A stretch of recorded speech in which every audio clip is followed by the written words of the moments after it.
Good morning, good morning. Here we are, Eastern European Regional Qualifiers continuing, and we are moving up to the upper bracket. Outsiders against Mind Games going to be our first series of the day. But Sheepo, we've had plenty of games. Yesterday we had a couple of one-way stomps. Take a look at the schedule and the group stage bracket, and figure out where we've come from and where we're heading to. What have been your biggest points here? Biggest points? Oh, hard to say, really. I feel like most of these games are kind of going the way that you would expect. It's sad, I guess, to see Pawnee struggle. They just get 2-0'd twice and are out of the bracket. I had like some hopes and dreams for them, but what can you do? I think Namiga looking strong. Just their past results make them look like a formidable team. Seeing them go against PuckChamp is going to be definitely a highlight for me, just to see how they rate, because it's easy to look at the top and say, okay, well, outsiders, Navi, they're the big boy teams. Bet Boom, sure, major attendees. But it's nice to see how the rest of the teams slot into this, especially a team like Hellraisers as well down there, coming up previously in Div 2 after a poor regional finals performance in Tour 2. So I'm excited to see all of Europe come together here, Europeans come together here to fight it out. Absolutely. This Hellraisers team, a lot of people have got their eyes on, Watson, Rebel, Gilgear joining in that squad as well, looking pretty solid. They've had some decent results moving on through that bracket, as they do have to go up against Move down the lower bracket later on today. And the schedule for today, as we can see that, of course, we've got Outsiders against Mind Games, the first best of 3 of the day. Moving into Navi, Bet Boom, which is going to be an exciting one coming up next. And then when Owen and Fogs take over, Namiga against PC and Hellraisers against Move down towards the end. Our first 2 series, though, Sheepo, Mind Games up against Outsiders, the challengers, the ones that are very likely going to be moving on towards that grand final. What do you think they can do here to upset them in a best of 3? For Mind Games, definitely hard to say. I don't think Mind Games were the strongest team.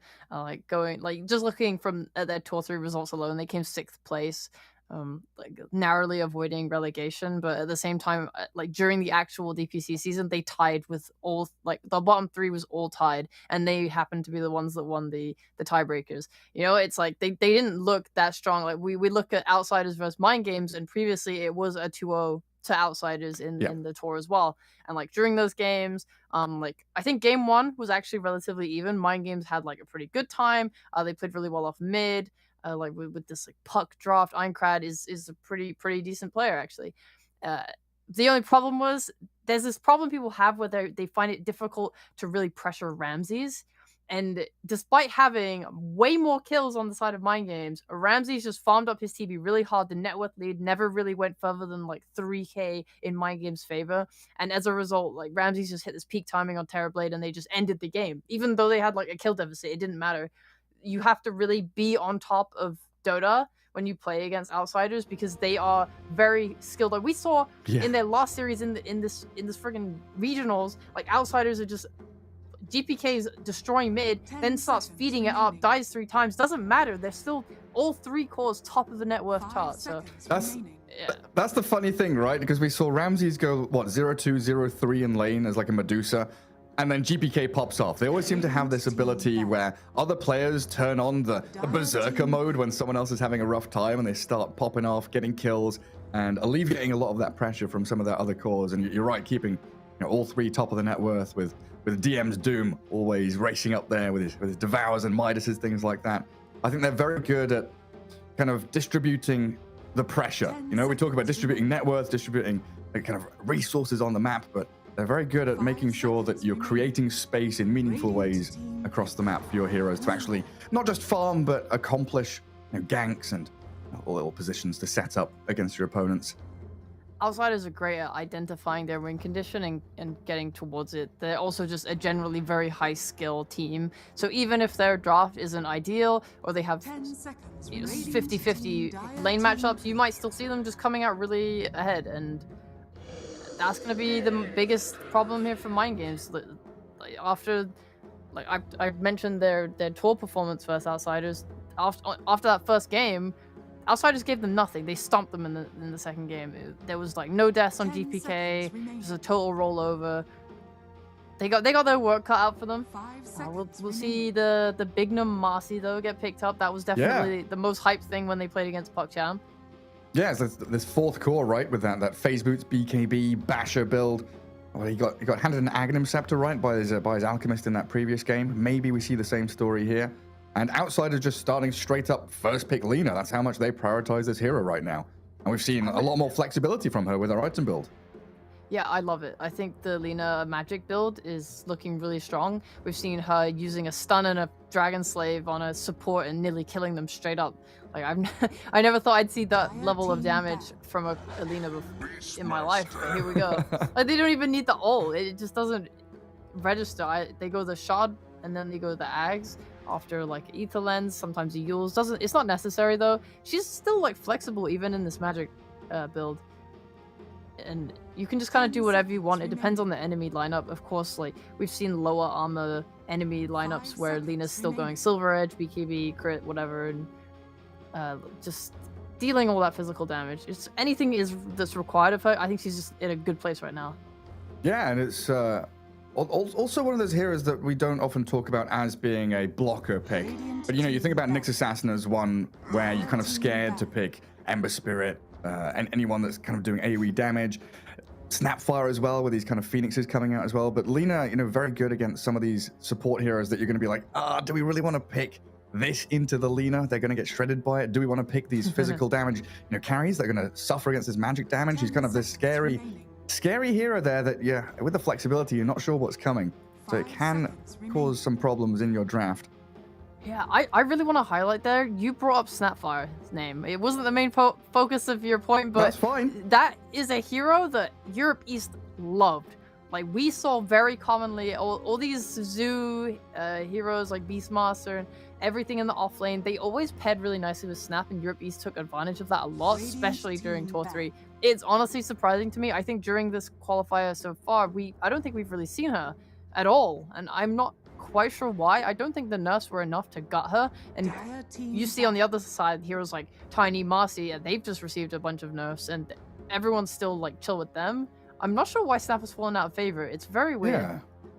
Yeah, that's a weird one, because we even saw it at Genting still as well, where people were going for this, like the Puck Snap pairing was always incredibly strong. So you just go around as two, you coil, you kisses, you kill someone, and it all looks the good. Kisses weren't touched. The worst thing that happened to her was they nerfed the Shard. They changed it from being this like stun to like the cookie now goes further and it does a glob. It's still decent for like pushing out waves, and it does a lot of damage as well, which is nice. I think it just takes away her utility as being okay, I'm a support, I'm gonna have Blink Shard and I'm gonna be able to set up a kill like for my team. I guess like taking that away makes her less value. I just didn't think it would be to this extent, because the ult is still good. Yeah, I'm sure we'll still see her picked up. If a Phoenix is grabbed, you're like, oh yeah, still got a little Shredder, gonna grab her. Yeah. No problems with that. Right? But that's the thing. Guess what hero has become really popular? Undying. It's the same concept. Yeah. Having the little Shredder for the tombstone is super valued. That's the other hero that I was struggling to try to remember, the Lina kind of blocking as well, right? Yeah. You're scared of picking things like Undying into that with her attack speed. Outsiders with a Beastmaster, so DM going to be set up in his off lane, and 2 cores picked up here. First pick grabbing a couple of cores, you can protect it, ban out the Ench, get rid of Deucer and PA. So they really are focusing on giving DM a very good laning stage with those 3 bans. Yeah, PA was a hero that it's always been the counter to Beastmaster, just because in lane with your evasion and armor, it's really hard for him to do much to you. And with the dagger, she's always able to kind of whittle down your boards from range without really putting herself in harm's way. And it just made it very hard to lane. But PA was very out of meta for a long time, so some teams would just skimp on not having to ban it, knowing that it is, in general, just hard for the enemy to make that hero work. Yeah. And you have so much flexibility in your own Beastmaster build. You can go the Helm, you can go the Wraith Pact, you can go Blink BKB, you can go Axis build, you can go, you can just play around your Raw or what have you. So Beast was always just better, but now PA is back. The lifesteal on the Phantom Strike just makes her much stronger going into that mid game. And 5 seconds obviously with the good lane against Beastmaster, you're kind of setting her up really well there. So there's definitely a must ban. Well, a Rubik now giving us Marcy Rubik as your 2 supports. That always strikes me as maybe a little bit greedy, but we have seen 5 Rubik become a little more popular over the last year or so. You've got Insania grabbing it up, a couple of other players and teams definitely doing that as well. I think Miposhka are probably one of the better ones, right? Team Spirit grabbing that 5 Rubik from time to time. But what's the idea here? Is that just a straight solid support that you're picking third to not give anything away?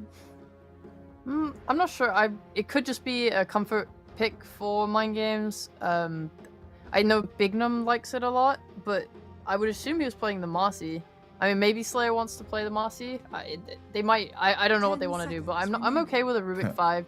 What I like about it is it covers the weaknesses of Marcy. Like Marcy's spells are so awkward to use now. She can't like push out waves very well, and Rubik does a good job of that. You're playing into Beastmaster, so you do need to just be a little bit more prepared to defend towers and stuff. Yeah, that's a good point. There's another displacement tool as well, dispose plus telekinesis. You're dragging people back to towers and throw them behind tier 3s if they're pushing. But I was thinking, we've seen Big Num pop off. A lot of these Marcys from the POS 4 already talked about it, kind of transitioning into a core position. Wait 1 second. Sniper! Sniper! Gareth, hold your thought. We got a sniper in the game. Please, I held my thought already. I'm very quick. I just reckon a lot of these core players are looking at these support Marcys and thinking, wait, they're buying BKB Basher? Why don't I just play Marcy as a core? Put it 3, put it mid. Hell yeah, let's go. Yeah, I did see that quite a bit in Southeast Asia when we were covering that. It had like mixed success. Sometimes it was really good, sometimes it was really bad, just because her farming is kind of difficult, and if you do fall behind, it's quite rough. And there's this whole problem of like jumping in the early to mid game pre BKB where you can just die instantly, and as a core you really don't want that. You're kind of sacrificing yourself for the throwback. Yeah. Okay, sniper. Okay, sniper, hype! Oh my god, I can't believe we're watching Arkosh in the European qualifiers.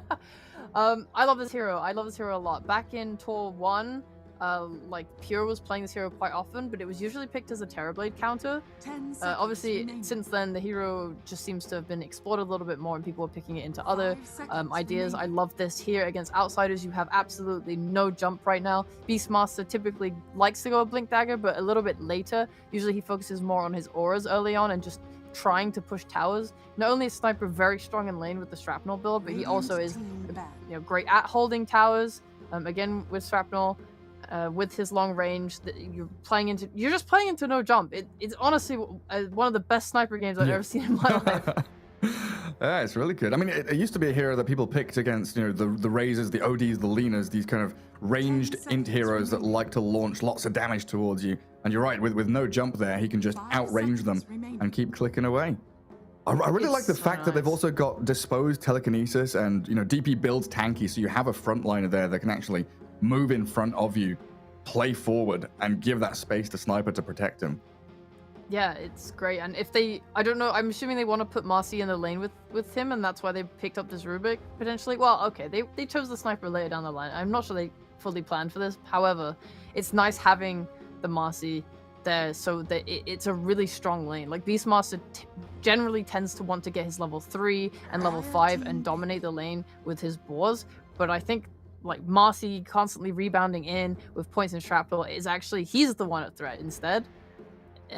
It's hard to lane. It's hard, and it's going to be hard for him to take his tower. I think I've seen offlaner Beastmasters, when they're faced with this problem, they just tend to like farm the jungle around the lane instead of just like throwing themselves at the tower over and over again. We'll probably just see like either a lot of rotations from outsiders top to try and secure that objective, or they'll just chill and try and like farm out their timings. Well, a little bit of gap closed there. And Bloodseeker, when he's got the thirst up on him, can get in on top of the Sniper. I don't know, I was trying to rack my brain thinking, I don't know, does Ramses play like an Ember Spirit? Spectre doesn't feel particularly good anymore. And now an Underlord. Okay. I feel like we saw this matchup like the other day, right? Or at least once before in this qual. The Underlord against Bloodseeker? Yeah, I think we did. It went Underlord favored. I think it actually might have been Mind Games that did it. It might have been. I'm not too sure. But yeah, it's definitely an Underlord doing very, very well for himself. For sure, I really like him ever since they changed the ult so that it has the portal. It's just made the hero a lot more viable. The ability to kind of have impact on the map while not giving up map space is really nice, because before it's like you're committing your ult, you have to go to this place, you like if you've TP'd somewhere, like you kind of lose your mobility. But I've seen these Underlord seem so nice. He can just like come to mid, push a wave out, go back to his bot, push a lane out there, come back mid. Like it's just really nice global presence. And they have a lot of setup with Slayer on his Rubik, with Bignum on his Marcy. They're going to be able to find, catch, and kill throughout this game.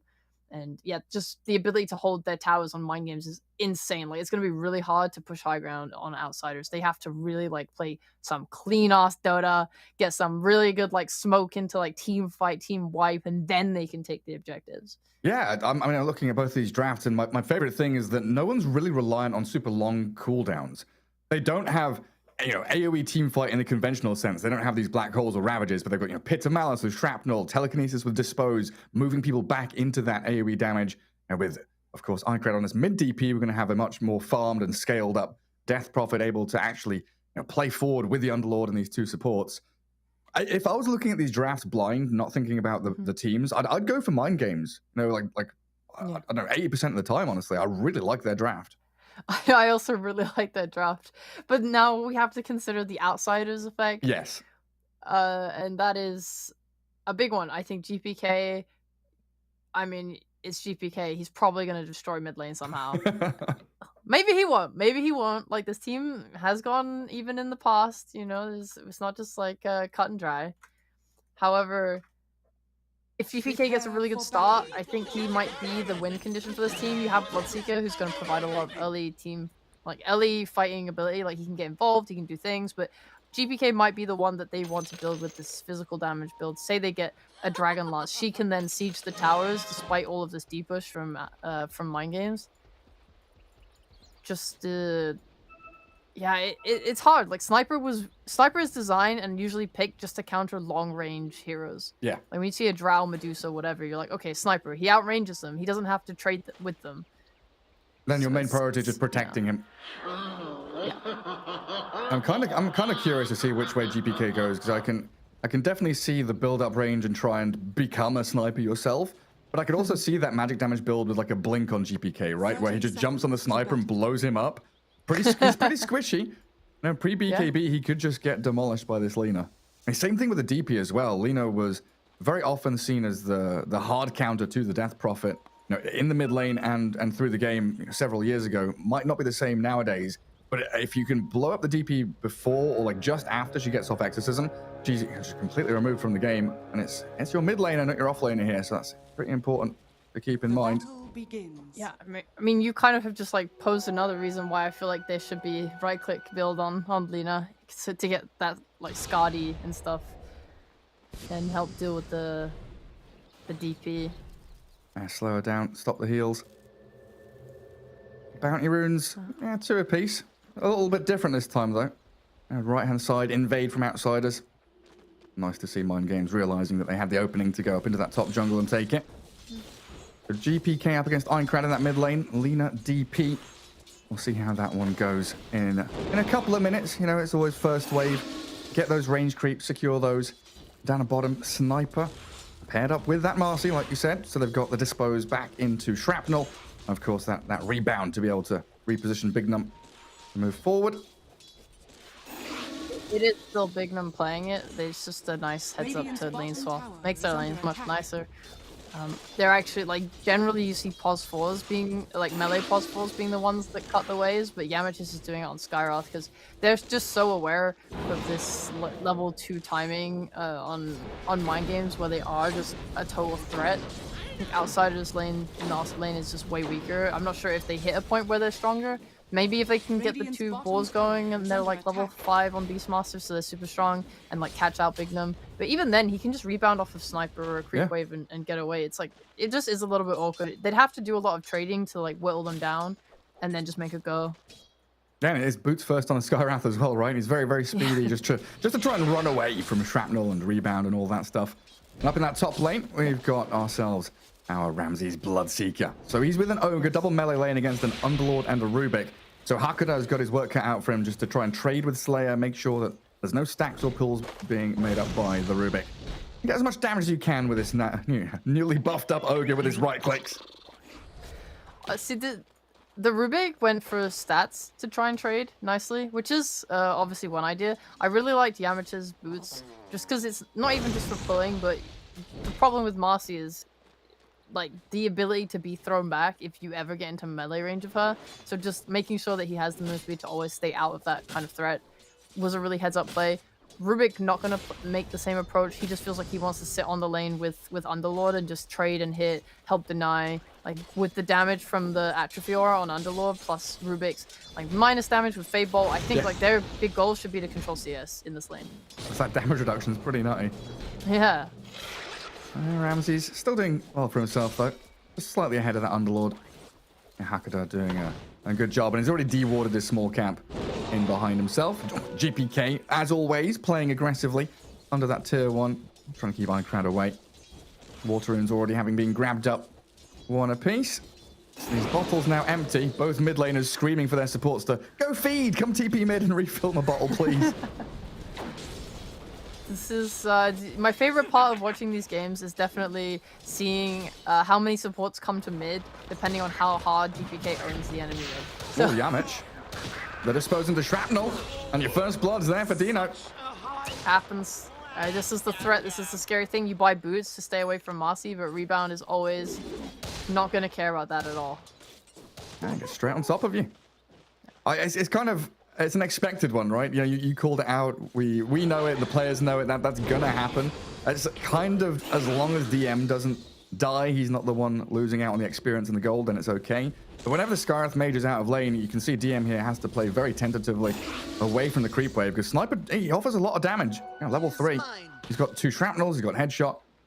It looks like Big Num's still chasing Yamich around. I mean, I've seen in the past this DM just recovering and like being left to solo lane. Like if Yamich was to leave and go help mid, go help top, I wouldn't entirely be against it. I've watched other players as well, like Zai. You see him play sacrificial so much. He will just go and farm like the triangle hard camp just to try and recover, and just play like that instead, and just say, okay, well my game's kind of, you know, shit. It's fine. Well, Hakada also inside all these big AoE circles, lifted back into the Firestorm. Ramsey's trying to trade hits there as well into this Underlord with 40 bonus damage. Not ideal for him. And he's got a pretty full stick. Trying to CS under the Firestorm and the Fade Bolt. It's really irritating here for outsiders in that top lane. Like Ramsey's toying with death at this point. It's scary. You want to sit in the lane and last it to get your healing from the thirst. He's maxing his thirst, but it's so hard. Yeah, and if this bottom lane isn't putting pressure on the sniper either, right? So, mid lane though, the DP in a lot of trouble. Now GPK gets sucked back by the Spirit Siphons, and the table's turning, maybe. Ironcrad, he's got a couple of stick charges. I don't know if he can finish the job though. Both of them trading blows very effectively. That healing's nutty. Like that's the change on the Siphon showing off. The flat damage. Ramsey's chasing back BB, so at least Outsiders able to do something in that top lane to get past all of that onslaught. I'm surprised. I think BB needs his face boost or something so he can sit in the lane better. Or maybe he'll go treads actually. It kind of depends on what you want. They're coming mid now for 6-minute runes on supports. Like both heroes are gonna want it. Like Coda angling. He only has enough for 1 spell, and he hasn't even maxed Fire Blast. Might get enough for an Ignite. Try and chuck the Ignite at them. I mean, Big Num's also moving in towards mid. Ironcrad's DP spots out Yamich. Gets off the Spirit Siphon before the silence lands. They throw Laguna Blade in, but he's got raindrops, stick charges, and GPK needed that Light Strike Array just to slip away from Big Num. He's looking for the Dispose, but now with Slayer here, it looks like Outsider's going to have to give up of any ability to chase. That Courier being killed, though, is a pretty big deal. Boots and Observer Ward removed from Slayer's inventory. Minecraft's being such an annoyance as this DP. I think it must be so frustrating for GPK to just keep hitting him, and then like a single Siphon is just getting him back to full health. Yeah. Oh yeah, I just died again. It's max shrapnel. Max shrapnel rebound. Not what you wanted. But it's the fact that Ironcrad brought up these raindrops. Still has a fairy fire. He's very aware of the turnaround potential with this hero with that heal. You're right. Yeah, but at the very least, like he is winning the CS game. So try Magnum. Um, yeah, he's winning the CS battle really hard. Like he is owning this lane. He's 800 net worth up on iCrad. The nice he was maxing Spirit Siphon. What the fuck is going on?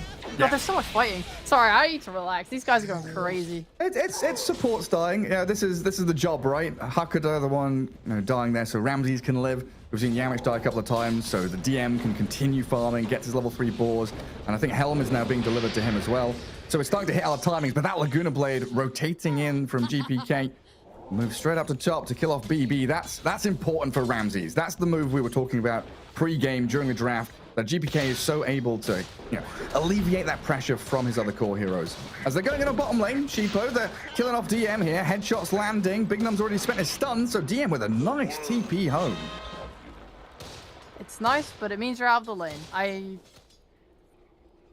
I'm honestly surprised by how well DM is doing, honestly. Or DP? Oh god. Maybe this time, Aincrad, the heals. Oh my god, no way is he allowed to get away with this. Big Num jumps in with a rebound and tossed back. GPK destroyed by the Ghost and the Spirit Siphon and getting them tips before he's even died. That heal is illegal. It's actually just illegal. There's no way.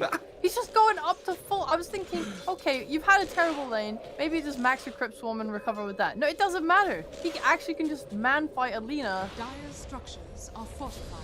And win without problem. Oh, That's this new Spirit Siphon is just wacky. Yeah, I need some kind of response from outsiders. So DM brings his Centaur into mid. Chain stun to Marcy, let GPK get the kill. Alina TP's in just to snipe it. And it does look like GPK is going to go that I guess regular route that we're used to seeing. The BKB, the travels, then across the your Skadi, Daedalus, Shivers, whatever you want to go for. Makes sense to me. I mean, talking quickly on the new patch, we do see a Falcon Blade on GPK. Just seems to be the item of the patch. A lot more heroes buying it, seeing it a little bit on some off like Mars's as well. Strength Heroes looking for bracer alternatives. To touch lightly on the new patch as well, I'm talking about the Death Prophet, but if you aren't familiar with the patch and the changes that happen, Spirit Siphon, it used to do percentage damage, therefore it was very effective against tanky heroes, but they changed it to a flat damage. So now, playing against Alina, with lower health pool, it's now doing just like a lot of damage to someone like her, and is why you're seeing so much heal coming out. Yeah. Just burst heal straight back up. You pair that with a full wand, and you really are healing like 600 health or something in a matter of seconds. Radiant's bottom I think they even tower is buffed the under damage attack. numbers on it in the B patch. DPS increased what by 5 per level? No, even 10 per level on some. 20 per level at the end. Gee, yeah. When you get level 4 Spirit Siphon's massively buffed actually. It's really good right now, and it makes us just that much more terrifying to squishier heroes, including Radiant's supports. bottom tower is under attack. Well, Sniper's had a pretty quiet time these past couple of minutes. He's up at the top of the net worth board now, trying to sit back in the pocket in that bottom jungle, protected by his DP and Marcy. Hakuda doing a very good job just scouting forward. He's the recon man. The Ogre going to dive under tier 1 to try and run away. And I'll chase him down and defend their objective, because that was a catapult wave coming into that bottom lane, something that outsiders were looking to try and levy to their advantage. A nice rotation. This is, I think, Aincrad's first. Obviously, GPK did that earlier rotation top to kill BB. He's actually come again now on a smoke. I think seeing the hero commitment to bot makes him confident. Yeah, C3 heroes bot, move into top. Concussive shot, landing onto the Marcy though, and she just goes in. Rebound unleashed onto GPK. Good bloodlight though, silences the Rubik to stop any counter initiation, and Yamich chucks the Mystic Flare in there towards them, but Ramses did get dragged back into that firestorm as Dino, the one able to TP top, because he was already set up bottom. He didn't need to maneuver, so able to react. This is breathing space for DM. He'll finally get this tower bot. They'll trade top, hopefully. I don't really see a world where outsiders can defend top. But they're happy with this. I mean, DM, we talked about how hard his lane was, but really Skyrock tanked pretty much all the deaths. DM has just been farming up slowly. He's got his helm. He's honestly having a perfectly good Beastmaster game. And now with this tower going down, he's going to have way more space to just farm the jungle, farm the lane bot with his creeps, and take that map space away from Mind Games. I'm just gonna say they probably should then look maybe to use Raw to swing on mid and pressure that tower, just hit it with creeps or what have you. They'll just want to whittle this tower down soon at some point when they feel strong enough to do so. And when they have that opened up, it just makes Outsiders game a little like they just have more breathing room. They feel good. It's a very, very simple kind of little move to execute. What's the plan for Mind Games then? Can they do a similar thing? Because it doesn't feel like Underlord is that hero that can just go sit top and farm jungle at the same time. He's going to be holding the wave bottom. What do the other four from MG do? Thinking that they'll just want to let like Sniper wants to farm primarily. We saw how like a lifestealer with an armlet could get really involved. Goodbye, rest in peace, Ogre. Yeah, that's his job. Yeah, it's kind of the duty of the team that supports in the DP to make moves to smoke and get plays. You probably don't want to let Outsiders be farming like across the map the way they are right now. Look at how spread out they are. Someone like Skyra should never be able to show his face top without dying. Whether you play like a Marcy top, setting up with your sniper, or whether you just smoke or make a play or just run somewhere and take like an area of control. You just want to limit Outsiders farming space while letting Sniper just farm up really hard because he's your win condition. They don't have catch for him. There's a chance, like you. One of the big nice things is where Outsiders are going to be playing, like generally. At the start of every new minute, Ramses is probably going to be farming a triangle. Just in general, Beastmaster's probably going to be playing bot, like in your jungle. Like that's his farming space. That's where he wants to be. So with this two information, it means that you can make like pretty good smoke rotations. Like they're going to be down there, so going top is safe. Like that's probably the idea they're functioning on right now. Yeah, and as Raging, they want to be playing up that top side, get some vision in that jungle. Unfortunately, they've just missed the Lina. If they were even 30 seconds earlier, they would have found this GPK Lina as she was trying to farm her BKB. Currently 400 gold away from it. The straight up BKB rush after the Falcon Blade. So definitely going for this earlier timing, but they will still capture. GPK going for the extra large camp, going to get drained of her life. They even bring the portal in from the Underlord to make sure there's no recourse from Outsiders to turn around on it. And this should turn into a tier 1 mid as well. So that opens up that triangle and even easier ability to go and aggressively move towards Ramses now. Good play. Secures your mid tower. And this will make it harder for Outsiders to then take their mid tower in response. I think DM recognizes that it's probably hard to take mid just because of how easy it is for Mind Games to collapse on that area. So he's just been like pressuring bot instead.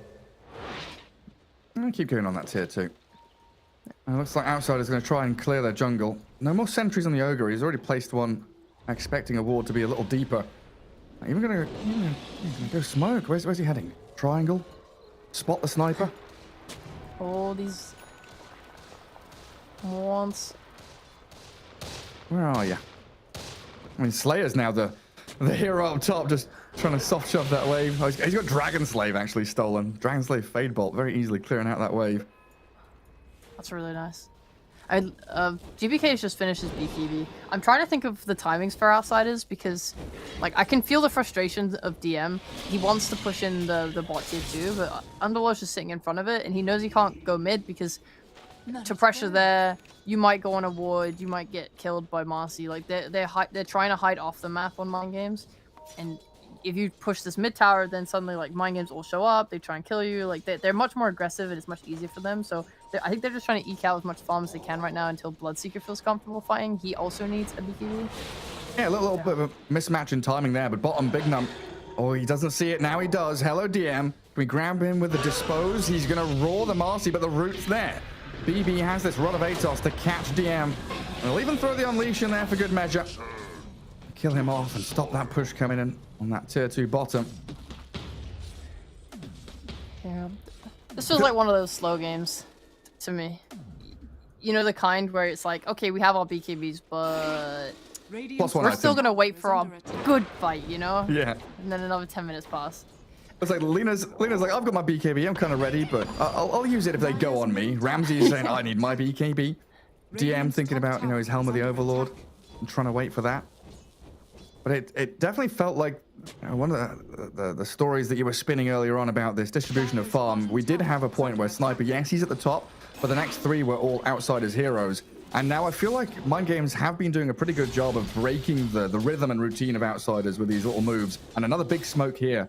If they can catch a core kill, maybe move into Roshan, puts them in a really solid position for this sniper just to open up with this Dragonlance Mom and almost Deso build. Sniper's pretty huge. This is definitely the Roche fight smoke for them. Yamich, I'm sorry, buddy. Yeah, obliterated.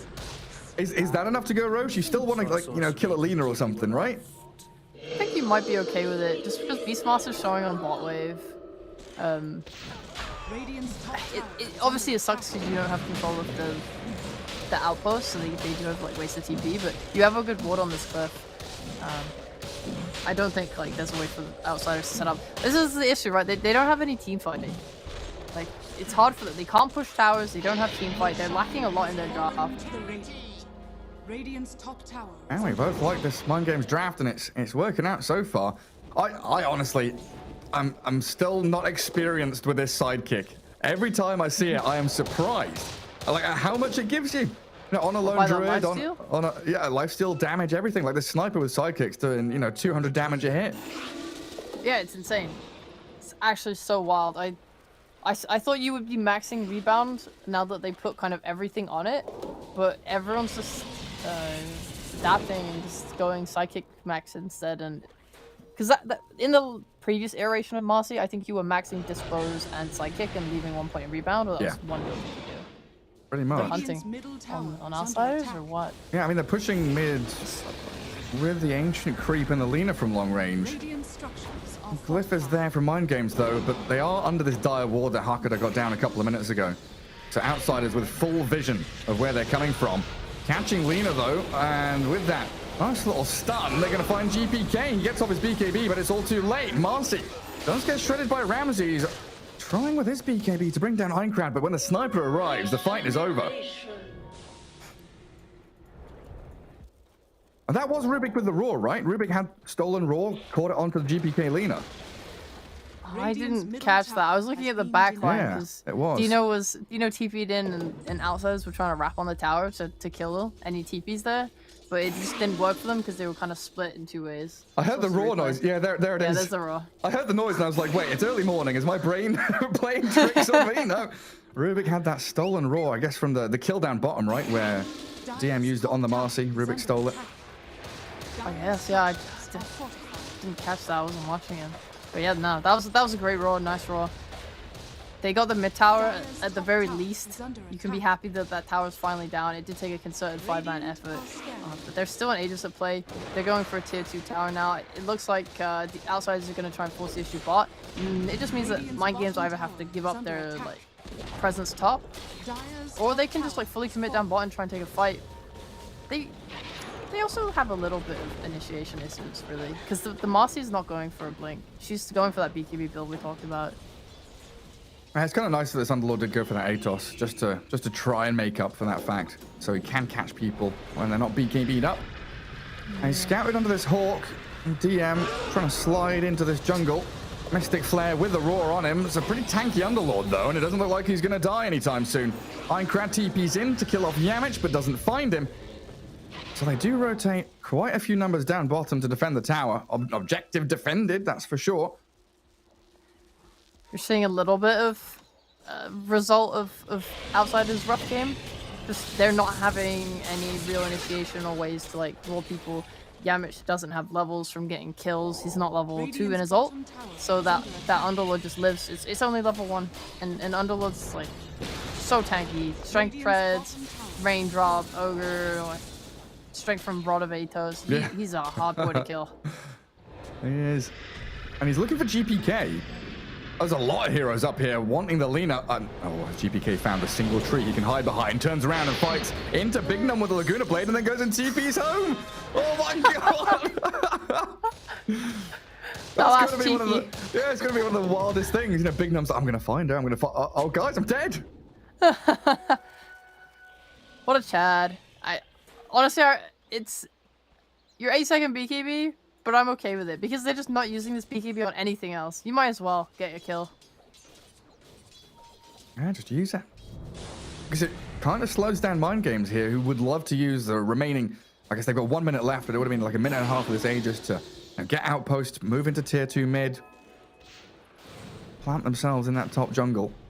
But instead, they're kind of falling back, defending the sniper in his own ancient camp. And it gives a lot of room for outsiders to push out bot and play into their vision. 2 dire wards, one in that mid lane, one down in the bottom jungle. Gives them quite a bit of room here. Beastmaster just received his blink. I don't know if they want to smoke with it. This is the build Beastmasters go I've seen or noticed when the game is quite hard. Just because if you can get that roar off, it's like you're having impact. Especially against a sniper. Just jump the sniper. Yeah. Throw everything in onto him. Outsiders had a ward, I think, that spotted that smoke. Yeah, they feel something's coming. They just watch every dire hero, right? They're moving back behind tier 2s, 3 of them in the base, and Ogre, even TPing all the way back home. And I'll go for a smoke themselves. They're waiting for DM to regroup with the team. Blinks across. And they'll move into position. And again, it's about playing into that ward coverage. They've got 3 observers. They don't see anyone just yet, but they've got a pretty good idea of where they're heading as they do look to grab that outpost back. Through the river we head. GPK blinks ahead, straight on the sniper. The roar is there, but the lift save. Telekinesis keeping Dino alive, even through the Mystic Flare. He turns to fight. GPK shredded by the physical damage, but Ramses, with DM, able to get a trade back onto the sniper at least. As Aincrad will finish off the Ogre. But Outsiders, it looks like they got what they came for. Trading GPK for the sniper is something they're willing to take. This trade of lives, the sniper needs items. That's what I'm reading from it. Basically, he's trying to go for Lincolns, and I'm kind of scared for that item progression because whilst obviously it's needed for the roar, Ramses has got like a halberd, rupture. Oh my god, they're just going for him. Yeah, trying to chase into Ramses. And go portal forward into triangle. This tier 1 bottom being still alive, though, does make it a little more problematic. But Big Num, Aincrad, all TPing out, knowing there aren't that many stuns from Outsiders that could catch them. Yeah, so that was a move. I'm really surprised they all got out alive. But yeah, I was saying Sniper is going for Lincolns, but they have a lot of Lincoln's breakers, and like Ramsey's having halberd and wanting to rupture, and then like the roar. I definitely feel like they can get these off. Even if he has the Lincolns. Nice one, GPK. More support abuse. Yeah, GPK, the support assassin. See someone, he kills them. Yeah. Is this going to be another one of those? Okay, never mind. He buys the boots of travel. We had that game the other day, right? Where someone was like, I need this item, that item. Buy the shard, buy the Ags, buy the Octarine. 100 things before boots of travel, yeah. Yeah, putting a little more emphasis on that map control. So now GPK can actually be involved with the Beastmaster no matter where DM is. They have like relatively nice save ideas on Mind Games for Sniper. Like the Rubik shot was really nice, lifting and pulling him back, and then Bignum able to rebound him, give him that extra bit of move speed. But... See, like, this game state right now is something that I will... I don't know, forever be confused by, because it feels like Mind Games are winning. It feels like Mind Games have had the upper hand. But just that one fight bot where they trade Lina for Sniper has allowed Ramses to get to the top of the net worth. Lina's still getting support kills. She's second place. And Sniper DP have both dropped pretty far. Is this the Beastmaster effect where DM is constantly pushing bot lane, forcing the Radiant to react so they're on the back foot? Or what's happening? Oh, God. Now I have to, like, collect 26 minutes worth of gameplay in my mind and trying to tell you a story. Open the neurons, open the brains. I'm feeling the fact that the sniper is kind of... I mean, he's not underfarmed, but it feels like he needs a lot of big items to be able to fight. And Outsiders outplayed them there. Like, that is a big thing. They were not winning, but that, like, having the ward show the smoke means that they know that Mind Game smoke will now break or like end before their own. That's why they like group up and do it. And then they go in knowing that Mind Games are going to be the one that probably shows on their vision. They have hawks, they have wards, they have like wards that have been placed and wards that they can put down, and that way they just like see everyone and they know what targets they want to go on. No, that's a good point. Oh I like god, that. Lina just boosted travel onto a ball that expired. That's so sad. Oh no. I think So they wanted she's to take a fight there. stuck down bottom. But that's a good way of looking at it, because we have a similar kind of concept when it comes to, it doesn't happen much nowadays, but the old lane swapping, where the first mover is at a disadvantage. The person who reacts has an advantage. Because usually in Dota we think about the vision, the initiation, whoever gets the jump and knows which target they're going on has the advantage in a team fight. But there are a lot of scenarios where if you're actually the one to react and being able to be that second mover, the second wave of jump, you actually do get the upper hand. It definitely worked for them there. Being able to see and find sniper was probably the biggest aspect of that.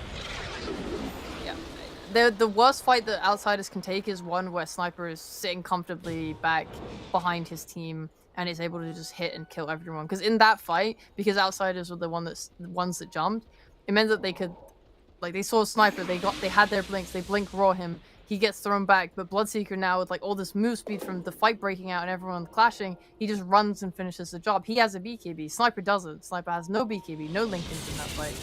There's literally nothing he can do to defend himself. The halberd meant that he couldn't fight back, and then it's just like whatever. Because he had the sidekick on him, and for like a couple hits, he was just like man fighting pretty happily. But the halberd just made it impossible to finish the job. He needs so many items. He really does. Oh, there's smoke portling up top. GPK and Yamage turn around with a massive burst of magic damage. Sniper's still on the low ground as they do throw the rupture in towards the DP, and Einkran has to self-fuels, try and defend himself, but Ramses, no problems there whatsoever. DM's also found an opening onto Big Num, and would you believe it, Roshan has just respawned. Wonderful. That's almost as good as the DDS I wrote. 4 hero kills. Outsiders find their avenue back into the game, and now it feels like this is Outsiders one to lose. What's going to stop them? They've got Aegis up on Ramses. He's got his Aghanim shard, and he's ready to go. That was insane. That was like a crazy move. The portal just into the middle of Lina with an Underlord Rubik only, like not even like a core hero. They don't have stuns. She's just gonna BKB and kill you. And now we see Skyroth having his 12, so his ult actually did do a lot of damage, and Underlord just disappeared. Yeah.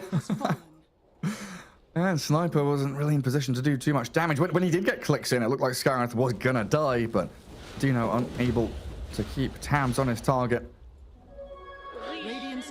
I wonder if this Deso was a mistake, Gary. What do you think about it? Because usually you see like a Mjolnir or something, and like you just play into attack speed, and like then you can go stuff like the Skadi or whatever have you. Yeah, I really don't know. It definitely was like an unusual pickup, because he already had like the Mom and the Deso and the Dragonlance, right?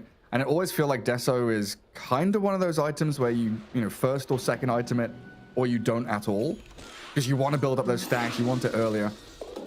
Yeah, I really don't know.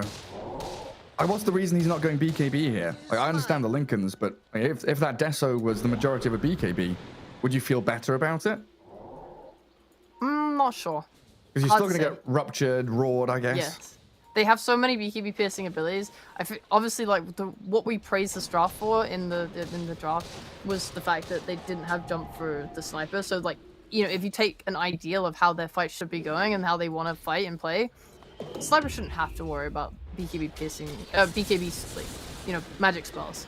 He should only care about this rupture from long range or a blink roar, and I think that's what the Lincolns is for, and that makes sense to me. I definitely don't think he can go for a BKB now. I think even if he had the BKB, it wouldn't allow them to win a fight. I think he does just need damage carry items. Okay, fair enough. Yeah, back into the Silver Edge now. Dire scanning doesn't clip on anyone, but they've caught a glimpse of Einkran. They see the DP, the Hurricane pushes him back in towards them with a rupture on him, and they roar up the Rubik in the back as well, focusing multiple targets. But Einkran Spirit Siphoning, that won't be enough as the speedy Ramses charges into their midst, kills off 3. And was that Hurricane, did DM steal it and use the Whirlwind, or? I think the bird just decided it wanted to commit a hate crime against mind games.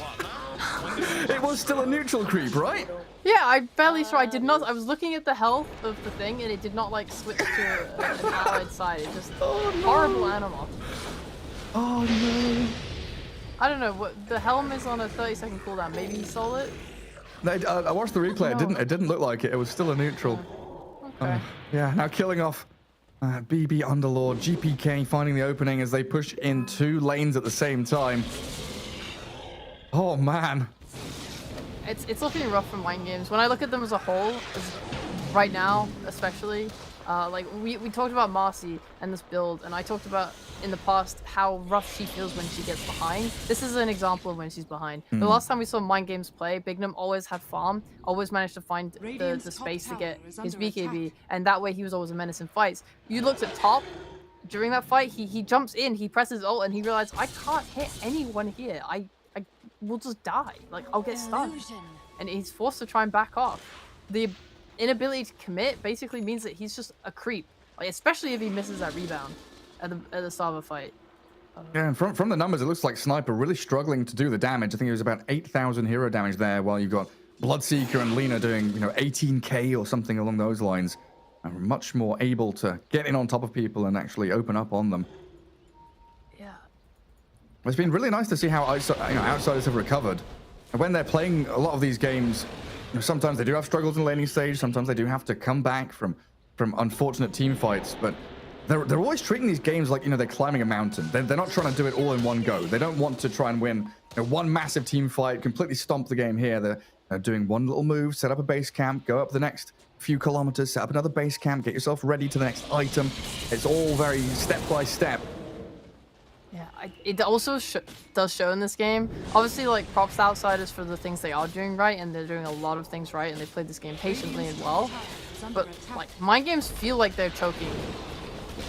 Like, and it's the, like, difference in experience in a team. Like, that pull into the jungle, right? That's just a move that was never going to work out. Like, they just commit in thinking that they can just pop out and throw spells and that they're still strong, and it was a total miscalculation of their own strength. Stuff like, playing your DP's tanking a rupture like that. I think if you're playing aggressively in their jungle and you don't have vision of the enemy, maybe you need a support standing in front of you to break a smoke. It's just like the very small things that are kind of just showing their inexperience as a team. Just like, they're not a bad team. They're not a bad team. But when you're playing against outsiders who are like international level contenders, you just have to be that bit sharper. It's like one of those moves that if it had worked, it would have looked really good. It would have been sick. But your expected value there, if you're looking at this from an outside perspective and you're thinking, if you go in there, like you say, against an international team, 9 times out of 10, you're going to get crushed. Yeah. 1 time out of 10, maybe it works. But if that's your percentages, it's not worth trying. Yeah, you're playing into a team that is very well known for being able to keep up net worth. Like, this whole time, GBK's been super hyper farming. You're popping out, maybe thinking, yeah, we've been winning the game, we've been controlling, so she has no net worth, right? No, she has loads of net worth. She has an assault cuirass and a Daedalus now. Oh my god! Oh, she has a big num. Kills the Marcy easily, moves in towards the DP. The Yule's there, looks like with the BKB getting away from the Laguna Blade. But Lena also offering a lot of right-click physical damage, with the AC and the double damage rune. As the rest of outsiders swinging in from the northern side. Raw the bash, Ramses cancels TP, first hit, opens up onto the Underlord, finds another pick-off. And Marcy bought back for this as well. It looked like Mind Games wanted to continue fighting. This BKB is not looking like a possibility for Bignum. He's miles away. They will rebound on the sky. That's a pick-off they needed. But Sniper, he's been roared up. Lincoln's got popped. And in comes Hakuda. They don't get the chain stuns and the side kick with a lifesteal. Ramses, though, no problem for him. Bignum, the dieback, dead for 75. And now this game feels like it's out of the hands of Mind Games. A 24k lead has emerged. And for the past, 10 minutes or something, and has just been outsiders every step of the way, winning every skirmish. And every move they make has paid off. That's the power of such a good team. Oh my god, he's got a Hex now. We're 6-slotted, boys. Goodness gracious me. Still has space for Ags and Shard. Yeah. Plenty more scaling to do. I love DM's reliability as an offlaner. Just like going into a hard lane, getting farm out of it, way more than he probably should have. taking that bot tower as soon as they leave and pushing out the lane, forcing reactions bot, like always being a nuisance, always getting pressure, getting his blink, having impact with it. Like, I now need to buy a 4-star. I'm just gonna buy a 4-star. It's not an ideal item, but he needs something to break the Lincolns. It's the cheapest item available. He gets it. He does his job. You see there, he just roars the sniper, and he's just doing his job. It's not flashy. It's not insane. He's not like, you're not like screaming every time you see him play, but like it is just so reliable and good and nice to have on your team. Yeah, and it's one of those things where it's beautiful to see when every player has, you know, a process in mind where they know, if I see target A or B, I do X, Y, Z to them. And every time it is just such crisp, clean execution because they have that pre-made plan and they're not reacting on the fly, right? You know, we often think about Dota as this kind of reactive game where you're quickly pressing spells to try and figure out what you're doing. If you know what you have to do, it comes naturally as GPK looks to blow up the Underlord, aiming Slayer now as well. Sniper actually able to get some good damage out, protecting himself, backing up, but DM's in, finds the roar opening, and Ramsey shreds through them. Outsiders not giving them a bloody chance.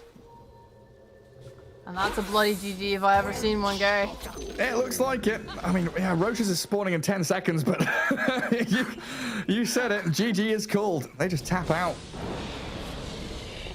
You don't come back from that. This sniper, honestly, I don't know if it's just the wrong iron build or what, but it was very underwhelming.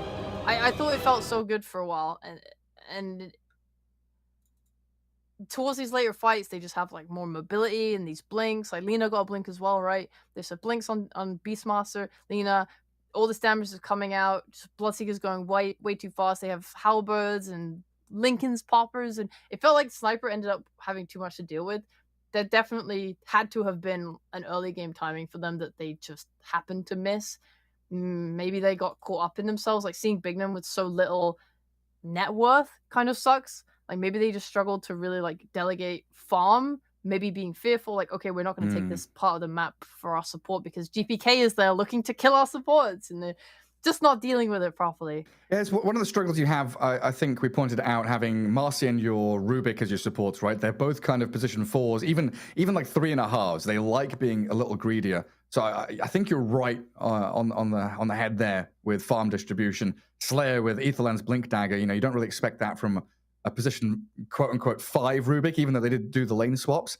But yeah, a real difficult one there for Mind Games. Even just getting damage out, you know, Sniper in the end, 13,000 damage. You compare that to GPK and Ramses, they're doing 29,000 damage apiece. Right, they definitely struggled to utilize this Sniper in the end. It felt like they needed like one more hero, like a Black Hole or a Ravage. Like they needed another teamfight ulti to actually be able to get that Sniper involved. But game 1, and going to Outsiders as we'd expect. It was a nice attempt by Mind Games. Looked pretty good in the first 15-20 minutes or so, but yeah, like you pointed out, you know, after a couple of team fights, those smokes, some nifty moves from Outsiders, it felt like they really did cement themselves in a really solid position, not just in game 1, but in this series, as we'll take a quick break and return with game number 2.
Esports is what we live and breathe.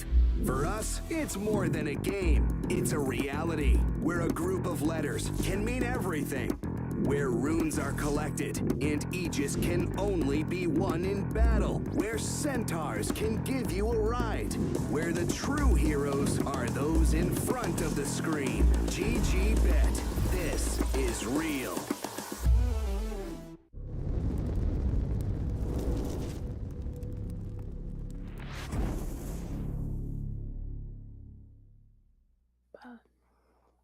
Welcome back to Mind Games Against Outsiders. Best of 3 here for the Eastern Europe Regional Qualifiers for TI. As the game went on, it felt like Mind Games were doing everything right until they didn't. I mean, what happened there for Mind Games to kind of lose track and lose grasp on that game? A lot of things happened. I think they just struggled to farm, mostly. You look at Outsiders, they're in the losing position, and they're still, like, out-farming Mind Games. Or at least having just a general more net worth on all their cores. We saw that Big Num really struggled to get any farm on his Marcy. We saw that just in general, like, everyone except Sniper was falling behind pretty hard. And early game, this is fine. I think they did a really good job on Mind Games of, like, outplaying Outsiders with their support rotations, taking those skirmishes really well around mid, whereas, like, okay, we're down 1,000 net worth, net worth difference between our mid heroes, but our spells are stronger, we can fight like that. And they made great use of that. But when you get to late game and Lena suddenly has AC Daedalus, yeah, you saw her hit the DP, right? She had no armor items because she was behind in gold, and it meant that she just disappeared. Completely evaporated. Radiant A completely 10. different draft, though, coming through. Undying, Bat, Clock, and Jewel Band. So this leads to the Chen opener, a Marcy Primal Beast for Outsiders, though. Starting Get to see hype, Gary! the Primal Beast become more and more popular. Yeah, boy! Primal Beast, woo! We've seen this hero do well. We've seen this hero do slightly poorly. But overall, it's been a grand old time. He has pretty great potential in the lane with any aggressive support. They might put this Marcy with him. They might put this Marcy in their safe lane. I don't even know. We have not seen anyone play Primal Beast as a support yet, right? No, it's been position 3. We've seen him on his off lane. Yeah. And I personally adored the Hoodwink Primal Beast lane. Like, the bushwhack on anywhere in that lane, just followed up by an onslaught to connect, seemed pretty devastating as a combo. Marcy is, I mean, she's also one of, like, the most aggressive, like, kill lane supports going. So if they did want to pair them together, despite being like 2 melee heroes, I think it's completely fine. Yeah, because you've got double gap closed, a bunch of stuns.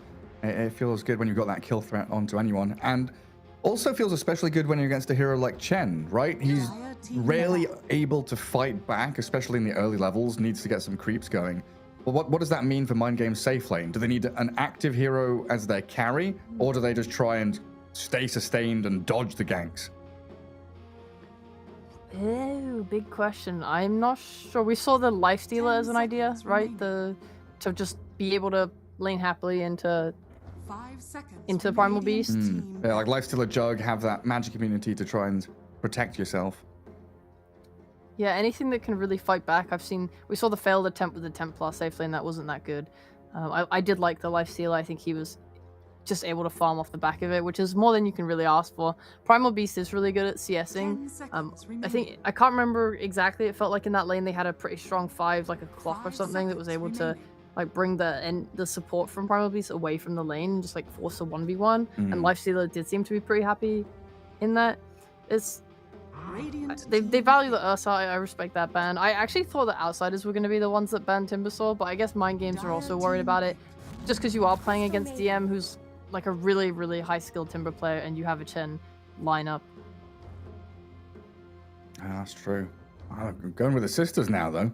Lena and Crystal Maiden for Mind Games. So what? That gives us maybe the option here to move Chen into the 4? Or is this a 4? I don't know. I very rarely like the 4 Maiden just because she's so slow on that kind of longer lane. If you get caught out or chased back, you die. True. Maybe they're setting up for a Jug, and that's why they picked it, and they want that to be their safe lane, because it is pretty powerful together. Chen can be played as a 4. It's not, like, a problem. No matter where he goes, like, you're going to have a jungle, you're going to have creeps, and depending on the creeps, you can destroy the lane, go even on the lane. Generally, I don't really see Chen lose that often. Yeah, he had like 70+% win rate at Arlington, didn't he? Dire team Yeah, it was pretty dumb. So this Dazzle shows that Primal is a core. Yeah. Very hype. DM's first Primal game, I want to say, unless I missed something. I believe so, in a pro match anyway. And pretty quickly into the PA now as well. So you've got your 2 supports, you've got your side lanes kind of locked in place now. And that PA gonna be the hero that will aim to jump the Lina in these team fights once you've got your BKB up and running, of course. Last touch on the Primal 10 Beast. seconds The build that remaining. we've seen the most on this hero is BKB Rush, like phase boots, 5 BKB seconds Rush, remaining. and then either a Blink Dagger or a Kaya and Sanj, or a Blink into Kaya and Sanj. Those tend to be like the favorite items I've seen the pros play both in the games we've seen in the pro games so far and pubs. And you can like throw in a Soul Ring, a wand.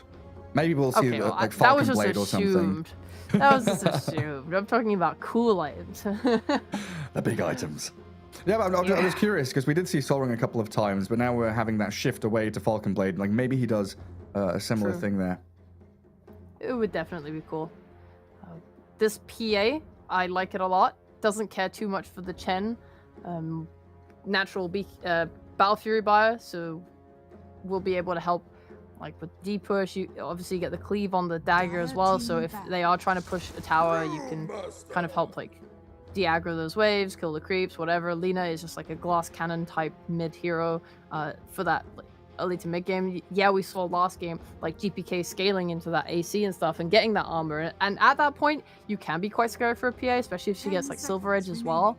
But pre that, I do think PA should have a good time, especially if they're able to win their lanes really hard. And of course CM, food, the biggest, juiciest piece of food support in the entire game.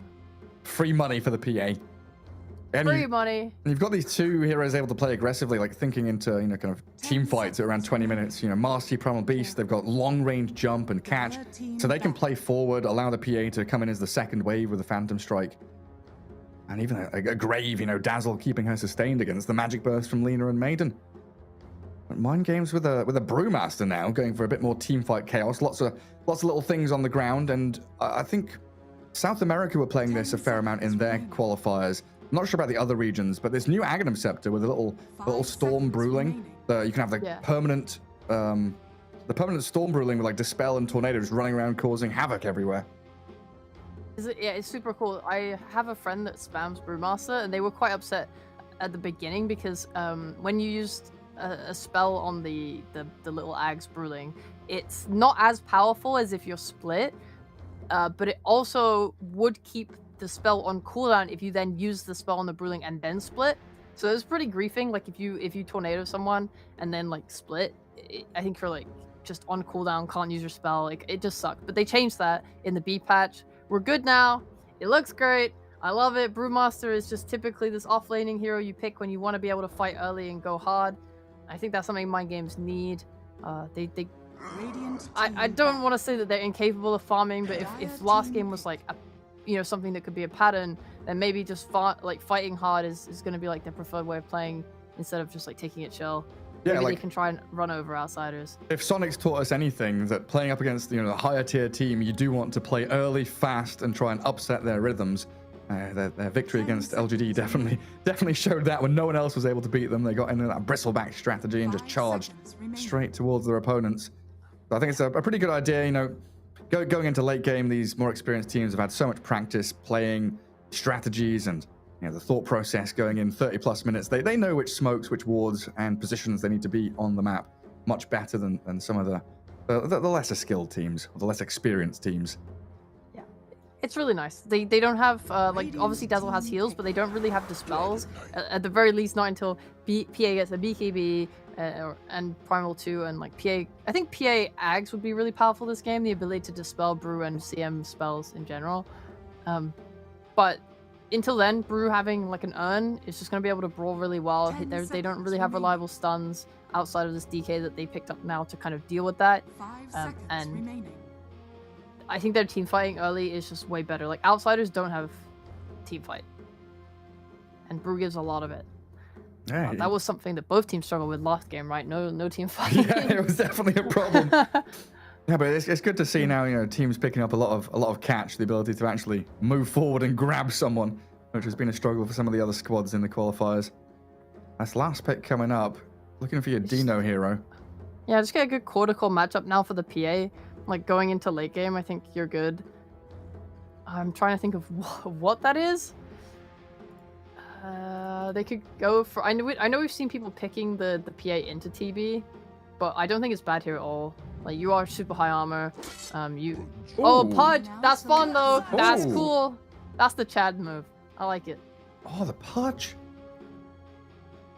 Oh man, yeah, carry Pudge back on the menu. All right, we take those. It's what's the lane like? Oh, it's mid Primal Beast. Dude, we were theorizing what? offlane Primal Beast the whole time. It is as well. That's crazy. Is that even good? You're laning into Alina, who's just like a general like melee mid killer. Yeah, I don't even know. I mean, maybe when you're pairing it up with like a Marcy, right? When you're thinking about rune rotations or Yamish being able to come into that lane, you can absolutely kill the Lina with an onslaught, a rebound. I mean, it's the same story you were talking about with the off lane, right? This Marcy and Primal Beast very good at holding hands and playing aggressively together. But yeah, I think just in a straight 1v1, Lina's going to come out on top. I'd hope so. I think the lanes look pretty good for Mind Games, unless I'm like seriously not understanding this Dragon Knight lane. I feel like CM plus Pudge could be pretty scary, especially early. Like if they have a route into hook under tower, like you have to be very careful with your positioning on that lane for outsiders. I'm just wondering with Primal Beast, he's got really good base damage, he's got Uproar. Is he going to be one of these heroes that just goes, 12 last hits, 12 denies, and Lina's like, I got one range creep kill this entire lane stage? It's not that bad, only because you have stun on Lina, so you're always able to stun like the range creep plus the Primal Beast, because he's melee, he's playing in the lane, in the wave, sorry. So yeah, you're not like defenseless, you're just going to click him a lot. That's just how Lina plays versus melee heroes. You come into the lane, the first thing you do is right click the enemy mid and get him down, Yo, can we predict yet? I'm gonna try. Time of first barracks destruction. When do you think? I think 20 to 30. I'll go 30 to 40. If you're doing that, I'll go one above. Oh, that's... I don't like you. Oh, we're allowed to select. Hey, yo, let's go. Okay, total number of player deaths by 10 minutes. By 10 minutes? That's a... I mean, they got brawlers for days. 16 plus? Yeah, plus... I'm gonna put 11 to 15 and go one below you. Oh, then. I hate you. I hate you. Gonna go... Which team will win? Quickly, Gary. Yeah, we've got these TI predictions. Which team will win? Outsiders? Oh, Hook misses. Dino attempted under his vision. And when will first blood happen? Where's the now? Where's the now button? 0 to 3 minutes. Yeah. All right, we're done. Good predictions. In the next 30 seconds, please. Okay. Sentry out from Yamich as well, so they'll get the D ward. Oh, shame they missed that hook. Maybe they can get one here. Oh, they can. Yeah, DM dragged back into the Light Strike array. First blood's coming. DM drop in. They turn and Dragon Tail stunned, but he's already dead. Dino, though, your punch. Trading out your punch for the Dragon Knight. Yes, you got first blood, but now, is that worth it overall? Probably Of course, yes. first blood's always worth it, yeah. He's probably bought out. He's not losing too much gold. You're okay. It does mean you have to expend your TP to your lane. Though, oh, is he dodging bot lane? He's going top. They're lane swapping. So's DM. DM's going top. Oh, Oh, yeah. who's lane? Were you looking at the punch or the DK? Pudge was... Yeah, punch walking maybe... top. Do you think they just saw the PA start to walk bot after the first blood? Yeah, maybe. Counter, and that's what... Yeah, I think that might have been it. Look at them both. They're just walking to lane. That's probably fair. Like, when you're doing lane swaps like this, you want to be certain of the lane that you're going into. So if you commit a TP to top and, like, it's the wrong lane, you can't TP out. They can TP whoever they want. Oh, but So it makes sense. this Brewmaster is very sad. Yeah. He has been trapped between towers. Yamich and Hakada, they've got rebound to come back in on him. Can they kill him here? He's trying to heal up with the Tango, but Orb of Venom and Poison Touch just keep stacking damage. He's not going to die, but that's a lot of damage onto the Brew. That's fine. He has a salve, he has 7 sticks, he has a fairy fire. He wasn't going to die there, but really nice heads up play by outsiders to use both supports there just to make him use resources. And this is the scary thing, right? Like, he tanks all that damage because he doesn't want to TP to lane. If he TPs to lane and he dies, then he has to walk all the way back and his lane's just ruined. Yeah. So you kind of have to tank this and just bring out more regen. Like, we see a Bracer coming on the career. Just looking at his last hit, 0-0, while PA now 7-4. Ramsey's having the perfect start. And they will try and shift things back up towards top, I assume. They're just going to keep this tri-lane bottom going. Yeah, I don't see any reason to bring it top. Like, it's a Dragon Knight. He's fine. He gets levels. He'll be happy. Yeah, just go kill Slayer instead. Crystal Maiden jumped on. Plenty of ways to gap close onto the Maiden. And Ramsey's handed over the kill. Something in your eye? It's really... I love this lane swap. And I love this tri-lane. I think this Dragon Knight allowing this to happen was awesome. Yeah, Pudge and Chen unable to do too much to DM. Like, they get a hook and a rot, but he's going to have his Dragon Blood up and running very quickly. And just taking a peek into mid lane, 8-2 on the Primal. Lina is coming out slightly on top, but it looks like GPK is perfectly fine. And getting his bottle refill, still full HP. Just with the trample uproar so far. Slayer's out of position again. Oh, Crystal Maiden, no. Gets off the frostbite, but there's no way Brew can save her. And actually, BB puts himself in harm's way. It's a full orb of corrosion on this Phantom Assassin. Already done, like 2.5 minutes in. This is unlaneable for CM, genuinely. I don't even know if they have a single support that they can really put bot. Like, there's so much kills. Marcy Dazzle PA, that is one of the stronger tri-lanes that I've seen. I don't even think like they can commit a tri-lane in response because you have to secure your Pudge's farm top. And you have a like, Chen. Yeah, it's a Chen. It's not gonna kill. It's not gonna save. It doesn't offer anything. This is such a good tri-lane idea, and they just have to really play for levels. I think maybe CM even like, I don't know. I don't think there's anything she can do bot. Maybe you just have to commit your own tri-lane top to like DM, but then maybe outsiders will swing their heroes up there and try and match. I don't know what would happen, but I don't know about CM going back bot. It must be such a journey for someone like just tuning into this game and looking at the last hits, right? Because you have 4 cores up the top doing perfectly fine. Dire like slightly ahead. And he's like, oh, DK, he's struggling. Where's the other off lane? Oh, it's Brewmaster. He's just hit level 3. 4 last hits, has barely come into a creep wave. It's terrifying, truly. I actually really like what Slayer's doing, and he's just jungling. Yeah. Yeah, what else can you do? Yeah, I mean, top is going fine. I think like Dino and Bignum are having a perfectly okay time, like zoning out DM with the rot, and the creeps. So you're not needed there. You can't go bot. Might as well just hit some jungle creeps, get some network. And try your best. And DM with his boots, level 2 Dragon Blood. And there is a tornado in on him.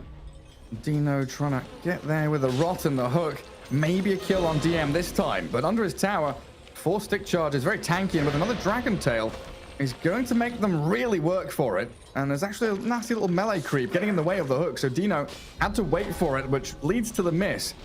They're spending so much time doing this. They're going to be missing last hits. They're not pushing tower with their heroes. DM's going through trees. He's just juking them left and right. 5 seconds for hook to come back up. He goes for a deny. Wait, DM just outplaying in this lane. Not a fan of the hook. He kind of wasted it. Just went for a random hook into fog when you could have just. I think he expected him to juke to the left to go for that tree cut in the first place, but he didn't. So yeah, DM out here breaking ankles, all reliable in the off lane. And BB down bottom. A bit of help from Slayer as he does come out of the jungle level 3, but Ramsey's in Hakora. They're onto BB with the corrosion and the poison. Dazzle does fall, but Ramsey's now 2-0-2. 31 last hits and 10 denies. I mean, you couldn't dream of a better start for a Phantom Assassin. Yeah, this is another reason why I love this lane so much. Not only is it really strong and they will kill Slayer. Slayer, like, come on, man. Come on, man. You're meant to learn from your mistakes, my friend. He's like, where's the Marcy? Oh, right. Yeah, she's here. Dude, you didn't see this because the DM like dive was happening top, but CM got a centaur creep in the jungle down to like a little bit of health, but Yamich was like contesting it. So like he was like, oh god, what do I do? So he used Crystal Nova, and what it did was it brought the centaur down to 1 HP, and then Yamich just took the loss. And then he stopped jungling. Oh, that's awful. Big Num. He came in to try and guard 6-minute rune, but GP came there with the level 3 trample. Missing the Light Strike Array. A little sidestep allows the Pulverize and the Dispose to come in onto Slayer and Aincrad. And Outsiders, they're just running over this game. They've got body blocks for days. GPK, with this Arcane Rune, he's got another Onslaught and Trample again. A double kill from your mid-primal beast. God, I was so enamored with this tri-lane, I forgot to watch the first levels of mid, so I actually do not know why GBK has had such a free time. Like, yes, he has good stats, but he didn't buy, like his base stats are pretty good, and he can CS, but like, how are you not just getting bullied out by Lina just clicking you? I don't know what happened there. Yeah, I don't know, but they're making a jump bottom. GPK TP's down there to help Ramses get himself another kill. Your Primal Beast is 4-0. Radiant's middle tower is under He's playing attack. great. I love this. This is so fun watching mid Primal Beast. The Onslaught is so far range. Like, any slow, any stun is just like enough for him to follow up. Getting these early levels in Primal Beast seems so effective because you do so much damage. Isn't this the way things went in the previous series? You're saying that Mind Games kind of had a closer one in the first one, then game 2 they was run over completely? Yep. It feels like... History repeats itself. It really does. It feels like quite a common trend when you have, you know, a team that can take single games off of the higher level teams. And game 2 just comes around, you're like, well, we've lost all our momentum. We lost game 1 when we tried our hardest. Game 2, 3k behind at 8 minutes. Tier 1 tower already dead. Didn't even need the second catapult wave because GPK just comes in, clears waves, tramples them down. And he's already got tons of little items and working on his BKB already.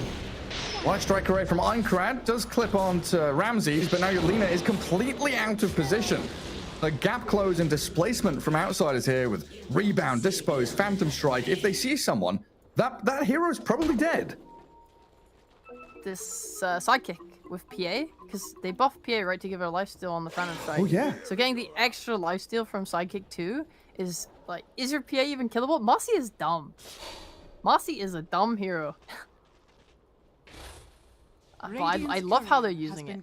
And just this poor Brewmaster, I just want to like touch on him again. The tri-lane was so effective for 100 million reasons, but the main one was making Brew have the slowest start to his game ever. Like, totally nullifying his ability to have like a lot of impact in this game. Like when I saw it come out, I was like, oh, this is nice, because you have a PA who wants to go Battle Fury. Like, picking a Brewmaster, an early brawling offlaner that can try and like palter that, seems really good to me. I saw the vision of the pick, and I liked it a lot, and I think that Outsiders have done an insanely good job of stopping that early condition from Mind Games to be really strong. Yeah, he's absolutely one of those heroes that has a slow build up though, right? We used to see the Spirit Vessel into Ags, you know, Refresher build. Now I'm not quite sure where we're at with the hero. It feels like Ags Rush might be the way to go. Here he's kind of forced to go Bracer, Phase Boots, a little bit by bit, trying to build himself back into the game.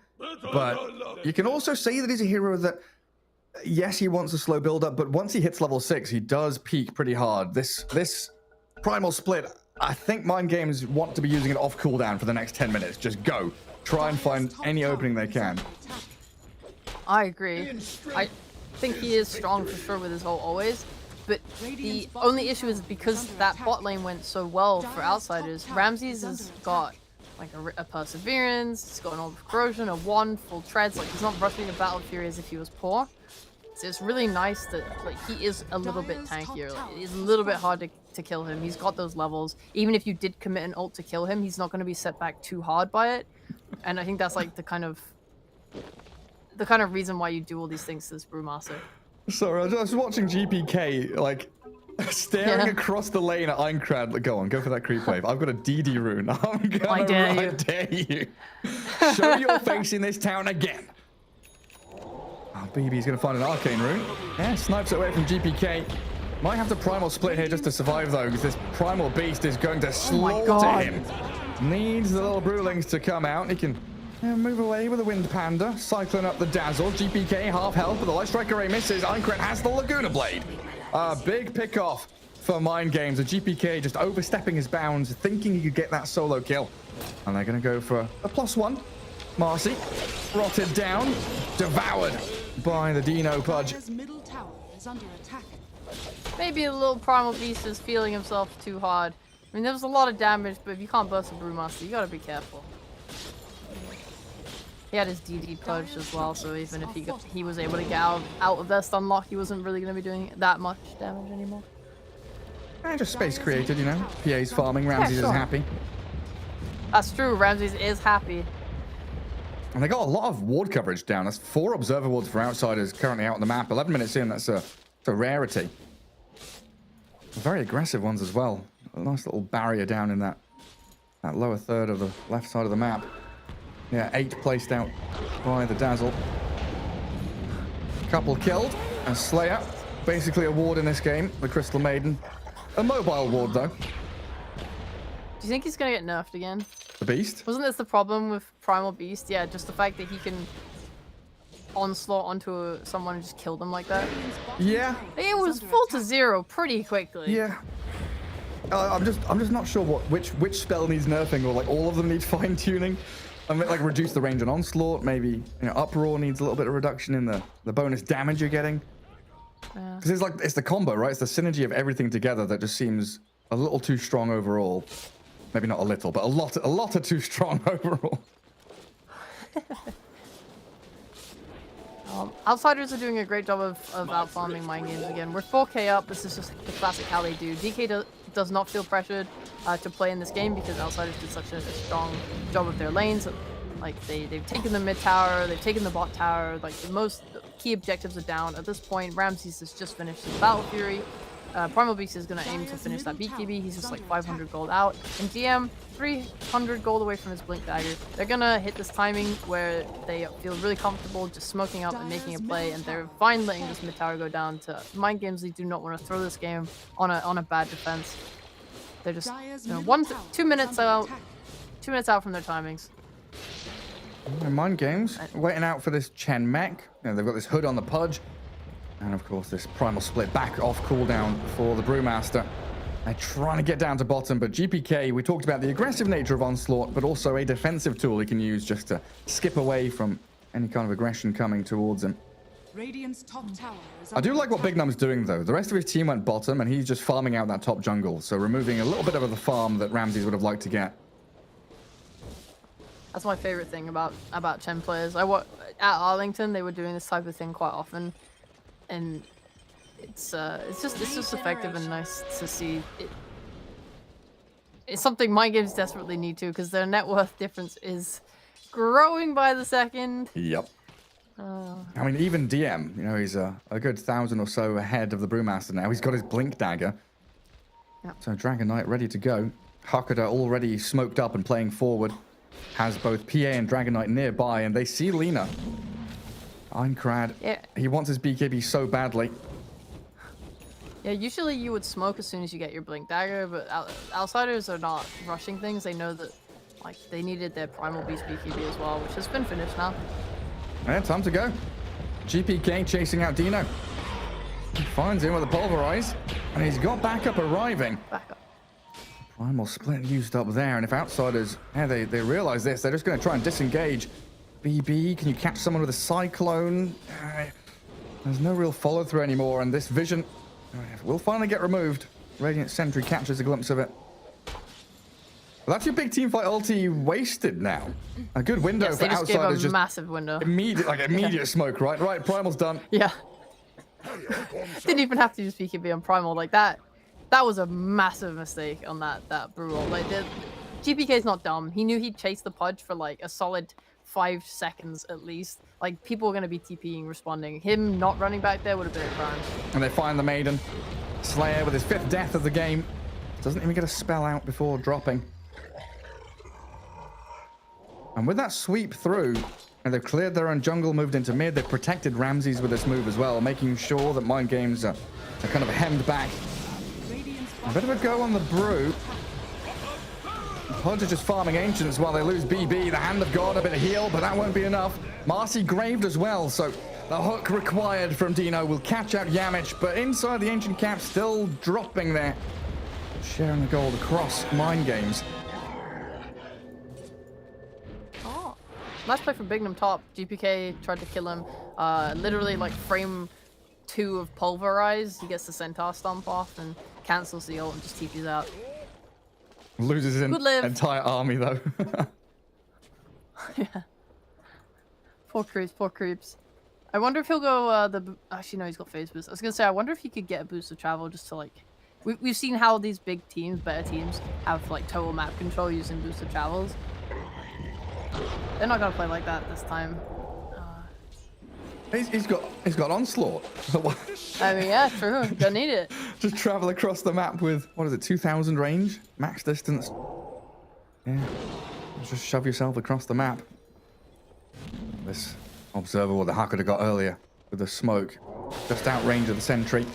Allows GPK to move in towards that Crystal Maiden. She disappears. Doesn't last long under the trample. I think GPK really understands his strength, which is like weird on a new hero, but he didn't feel threatened at all to have to BKB there. Even if Minecraft was hiding in the trees or something with a stun, could have ended maybe badly, but he just doesn't care, doesn't worry. He's not wasting BKB charges. They're kind of getting away with murder, literally. Yeah. There just doesn't seem to be a response from Mind Games whatsoever. Like, they're going to smoke up now, but this ward has given them so much vision. Outsiders know it's coming, they scan it, and that will lead to the full retreat from the Dazzle and the PA back towards that tier 1. Radiant's middle tower So we've got Shard and is under Dazzle attack. now, and I think PA has finished off the BKB already. Yeah, recipes on the courier with the Dagger of Radiant's top Restore. tower is under attack. New neutral item coming out to her. This was not a fully comfortable smoke. Pudge was 800 gold out from his Ags when they did that. Yeah, you have split. Yeah, you have BKB Lina, but generally you want Radiant's top your tower is Ags. under You want attack. your item timing. Maybe they can smoke again when they have that. This one didn't go so well. Outsiders are just reading the map perfectly, reading them perfectly. They have Radiant's really top great tower deep wards has down. fallen. They did this last game as well, where they're just spotting all the movements from Mind Games, seeing smokes, like just knowing like, hey, they're not playing here, which means they're probably smoking this way. We'll use a scan, easy peasy, Radiant's top no tower is problem. under attack. And because they went bot with that smoke, it just gives like Dire's top bottom tower map is under control attack. Yeah. to outsiders who are just gonna try and keep control of it and then go for Roche. Exactly, because, you know, reading and understanding what's happening or what your opponents are doing is one part of the puzzle. Actually having the correct response and moving two heroes in behind the DK top, preparing yourself now to swing into mid and cause a team fight to happen. Around this Lina, it looks like, who's showing on the mid wave. Outsiders prepping for the jump with the DM. Chen is here with a couple of Centaur creeps. Slayer in behind Lina too. But it's just, Mind Games see absolutely nothing. Mind Games, they have their Ags on Pudge now. There's no BKB, which is a little scary. However, now's the time. This is going to be the big Roche fight. On GPK, the smoke breaker. Ramsey's here nearby as well. Gets out with the Light Strike Array. Does get Centaur stomped and Laguna bladed, but his BKB's up and Yamich Ramsey's there straight on the chip. Take him down as the dismember comes from Dino onto Marcy, but Yamich is graved. And they're able to get on the Lina. This PA really shredding through with the physical damage, but a little bit afraid. Outsiders have separated, split up the fight to try and disengage after the primal split. Ramses dodges the hook. Another miss from Dino, leading now to the onslaught, and DM's reinitiation kills off the Lina. Oh, the freezing field cancelled by the Shard of Dazzle, and a 5-man wipe is incoming. Brew the last to fall, but Outsiders a firm grasp on this game as they walk straight towards Roche. Radiant's middle tower is under attack. There was a lot of sad things that happened there. Say it, For Mind Cheapo. Games? There's 20 minutes Huh? in, just... No, I don't mean flame. I just mean unfortunate. You know, like the Lina's like using her BKB to try and kill the primal beast with his onslaught. He's just like veering off to the left, getting out of the fight on low health. Like you're wasting your BKB coming on that. Ramses is like dumping him. He's unable to really sit there and stick and just do his damage. Then his BKB's over. Like Ramses is getting out. He's dodging like hooks. He's like, honestly, Ramses was probably the most disruptive part of that fight by far, without even really killing anyone. I think most of the damage was coming from everyone else. DM got some really nice like jumps towards the end of the fight. They were just like poking and re-engaging. And straight back into that, they go. GPK, even without his BKB, like you've been saying, he's just not afraid, knows the limits of his hero, goes straight on Big Num. Radiant's top tower Mind Games, is they're under so reliant now on getting like a huge hook. The creeps get in the way though, and GPK uproar, BKB straight onto the Maiden. Just a couple of seconds is all it takes. Might be in a little trouble now, though. Rebound across, buyback from Slayer. The GPK Primal Beast graved up, saved at the last second and TPing home. Oh, there's no stuns. He dies in a fountain, though, to the remnants of the rot. Hakura nearly had his back. As Marcy rebounds over the top. Mind Games, they do get a huge one. Radiant's middle That's tower what just is arrived under for attack. PA. They just got a lot stronger. Yeah, I really have enjoyed this team fights and fighting from outsiders. Like the main thing I liked was like PA using her full BKB to disrupt heroes from Mind Games and not let them like kill, and just like kind of waiting out their own timings on Mind Games, like the BKB Lina, you know, using PK. Oh god, what a crit! Oh god! Oh, Slayer as well. Sisters in life and sisters in death. 10 deaths soon, baby! Oh, jeez. To say I like that they've been playing out the Lina's BKB. I like that they've been playing out the Brewmaster split.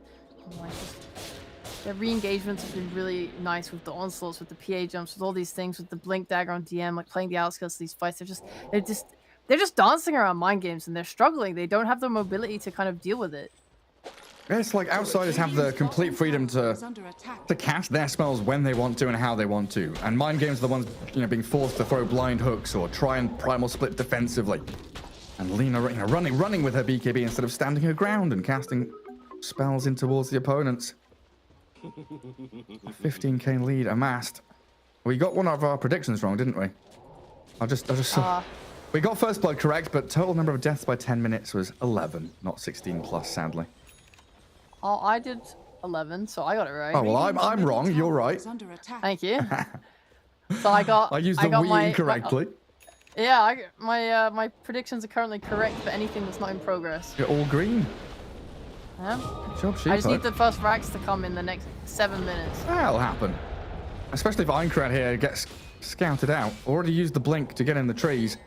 GPK, not going to get stunned. Aincrad with another miss. And the BKB up means he'll chase Big Num down. And Mech won't save him. Nothing to stop that BKB TP from the Lina, though. And this is how quickly they move. They make a play top, get a kill. There's nothing there for them to gain. So they're TP down south. And if Dino... Oh, he's going to go for this one bonus camp. Not going to be his undoing, though, it looks like. DM went for the wave. Well, it's Yamich up on the high ground scouting. Disconnected? Yeah, some lags. The DM's just like staring at a tree. Oh, is he? Like a second there, the creeps are just hitting him. He's just like, that's a nice tree. It's some good wood. Can't escape your sins. All right, let's think about this one. Before Mind Games, how can they take a good fight? So the biggest strength that they have is their high ground. You're playing against a Pudge. The ability to hook under a tier 4 is not to be sniffed at. Right? So maybe they could do a really good high ground defense. Mm-hmm. There's also... I mean, there's also always this idea that, well, Pudge could die outside of his base. Yeah, always. He could just straight up die. He could do that. Beyond godlike PA. Make sure of that. And Yamich with his unleash. Does get cycloned by BB's little Brewling. Aghanim Sept is done on that Brewmaster now. 500 ping, says DM. That's not good. Well, you know, 500 ping, maybe that's just like the crutch they need. They're too good. Server can't have it. They're too skilled. It is possible to take a fight. Just because if you are, like, maybe you take this Ags Brewmaster, you have the little Brewling, you lift PA. PA is, obviously they have damage coming out from Primal Beast, but I think they have enough damage on Mind Game side from Lina, for example, to be able to kill Primal, even if he is BKB'd. So if they can lift PA and then split, lift her again, and just try and keep her out of the fight for as much as they can, there's no reason why they can't kill the rest of Outsiders heroes. This is very much like a one core type game, especially like the longer you go into the game. I'm not trying to put down Primal Beast damage. DPK is playing out of his mind and he is doing a lot of damage, but against the long range Lina and a Pudge, I do think he might end up suffering, especially as his BKB gets lower. Hey, we haven't really seen the impact out of this Pudge and Lina, because they have been the ones being gone on. You know, you mentioned in that previous fight in the mid lane, the PA with her BKB chased Lina back, and she wasn't actually able to push damage forward. But maybe if they're the ones that get the jump around a bit of vision in their own triangle, maybe defending tier 2s or the high ground, some kind of advantage they have to try and levy a little bit here against outsiders. I think Mind Games should ever defend a tier 2 tower. Probably not. I mean, there's only one left. And it's not lasting long either. Goodbye, Bignum. Oh, he's Taunting him. He's mocking him. Doesn't even get the high five. Well, they scan up top Slayer. as well. They get Slayer. GPK trying to high five as well. What happened mid lane? Yamich? Oh, thank God. Was he hooked back? Looks like it. Grabbed in by the Pudge. I do Cyclone the Dazzle as well. DM looking like he's ready to jump and stun. Catches into the Pudge, and PA straight in onto Dino. Big crits, the 1200 hits onto the Pudge, while Aincrad BKB again defensively. Try and run away.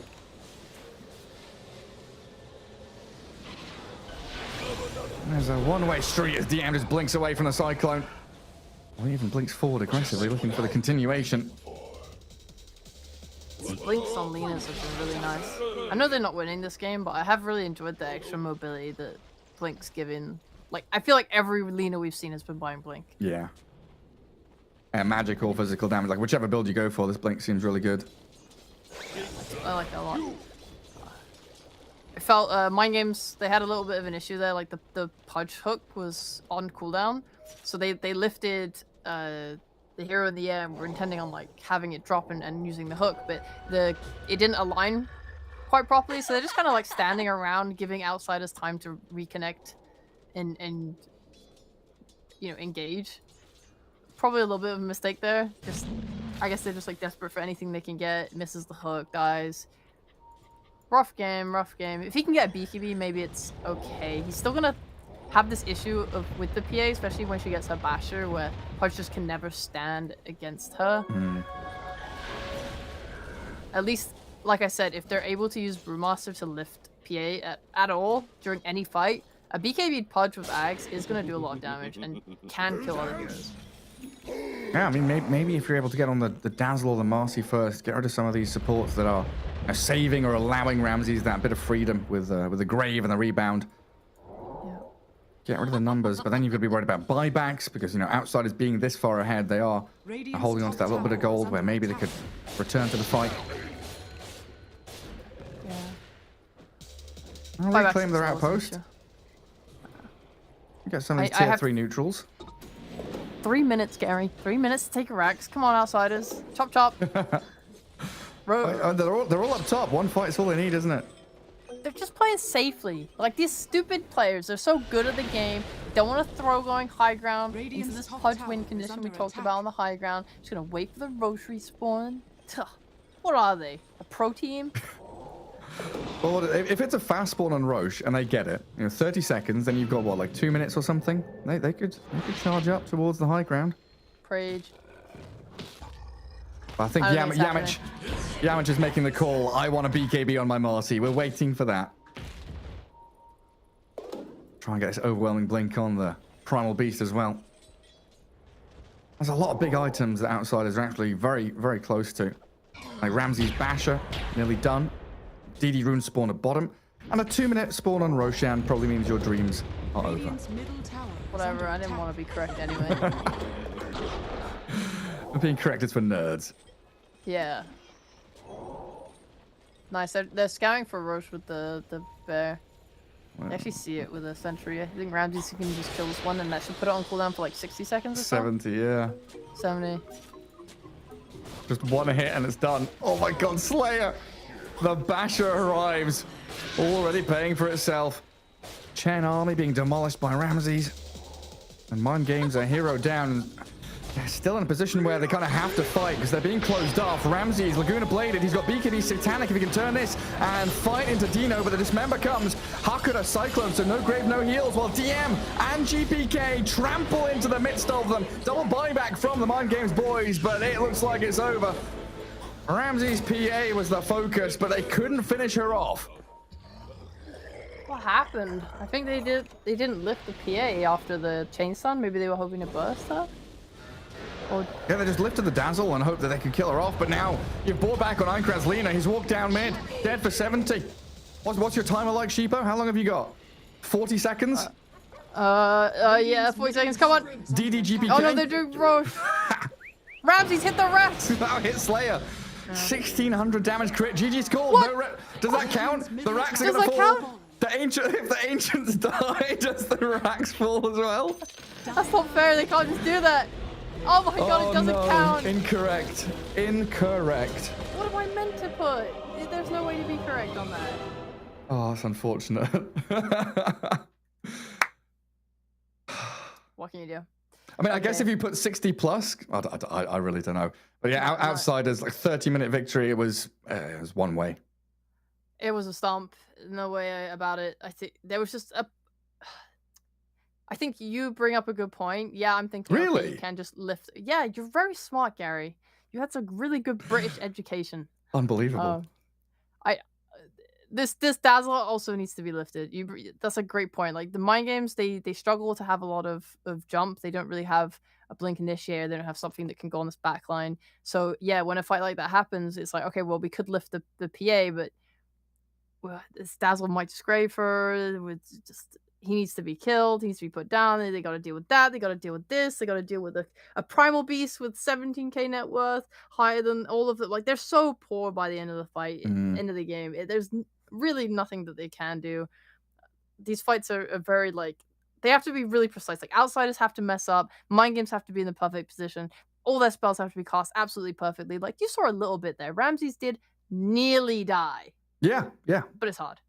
It got close towards the end, but I mean, I think one of the biggest things here, you were saying it as well, we didn't really get to look too much at it, but it's Primal Beast mid against the Lina. Is this one of the answers? We're going to have to go back and watch the replay to figure out how GPK did so well? Yeah, I don't know. That is something I will go back and look at 100%. It would be... I don't think Aincrad is a bad mid player by any means, but I don't know if he misplayed the matchup. It is a new matchup. Yeah, it's unexpected.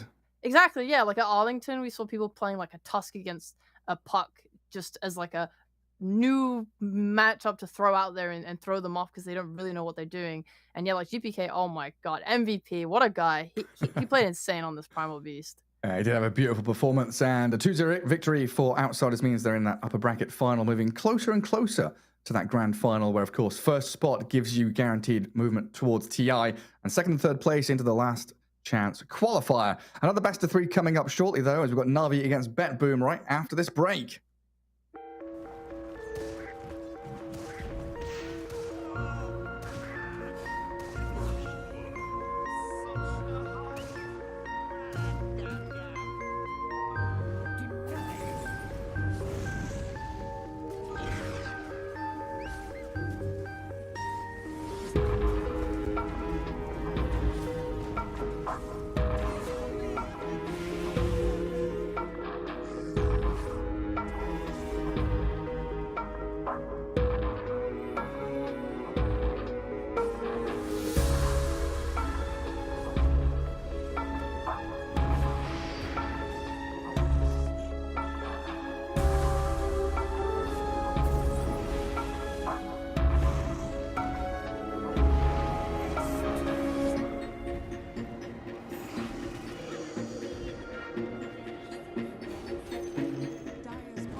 Radiant's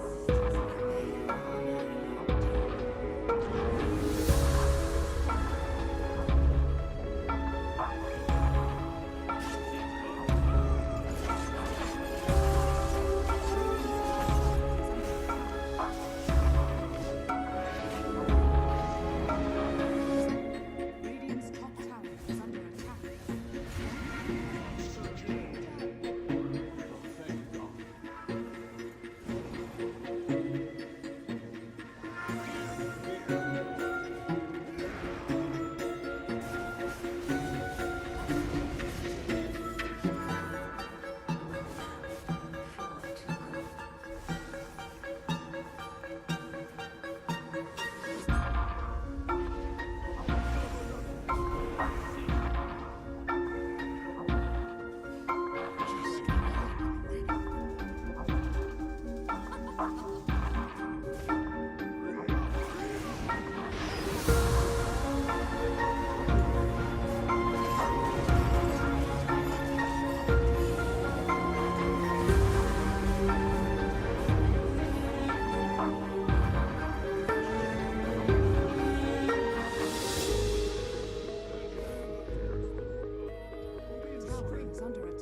Radiant's middle tower has fallen.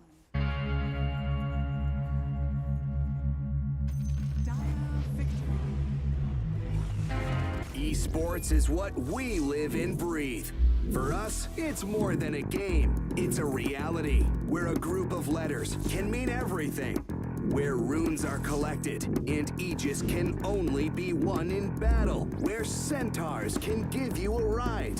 Where the true heroes are those in front of the screen. GG Bet. This is real.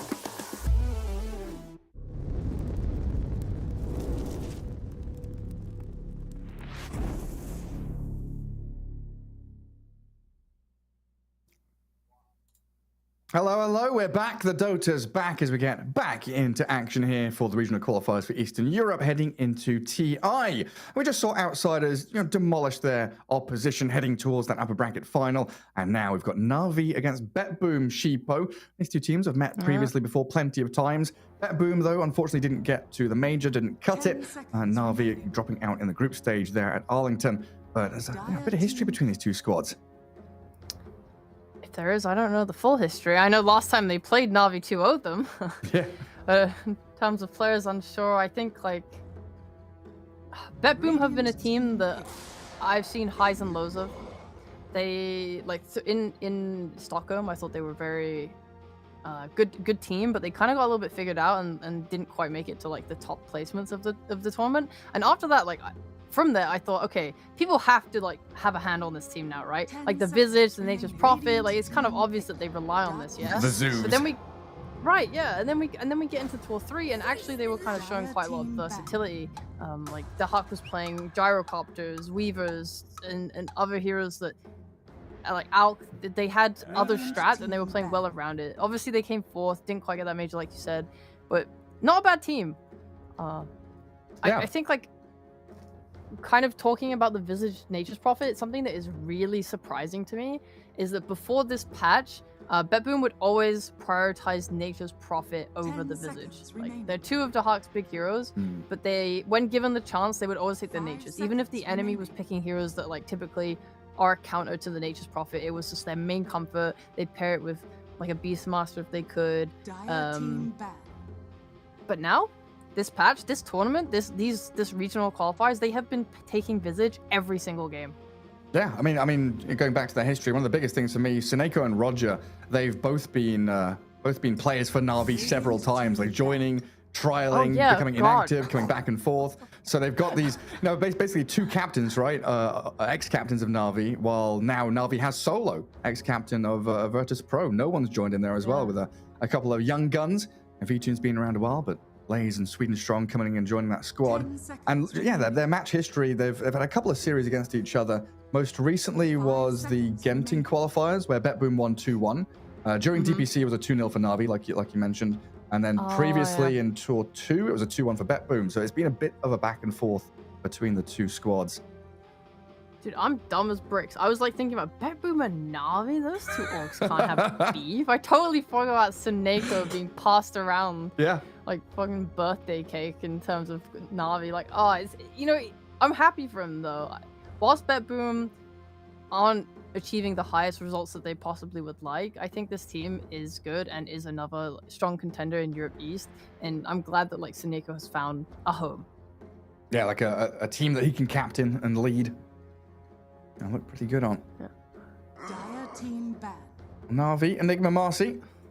A pretty solid lane if that's going to be your off lane.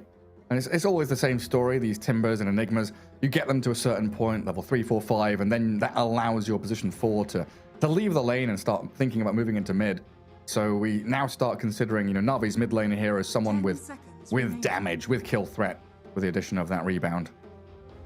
5 Yeah, seconds this remaining. Enigma is a hero I would say has fallen out of favor of this first phase a little bit. Some teams really like him, but it does feel like we haven't seen as much of Enigma, right? Just other stuff getting favored a little bit more, especially this Lina has been passed around pretty hard. Yeah. Recently. This is different. It feels like Enigma, yeah. Enigma's like Go on. more a second phase ban now rather than a first phase pick. Right? Like, I've seen a lot of people trying to go for this Undying and Enchantress as their first pick instead, just because everyone seems to be really liking these stronger lanes, especially Ench. Like, the impact people are having with her on going to mid, rotating with the creeps, and just the laning in general, it seems very good.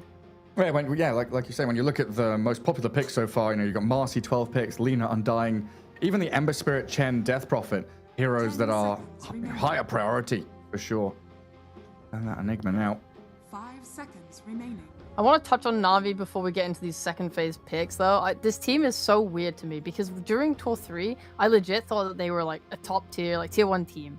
They were stomping lanes like outsiders. Everyone hypes this team up. Everyone thought they would win or do like top 3 in the Arlington Major, but Na'Vi stomped them so hard during Tour 3. Their laning was on probably one of the highest levels in Europe East, and in the early stages of groups in Arlington, like they kind of looked in that form. Like no one was playing like kind of near at peak Dota. They were talking in interviews and saying like no one said his confidence was very high. And I like their results were pretty shocking to me as a result. Yeah. Coming off the back of that, I know Solo said that they had problems with their drafts, like their hero priority was pretty off. I wanted them to fix it. I'm just worried because versus 10 Hellraisers, seconds you know, remaining. that game 1 was a shitstomp. Like they lost their lanes, they got destroyed. 5 Game 2 seconds reverse remaining. stomp. Game 3 goes an hour long. The both teams are kind of taking turns getting wiped, like throwing into throwing. It's not like a vote of confidence for Na'Vi. And definitely had a ton to fix after Arlington. And do you think, Yeah. do your worries continue when you see, like, you know, we talked about this Enigma not being priority anymore. Is this something that, you know, they're not moving forward, they're not kind of adapting to how these regional qualifiers have been playing out? There is that chance. I do think Enigma is still a very strong hero, so I'm not put off by it Okay. at all. Like if they picked Tiny, maybe I would have been like, okay, Yeah. guys, like let's take a chill. That hero's kind of died actually, but Enigma is still really good. The lane strong in general, always being able to have it in Dire like, you know, in front of your tower, and it gives your 4 a lot of space. Ah, that's Snapfire we talked We about. get it. We get it, yeah, that's nice. I love this hero. It pairs really nicely with any kind of AoE team fight, wombo combo. Gives a lot of damage to Marcy and Enigma both. And having, Just all around solid support. yeah, like having the rebound and the cookie as well. So you've got multiple heroes that can actually jump and catch. Now, Pango with a swashbuckle and rolling thunder. There's so many abilities. You know, Navi's chase in team fights. Not only do they have wombo combos, but they can throw them onto a couple of heroes and then chase for the additional targets as that team fight 10 develops. seconds remaining. Something that you do really need when you're up against, you know, Visage, who is so tanky, and when he gets his shard, Dawnbreaker with that heal from the Solar Guardian, Swap, Betboom have the defensive mechanisms to be able to get away from some of these team fight abilities. Yeah, for sure. I know Europe East really like Enigma into Dawnbreaker. Like, teams will pick both ways. Like, teams will pick Dawnbreaker into Enigma, and teams will pick Enigma into Dawnbreaker.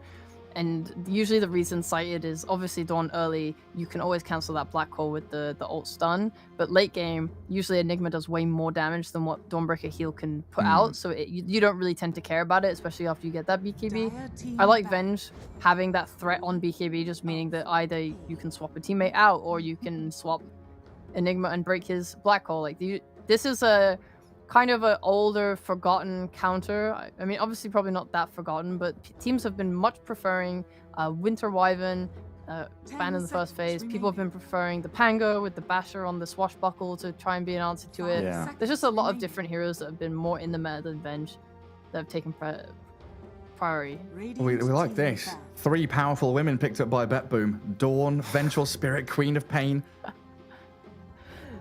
I love Queen of Pain. She's such a strong mid laner. I'm assuming Na'Vi want to put the Pango mid because of the Enigma already being out. And that's why they're just picking their mid here. Comfortable, see their matchup, think it's good. Pango can kind of get away with a little bit in the mid lane. I don't think he's going to be like totally put out by it. It is also like if no one is playing on a good day, he will pop off. Oh, yeah. And I think he has really good supports that are going to be able to rotate to his lane as well. Like, BetBoom, they're okay. This Dawn could also go off lane. They might still have another support pick in the tank. But their support rotations might be a little bit weaker than Marcy Snapfire. So Queen of Pain gotta keep herself on her toes. Like, if she ever blinks for like a rune and the supports have rotated for it, then that's just going to be death. But yeah, it's like this Visage can go into any lane, right? Like it's gonna be Dahaks. Yes, like 99% is Dahaks, but they've like no, 100% is Dahaks. Like going into this 5th pick though, Dawnbreaker, Visage, they could both theoretically be 3s, 4s, 5s, whatever you want to. Could be positioned. Theoretically, if this was a different team without Dahak on it, okay, yes, it could be a different. Fine, it's a Dahak Visage. Just watch when Seneko grabs Visage, then we'll have a conversation, Sheepo. Honestly, I don't know. I'm not good at coming up with bets, but like if it wasn't Dahak's Visage, I would do something like big for you. Not pick Meepo for the next month. I do that anyway. That hero sucks. Okay. That's upsetting. 5 seconds remaining. Where are we? Bloodseeker, Timberband, TB, and Alchemist removed out. So Na'Vi looking for that V-Tune hero. Proceed to carry. Usually anything with physical damage is typically quite nice against Visage. Like Monkey King is really nice. The Boundless Strike is good at just kind of dealing with the birds. Like they can't stand in the middle of a Wukongs. Juggernaut is okay as well. Yeah, you get the shard. You're doing... Yeah, I think like things that kind of proc the Visage cloak is good. Like things like Maelstrom do a really good job of that. So just spin with Maelstrom on top of it. With the shard is pretty nice at just kind of shredding the Visage. 10 seconds remaining. Obviously you are under threat. Like you can't just split push willy-nilly because your spin TP can be cancelled by Vengeful Spirit if she's around. Yeah. And they have another pick here to kind of deal with it. They might pick something that can build a Basher or just some... I mean, what? PA was banned, right? Yeah. So like these disjoint carries with jumps like Faceless and PA are already out of the pool, so it's kind of a little hard to deal with the Omni Slash. But then if it is a Dahak Visage, offlane Dawn, Queen of Pain mid, they're looking for a Roger hero here. I don't know why I talked about carries as if I literally just had this whole conversation. I baited you. I baited you, huh? I don't know why. I don't know why I talked about that. Who cares? I'm embarrassed. I lost the plot, bro. I made a hot chocolate in between series and my brain's just like... melted. Done. Delicious cocoa. Right. Let me rephrase everything I just said. They need a support. And they want to win their lanes. Right. We talked about the Enchantress at the start of the game and how it had high priority in the first phase. But look, Gareth, you're absolutely right. It's not picked or banned. Yeah. I think BetBoom will want to take this support. I mean, and... You are just the queen of guessing last picks. There it is, Roger Enchantress, just as you expected, Sheepo. And we've got our drafts all locked in place. Nothing out of the ordinary, right? Dahak is the Visage, like you said. You would pretty much place any bet that you could on that. Offlane Dawn. I like the Venge hat. I've not seen that before. It's like a witch's hat with an eyeball on it. Yeah, it's like some witch hunter looking thing, actually, even. Oh, yeah, true. I think it might have been the Halloween set. Anyway, that's irrelevant. So I'm going to like turn my brain on real hard now. Engage mode. We're good. No more slip ups. I'm feeling pretty decent about this. The Enchantress is maybe not so happy to play into Enigma because generally, like the lane's nicer for you when the offlaner is a bit up that lane and you can punish him, hit him a lot. But Ent should, being just a ranged hero with like decent tradability is just going to be able to sit on the side and just like attack. It's probably not the best hero to help deal with like clearing Eidolons, but you don't have a Wyvern available to you, so I guess Ent is not that bad instead. She's just gonna at least help hit these Eidolons from range and just try and kill them as soon as they come out into play and just ease that lane. Like, that's usually how you deal with the hero. It looks like maybe a bit of a move around here as well. They're going to be putting Dahak up top. It looks like Noticed is going down bottom, so another way to kind of deal with Eidolons there with the Celestial Hammer and the Starbreaker. Cool. Let's do our predictions, bro. Which team will win? Oh god, which team will win? I think they gave Dahak Visage, so I'm gonna go Bet Boom. I'll go Na'Vi then. I'll do the opposite. All right. Will there be a teleport cancelled by Stun by 10? No. No, there's no way. Player with the first triple kill. No one. No one? Yeah. Really? He's going to do it. He's going to do it. It'll pop off. Oh, okay, I'll go Lol. Opposite. First player to buy Blink Dagger. Lies won't get his for a little while. I don't know if no one will want one. He'll want like 30 seconds. Diffusal and stuff. Diffusal, yeah. Yeah. It's probably Lies. Or Noticed, but probably Lies. Because Notice will want a BKB and Lies will farm faster. Yeah, Alright, I'll choose the same as you. I think Enigma as Yeah. well. I think that's a difficult choice, though. For sure. Yeah. We do have our predictions. I think the Observer has them turned off, sadly. But Okay, we'll keep yeah, you but everyone... updated. Oh yeah, I just realized there's a 5-minute delay. The viewers at home cannot follow along. What can you do? Oh, that's upsetting. The Maybe the people that are watching in Dota TV, I'm not sure. Is that on? That might be on a delay as well. That's gonna definitely be on a delay. Okay, this is a new and improved Juggernaut build where you go Blades of Attack, Quelling Blade, and have no regen. You ferry it out after the runes come out. Love it. Yeah, you got a strong lane going with you. You got Snapfire, your Marcy's down bot too. Looks like they might try and go for first blood here on Noticed. Just this extra damage from the Blades of Attack, just gonna secure his CS. Looks like Sweden Strong's actually just gonna leave. Spot Seneko TP. Okay. I love this kind of stuff in Dota where we're seeing these Blades of Attack first item on a number of carries. And I remember AUI talking about it last TI, like, way before it actually started happening. He was looking at a Spectre and thinking, can't the Spectre just buy Blades Quelling? Maybe a couple of branches instead of the Quelling if you want to, and your supports just give you tangos, you ferry salves, and regen for yourself. And then what, 9 months, 10 months later, that's what people are doing. AUI is so ahead of the curve, he saw this happening. I love AUI. The way he talks about Dota is like a treat. Every time I've ever had a conversation with him, it's like fantastic. It's like in the moment you're like, yeah, that sounds pretty good, but then you've got to wait a little bit for it to actually have the reveal in pro games. Yeah. Visage, his biggest weaknesses as Elena is generally the fact that he has a low base attack time. So sometimes when you see offlane Visages get picked, obviously not really applicable to Bet Boom, but they will just pick like Juggernaut into him pretty much every time, and Jug will always have like way more CS than the Visage and just like, kind of ruin his lane. Also like, why do I hear the oh yeah. The other problem is I was very confused then. I heard the spin from across the map. It scared me. The other problem is the fact that Visage doesn't really have a way to defend himself. Like, no real mobility. So going, like, Sweden Strong's level 2, you see this jump in? Yeah. It's so hard for Dahak to deal with this. Chuck him back, straight into the Enigma. He's going to be okay at 30 HP with that Tango regen kicking in, but he needs a lot more to stay in the lane while Noticed. And he's the one to get that first blood on V-Tune. And they weren't slouching, like level 1 even before they hit level 2, as they do lose the Enchantress top as well. It's kicking off in these side lanes. Everyone putting these heroes like within kill threshold. The Starbreaker and the Magic Missile from Venge, level 1, they took V-Tune down to like 30% HP. Then they waited till level 2 to go for that second round of aggression, then got the kill. Yeah. And of course, up at top, Sweden Strong and Lays, they went on Dahak, forced him to run, then that left Roger isolated as a freebie for them. And being forced to use your net worth on healing, it's just gonna feel really bad. It's been quite a while. I actually can't remember the item build that Dahak goes when he plays his core Visage, because the offlane Visage usually just goes like drum and stuff. Yeah, I'm not sure. Does he think about Aghanim Scepter or something this game, maybe? Yeah, I've seen like mid Visage go the drum Ags. Like Stormstormer when he was playing at the major. Yeah, exactly.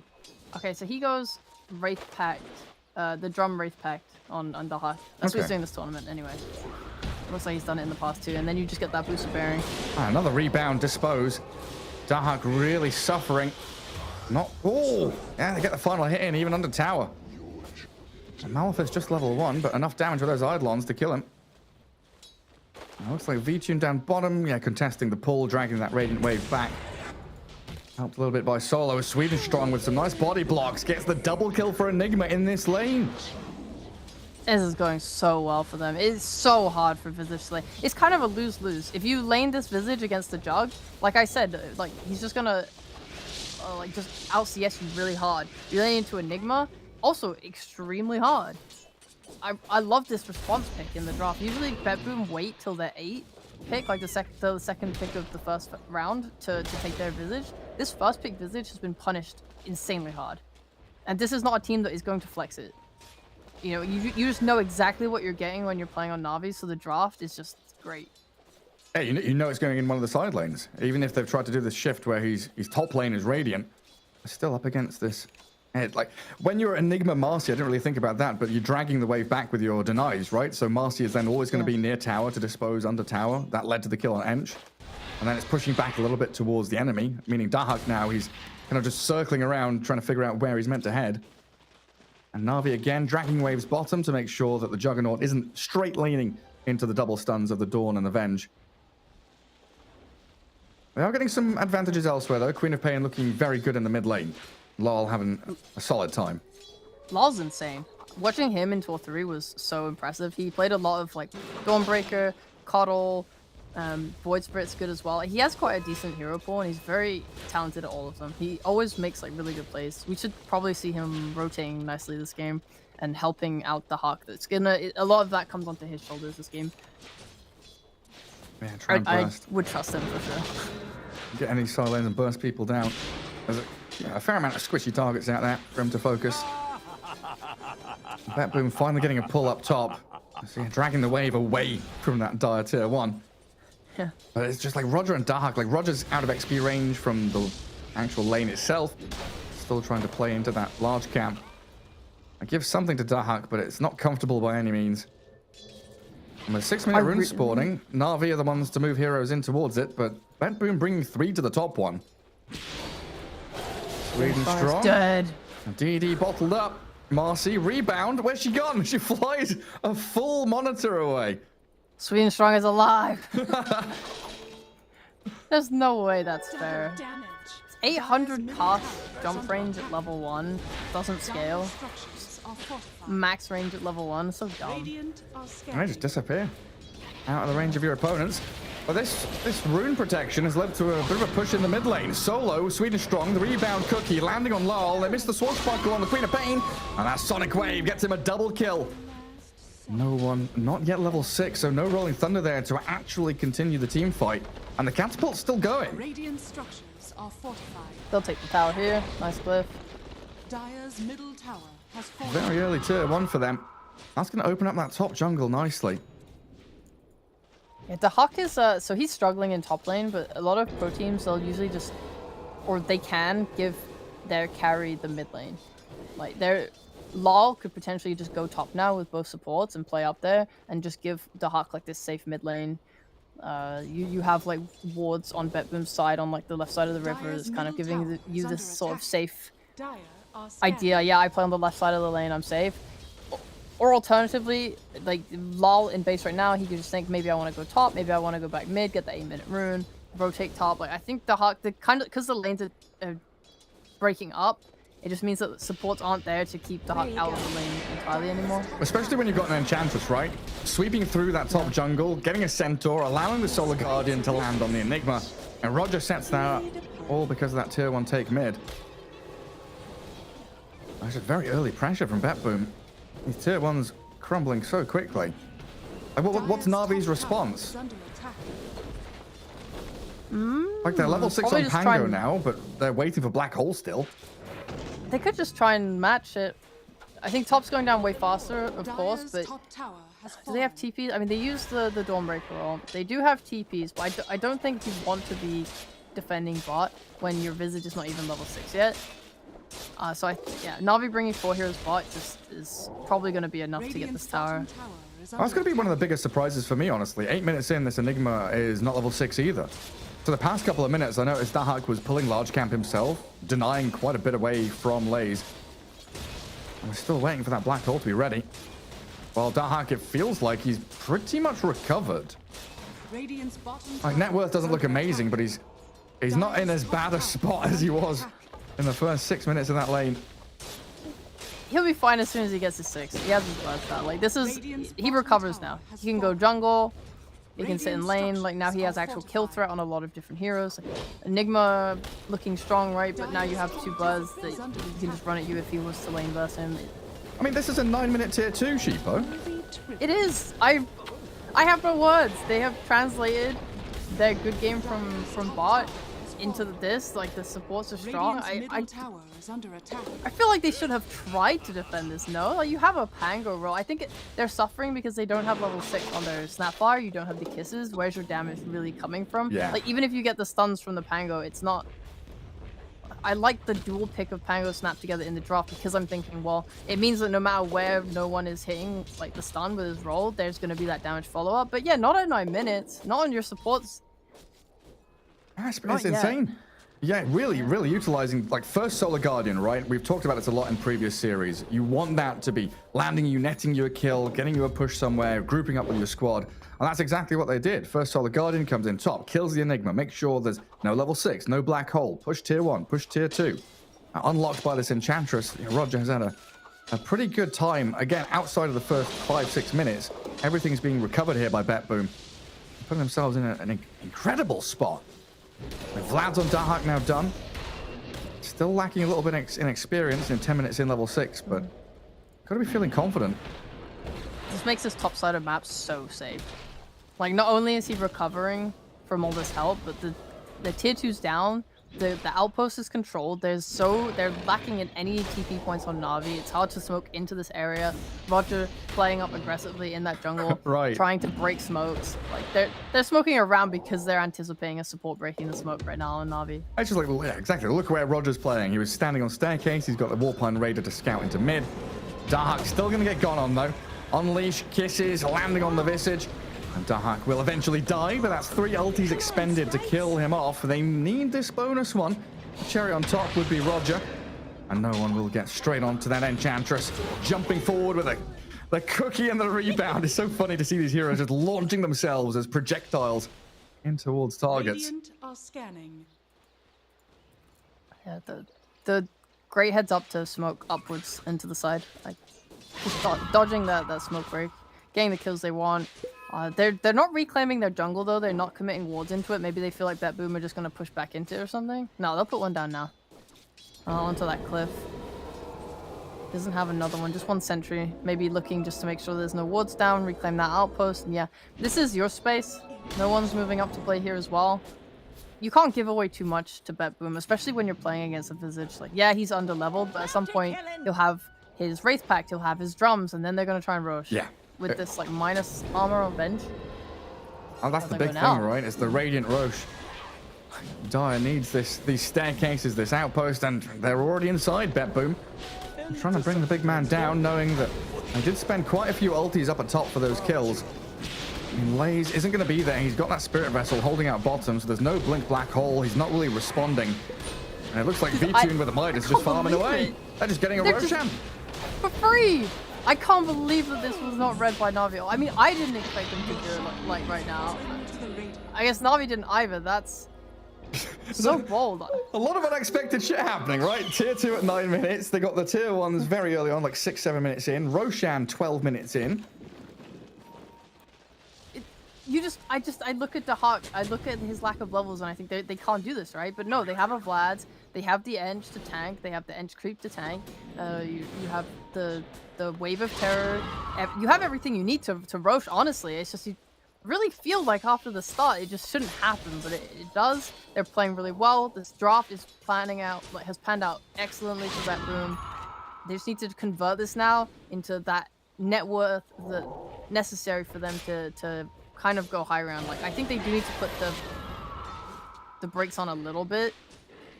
If you run into a high ground pre 20 minutes, usually you're not tanky enough to withstand like levels of defense, the tower shots themselves. glyph You tower. don't have the armor. Yeah, exactly. Like if they glyph, you can die easily. Yeah, for sure.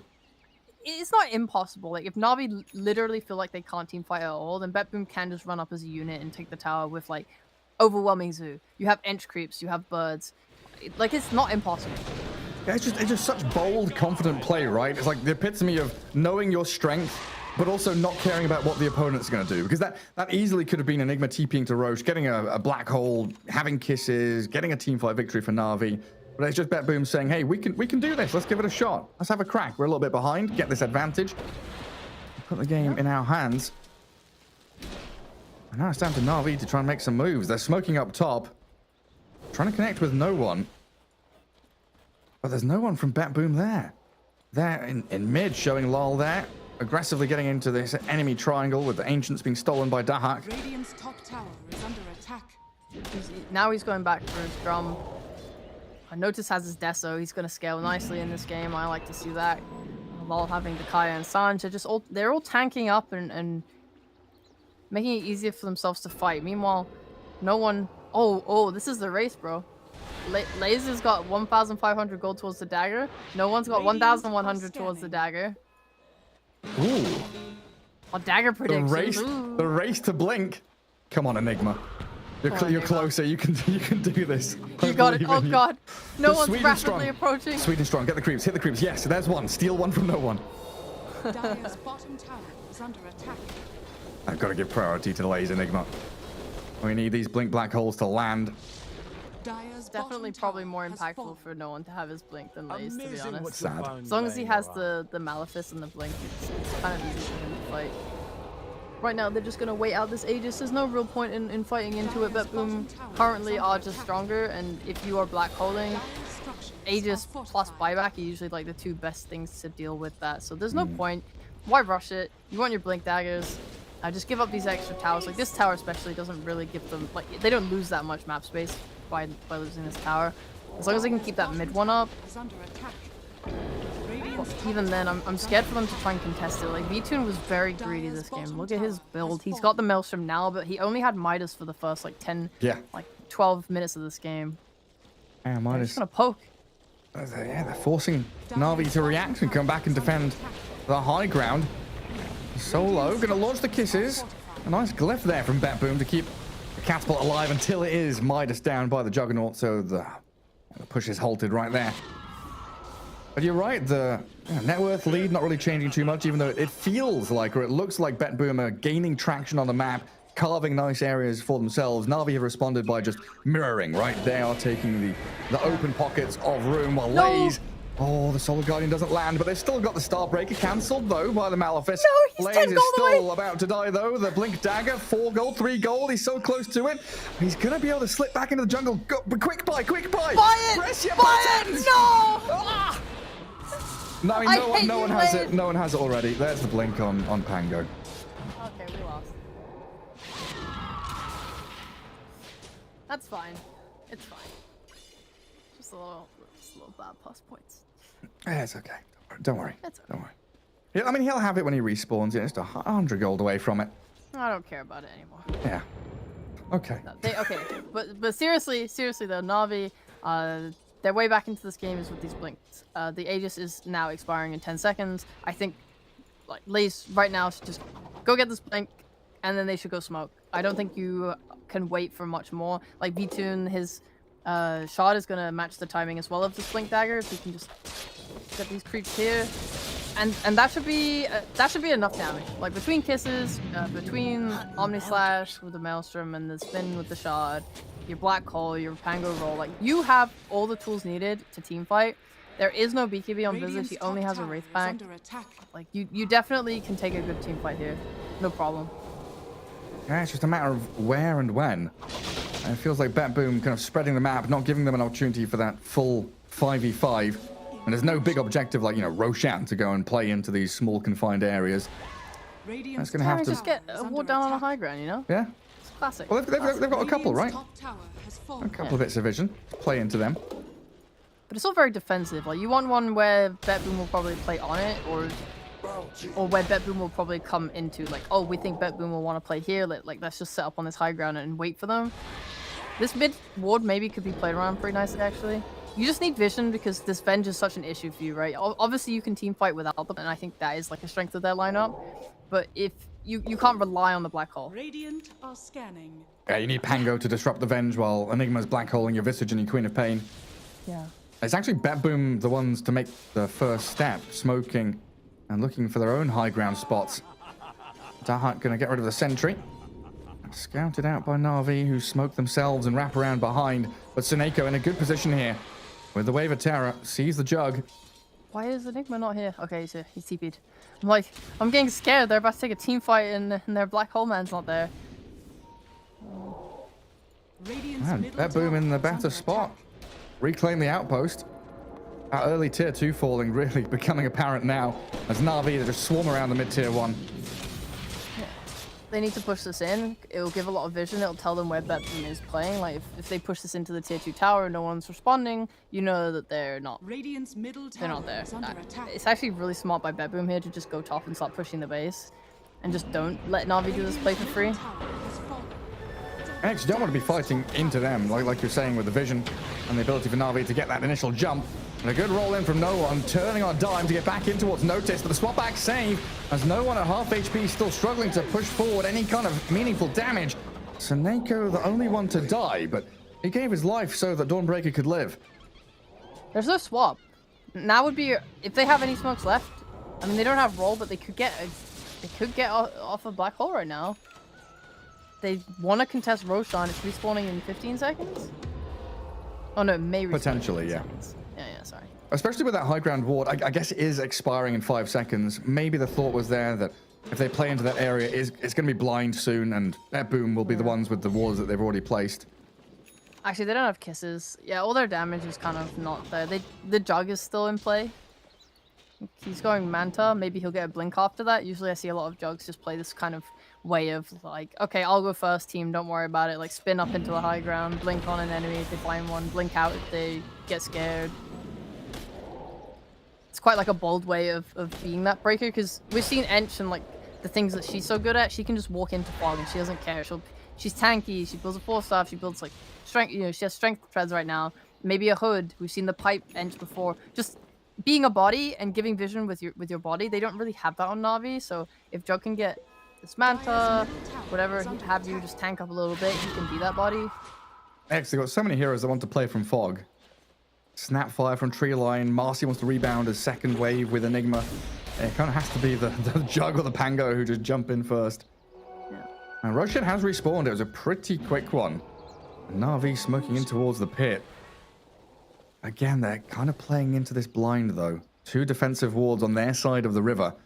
And a high ground observer placed by Seneko. Could be in a good position to break the smoke or prepare for a fight near their ancients. And BetBoom seem to have a pretty good read on this game so far in terms of where Na'Vi want to play and what they're attempting to do.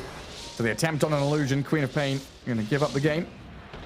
The smoke didn't break. That was scary. Scary panic. I love the read from BetBoom though. We talked about how Na'Vi might want to play guessing where BetBoom will go, but BetBoom are actually just currently doing the opposite. Understanding that they want to smoke into them. They're not showing. Let's just play it back. Let's put this wall on this cliff, play around it. Immediately dewarded though. Like you deward an enemy, place an observer, they come back and straight up remove yours. And it's not a quick Roshan from Na'Vi by any means either. So Dahak just sends his familiars in, scouts them out. One will be disposed. Kill it off. He's got a They don't resummon have though. team fight on BetBoom, do they? So it is a little bit difficult to take these fights. Like for Na'Vi, they just need to like charge up the roll on Pango and then just blink in, and already you're disrupting so much. BetBoom don't have that luxury. They've been playing much more around just like brute forcing these towers as a team, overwhelming. They probably want to take like a poking fight. They have the Wraith Pact. I guess that's going to lessen a lot of damage.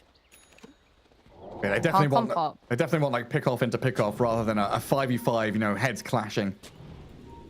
Enigma with Eidolon in the pit. Noticed, destroys it, and starts back on Roshan. Lyle is still smoked.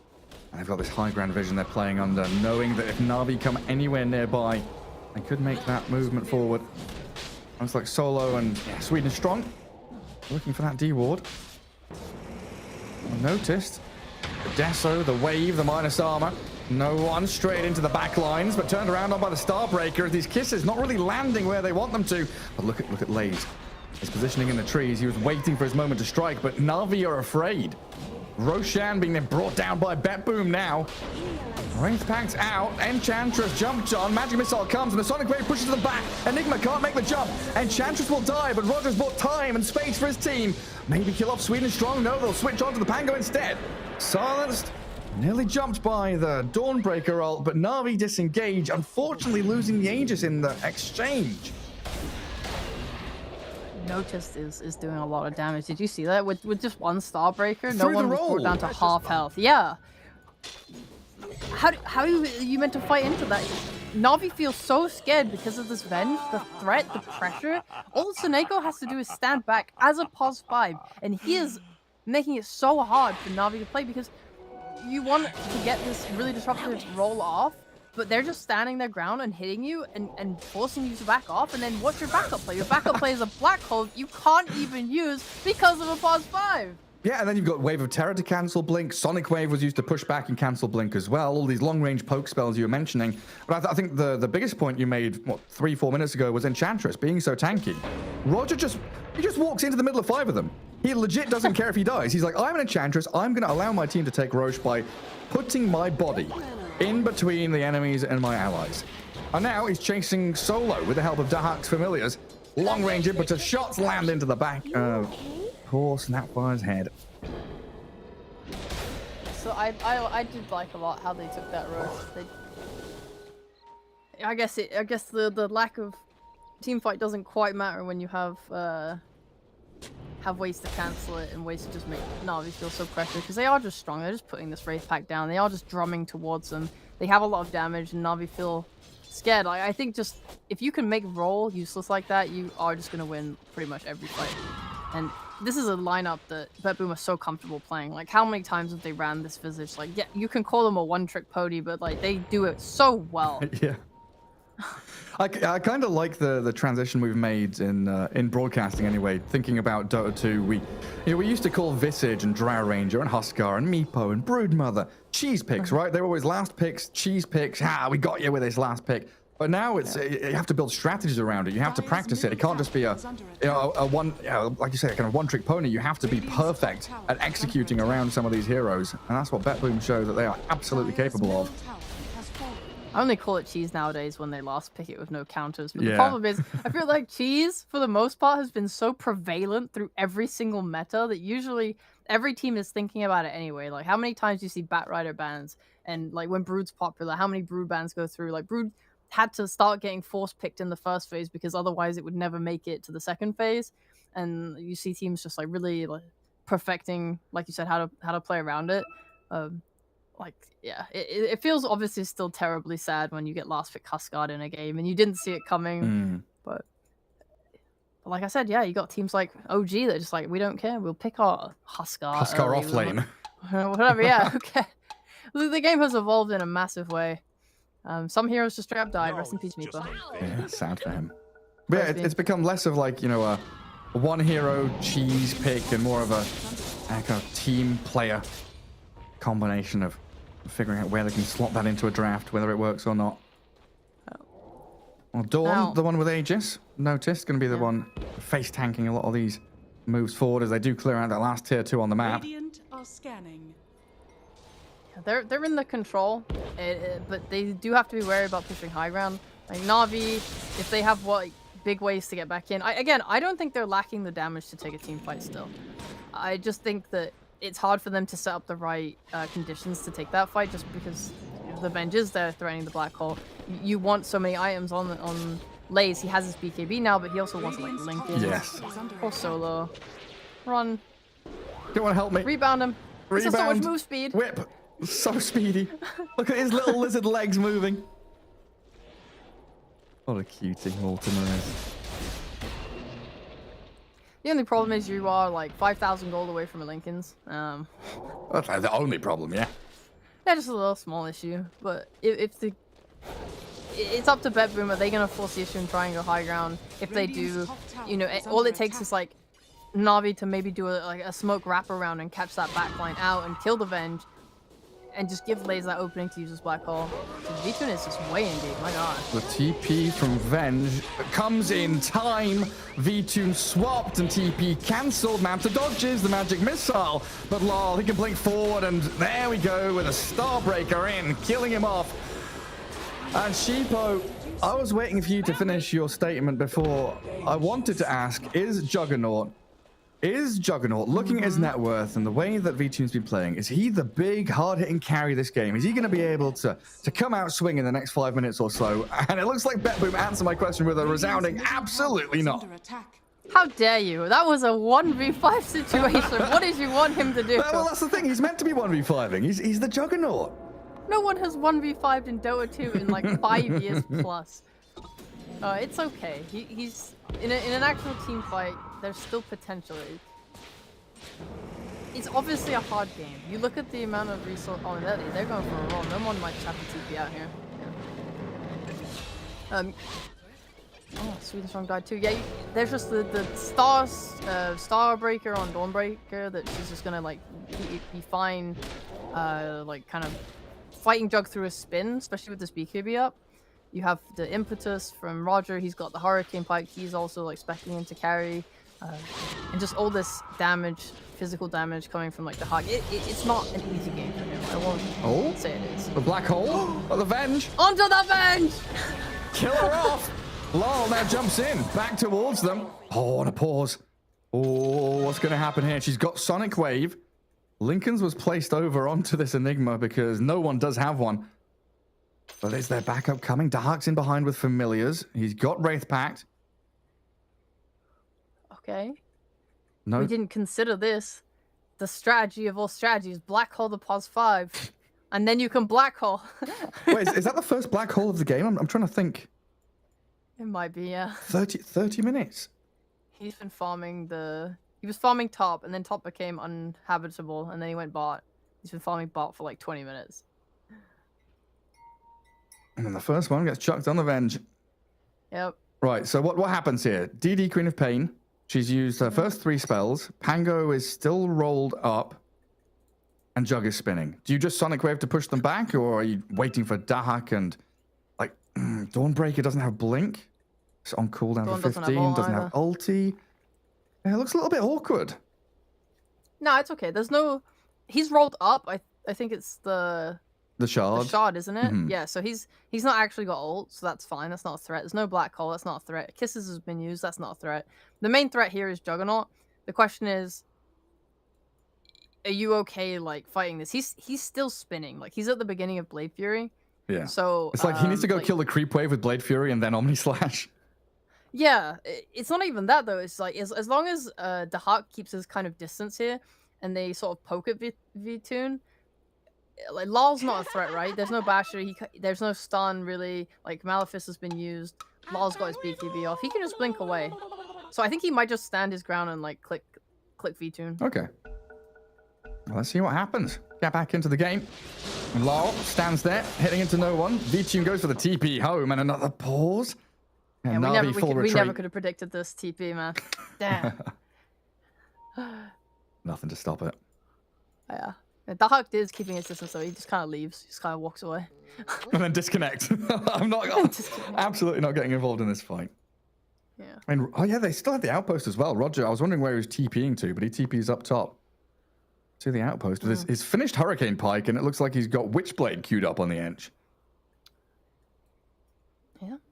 I think that's fair. I think it's a great core Ench game playing into Jug. The more carries they have on BetBoom, the better, especially since like this team typically plays a lot of kind of like not hard carries. You're not going to see like a Terrorblade coming out. You're going to see these medium Visage carries with a quad like and a Dawnbreaker. None of these heroes are going to like if there was say a Terrorblade on the enemy team, they probably would struggle to scale into him as well.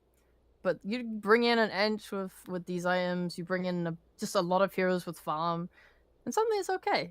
It's like you have to itemize to be a carry rather than have have the innate skill set to be one. Yeah, I wonder what the Huck's gonna buy next though, because he's finished. He can go Boots of Bearing. I think that's the build that he usually tends to like the most when he plays Visage. And then after that, he goes for like luxury items. So maybe this game he might want a Hex, maybe he wants an Axe, and look for that kind of assassination.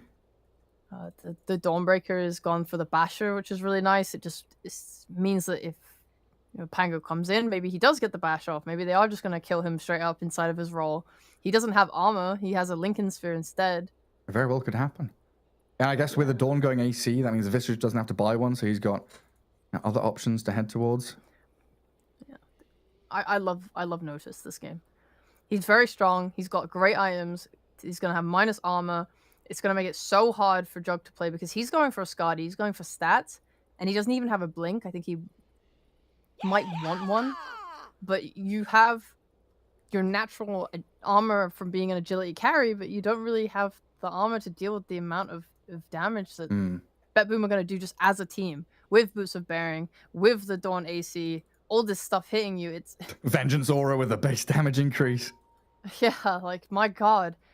It's an aura-based group-up team of death, and you really need your boy Enigma to hit the black holes. I mean, now you have a Lincoln's on Pango, at least. You could just put it on Lays and let him finally, like, have a fight that way. That's what they've been trying to do. But now there's a big window as well. We saw through these pauses, of course, prior, we had the Vengeful Spirit being black hole. So there's 150 seconds now without that big ulti that Na'Vi kind of have to rely on as a crutch to win these team fights when they are behind against this Bet Boom squad that has been so good at pressing forward on every single lane. There's a good 2 minutes left for Fastborn and Roshan, though, so a bit of time here for Na'Vi, maybe to maneuver out on the map, another couple of smokes. They do have some good ward coverage down in that bottom jungle, which they probably want to aim towards. You see how quickly, like, Bet Boom sweep across the map. They don't care about top jungle, top lane. They know that Roger can push that with an Alpha Wolf. That's going to get shoved in. Instead, they take the area of the map that Na'Vi wants. Yeah, and they leave a ward there as well, so if anyone shows on it, they just can smoke back at any point.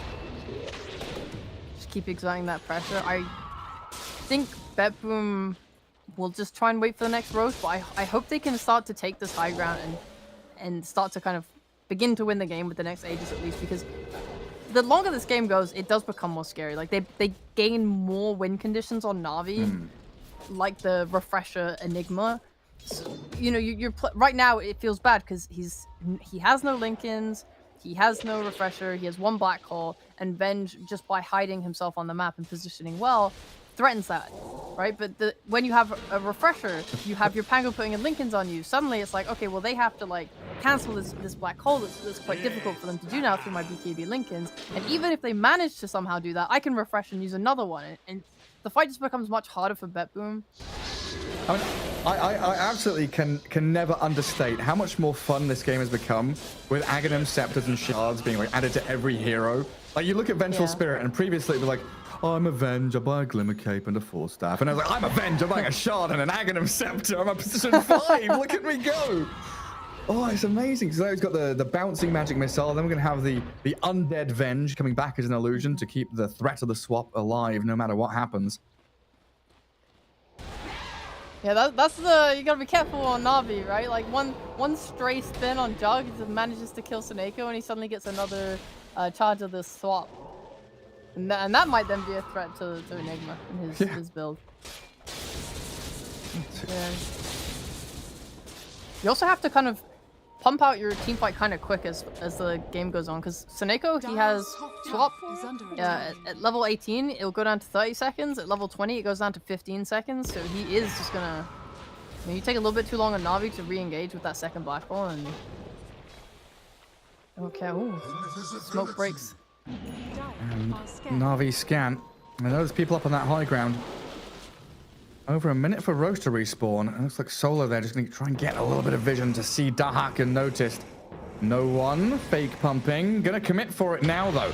Into the Dawnbreaker we go with a black hole cancelled straight out. Swap, but he didn't get the Enigma. He got the Dawnbreaker. The Sonic Wave will push them back, but Notice dead. Na'Vi coming out on top quickly in this team fight as they do force Bet Boom to buy back one, but it looks like no one. And V-Tune potentially going to get caught down here by Dahak.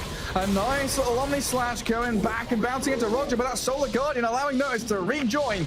Chase into V-Tune's Juggernaut. Spin, gonna get stopped with the bash. The Starbreaker lands and Lal picks up the kill. TP out by Lays. Solo being focused. The magic missile bouncing. Catches both of them. Oh my goodness. It looked good for Na'Vi at the start, but Seneko, Is under attack. he's the king of this fight.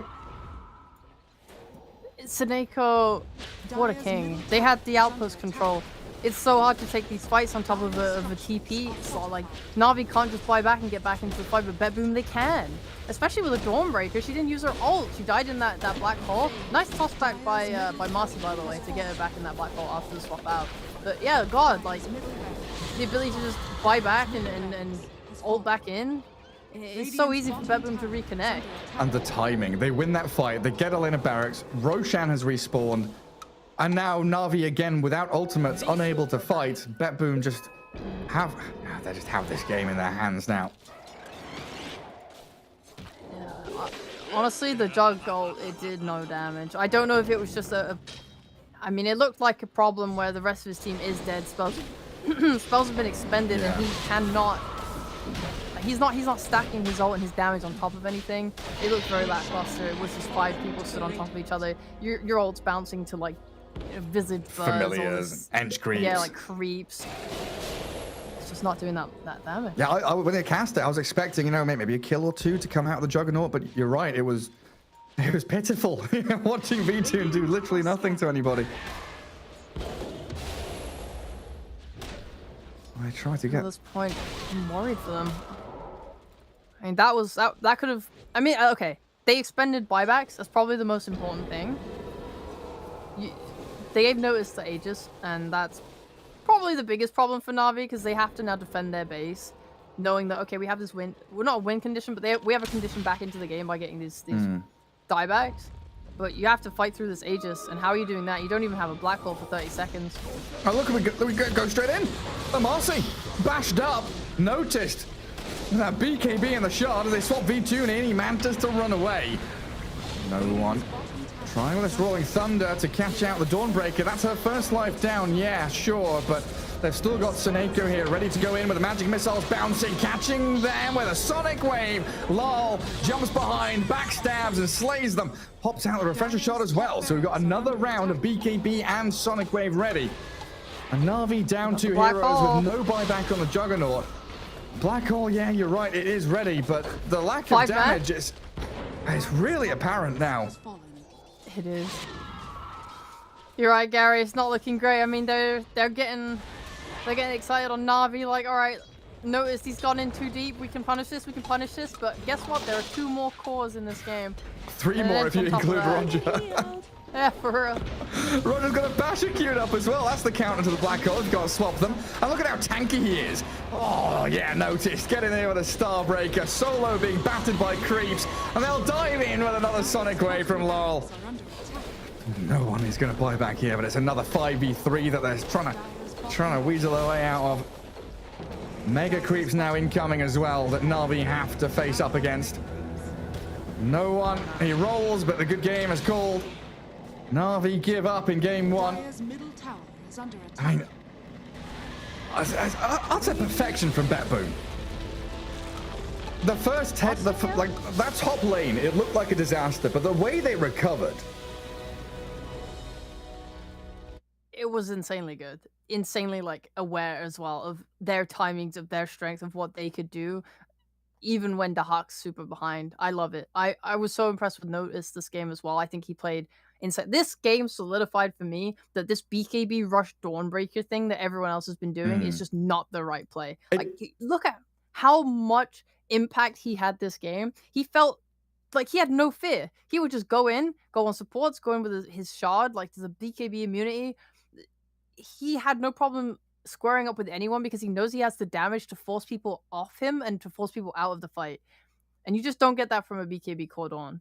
Yeah, I guess the point has to be made that, you know, laning wise, he was the position 1, right? He was in the safe lane of the Radiant, and even though we talk about the lack of flexibility for this Visage, Dark is always going to be playing it. They do have that ability to just chuck him into the off lane and say, hey, you're kind of the 3 this game, and giving notice to all of that farm.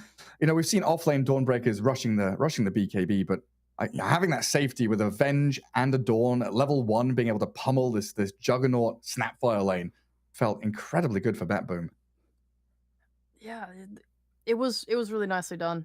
Him just like stepping up to the plate, and they understand that on BetBoom as well. Like they're giving him all of the Aegises every single Roche. I think maybe Lol had one as well, but like they just understand like the Hawk, yeah, you're there, you're our Aura man. Thank you for the drums, thank you for the Wraith Pact. I think I was honestly expecting Lol to rotate way more in the early game, but honestly they just did a nice job of like getting farm on other heroes. Like the Hawk's suffering, so we're just gonna make sure our other cores are getting farm and are able to then fight at the right time. And yeah, their pushes were great. Their team fights were great. The way they approached like the Roche fights were great, even without the team fight. Like they just didn't let Na'Vi have a single good fight. Yeah, and I think one of the biggest things for me is it felt like there was no redundancy. Like everything that BetBoom did, they had a plan, they had a directive, and they made sure that they executed on it. Even though they, you know, lose a hero here or there, they still got the objective that they went for. Whether that's the tier 2 top early, whether it's going into the enemy ancients to control that zone of the map, killing a kind of a sneaky Roshan like 12 minutes in, something that Na'Vi didn't expect, and a stellar game from everyone on BetBoom. Na'Vi not able to pull the big team fights out of the bag here in game 1, but we'll have a quick break and return with game 2.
is what we live and breathe. For us, it's more than a game. It's a reality where a group of letters can mean everything. Where runes are collected and Aegis can only be won in battle. Where centaurs can give you a ride. Where the true heroes are those in front of the screen. GG Bet. This is real.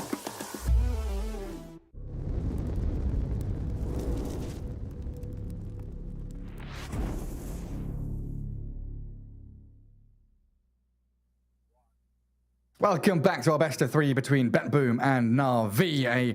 A very interesting one. BetBoom brought the Visage to the table in game number one. Some very early objectives were being able to be claimed by them. And Na'Vi, Sheepo, unable to really execute their team fight draft that they'd tried to build around that Enigma black hole. Yeah, really clutch Venge pick coming out that just really made him feel a little bit too pressured to be able to get off those black holes. Anytime the roll didn't have the impact as desired, it just felt like Navi's fighting fell apart and they didn't really know how to take these fights anymore. And the game dragged on for so long without Na'Vi making a really, solid play that eventually Jug just wasn't doing enough damage and BetBoom just took the whole thing. Oh, wow. So Visage first pick, Marcy Bat as the response, and a Storm taken up by BetBoom. Is that an answer to the Bat Rider, or what's going on there? This is a multi-layered thing. So yeah, Storm's the Bat Rider counter mid, right? This is something that typically we saw a lot at Arlington, for example, when Entity were playing. This Bat Rider, like Storm would just get a lot of one charges off of it and just constantly spam out the waves. Use your Remnant, hit the Bat Rider, kind of force him off you. You go to your small camp, you farm it. Small camp does not exist anymore. And we have seen Entity playing since the patch.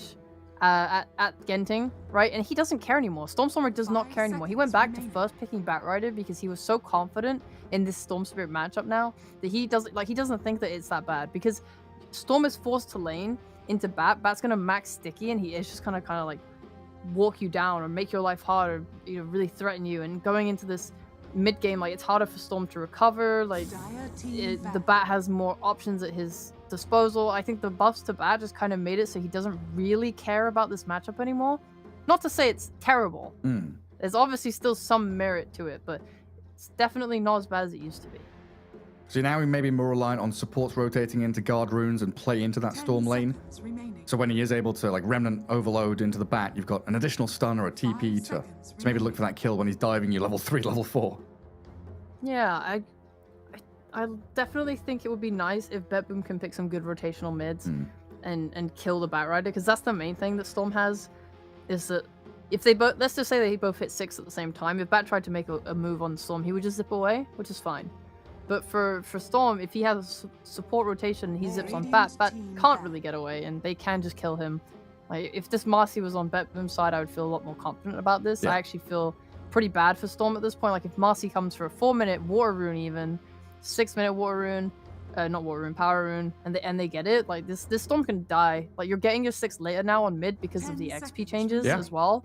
So Bat has way more time to pose a threat to Storm Spirit than before. That's true. It looks like BetBoom aiming for some of those tempo carries. PA, Bristleback, along with the Timber and the DP. Some of these really incredibly strong early game heroes that come out of their lane 10 minutes in and start pressuring your towers. Yeah, Bristle's great against Visage. Just you want to kill him, you try and go on in with your birds, and you're just hitting his back, and the quills are just killing your birds. It's a really hard matchup. They just first pick it again. Clear confidence. I think I liked Na'Vi's response last game a lot. I think the way that they played the lane, especially against Visage, was perfect. The main issue was just,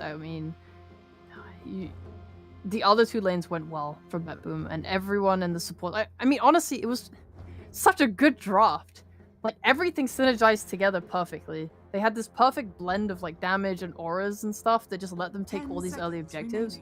This game, they're not that type of play is not showing to me as much. Like, Storm Spirit, Quap is a little bit more damage than a Storm Spirit.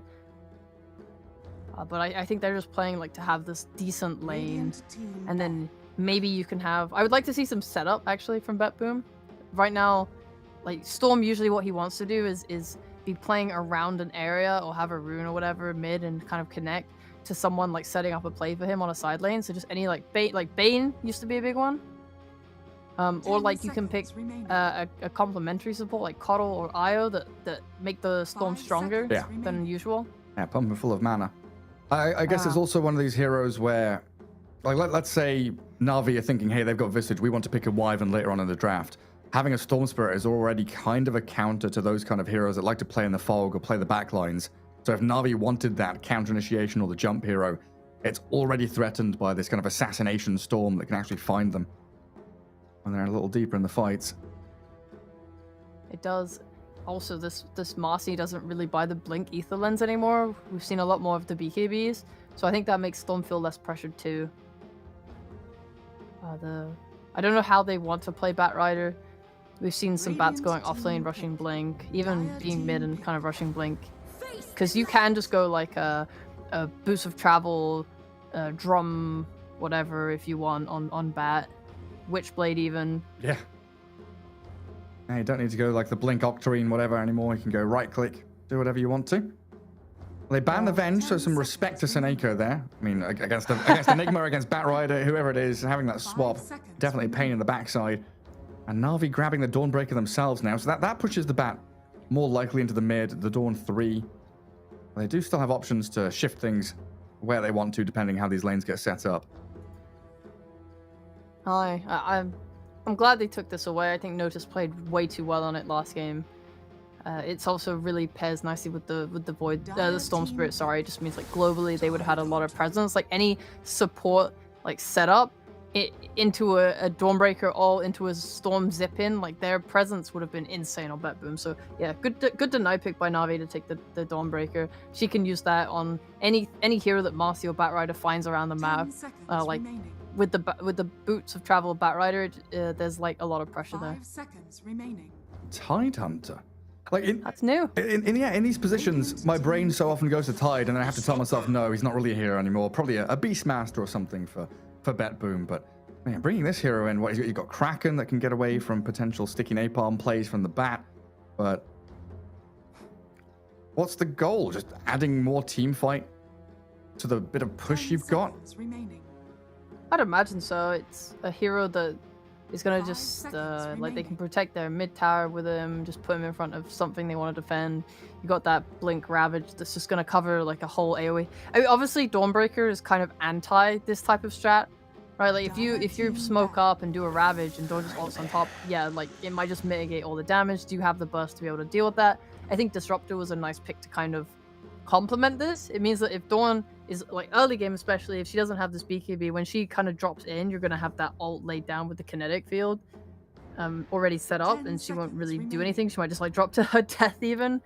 I think Disruptor is the setup support that I am happy with to pair with this Storm. Just knowing that you can glimpse heroes back, and like your chase and catch is very powerful here. That's one of the only things. Oh, go on. That's one of the big ones, right? Having Glimpse against Bat and Marcy, who do have the ability to chase people down, not just aggressively, but defensively as well, to maybe save your Storm or your Visage. 5 seconds remaining. Yeah, like the Disruptor's looking really powerful right now with all this extra damage from the Glimpse. Like his laning, his rotations, everything has gotten stronger. Offensive, defensive capabilities. Looking good. I like it. I like this hero. I like it paired with these heroes too. I think their team fight is looking really strong right now. And Na'Vi are playing way more into like a pick-off lineup. They just want to win their lanes, it looks like. This Viper trying to give them a way to just kill Tide. It feels like they're reacting very strongly to Bet Boom's lineup right now. Radiant team back. In a way that I'm not super comfortable with, because this Viper means you don't have team fight. Right? Like you're thinking, okay, we have to have a way to kill Tidehunter, like, but Bet Boom kind of like they respond in a way that's aggressive. They're like, okay, we see your Dawnbreaker, we're gonna deal with it with this Disruptor, but we're also gonna add like it's gonna complement our Tidehunter, and that gives us like an offensive way to add more problems for you to deal with. Whereas this Viper, I don't know what problems it gives other than just like overrunning its lane. That's like the goal of it, right? That's the goal of Viper. Yeah. He's gonna win his lane. But we saw last game, Bet Boom dealt really nicely with losing their lane. Yeah, they recovered super well. And I think a big part of this comes down to this kind of play right here, where a lot of teams, they pick their 4s and 5s at the end of phase 1 or the beginning of phase 2 in the draft. But it feels like Bet Boom, the fact they do have, 2 of the older guard, Roger and Seneko, the 2 supports, the captain is one of them, and they're giving themselves the later picks. Like Disruptor Nyx, your 5 and 4 as your 4th and 5th pick, allows them to pick this Visage very early on. They know they're going to play well with it. A lot of their cores very early picked. And that allows them to have these, heroes that can rotate or can team fight or fill the gaps in their draft as a support rather than as a core. Dude, look at how nice this Nyx is as well. What a pick. Like getting this late against Bat and Dawnbreaker, like pre BKBs, this is like unplayable. Like Dawn's ult is just gonna be cancelled. Like talk about already protecting your Tidehunter with a Disruptor. Now he's even more protected. They actually just instantly cancel Dawn ult anytime they use Ravage now. Templar Thanks to this Ascend Nyx. now select This is your heroes. yeah, this needed to be addressed. I think TA is a good one. That's a good one, yeah. A lot of physical burst. They have a lot of magic and physical damage now. Ways to take Roshan, ways to push towers. Something that doesn't really care about the two supports. Like with a BKB as well, you can kind of nuke and kill both of these guys. This TA pick fills the holes for me that I was getting scared that Na'Vi didn't have. That's good. They still do lack team fight though. That is one thing. Yeah, they do, and even more so now that like Solo is the support Dawnbreaker. They shifted that when they picked up the Viper. There's a lot of single target, right? Single target physical burst from TA, single target from Marcy and Batrider. And Viper, of course, the epitome of one hero. I'm going to focus them down, hit them until they die. Yeah. And usually just quickly, usually we see that remedied with, if you're lacking team fight, you have more push or you have more lane domination. Do you think Na'Vi has enough of either of those? Yeah, for sure. Like I'm pretty confident in the Batrider Storm matchup since I saw Stormer playing it quite a few times now. I think the Viper is meant to win his lane pretty well. They have really dominant supports. Like, I think Marcy Dawnbreaker has been like a very strong support duo for quite a while now that I've seen various times and usually to great success. I think Disruptor and Nyx, they are way more utility and much worse at fighting. Like this is rounding out their draft for a really decent mid game because Bedboom can play around pickoffs and they could also play around like just a straight up team fight.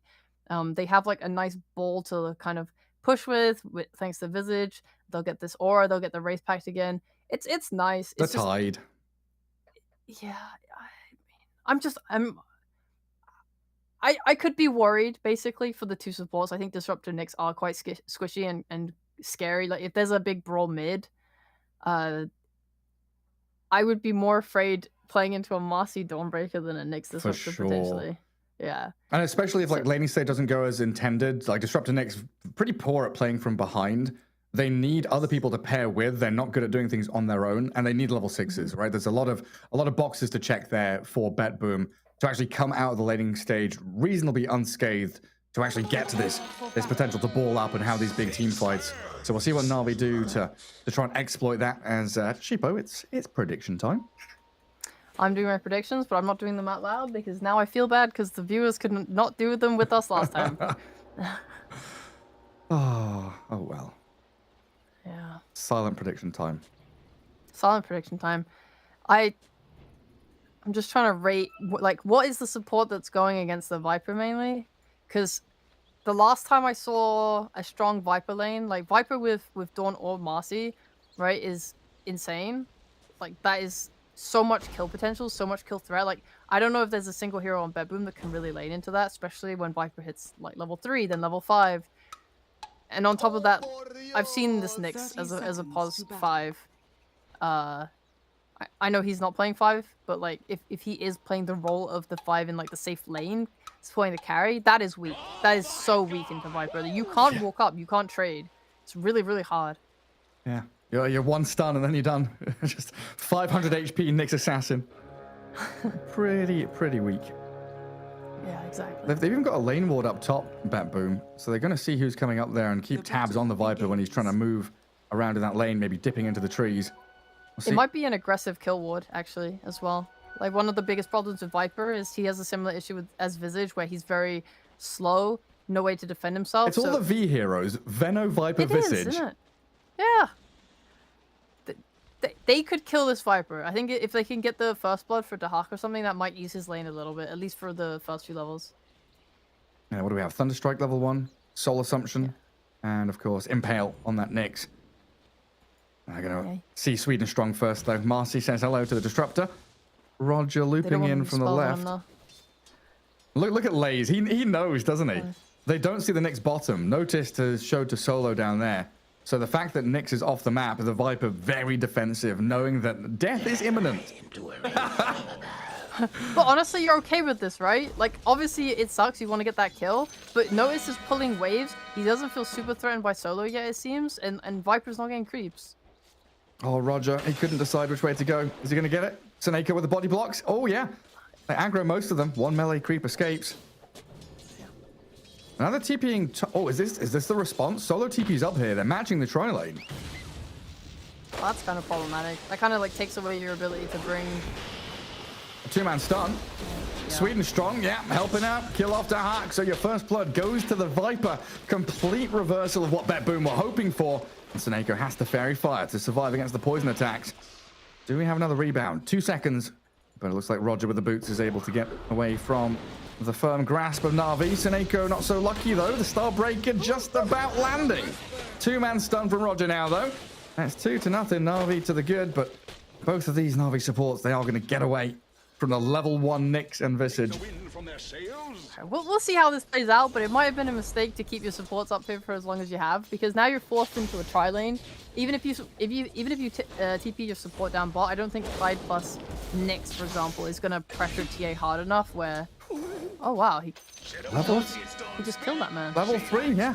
Sticky flame break. Okay, yeah, makes sense. All right, diving up top again. Oh, Solo's thinking about it. They've hit level 2. Weak supports, man. Yeah, they really are. Yeah, one of the biggest problems. And the best thing about scrapping is it gives Visage a lot of soul assumption charges, but you're gonna need, like, for the amount of fighting that's gonna occur here, you need a lot of mana. You need someone to buy a Bassi. Oh, you have a Bassi. He's got a Bassi, he's got 2 mangoes, he's prepared, at least for now.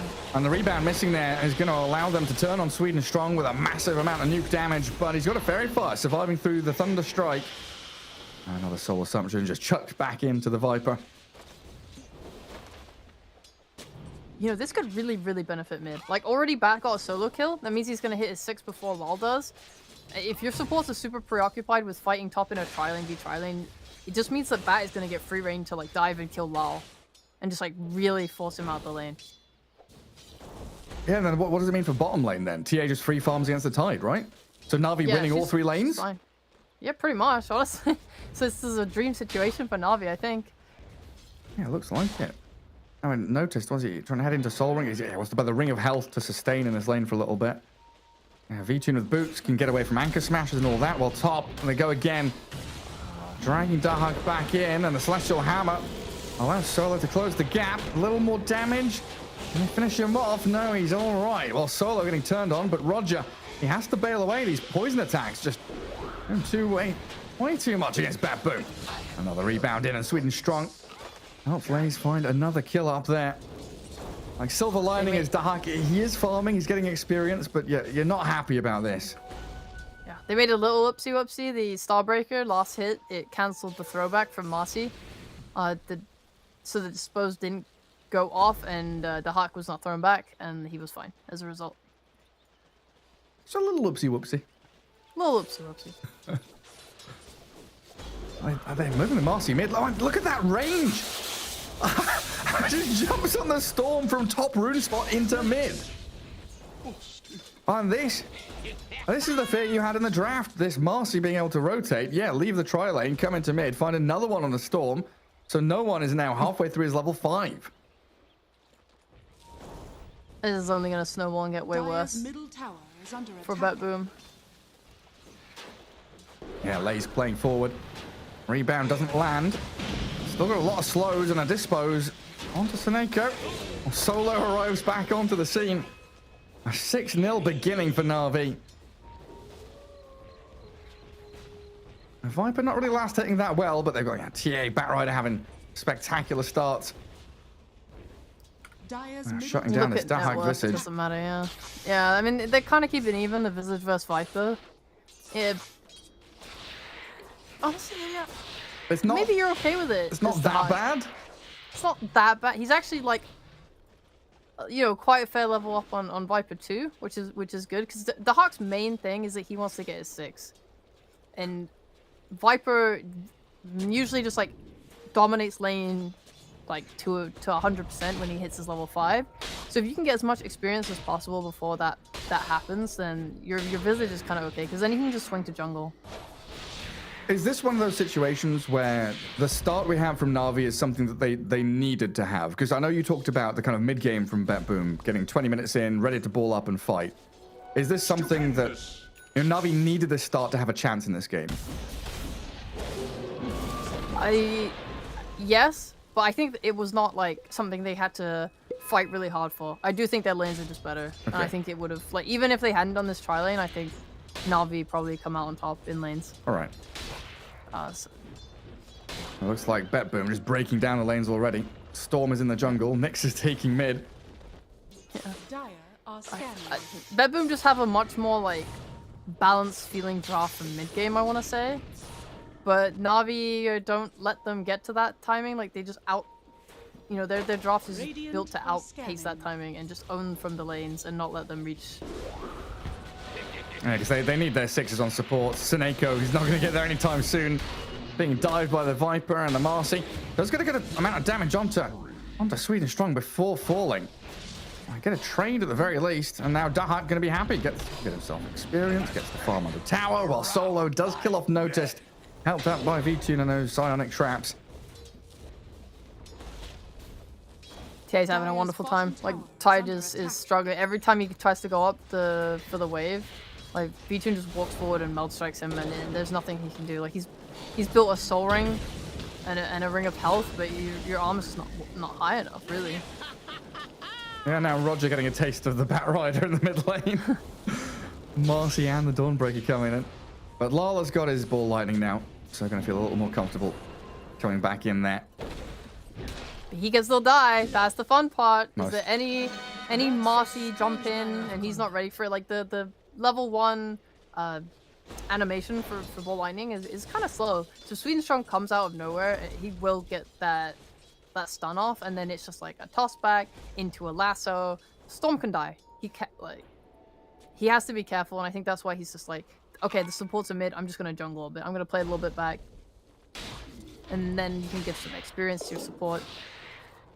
Because like you said, they need them. They need these sixes. They need Disruptor 6. They need Nyx 6. That's when they can start to look for these nice side lane plays. Playing into a farm TA, sure, but like if you find her with Nyx, you get that stun off into a Disruptor ult and a Storm zip in. She's dead. Even Ravage potentially. Oh, Dahak. Can his familiars bail him out of this one? And he's TPing home, landing the birds to stun up Sweden Strong. Good escape. Birds can't die. Radiant's top tower is under attack. Loses one. It's rough. It's a 100-second cooldown. It's really long. At least you have one though. Did you win your prediction on denies? First player to get 15 denies. I guessed V2. So did I. One. So did the same. Oh, no one. what is V2 doing? Total domination of a bot lane and he's not got 15 denies. Yeah. I guess he was focused on like farming the camps. Yeah, he's just shoving, falling back into jungle. Seneko getting dived up top. And Lays now 4-0 on this Viper. I'm just going to allow him to push pretty hard into that tier 1. Flag bearer creep arriving. Curious to see if BetBoom want to respond, because they're salving up Lal Storm. Looks like he just wants to clear the wave. Maybe a fight they could take if like a Tide TP's up here. He's got Ravage. I'm not going to entertain it. I guess they're feeling so far behind in net worth that they want to focus more on recovering Dire's that. top tower is Like, under attack. it's right now like no one's not showing on the map as well, so they don't know. Like, okay, say we TP in top and we want to take that fight, but then no one's there. Oof. Okay, Lal, out of mana now. Pops his wand and balls a little further away. The familiar stun, it's not going to come in. Dark, he's here to try and fight back, and Lal still drops. Sweden Strong gets the kill claimed up, but Noticed with Roger. Trying to fight this Marcy. She's pretty strong, and they need the Ravage. Catches both of the supports. I mean, BetBoom, they're throwing the kitchen sink at Na'Vi here, but no one and Solo just pairing up together to get another kill. Storm and Nyx traded out for your 4 and 5. And a Ravage. Gotta feel good for Na'Vi again. Yeah, I feel like they want these kills, and they're fine using a Ravage. Like your first ults, you want them to be impactful, but you're okay wasting. I say wasting, but you're okay using them for supports because it just gives you like something. It gives you maybe a little bit of map back. Like these supports are just supports, but they are the strong guys with spells that are standing in your jungle, like threatening to kill you when and like threatening to waste your time into a core can connect, or they're threatening to take your runes and all these things, right? They're supports, they're doing things, they're having impact, and just killing them, getting them off the map for like 10 seconds and resetting their game, it's okay. It lets you farm your camps a little bit more safely, so on and so on. Yeah, especially when Na'Vi doesn't have that great of tower push. Having those supports in the enemy jungle, finding pickoffs, looking for little kills here and there, that lets the Bat Rider push the wave, chip at the tier 1. So like every kill, it feels like for Bet Boom, where they're trading evenly or just getting a pickoff here or there, it allows them to defend their towers. Because we feel like this lane domination from Na'Vi has been supreme. But tier 1s are still standing pretty healthy. Top is a little worse for wear, but you would love that to have dropped as Na'Vi. Or a static stall in the mid lane. Again, just chucking ultis at these supports. A Carapace on the Bat Rider as well. As the Dawnbreaker, Solar Guardian, what happened there? I heard the sound, but didn't see it come. Baby. Carapace just stopped it happening. Yep. That's the next. That's what I liked when I saw it in the draft. It's like you just stop that counter initiation from happening. But we gotta address the elephant in the room. There is a TA who is killing Sneko right now. Goodbye, Sneko. And more importantly, she is literally about to get her Deso. 11 minutes. Deso is 150 gold out. At this point, you can just walk mid with your team and take that mid tower. You've just taken top tower as well. You want to get these deeper wards down maybe, and you get to start looking at Roche. We talk about the 12-minute Bet Boom Roche from last game. This game maybe we'll see Na'Vi do a similar thing. Well, this TA trap slows down both of them. No test, blown back by the flame break. Does get himself around the Starbreaker from Solo, and he's got reinforcements arriving. Cavalry coming through, but the storm lassoed up. And he's going to try to be saved up, but Sneko has put himself in harm's way and late. They want to pick up a double kill as Na'Vi bring 4 heroes down south, knowing there's still no Ravage for another 20 seconds or so. And like you said, that allows VTune to get into mid, force the Glyph, get a bit of damage on the tier 1. Yeah, we got the Deso out now. So I would hope after this, with these heroes dead and the fight bot, he can just walk up top into this jungle, farm those camps, get it trapped. Or he can go to his Ancients if he feels like that's where he wants to go to. And they're respawning now. They do have the Ravage, so I think you have to be quite conscious of this Ravage. Solo's drawing a line into the jungle. He wants to go in there. Dire already scanned the Roche pit. They actually think they were just going to go straight in there after that mid tower. Solo really wants to invade this jungle. Roger. I think he needs to be careful though. He has no backup. Roger was under a sentry there, so no one knows he's nearby. Bring Sweden Strong up there to try and bolster their efforts top. And inside the Roche pit, Solo trying to hammer over the little ridge, but trapped inside the Roche now as Bet Boom not going to attempt it. Just a little pick off there to again alleviate that pressure that's coming in towards their lanes. Nice. I mean, Solo breaks the smoke. That's more than you can ask for. Your pause 5. It's literally your job.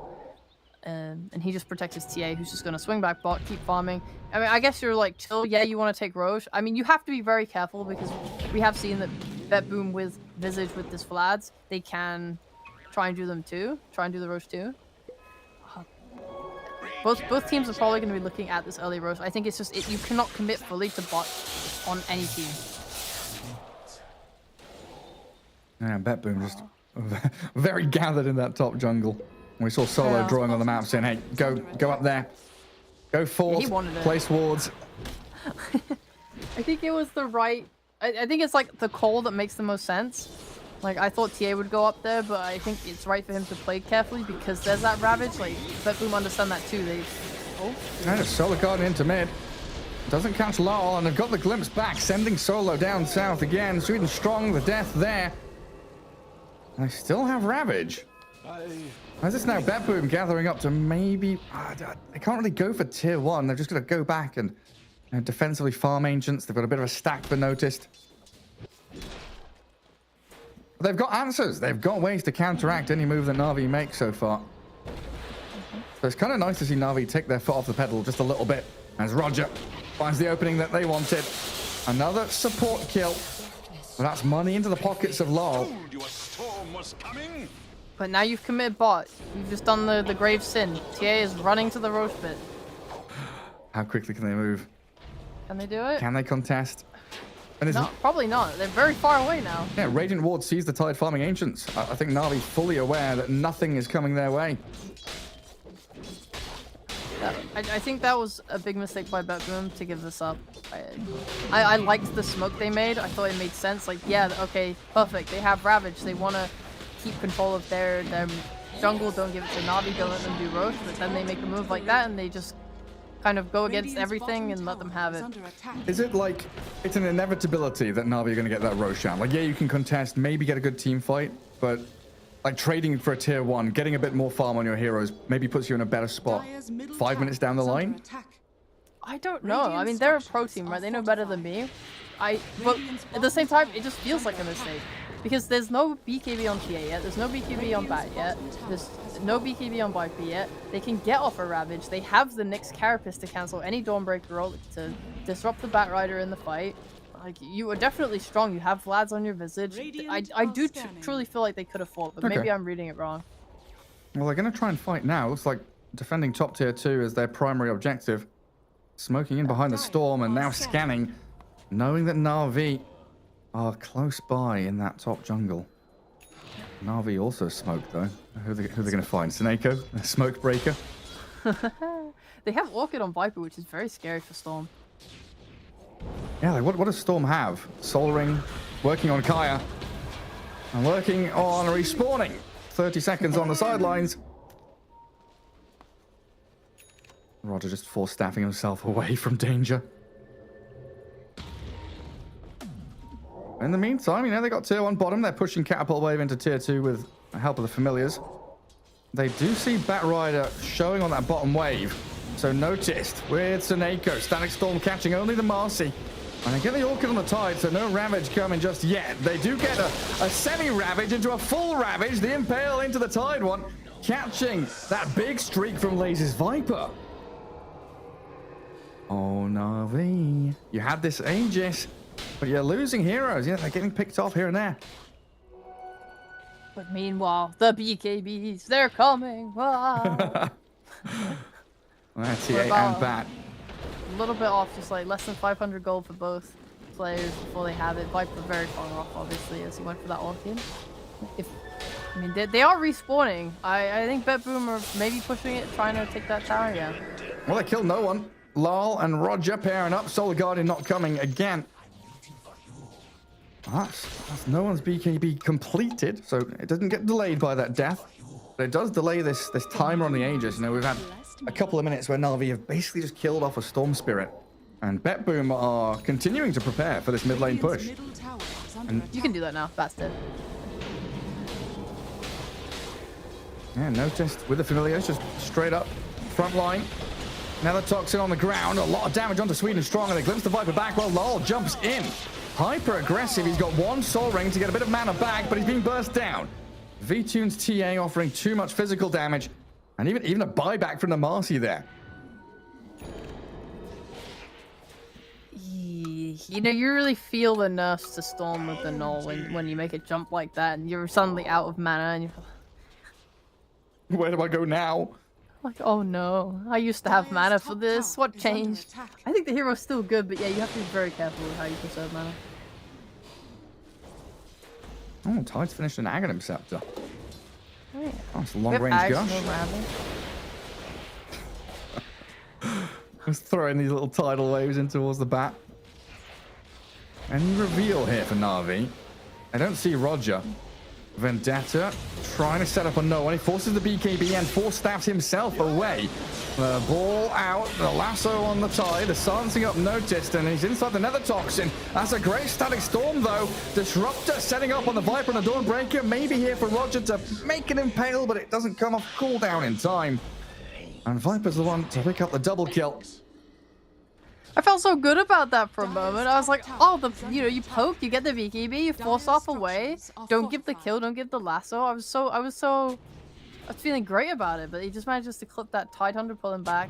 Obviously, the Viper and the Toxin there does pay off. Dire's top tower has Just fallen. cannot get the Kraken shell off, and then just dies to the Orchid. Oh, it was a bit of a cheeky fight to take. They didn't have the Ravage, but I think it was still coming off cooldown.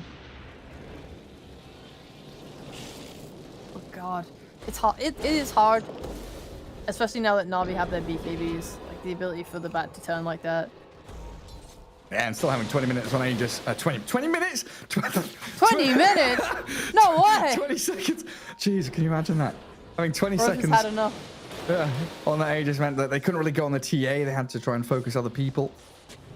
Still just looking at this, you know, Viper, Marcy, and the Dawnbreaker as the targets they can actually go on. To be honest, it's not that terrible though. I mean, Na'Vi, they're feeling like they're still strong. They don't have the lasso for 30 seconds, but they're gonna smoke anyway into this triangle. They don't have vision. And Suneko, once again, the sacrifice. Oh, Lay's picking up his spree again. 9-1-4 on this Viper. Definitely not falling off. Orchid into BKB. Always being a nice little response there to the Storm. It's got to be said. This Storm Spirit not having a good game. Kaya, Sol Ring, no real impact items so far for Lal. No, what are you even meant to buy? Like, you're threatened now so badly by the Orchid and stuff. You need a BKB. It's quite far off. Ooh, Roger though. He sees Lays. They might try and do a move here. Oh, TPing down bottom as Bet Boom. Radiant Looks like Roger just scouting people out, not setting up for anything. Oh, big wave to clear down there. Maybe seeing Viper there, they thought, okay, Na'Vi are going to swing top, so we're just going to try and kill like, the Straggler bot. That might have been what their TP thought was. Yeah, it does leave Notice alone in the mid lane, though. Surrounded by Na'Vi. Taken down by that Meld Strike. I've learned a lot about A serving double damage rune for V-Tune here might lead to Na'Vi aiming for that tier 2 mid. You could also consider that the tier 1 bottom lane, take over the enemy triangle. Get rid of those ancients, which Dahak is currently farming. Snake with a little glimpse and run away. They do have Glyph on Bet Boom, so it's you could go mid and try and force it. Not a bad option. If you do take this tower though, it doesn't reset anything. They already took the top tier 2, so that Glyph is done. And not super imperative to full on defend this, but you know, with Tide respawning in 5 seconds, you might feel like getting this Ravage utilized in a spot like that. We'll do you some I can't help but favors. feel that this game is just made harder for Bet Boom by the Tide not having a blink. You know, it's nice to be fancy. It's nice to have Ags. It's nice to go 4-star for Halberd, what have you. Just try and be tanky, have stats and poke and stuff. But at the same time, like there's nothing quite like the simplicity of smoking with a blink Ravage and just stunning everyone. You know, blink on top of a TA, you're guaranteed to get Ravage off pretty much. Yeah, the surprise factor. damage. It makes like we just see these team fights like they're being forced to poke and prod with Storm and Nyx and try and exhaust these BKBs, and then they're hoping to just kind of walk in and use their Ravage. Suneko. 1, 2, 3. We'll need a fourth one, but they got the lasso on a visit. That's the bigger one. Ignore the disruptor, kill the bird. Suneko, that's an optimistic TP. No one finds him. Double kill for Bat, and the bird's being focused. They lost at least one of them, maybe even both. And a pretty quick Rosary spawn, 40 seconds here for Na'Vi to kill tier 2. Maybe.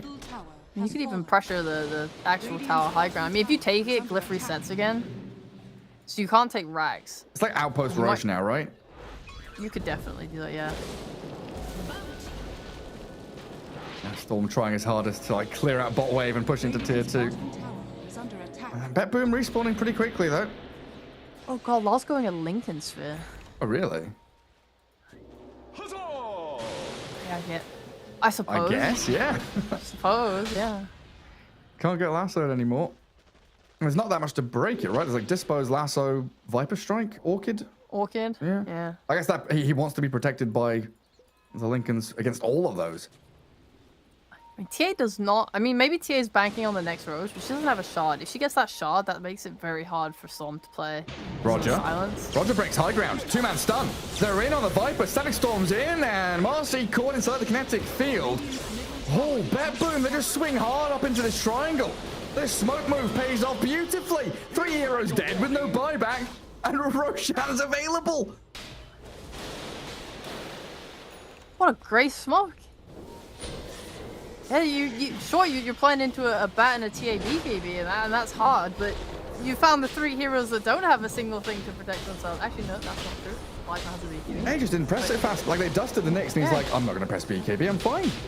Give a lot of stuns, a lot of control, nice disruptor roll, just really great control, and they didn't even need to use Ravage. I mean, Na'Vi, they're trying to come in here and contest this Roshan. They get the kill on Roger.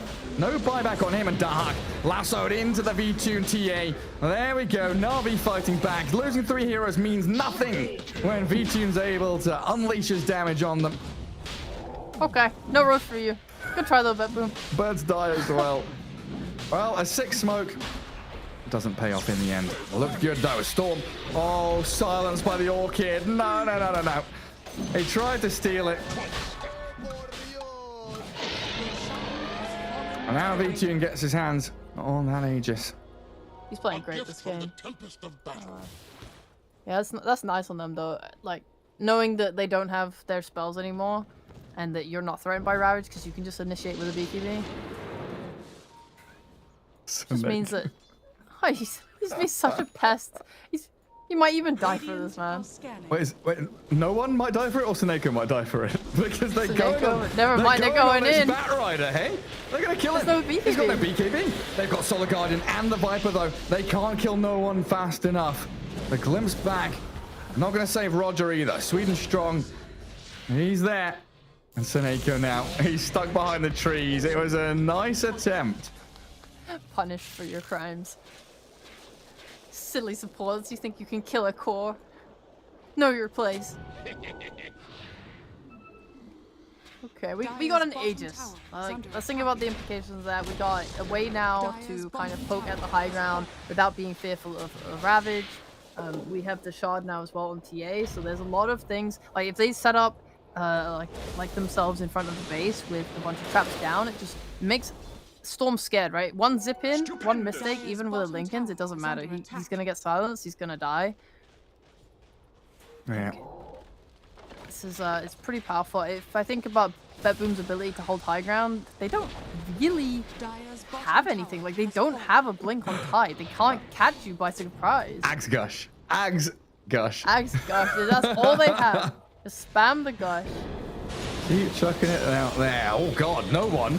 He sees the storm. Goes straight in on him. Lol dead for 50. What the hell happened there? How did you get the lasso off? Who? What popped Lincoln? An Orchid from TA? Yeah, can we see that back? It looked like Lincoln's popped after the lasso, right? Yeah, right? That's what I thought. So was it on cooldown? Maybe he just... We can see it back here. Alright, let's see. So, they see the storm. His Linkers were delivered after the lasso. No His way. Linkers was what delivered kind like of luck is that? a fraction of a second after. Oh my goodness. Like the timing. Look, watch. Yeah. No, nice. We can rewind. That's sick. The courier delivers the lasso just delivers the Lincolns just after the lasso. Man, that's unfortunate for Lol, but man, the timing from no one to hit that. Seriously, really good heads up play on no one, just like taking advantage of the moment. Actually surprised they just decided not to keep pushing after getting that pick off. So now you don't have a lasso. Yeah, not pressing the issue. A little bit of respect there for the Tide with this Ravage. And Bet Boom trying to fight back. Solo and Sweden Strong both caught out with the Impale and that AoE Gush. They're breaking out of their base. They're glimpsing the TA back into the Static Storm. She does have Aegis, but look at how quickly she dies. BKB comes off cooldown now for V-Tune as they turn back onto the Tide. The BKB for no one, chasing forward. They've got the V-Tune TA though, and Lane's gonna have the BKB TP home. Bet Boom finding some miracle opening to find 2 support kills and transfer it into a double kill on the TA. Jeez, that Nyx stun timing, man. What a guy does not care about his BKB coming off cooldown. Radiant's middle tower is under attack. Oh, look at this Lol, no fear. Straight onto solo, Sweden strong, maybe a little over eager there to save his captain. But a quick realization, the Bet Boom could just keep going for more. The glimpse, the vision given. These walls from Seneko just allowing this to happen. And what are you saying? The Nyx stun here, right? Is under attack. Oh, that's perfect. Are fortified. Great timing. And now they can finally get this mid tower. 30 minutes into the game. Bet Boom. Is under attack. Let's go. Radiant's middle tower has The fallen. map is opening. And they'll just re-smoke. Go more. Go more. They can't. You can't just go. Into what? Yeah, he's dead. Yeah. I was like looking at tier 1 top, full HP. They can't really go there. There's a massive creep wave already up at top, amassing towards the dire base. Alright. We're feeling good now. Our Ty's got Ags, he's got Force, he's got Blink, he's got all defensive items that he needs to be okay here.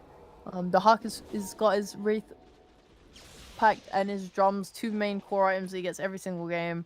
And your Storm, bless his heart, he's got Lincolns, I suppose. you can punish Navi's mistakes. That's definitely what they're doing the best this game. Like anytime Navi expend a cooldown, they play knowing that it's on cooldown. They're playing with bravery, knowing they can go in, knowing they can fight. It's like any cooldown, right? Whether it's Lasso or a BKB, Solar Guardian, everything is being utilized. Seneko, Oh, what's he up to?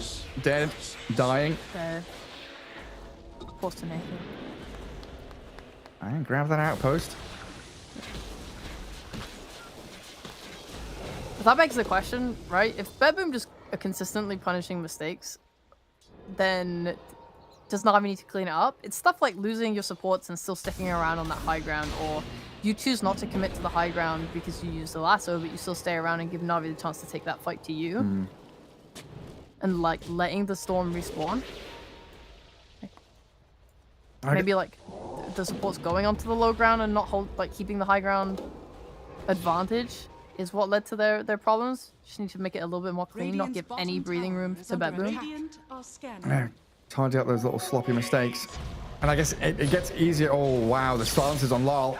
Lincoln Sphere's going to save him, though. It looks like Soul Ring TP. Away he goes. And Lays didn't have anything to stop him either. Oh, what's going on with Solo? He's got his BKB up, and they found Dahak.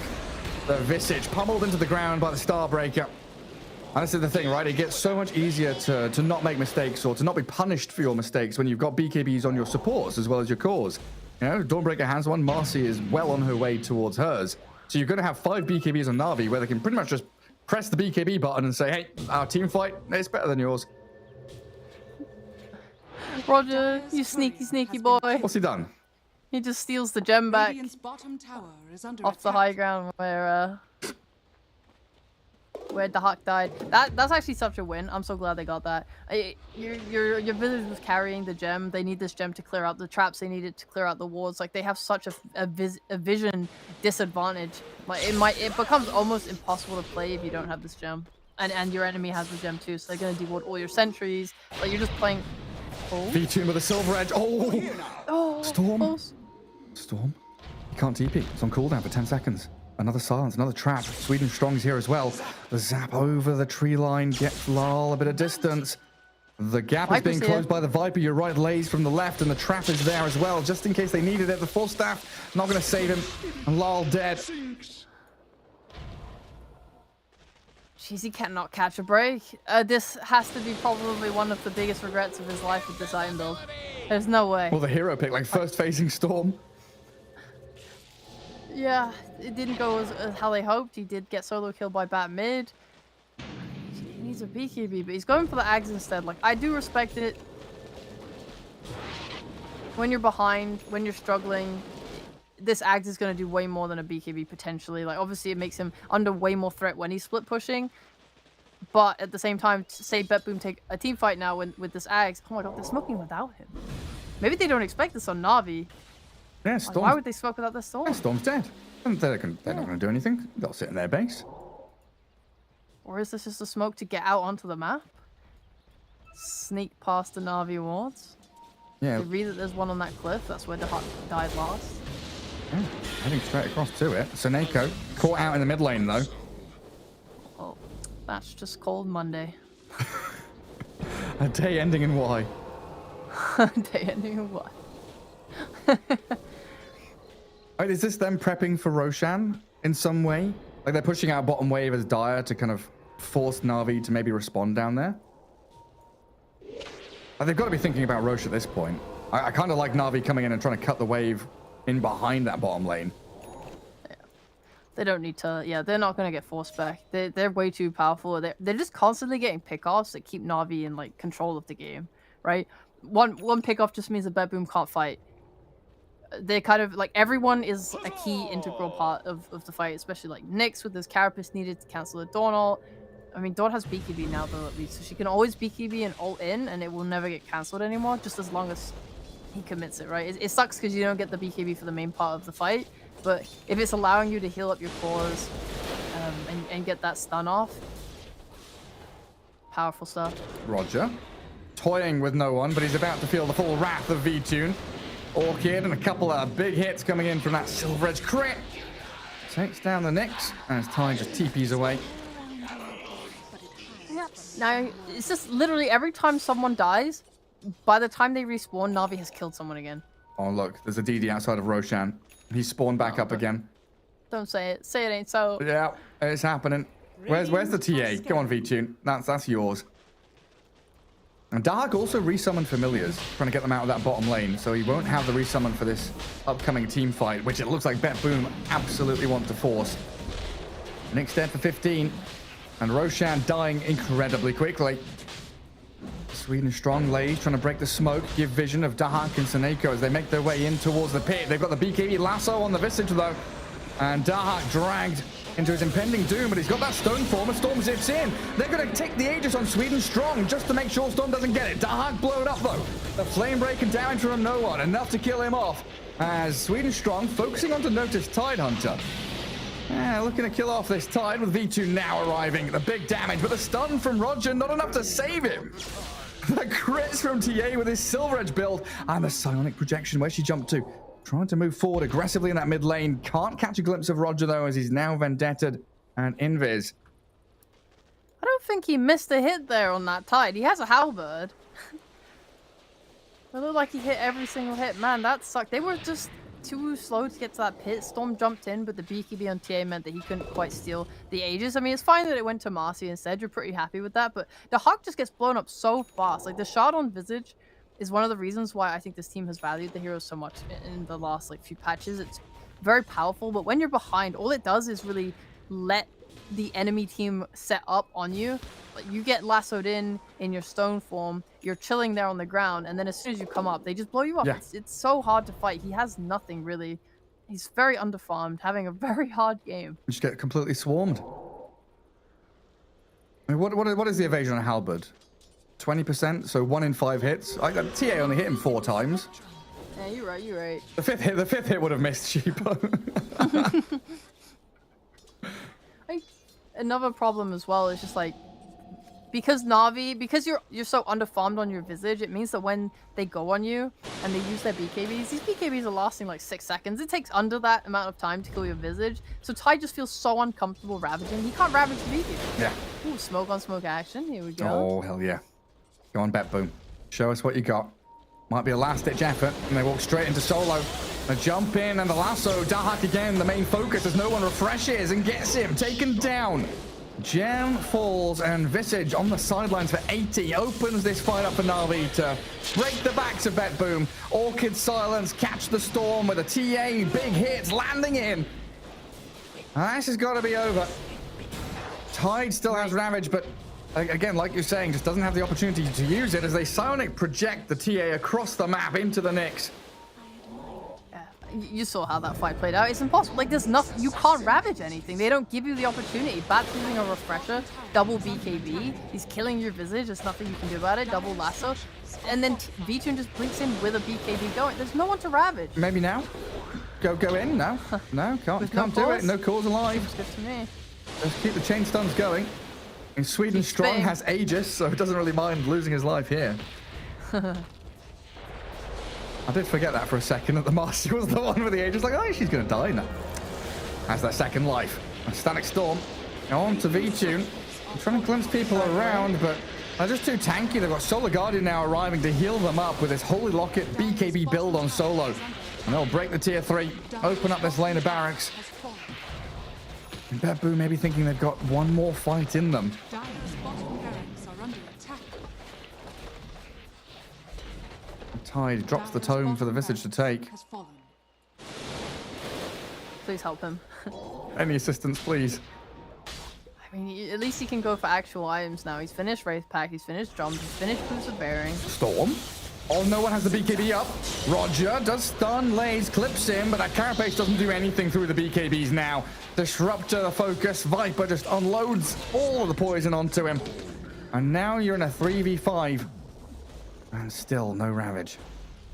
Have you noticed how well they're playing around it on Na'Vi? Like, it's actually genuinely super impressive. Like, just this going with your BKB. They have blinks and stuff. And I think 2 fights in a row now, these guys have just been getting that cheeky kill and then instantly blinking away. Like, they're not even giving, like, Tide's planning. He's clicking these heroes, looking to see when the BKB is going to expire, waiting to see if he gets the opportunity. And Na'Vi are just not giving it to him. Not even a single split second. Yeah, they're ghosts. Like, they materialize to get a kill. They disappear when you're the one that wants to jump on them. I mean, TA, having a Silver Edge build as well. A nice break up against the Tide to pair with a Nether Toxin and these silencers. It's not quite as good as it used to be. This Bloodthorn Silver Edge combination used to be the Doomstick, right? Where you had break, you had mute, you had all this good stuff, but they're still proving to be problematic for Betboom now. No one, though, didn't get his BKB off. Ravage caught. The Solar Guardian doesn't save him. Bat Rider down. A Storm Spirit, low on mana, but will be able to get back to his tier 4. Sweden strong, a little too deep now as Na'Vi. They overstep their bounds. But V-Tune always has that BKB TP to retreat from danger. While Solo probably going to be losing the gem now. The long-range Gush will clip him. Turns with the Starbreaker, but dies near that Dire base. And all Na'Vi got from that was a melee Rax bottom. I mean, Betboom just continually to prove that they can fight back no matter the odds. They're 30k behind and they find a way in.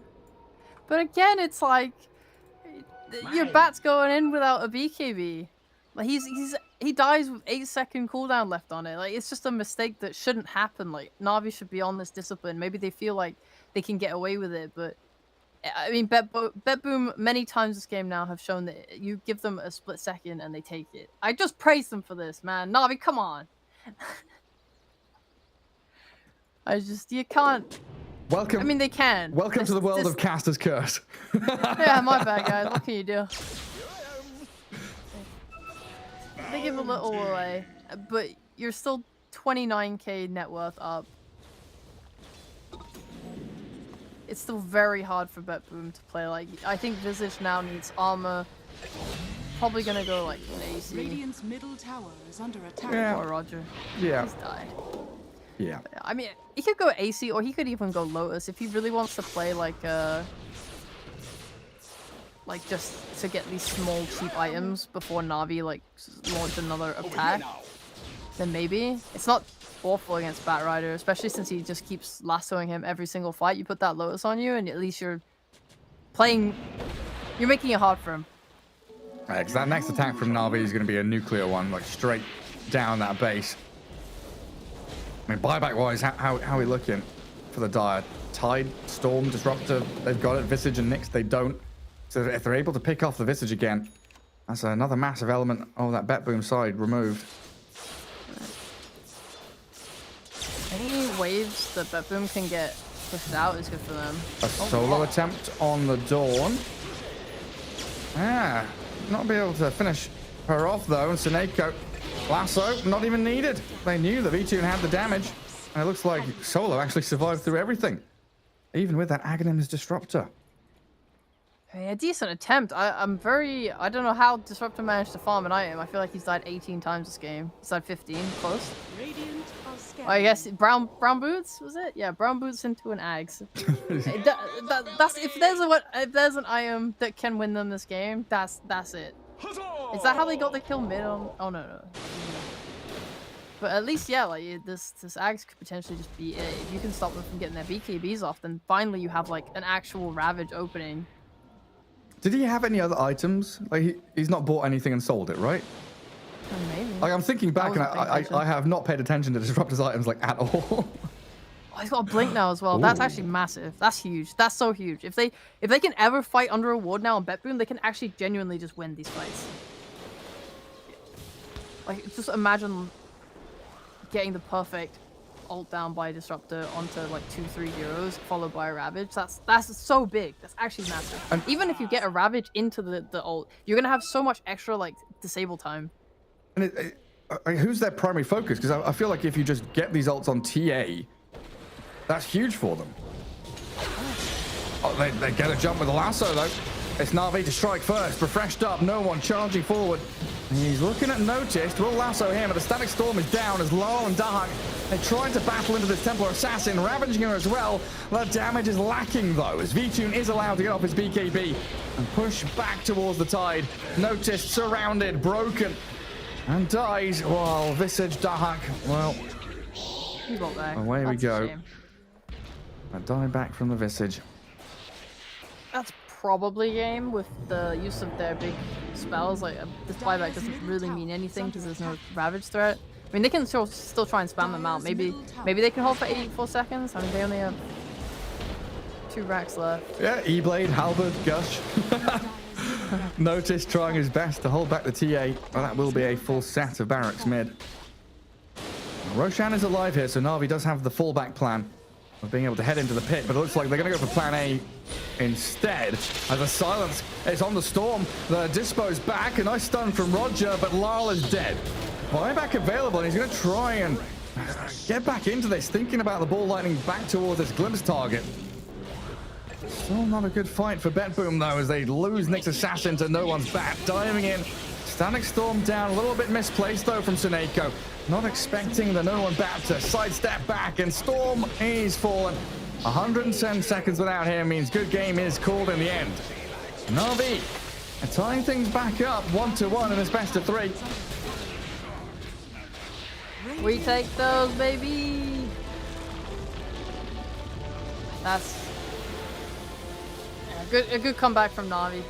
There's like some little mistakes here and there that delayed this game out a little bit to 47 minutes, but overall, like, they would make those mistakes and then instantly come back. I think the way that they played like the entire map, constantly putting pressure on BetBoom, constantly getting pick off after pick off, like basically chain feeding, which really just like culled any moment that BetBoom could have. Like, how many times did we see them smoke out with 4 heroes because they're like, you know what? This guy's dead. There's nothing we can do about it. We have to try and make something happen on this map at some point.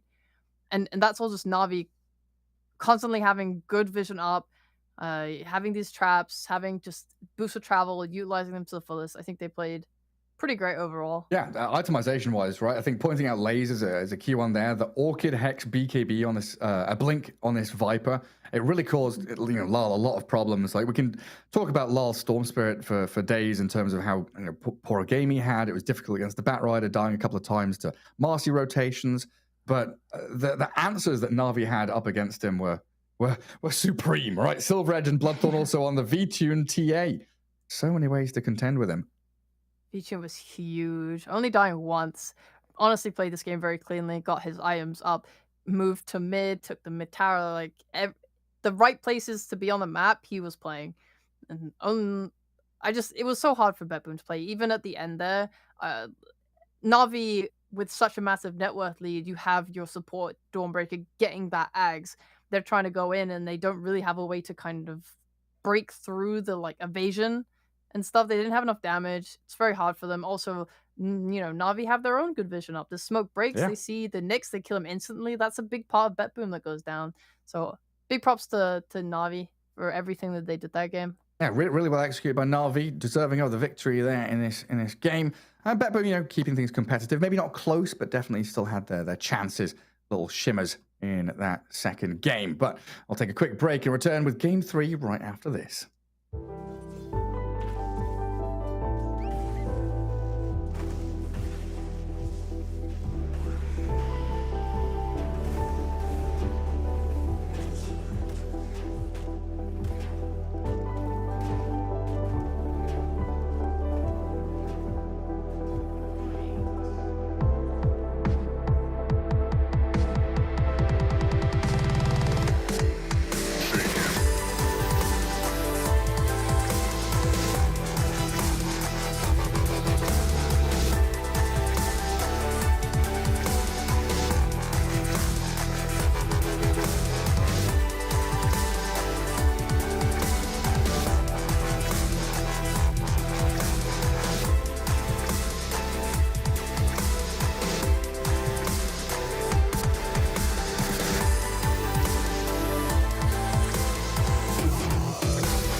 All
Esports is what we live and breathe.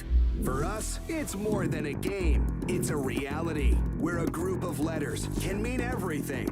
Where runes are collected and Aegis can only be won in battle. Where centaurs can give you a ride. Where the true heroes are those in front of the screen. GG Bet. This is real.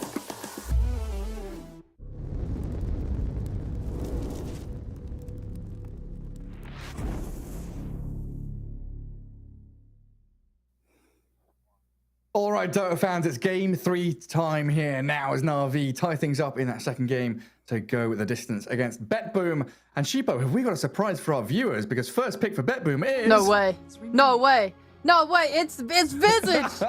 It's him. I'm such a huge fan. Oh my gosh. Radiant All right. team pick. What's the Na'Vi response this time? There's no Batrider. We banned Batrider. We have indeed. We've banned Enigma.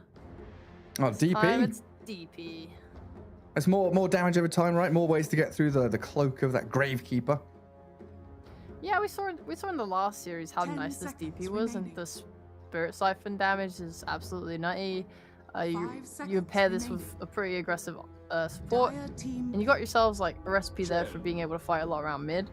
Chen, not quite what I was thinking of. However, I like the idea. You're playing into a lot of heals now on BetBoom, so they should probably pick something that can of deal with that. They'll take Queen of Pain, which is a lot of damage. You have multiple options to deal with it, right? You have the damage option, like the Queen of Pain. You have anti-heal, either support like Ancient Apparition, or something that buys like a Skadi, a Vessel Buyer. All these are different options available to you. 10 seconds remaining. It's not quite any lockdown for 5 BetBoom right seconds now, remaining. but that's okay. They can make up for that in their second phase. They'll have offlaner supports, many stuns in Radiant the team pool. ban. And I guess the, Taking Dire team Yeah. ban. the Queen of Pain pick kind of closes the versatility of the DP a little bit, right? In terms of putting a 3 or 2 or something, because Quap does quite well against the Death Prophet in the mid lane, as far as I know. They could probably still put it mid if they really want to. I don't think they should feel that bad. Okay. Obviously, the Queen of Pain is a good matchup, 10 so seconds they're remaining. happy with their mid lane if it is like this on BetBoom. Yeah. But 5 we've seen this seconds Siphon and how much heal it does. Like, yes, you can blink away, but the blink cooldown, like, you're not maxing your blinks. The cooldown's still quite long, and DP can just then reapply. You have 3 charges. It's not the worst. Mhm. The main issue is just that Queen of Pain, her attack speed is quite difficult to deal with. Like, DP has a little bit of a clunky animation. I know some mid players in C actually refuse to play it Radiant because team they don't like the Dire team animation. Oh, yeah? Yeah. I'm not gonna name names. He said it on a Q&A, but I don't want to out him, you know, and would not give our secrets away. Let's go see. So joins the ranks of Drow Ranger. Death Prophet Drow Ranger attack animation. Get out of here. Hmm. So 10 seconds maybe remaining. the CS is quite favorable for Queen of Pain there. We'll see what 5 nature seconds Na'Vi remaining. want to do Radiant with DP team going into ban. this next phase. They have last overall pick of second phase, so I think they can just like I guess it depends on what they want. If they think there's a better mid hero that they can put into Queen of Pain, maybe they can take it next. if they're still going to stick with DP, maybe they can commit and pick another support and just hide and then get some like core, good good matchups. Because BetBoom will have to pick. I mean, they've picked 2 cores at this point. Yeah. So Navi do see their core to core matchups. Yeah, like they can still consider this Chen as 4 or 5. Think about like a Yep. Tusk or something to lane with a DP, because you're pretty sure that this Visage is definitely going to be in one of the side lanes, but most likely in the hands of Dahak. And there's the Enchantress ban. I was saying just before the broadcast started, I wanted to see BetBoom back with the Visage Ench as Primal Beast makes a reappearance. Yep, boy, this hero is so cool. I wonder if they'll play it mid. I mean, I guess this works, right? You pick a hero that flexes, you can put it off lane, you can put it mid, makes the DP also unknown where it's going to go. So BetBoom, now, I would like to just see some Suns coming out, some control, especially when you're playing into Primal Beast. His trample is so devastating if you can't just stun him up. What's the chances of Primal Beast being played as a support at some point? Hopefully low. I think he's really good as a core. I don't think I'd want to see a Primal Beast with no money. Like, this BKB is so important to get. Yeah, the early items required for him to really utilize his skill set. Yeah, this... What can BetBoom do? They've got their mid, they've got their carry. They could just double up support here, or they could just pick all 3 cores again. They're really valuing these support picks, man. This is what I'm saying, right? The past couple of games we've seen BetBoom do this. And Seneko and Roger, their effect on the draft and captaincy of this team is like, give us our heroes last. It's definitely a weird pick.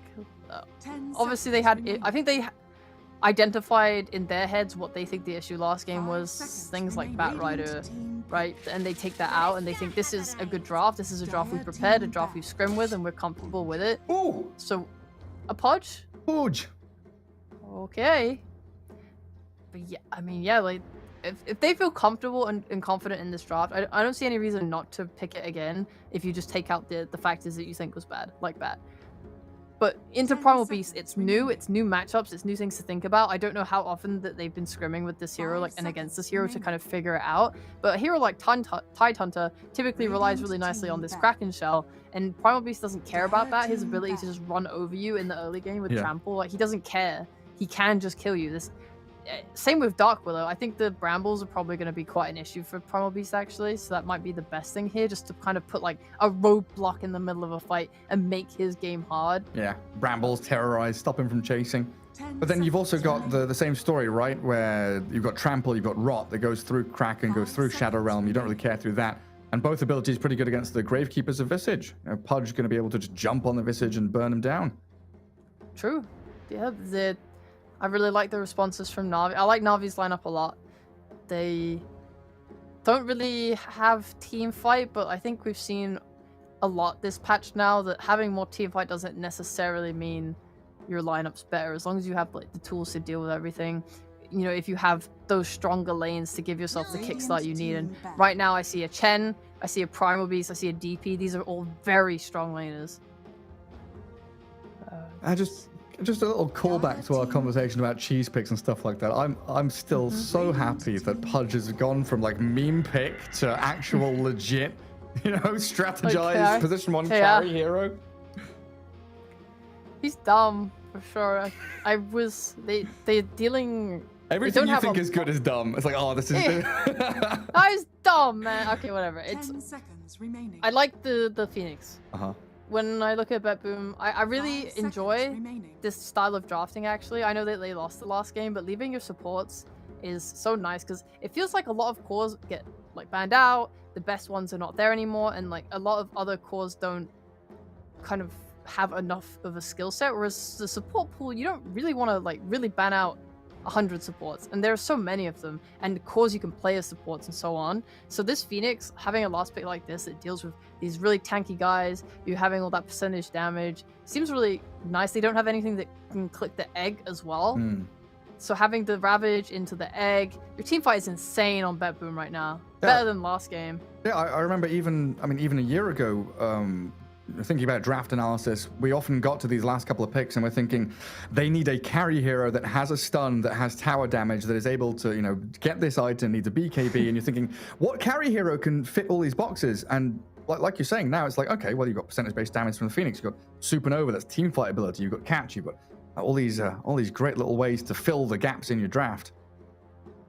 Yeah, they think they've run into maybe a small problem with BKBs, but overall, it's not that bad. Like, as in, their ability to start a fight relies on either a Ravage or Willow just kind of brambling you and stunning you with her spells, and all of these are kind of countered by like Dispel or a BKB. But that, Primal Beast is going to rush a BKB. Pudge usually wants to go some small item into an Ags. I mean, he should have a timing. Can Navi still just go like Snap here? Because they're looking for a support, right? No. Now select Apparently your not. heroes. Am I crazy? DP Is is this- DP 5 then. Oh, it's support Primal. It is a support primal beast. Not Not happy? I don't like it. No, I'm not happy. I don't want Disappointed. I mean, I'm excited to see something new. No, we've seen a lot of these 3 primal beasts with that Phase Boots, BKB, Kai Sange, Blink Dagger, but having a support one here, what is he going to be paired up with the Death Prophet, you reckon? Like, what are the lanes that we're looking at? Yeah, it should be Death Prophet, Primal Beast, playing into a Visage and a Phoenix. I mean, they don't have any defensive capabilities here on that safe lane. I'm thinking, I feel like there could be a lot of kill threat if Primal Beast is getting that onslaught in. Trample, they have no stuns to stop him from trampling. The only thing they really have is the Grave Chill on Visage to get that move speed to try and move away. But, I don't know, DP can kind of just walk up and use the spells on you. They could probably force the Huck off the wave pretty bad. So I guess then the question comes back around to do Bet Boom Tri Lane again. Is that something that can remedy those problems? Like, do they aggro try with a Visage, Willow, and Phoenix and leave Tide alone? Is that a strong tri-lane? Doesn't I sound don't that good. know. Phoenix seems pretty weak. I mean, like Willow Visage, I'd be happy with, a Tusk or something, right? You'd want someone that can go in and amplify your damage, get those Soul Assumption stacks up. I don't know. Yeah, lots of questions here about how Bet Boom are going to set things up. Yeah, you're playing Prepare for battle. Ember into Quap as well. They're gonna wanna do a lot of focus on these runes. So even if you do try and tri-lane, or even if your lanes are going bad or good or whatever, I think we're gonna see a lot of supports moving to the mid to try and deal with the runes, and that in return will provide relief to cores on both sides. So if the Huck does end up having a pretty bad lane, he should be able to get some experience as soon as these rune timings start to hit. Especially when it's going to feel like you need to pressure no one's Ember Spirit here. Having that lack of real consistent lockdown. You've got Ravage and Brambles, but nothing that's really going to irritate no one in a team fight. Ember Spirit seems to have maybe not a free game, but definitely an easier game than usual. Alright. One of the predictions is number of trees destroyed by 30, and that is so hard to judge because Primal Beast destroys trees, but no one else does. Yeah, how many tangos are we gonna have? I mean, nobody else does. Yeah, you're right. Oh, is the Supernova still? Maybe? It doesn't. I mean, that's I can't not remember common enough, really, for... You know what, whatever. I'm gonna just throw down a rant. I'm just gonna close my eyes and click. The Yeah, battle same. begins. Same. Oh, I've forgotten to predict for some of them. I ran out of time. That's sad. job, V-Tune. Soul Assumption, pretty hefty. And look at Notice with the Gush. He's going to slow down the Pudge. Seneko has these Fiery Spirits to keep on chasing. They're gonna take him down, aren't they? One more punch from the Phoenix should be able to do the trick. This was bound to happen. He missed his first hook. That is bad luck. Very bad luck. Wait, trees destroyed is already at 10, Sheepo. What? How? Oh no! It says 0 to. Oh no, it's at 11. What the hell? It's at 11. Everyone's tangoed at once. I forgot about tangos. Okay, Yeah. I did 176 to 300. Oops. I mean, it might be okay. There's 16. What the hell? Where are these trees? Quelling blades, tangos, people are just chopping trees down everywhere. Stop chopping trees. Deforestation is evil. Okay, Top we're lane. 19 trees. It's over. It's fine. Uproar level 1 on the Primal Beast. He's going to be looking for denies, get the punches in. Between DP and Primal Beast, it would be nice to see them focus on CS and then just get your level. Like, if they can get their levels earlier than the Baboon team, then they have way more. Like, if they get level 2 first, that is huge. That is like free kill instantly onto like the Hawk, I think. Yeah. I mean, Dahak very, very forward. Trying to... I mean, they did go the uproar though on Primal Beast. I think if they had Trample plus Onslaught, then that is for sure death. I mean, maybe they can still get something. Potentially. V2 trying to recover from that first blood death. Only 4 last hits. He does have Solo here and lands the hook onto Noticed. Can't really continue forward. Seneko leaves the lane for a little bit to try and block up the small camp. Can return. Keep V2 at bay. Pretty difficult one for the Tidehunter though against this regen from the Chen. Did go for the Divine Favor level 1, has a headdress, so V2 is going to be topped up through the entirety of this first couple of minutes. I'm not quick enough. Dude, Lasers getting annihilated. Oh my god. He had a full wave under his tower. I think he missed every single CS. Oh dear. And like 3 of them got denied, including both range creeps. Oh, that's not good. That's sad. So he hits level 2. Sweden Strong still level 1. And Bet Boom, they're here with Soul Assumption, Shadow Realm to escape, so Roger can continue playing aggressively. And has that backup plan as they actually turn onto Sweden Strong, but he moves around all the brambles and lays. He's going to kill the Willow here. Pretty low on Roger. Another Spirit Siphon and another hit. Oh, that's enough to kill her off. Dahak can't get the trade back. Sweden Strong still alive on 50 health. Jesus, that was all the mangoes gone now on the Hawk. He doesn't have his Bassi or anything. Looks like he's gonna hand over Sage's Moss. Yeah, Sweden Strong tanked a lot of nukes there. Makes Lasers lane a lot easier. Yeah, it sure does. I'd say. And I've got that wave coming back in towards them with a flag bearer as well. So Lay is going to be near tower while last hitting. See if he does a better job this time around. Looking into that mid lane, Ember Spirit 22 and 2 up against the Queen of Pain. Got that early stick, has the bottle. And doing a very, very solid job there. Looks like no supports will rotate for the 4-minute runes. 6-minute, I think, is where most of the action will come from. Until then, everyone is pretty preoccupied with their own lanes. Just doing their best.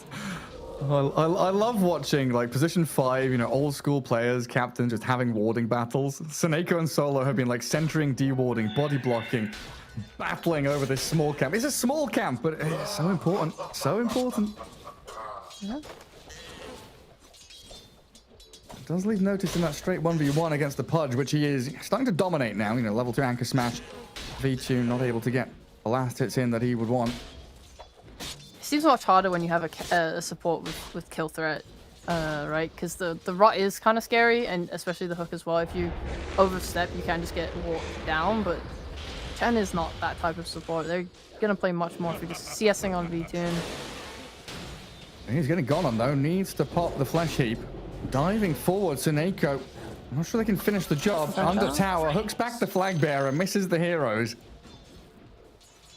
He's got a ring of health as well, so he's going to stay sustained in that lane, doesn't have to leave. Can wait for the wave to come back in, but it is just complete freedom for Noticed. Well on his way to phase boots, has his own ring of health, delivering out a soul ring now, so we can spam out anchor smashes and gushes at will.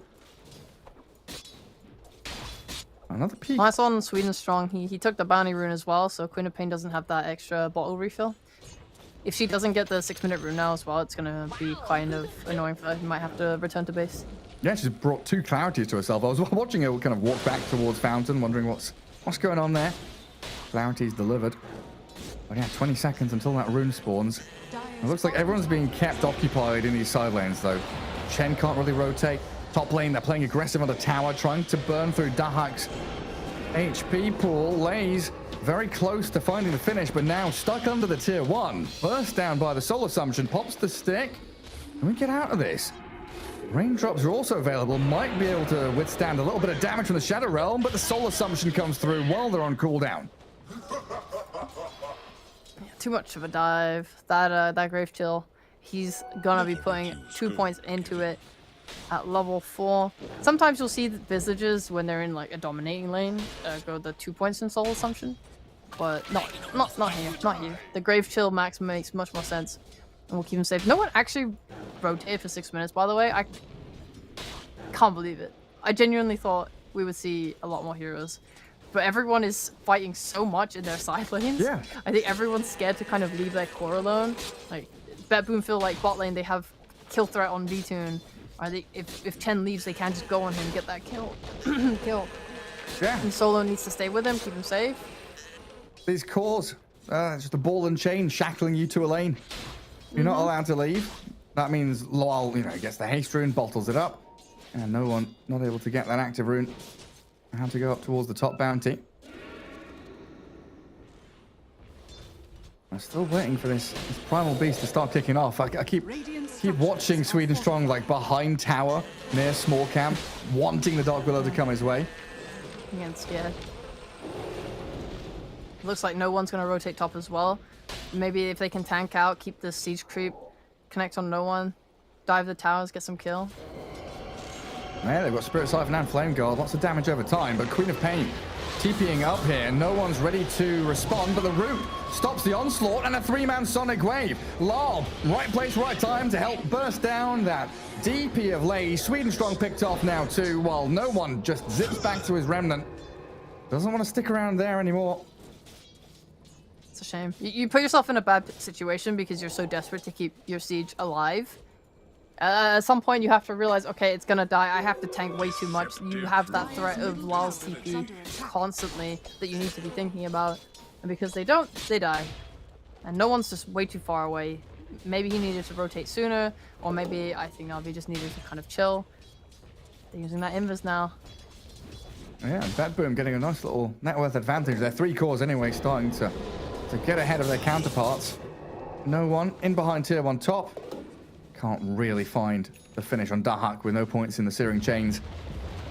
I just want to quickly point out again, noticed he's going for this Aghanims build again, so really prioritizing this AoE minus armor, the gush coming out from the Ags for this Tidehunter. I think it makes sense if BetBoom are in a good situation, because the minus armor from range just means that, like, their idea is always to ball up with Visage. That's kind of what he does. And when ahead, you just have a long range way to catch with your slow. You don't have to rely on Ravage. It's gonna make your Visage do way much more damage.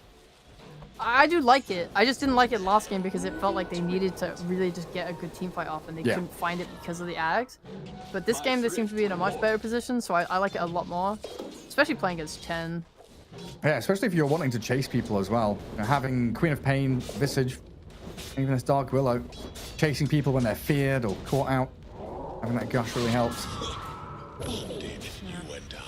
No one. Really keeping the pressure on Lal here, just under the tier 1, clicking the Queen of Pain over and over again. Going to cut the wave as well, allow his wave to reach that objective.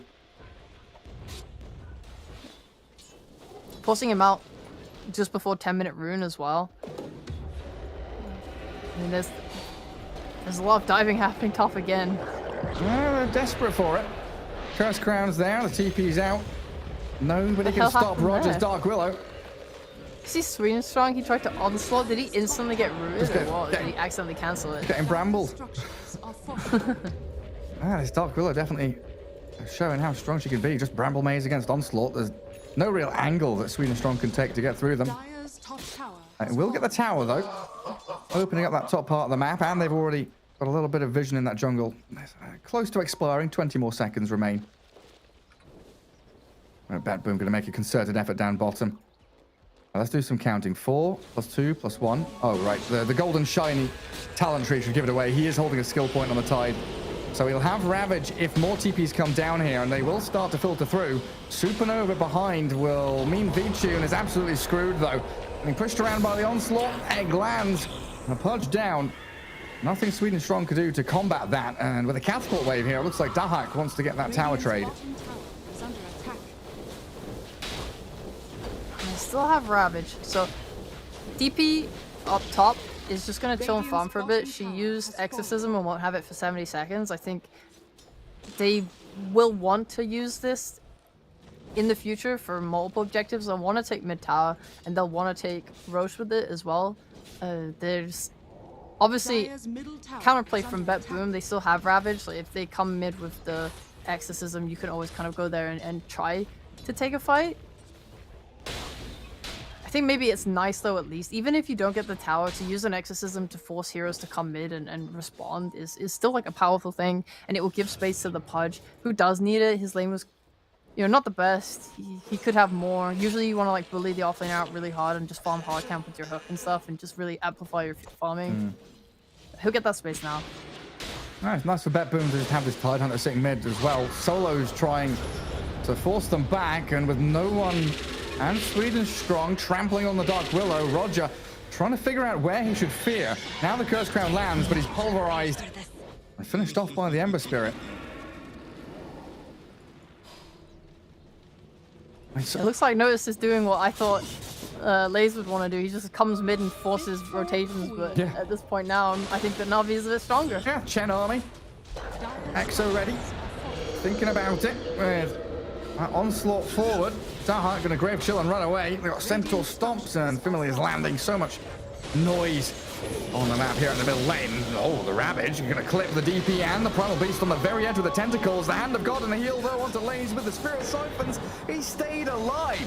A supernova. It's being focused down, right click, but stunned there onto no one. Is going to allow it to land. No, it's not.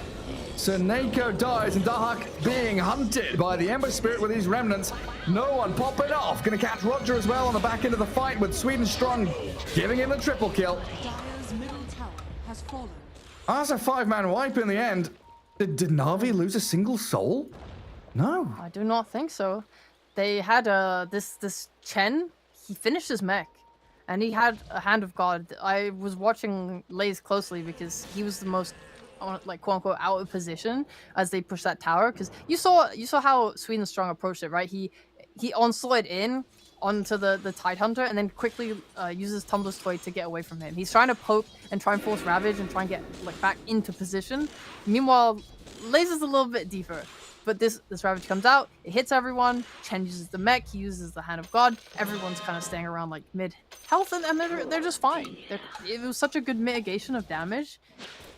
Bet Boom really struggled to have enough to burst all these heroes, especially when I think Laze got his Siphon off too. Yeah. Before the Ravage went off. Yeah, it is really hard, really hard. Yeah, but you're right. That mech Hand of God kept him barely alive.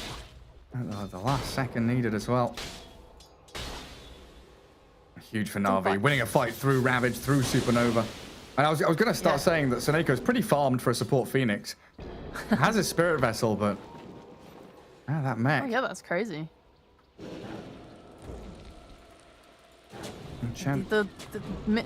This healing is looking like too much for now. Maybe Bet Boom just need more items. Because right now it's not looking too hot. Like their draft, when we saw this Chen DP in the first phase anyway, it felt like they didn't really address it with anti-healing that much.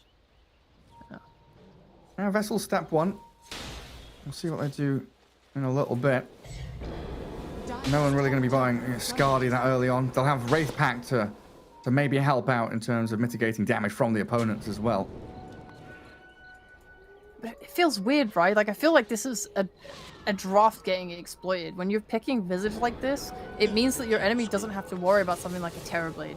Because if I see a DP and I see a Chen, I'm super keen to take something like Terrorblade. You get a natural Scardy buy with high armor that doesn't really care, able to fight back in the lane with the meta. And then a ranged hero basically against people like Pudge, Ember Spirit, slow them down. Yeah, definitely one of the weaknesses here of Bet Boom's drafting. Well, they've shown time and time again that they can definitely come back from situations like this and worse. And with a few little smoke rotations, they've got big team fight. And now we've got Wraith Pact on Dahak, but that's timed up with the DP BKB as Na'Vi ready themselves for another Exorcism to go again. Triple wards around this mid to top area of the map, so they perfectly see Roger. He gets into the Shadow Realm. Curse Crown onto Sweden Strong. That is just a support Primal Beast, though, as noticed. He gets collapsed on by the rest of Na'Vi, and 2 quick kills will turn into a third as the chains onto Visage, catching Dahak, needing the defensive Supernova to try and delay this. Na'Vi held back, but a great hook from V-Tune. Catches Phoenix at the end of the egg. Familiars and the Sun Ray. Just a bit of back and forth now, and a 2-for-1 trade. But Na'Vi were able to hold on to Exo, so they're still able to think about objectives, whether it be Roshan or a tier 2, or even just another team fight. I'm sure if you want to try going for a tier 2 before the Roche, I think they're just looking for their kind of nice Roche fight that they can get. That was probably going to be it for them if they could get a little bit more kills. This defensive egg did kind of force them back off Dahak. It's just looking scary, right? Another reason I like this Pudge is he's a natural Vanguard buyer, and it makes the birds do very little damage, especially pre-level 12. There's so much damage block, it makes you only really susceptible to the magic damage, which, I mean, you're still lacking levels, right? Phoenix hasn't even maxed out his Sunray yet. He's getting so much damage block from Flesh Heap. Right, then you've got this Ember Spirit who's near BKB. Yeah, and you're DP with a BKB. They should just keep playing around top right now on Na'Vi, and just keep angling for that good fight. There's still a Ravage to be aware of. Oh, the Silence and a Spirit Siphon. No one. Does have another change in a second. Blaze is even going to BKB Exo for this one to finish off Notice Bowl. V-Tune. He's cocked that one up a little bit, but no one's there to clean up the mess. Oh, he's moving in with Sweden Strong onto this Willow now. Pulverize. Sorry, Onslaught. So many spells on his primal New beast. spells, don't worry about it, new bro. Spells. Uproar, Trample. Just say them all. They didn't force out the Ravage. I think that's what they were maybe hoping for by going on Tide Hunter. Because they know that as long as they don't get... I don't think DP is burstable through a Ravage when she's at full health, and she had the BKB afterwards if the team... If Bet Boom like collapsed on her after Ravage. Which is just the only thing there. I think they wanted the Ravage so they could safely do the Roche. I think as long as the Ravage is up, they have the potential to mess up a Roche fight and to lose the game. Yeah. Yeah, like Bet Boom right now, they've got green lights across the board. They are ready to smoke and go. Notice the only one kind of out there on the map. Oh, well, wow, where are they going? Up into Triangle. V-Tune, the Pudge. He's going to get the Cursed Crown on him. Tanky boy, this Pudge, though, as the backup is coming. The heals from Chen are still ready to arrive as the Supernova going to get focused down by no one's BKB Ember Spirit, and they're pulverizing into Dahak's Visage. No one with a double kill. Dahak on the run away, but Bet Boom have completely lost out on this fight. Can't Ravage, can't survive. Tide will die. And Roshan belongs to Na'Vi as the DP and the Ultra. No one with a long-range sleight of fist. Swift into the pit. They're searching for their opening to try and get this Roche, trying to get the Tide to Ravage, poking people, trying to look for fights. Nothing's happening. What does Bet Boom do? They hand the Roche to them on a silver platter. Hello, please kill us. They just, small mistakes that kind of led to the fight going so badly. The Phoenix held his egg for just a little bit too long. I think if he'd used it earlier, like there was like a split second from no one killing that egg and it popping, which could have been big. Obviously looking for that Ravage that they couldn't get. I think they missed the Bramble as well onto the Pudge farming the camp, so he was able to just get himself a little bit out of the triangle to safety and give his team time to connect. Just rough things. Maybe they shouldn't have started with the Dark Willow, or this is the problem with these drafts, right? You don't have a proper initiator, and your Tide is buying an Axe, which I thought was good when they were ahead, but they're definitely not ahead now, and you have all these problems again. And you're losing your Phoenix. This support Primal Beast really showing how strong he can be across multiple roles. Just Arcane Boots now has a Blink Dagger 20 minutes in. But the team fight disruption. He onslaughts through a bunch of heroes. He pulverizes one target they want to remove from the fight. Kind of similar to Brewmaster cycloning someone. It doesn't matter if you kill them. It's just that remove Willow, remove Queen of Pain, stop them from doing damage early on. Remove that early burst, and limit the incoming damage towards you as they go straight back into mid. And noticed, oh, he's just going to die again. Not able to use Ravage. Na'Vi finding every pick off they need and looking like they'll secure this best of 3. Sweden Strong got a blink now as well. Primal looking very scary. I liked earlier as well in these team fights, him just onslaughting in onto anyone is making it so hard for Bet Boom to play the fights. The Willow wants to sit back and use her terror. Oh no, Willow's going to be found again, please. Oh, the Primal Beast. He gets the pulverize and that hook there through the Shadow Realm. Some of the problems I saw with that Willow pick are yes in the lane, yes against Onslaught, you're good with the Brambles. There are so many tools to spill damage through the Shadow Realm. Seneko There is. off the map. He heads. Sweden Strong wants to join him off map as well, trying to onslaught over the cliffs. Dire's top tower has Well, like I fallen. said, this Willow wants to sit behind his core generally and wait with the Terrorize, get this counter initiation type beat. And that's just really hard for him when Swedenstrong's is running at him every single fight. Oh my god, relax, my friend. I mean, Na'Vi, You- they want a quick one. They've got Catapult, they've got Glyph, they're on the tier 3. And Solo's here with Ogre Frost Mages giving bonus armor to everyone. And noticed, he's just dying to the rot. He can't die there. 30 seconds without your tide. No Ravage now for Bet Boom. So this top lane looks like it's forfeit. The Hawk doesn't have a TP. He's on 5-second cooldown. He can't even show up even if he wanted to. Oh, they've got another one. Roger grabbed up by V-Tune. He missed his first one of the game, but he's landing them when they really do matter. Oh, look at this. The Blink Pulverize. They've got so much control. Lol has the BKB. V-Tune grabs the hook with a Dismember. They've got the Queen of Pain all locked in place. Blink is ready to try and get her out of this one. But look at no one with a beyond godlike spree. He's unkilled and unkillable. Dire's middle tower is under attack. Meanwhile, in Dahak land, Guys, I got tier 2. Starts now. We won. the Radiant's persecution starts now. Super unfortunate. Yeah, not having that TP cooldown. Dire's middle tower is under Navi capitalizing on everything. Yeah, simple tier 2 mid. No, they're going to think about going bottom to find Dahak. He's not escaping from this. He pushed it. Well, tower too far. Went towards the tier 3. I think it's just trying to provide any sort of relief to his team for even a moment. Wow. You're not going to set up on this tower. It's looking rough. Tide's finished his Ags now. Solo really starting to feel himself now. He knows that this game is theirs to lose. And no one has had a stellar game. Aghanim Scepter ready on this Ember Spirit. Preparing for the tier 2 mid again.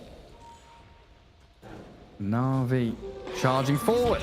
But Sweden Strong, the pulverizing to silence. Nice little combo there to make sure there's no way out for any of these heroes. Where's no one going? They're just jumping straight into the enemy base. Complete freedom for this Ember Spirit. Dire's middle tower is under God, you attack. talk about the defensive parts of a pudge when the enemy's pushing your high ground, right? Oh, you don't want to get hooked onto tier 4s, but what if you just hook someone into your whole team when you go on high ground? These people want to Like play this. back and just poke, yeah? Oh, like this. Dahak needs a Sonic Wave to save him, but you've got Notice grabbed up by the Pulverize. You've all got a good Ravage with a Supernova on top here. Bet Boom, their best chance to try and win the fight, but the Hand of God negates everything. They've got heals for days. Lay's still full HP. No one's going to Remnant away. Back towards no one, into Noticed.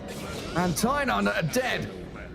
A DP with these Spirit Siphons and Crypt Swarms. Too much magic damage to handle. While back in towards mid, we do lose our Roger Dark Willow. Bet Boom looking dejected, down and out here in game 3. And good game is called. Seneko says it's all over. And Na'Vi take the victory. I didn't expect that. Radiant victory. All right, it's done, Did it's not done. expect that at all. Navi Dota. That's all I have to say. Yeah, some real good stuff. How do they do this? Every series, they just make it look so rough. And then they come out swinging like this. And by the way, I am a fan of the support Primal Beast. We talked about it. We haven't seen it before. Only seen it in this core role. I was not keen. I actually think he played really well around all these roots and stuns and stuff. And like this, he just made his lane much stronger. I think he kind of he fits this trio of the new heroes: Dawnbreaker, Marcy, Primal Beast. Big boys that win your lane for you. He's rotating nicely. He's getting in there. He's causing problems. I like it. It looks like he is decent without his BKB. Yeah, still looks very, very strong. And I mean, we were talking about it off camera a little bit, wondering, where does it go wrong for Na'Vi and how they try and combat losses and stuff like that. And it really does feel like it's maybe partially a confidence thing. Coming out of strong lanes, they're able to snowball. They're able to make the moves that they want, and they look incredibly good. Maybe one of these weaknesses they have, compared to Bet Boom, where we see Bet Boom being behind and making smokes and trying to return to the game much better at that. I think Na'Vi, if they're able to solidify the first 10 minutes, they just look unbeatable in this region sometimes. That's what I'm saying. They're so... This is why I went for them at Arlington. I was so sure. Like when they get a good draft, when they get going, like look at no one. He is honestly a god of the mid lane in this region when he has a good game. But then you look to game 1 and he's a Pango that has no damage follow up and can't like really get in there and have that impact, and everything crumbles, everything falls apart. This team becomes very passive. They don't know how to make those plays. Like you said, yeah, it's so hard for them if they have a bad start, and if they can fix that problem, I do think that they are easily like top 2 contenders like in Europe East. Yeah, I mean, we can take a quick look at the bracket to figure out where we're heading now as we do move on to the lower bracket a little bit later on today. Outsiders, of course, winning up against Mind Games earlier on means they're the ones that face against Na'Vi in that upper bracket final, with Bet Boom and Mind Games both dropping down. But our next 2 series, Nemiga against PuckChamp and Hellraisers against Move, they should be pretty exciting ones as we move through the lower bracket. Yeah, more and more eliminations incoming. It's just nice to see these lower div teams. Like Hellraisers especially is probably my biggest team to just be watching.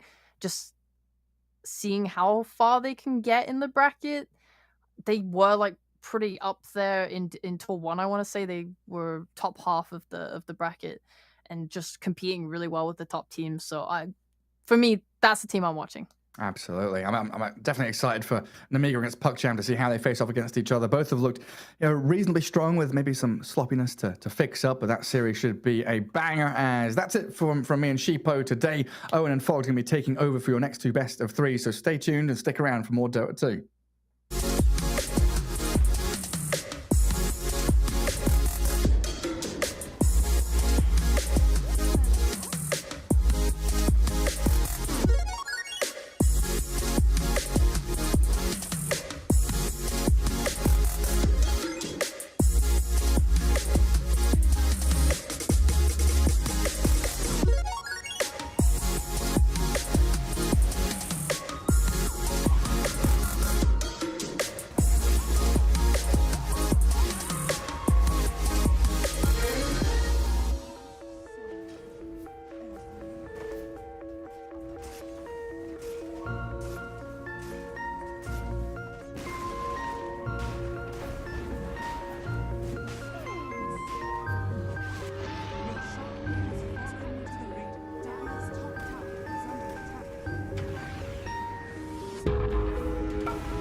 Esports is what we live and breathe. For us, it's more than a game. It's a reality where a group of letters can mean everything. Where runes are collected and Aegis can only be won in battle. Where centaurs can give you a ride. Where the true heroes are those in front of the screen. GG Bet. This is real.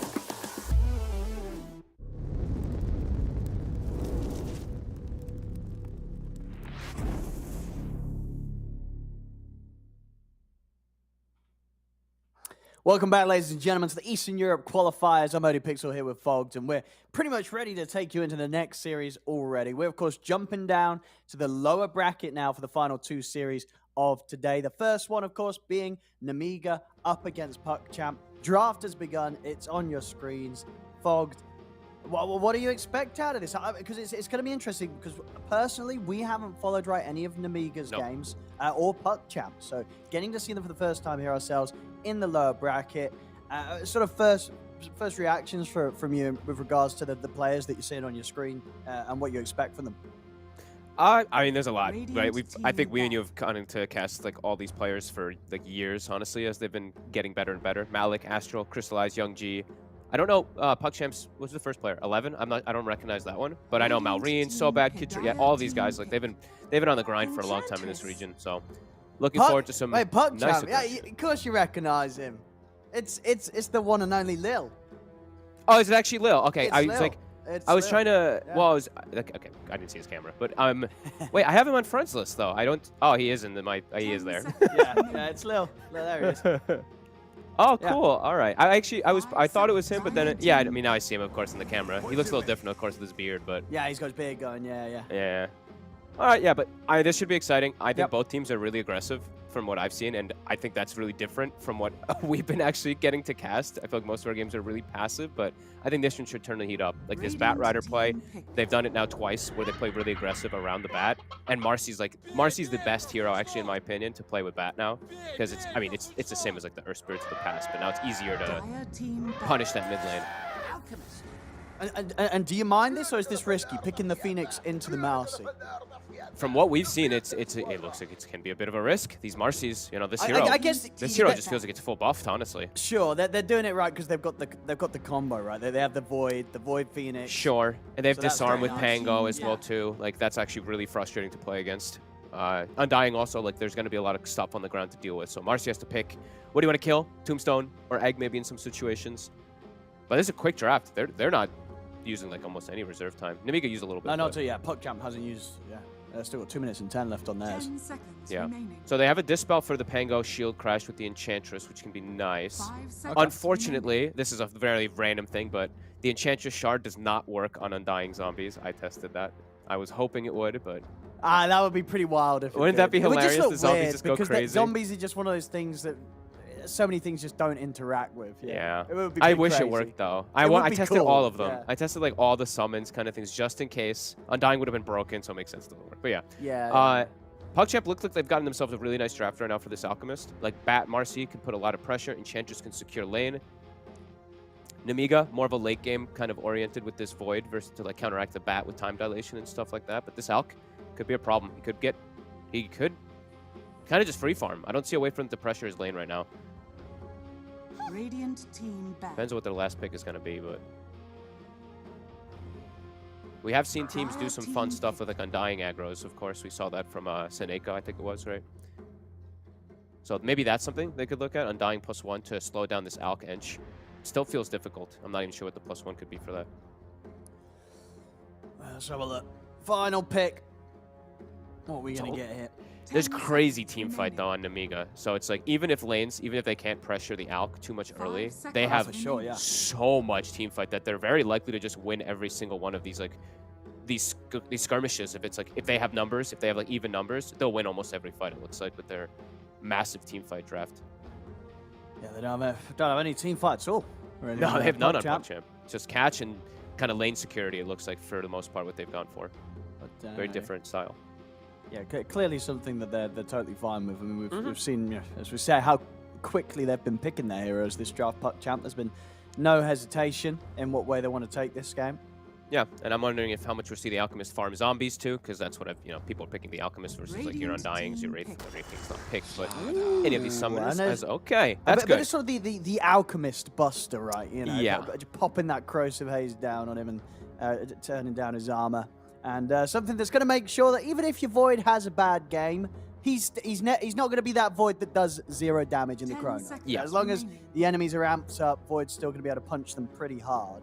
And the cool thing that this gives them also is they have so much team fight already, right? That if they do win a team fight with Pango, Slardar, and Undying, Roche is dead. You have Corrosive Haze, you have the Lucky Shot, and you have the Undying Flesh Golem plus Tombstone. Like this Roche, like you win a fight, you can instantly go Roche afterwards. Yeah, I like that. Yeah. I like that they've actually balanced their draft a little bit, and I think this helps them a little bit more in lanes, because I was a little worried about how much they can pressure Alk. I think Slardar maybe can actually slow him down. Enchantress does make it a lot more difficult, but okay. I like this. This is a pretty good approach. Tons of team fight, tons of ways back into the game, ways to shut down Alk. I mean, we're still expecting what the offlaner here for PuckChamp, right? Yes. Yeah. Unless they're a team that run like the Alk offlane, which is No, I don't think unlikely, so. but it can be done. You could There was a sort of a phase where we saw teams in Western Europe trying the Alk offlane. Yeah. You could do something like the Venos, something like really obnoxious for the Void, but then you're What very about a in good on old your lanes. Razor? Then You get either Razor Slardar or Razor Void as your lane matchup. You're happy. I mean, the lane matchup, yeah, but people were picking Void as a counter to Razor when it was super buffed. I right? mean, but yeah, but I mean, I still think is it's it really good. a counter? I don't know. I don't think it's a Time counter. Warp's not I think good enough Razor's still to- great versus yeah, Void, you but that's still what win that's lane. what the pros concept was at the last tournament, Sure, right? sure. I mean, it's hard to argue that. So, I mean, we still saw the Voids get like crushed a couple of times. He time walks and still had the link on him, but Yeah. They might want a bit more of a setup, right? Some sort of initiation, because at the moment it's just down to the single target lasso or Marcy being able to leap in. Then maybe they want someone with a bit more beef that can just start the fights off. Be that strong offlaner. I'm not sure because I don't know. I don't think they can ever win. I don't think they can like pick something that's like, oh, nice, we're gonna win team fights now, guys. There's no way they're winning team fights versus Namiga's draft. They have to just win based off of like gold advantage and pickoffs and numbers. And maybe get something else that's going to be able to hit the egg. Yeah, maybe. Maybe that's where they put the bat off lane, perhaps, and pick like a leaner or something for mid. Caught? I did not expect that. All right. So I guess this is, well, let's see, it's going to take what here on PuckChamp. So it is going to be Malik. So it's going to be an offlane Kotl. Offlane Kotl this game. Carry Alchemist, and of course, Young G taking the Bat Rider to the mid lane. So, yeah, well, what do you make about this? A bit of side lane Kotl. Okay, I don't know. I mean, we've seen people attempt it a couple times, but Yeah. all right. I mean, let's see how much pressure he can apply, because I feel like Void just time walks off Coddle Blast every time. But That's true. at least it is a lane that isn't gonna just get like maybe not smashed by Undying because you're fast, you're able to avoid him and stuff like that. I'm not sure. It's a bit of an interesting one to finish it all out. I like Namiga's. I mean, Namiga's teamfight's just insane. I feel like even if they like lose early game, they'll be able to catch up as long as they just cast their ults decently. But this Alchemist could run away with the game also. Because like I look at Batrider maybe able to make a lot of space, and then Alk, how do they pressure inside of his jungle? They have tons of ults to do so, but it's gonna depend on how well this Pango's game goes in the mid lane versus Bat. It's going to be a fun one. I mean, we've had some very interesting games. Definitely seems to be in the second half of the day, the series that we've had, that we've covered, we've had some pretty wild stuff going on. So already, I'm getting excited to see things here. I mean, seeing already on my screen with some of the heroes that we're getting, the Slardar, right? This dude's level 26. You know, this man plays a lot of Slardar. There's not that. I feel like there's not many Slardar spammers in the world nowadays. Prepare But for battle. as we're seeing, Vazia, he's still one of them. Yeah, I like Dire lineup. I think it's got more exceptions for if they make mistakes to kind of come back in this game. You know, the Void high ground defense with Chrono, Pango as well too. I believe in Alchemist slightly, but I think that if they don't get, like they've drafted for lanes mostly on the side of PuckChamp. If they don't do really well in these lanes, I can see this being a hard game for them to actually make sure this Alchemist does well, because there's a lot of percent damage, there's a lot of burst, a lot of minus armor. So let's see how it ends up going. And a lot on the mid matchup. If Young G just smashes versus Pango, maybe he's able to make that space, but yeah, let's see. I mean, and do you give the edge to Batrider in that matchup? Yeah, Yeah. Yeah, definitely.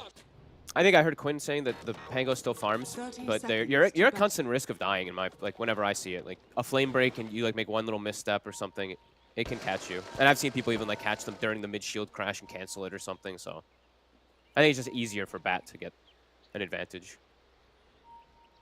So, this whole mess is all your fault? Let's see. Well, here we go, ladies and gentlemen. Of course, this being the lower bracket, this best of 3, everything on the line for these two teams. The battle begins. As both have had a bit of a different route, of course, to getting to this spot. PopChamp starting in the upper bracket. He got knocked down by Mind Games, but then went on to take out X3.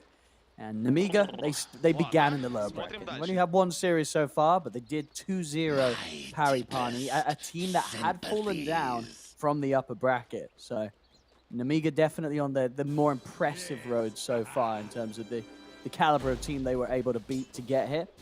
Yep. I've liked these guys for a long time also. I think I talk about Malrine a lot whenever I see like Timber Saws and stuff. This guy is super impressive on his specific heroes. He has like 3 or 4 that he's like absolute god on. I think it's like I want to say it's his Ember, his Timber, and his Pango actually. It's like there's 3 or 4 that he plays exceptionally well. So I'm looking forward to watch him. You know, I remember Malrine. I believe it's Malrone, right? Isn't that one of the names that we were told? I think maybe, and we still said because the Malrine. one is like the 1 NE is just 1, so it's ONE, so it's Malrone. Malrone. You know, right. Yeah, you have to. Some of these players' names, it's like solving a puzzle, solving a cryptic puzzle. But I believe we solved this one. Yeah, I think he likes to go by Malrone. Let's have a little pause. We had a few of these yesterday. Hopefully we don't get too many today. We want to keep the Dota flowing nice and smoothly for you boys and girls at home. I'm really curious how this top matchup's gonna go. I don't get to see enough. I see it in pubs, like these Coddle off lanes, but I rarely get to actually see it. I'm curious too because I always have to talk about these little interactions, but Void versus Coddle, the blast actually counts as 2 spells. So when you time dilate, it applies 2 stacks of time dilation to Coddle. Yeah, and every time you get blasted, you can just time walk. So I'm interested why they went for this Coddle in the off lane. But yeah, you'll see it in the mid game, the time dilation versus Illuminate. Yeah, no, it's hard to say. You know what Malik's, what they feel that Malik's going to be able to offer on the Coddle this time. I mean, the thing that I see is that he didn't want to play like some strength melee. You know, he didn't want to play into Undying, just getting full zoned as we saw multiple times. That's what I understood for it as. And then sure, yeah, he can pump up some mana into his Bat Rider and all that. But yeah, I'm curious to see what their concept was with it. Nice pull by Astral. He actually gets the 4 creeps behind the tower, denies 2 creeps, and keeps the whole creep wave alive. So he's going to continue denying a couple more waves. We see Kirtrick also doing the same thing on the opposing side, but he's going to lose a couple creeps. So nicely done from Astral. Yeah, they won't be able to get over it to do anything about this. Dire's And top Astral, of course, tower is under attack. letting Malik be the one to hover around and get the CS in the He's gonna safety get- behind it's his gonna tower. Near full deny again. And meanwhile, elsewhere, first blood for Lil down bottom. Got to chase out Hellscream, take him out 1v1. Guess just auto attacks. He still was level 1, yeah. Fire Spirit's only for the Phoenix. Dire's middle tower is under attack. No, imagine what this lane down bottom. Does this start getting pretty rough for the Alk, like having to trade with the Slardar or? All depends on how much the Ench is able to do. Like what creeps she finds. If she finds like the Ogre Frost Mage, you know, then it's like Alchemist free farms. Similar concept for if he gets the like mana regen thing. Getting that first blood is a pretty big deal because now he gets a full set of items coming out here. Blightstone to harass and pressure. So far in the mid lane CS, a little bit of lead here for the Bat. Yeah, doing well, holding skill point.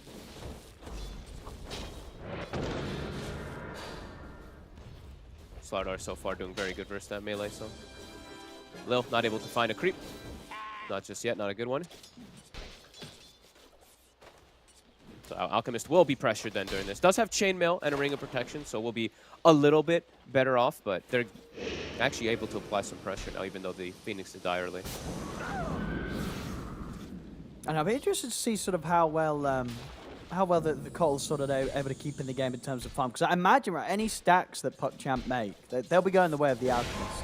Like, is this Cottle going to get any chance to sort of, you know, use the benefit of its ability to farm and clear stats? I don't think so. That's and then we just saw, by the way, if you looked at the Cottle, he had three time dilation stacks with only 2 spells. I don't think he's going to be able to be the one to take stacks at all now.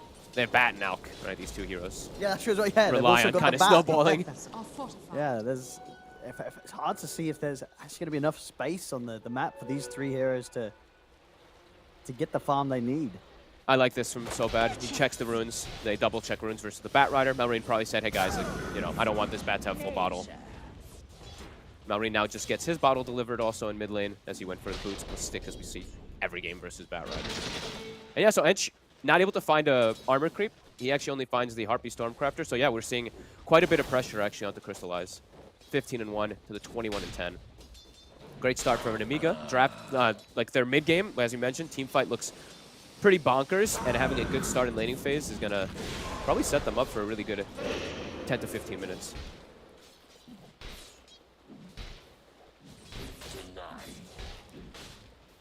Yeah, they're not pressuring. They're not pressuring Void at all. That's why I really want to understand why they wanted to go for this so badly. The Coddle, because yeah, they're not touching Void. He just time walks. He's even queued up the Midas already, Owen. This is fine, you know. He's fine. You know, the Midas is gonna. Yeah, it's good on Void, right? With the attack speed, and he doesn't need damage. He's got a Slardar on his team. Exactly, and also if so they're ahead go for the greed. If this Dire lineup is ahead in the early game, I don't know how Radiant's gonna win like later on. But nice kill, top. See how much pressure they can put on the Void now underneath the tower. He did only put the 1 point in time walk, so maybe they could actually get him here. Okay, Undyne's gonna be back. Offer him up some heals at least. I'm watching bottom, and it's a Slardar and a 1v1 for the most part versus Alchemist, so he's kind of owning him. Like, double Bracer plus Gloves of Haste. Crystallize is not able to really walk up very well. I'm watching LL. Lil's got the mana burn creep, but he's just zoning a Phoenix. He's not actually helping the Alk too much. It's now an Alk versus 1v1 in Slardar, which isn't good. Even Rolling Thunder used. I wasn't able to get a sort of an opportunity to really commit with that there. Seemed a bit too concerned of what backup was going to be in store from PuckChamp. Oh, Vazia's having a blast now. Look at him bottom. Boots, Gloves of Haste, the Bracers, free farm. Alchemist got pushed out of lane. They have to bring a 3rd hero down. They have to help their Alch. This is pretty devastating, the start that he's having. This low on net worth. See if they can get a kill out of this. They're looking for the setup. Nope. He's already back under the safety of his tower. Not able to get on top of him as quickly as they needed to. And now top. Malrine's made the move. They can go for Malik. They're in on top, and indeed, there's no escape once he's been time dilated. You see it again. Yeah, 3 stacks. He only has 2 spells, but he's getting the 3rd stack because of that annoying blast interaction with time dilation. And Midas is done. So Void with a net worth advantage over an Alchemist in early game. Kind of just fares incredibly well for the Void lineup. Nice pressure on bottom tower. I mean, the Hellbear Smasher in dies. for this. They want to try and defend. Malik has roll. Or Malrine has roll. I mean, they're all going to go for the setup there. Vazia, he had the bash primed, ready to go for Crystallize. In they go with the Rolling Thunder. They'll take out the 2 of them there. A great defense, and even catching Lil. Malrone getting across the 3 of them. Finding Lil as well at the end to what is attempted TP out. As Namiga, they'll get all 3 of them and keep this tier 1 tower alive. Oh boy, Owen. We might be in for a pretty dominant game from Namiga after all this. Alchemist is completely crippled. The damage is going to be pretty high on the side of Namiga now with this Pango having a good start too. And Slardar is absolute free farming. Treads double Bracer. Alk has to find a different place to farm. Level 4 on Crystallize. Find another bit of action here. Already the Tombstone's been dropped down. They dive forward. Sunray onto the Bat Rider. He'll go for a lasso attempt. dragging so bad up to the high ground, but there's no follow-up damage. And nothing to come of this lasso, and he may still be in trouble himself. The zombies continuing to chase down Young G, as indeed Namiga will pick up that kill as well. They continue to just move across the map with this aggression. Back up top, I mean, at this point, he can look for solo kill opportunity. He's going to try for it. Drops down the chrono, needs a couple of bashes out of this. It's still pretty fast. He's actually going to... Oh, that was risky. I guess he wanted to set up the heal and the damage. He will actually make it away there. If another bash came through, he probably would have died. Wasn't to be. He'll live. Back in the jungle. Namiga, they just keep the action going. They're going to go for Crystallize. They close in upon him. They'll try and get the concoction out, but the bash and the physical damage from the Slardar is too much to Crystallize down again. Namiga pretty much getting whatever they want here. They're dominating around this jungle. It's just, you know, they know exactly how to play around the strength that this Slardar has here. Of course, having an excellent time, excellent start to the game. And yeah, they get him anywhere near the Alchemist, and the Alchemist just doesn't stand a chance. Oh, and he's level 5 on Alch. Slardar 7. You'll not thrive. Kind of gonna set the pace for the whole game. Void is 1,000. Like, this is something you never see. Like, you know, the Cinder and quote. An Alchemist game is an Alchemist game. If Alchemist is this far behind, I don't know how he catches up. Where does he go? He has to just straight jungle, and they have really good ways to actually pressure. They don't have the best ways to take towers on Namiga, but when they group up, you know, I don't know how PuckChamp's gonna have to react. They're gonna have to maybe just send Malik to try to stall and push out to stop these pushes, but a huge advantage right now for Namiga. I mean, I guess that is the role that Malik can play, right? He Yeah, can be that wave clear. He can stall. You know, he's got to be in the right lane at the right time, but he can be the man to bring the D push in. And he does have to be, because no one else is going to. Yeah, it's just like, is that even, you know, you're not, like, draft isn't made to play toward the later stages of the game. This is a draft that wants to play ahead on PuckChamp. When you're playing with Alchemist, you want to have this incredible farm, and if you stall, you're going to be able to out-farm and out-resource and outscale. You're not going to outscale. Versus Void, Phoenix, Slardar, there's no way. With just an Alchemist single core, unless something like some magnificent pickoff stop happening, this Alchemist is going to have a pretty impossible road to recovery. Let's see what Young G is going to be able to do. Watch out. They're going to look for Kiri up on the top lane. See if they can get this Void. He has already used the Time Walk. So no way to escape. They have to lock down. Enough damage to be done. We'll see if Malron can find anything in return. We'll get Astral here. So immediate TP's out elsewhere from PuckChamp. Malron wants to dive for tier 1 for more. He won't. Just settle for the 1-for-1 trade. Good kill. Young G has to have every single one of his moves be successful so they can make that space. Sobad is he farming Triangle with Tombstone? He stole the hard camp, I think. Yeah, he stole hard camp with Tombstone. So denying away those stacks, that catch up that Crystallize desperately needs. Now taking a bit. Astro level 6. Trying down bottom. He can kill this Slardar, but a heads-up move there. He knows Lasso's on cooldown, just TPs away from the 3 of them, and they've got nothing to stop it. Very nice play. The one thing about Marcy now, right? Your initiation is your rebound. So as soon as that's used, you can actually TP out every time. You rebound and dispose, of course. This tower? Yeah, they'll lose this tower. But still a good move, good impact move. Opening up the map for Crystallize to start trickling his way back up. Still a long road to recovery, but at least he's middle of the pack now, not the bottom.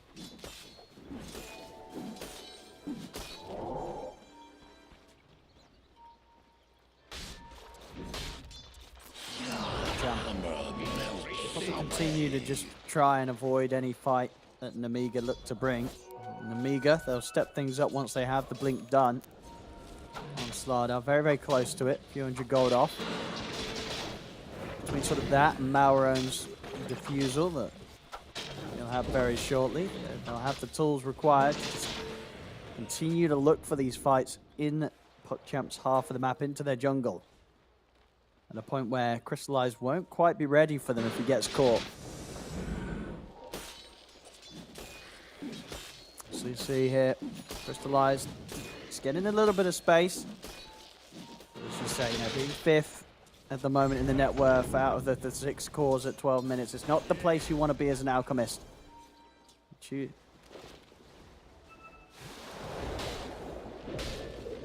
Yeah, you're crackling all over the place. I'd say unplug all your audio stuff, replug all your. You got loose cable. Definitely loose cable. All right, here we go, Namiga. With the smoke, but this time round, PuckChamp. Radiant's bottom tower is More under aware attack. that these sort of plays are going to be attempted. Crystallize still getting away in the same area where he's able to clear these two stacks together. And Amiga won't hunt deeper for him at this point in time. They'll settle for trying to take this tier 1 tower down in turn bottom. Extra money from this should push Malrone towards the defusal. As we can see, has the Blink Dagger already on its way out, ready to deliver and ready to jump in with. So look to continue to open the map up further and further. Keep a lot of space for the Void. Void now opting to TP away from that top lane.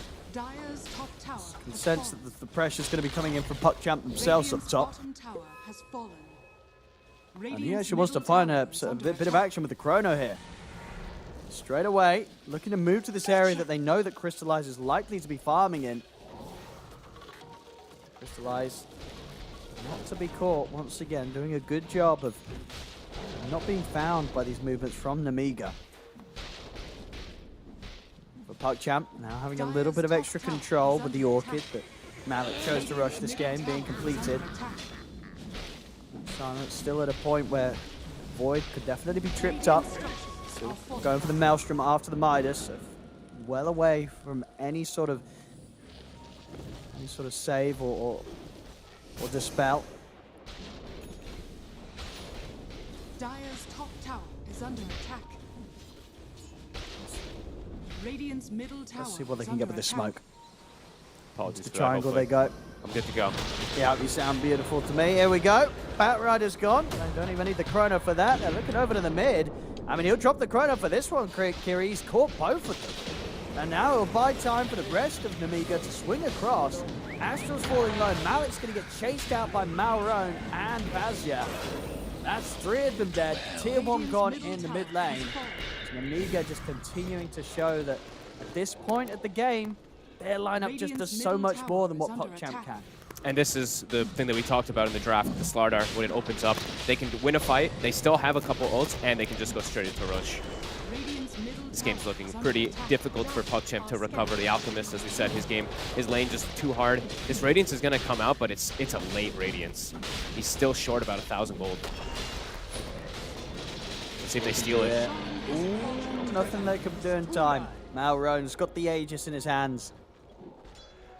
Yeah, road to recovery is, when you don't have the team fight advantage, and these lanes did go poorly, and you're running an Alchemist draft, this is where it's like recovery outlet is incredibly difficult. You have to go for these pickoffs and play kind of perfectly around the map to try to come back, because you're not, like we mentioned earlier, you're not going to win team fights versus this draft, and you're at this big deficit now that, even if you had an advantage, the team fights are still going to be complicated. So let's see what they're able to do, especially for Young G, how much they can split push and catch people on the side lanes whenever Malik does get split push going. Because he does have Orchid, so this Coddle and Batrider can pick people off, but the way Namiga's played so far, they don't give the opportunity.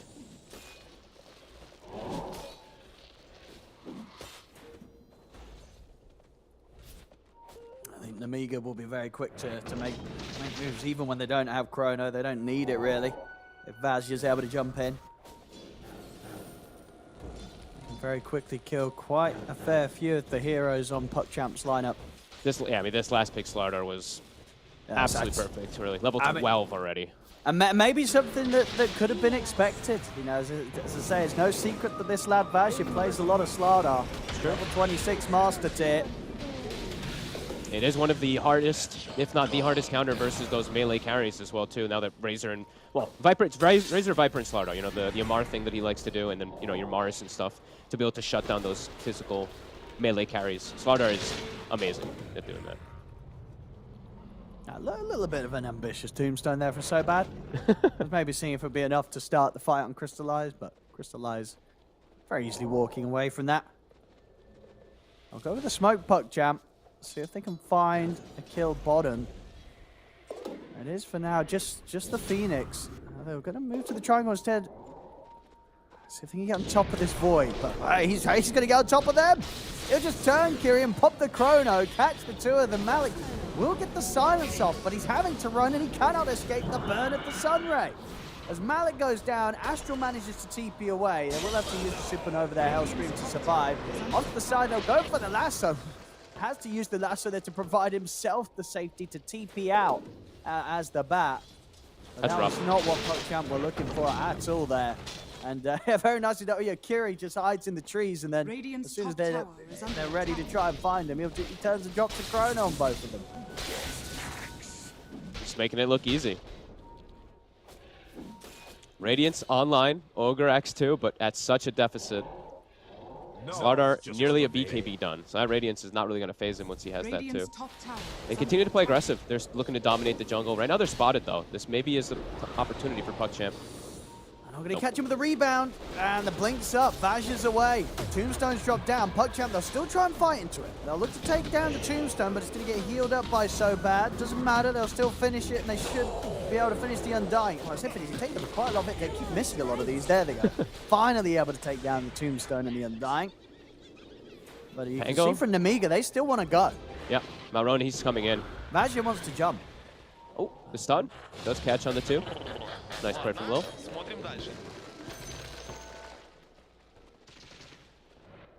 Saved his life probably with that Centaur stomp. As soon as the Pango and Vazia start to getting the attempt to a potential reinitiation, that's when you see PogChamp just have to full reset and run away. These two are too strong for them to fight still.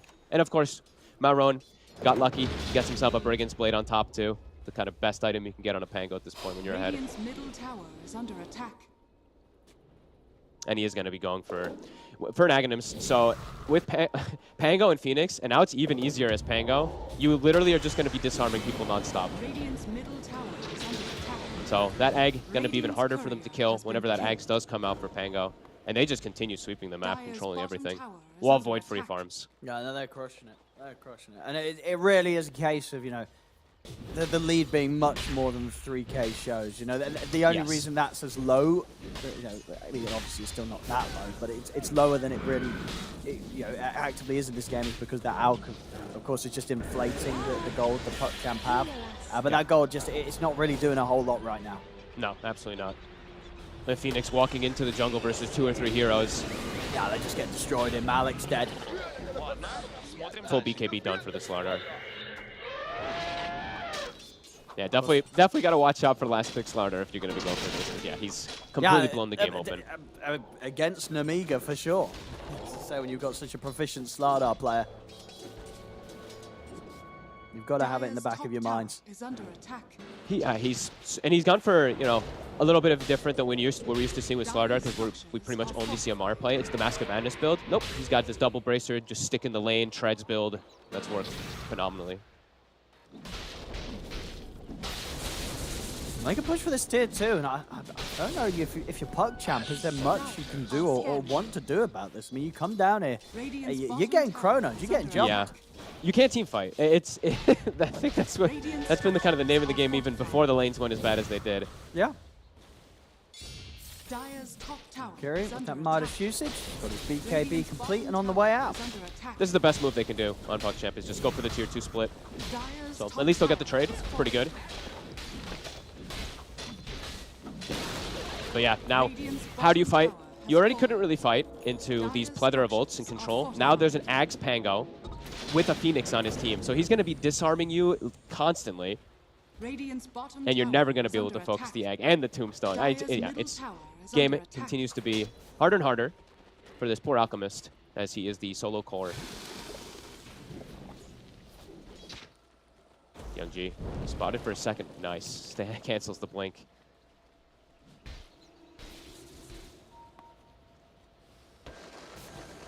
That's what Nemiga want to do. Grouped up and smoked up. They haven't found Crystallize in some time. Radiant's middle So he is now tower actually is top under net worth. attack. BKB plate mail going to be Dire's done. So middle at least they'll have some tower is armor under attack. for that Slardar. Not for all the minus armor that's going to be, though. Lucky shot as well as that Slardar is going to put him negative anyway. And he's Dire's just middle gone and tower left has the fallen. top half of the map at just the right time as well. Yeah, Crystallize perfect timing. avoids this move. Well, Won't get left behind. Very quickly shredded there by Malrone. Good old Brigand's Blade. Look how much damage the Swashbuckle did. 1,000 damage swash.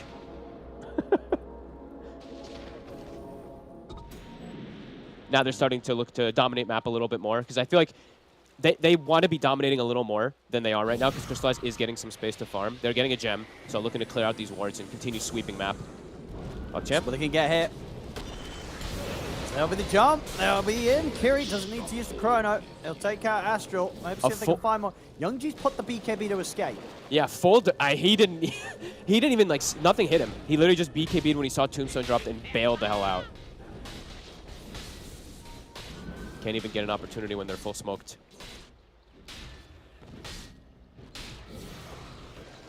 It's very difficult for them to make a play until they're at a point as a team where they can fight with Crystallize. But of course, Crystallize not wanting to get involved in the fights yet. Needs more time. It's get just that AC done. It just continues to be difficult because they literally have no team fight. They have to get a pick off and then start number advantage. Maybe even like 2 pickoffs before any type of fight starts for this Alchemist to have a successful fight, because, yeah, he's just so addressed.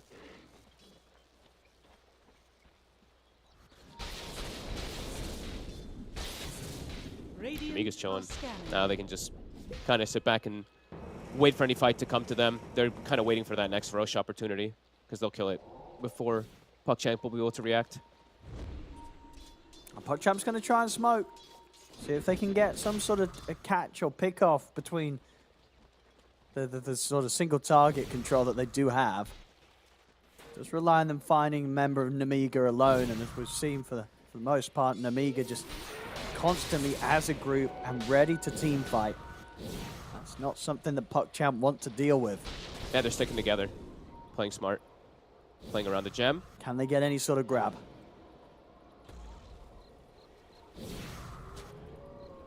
So they're so scared to jump. They know, yeah, they know how tricky it is. They jump in. They're probably dying. Because I'm sure they're discussing, like, who do we want to catch? Like, do you want to catch? Okay, so Void is their main target, but you still have to be careful of this Slardar coming in. See here, BKB's pop. Look at the lasso onto the Void. See if they can bring him down. They can. They're able to take out Kiri. See if they can get more. They'll turn towards Vazia. See Malrone looking for the Rolling Thunder opportunity, but the silence comes into play. They could get out of this PogChamp. They'll be very happy with the trade. Get the Void. They'll lose Lil. But a support for a carry. Might not be over the yet, though, as Crystallize has been run down by Malrone. Nemiga, they will be able to take more out of this. They get Crystallize there. Oh, it looks... wasn't actually able to retreat in time. It looked so good, actually, for PogChamp. They got the perfect pick. They were resetting, but he stuck around and stunned himself. Oh, that's crippling. That was actually like the potential attempt at a comeback there. Now it's a huge swing back, and now Alked at 30 seconds. Void can respawn. They might be able to just walk into Roche, because they have Chrono available, no Lasso available. Oh, that was almost the potential for that comeback there, too. What's next now? I mean, yeah, Roshan is I'd imagine something they can step in and take. You just go, Bat Rider Lasso's down. Yeah, it's gonna die so fast. Super easy. And not a chance of PogChamp having anything to say about this.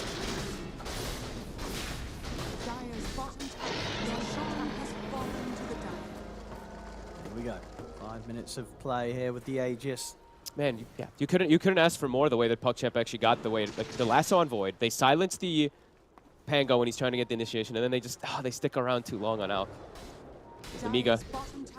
Now with this, I mean, with Aegis and with the free shard. And of course, still Chrono. They've still got the Chrono ready to go, so.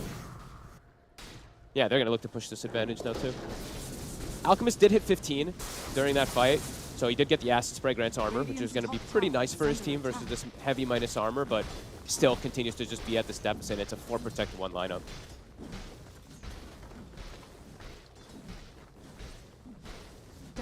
Their heroes just, they scale. They just scale so much harder on Dire. So unless there's just some massive mistake from Nemiga.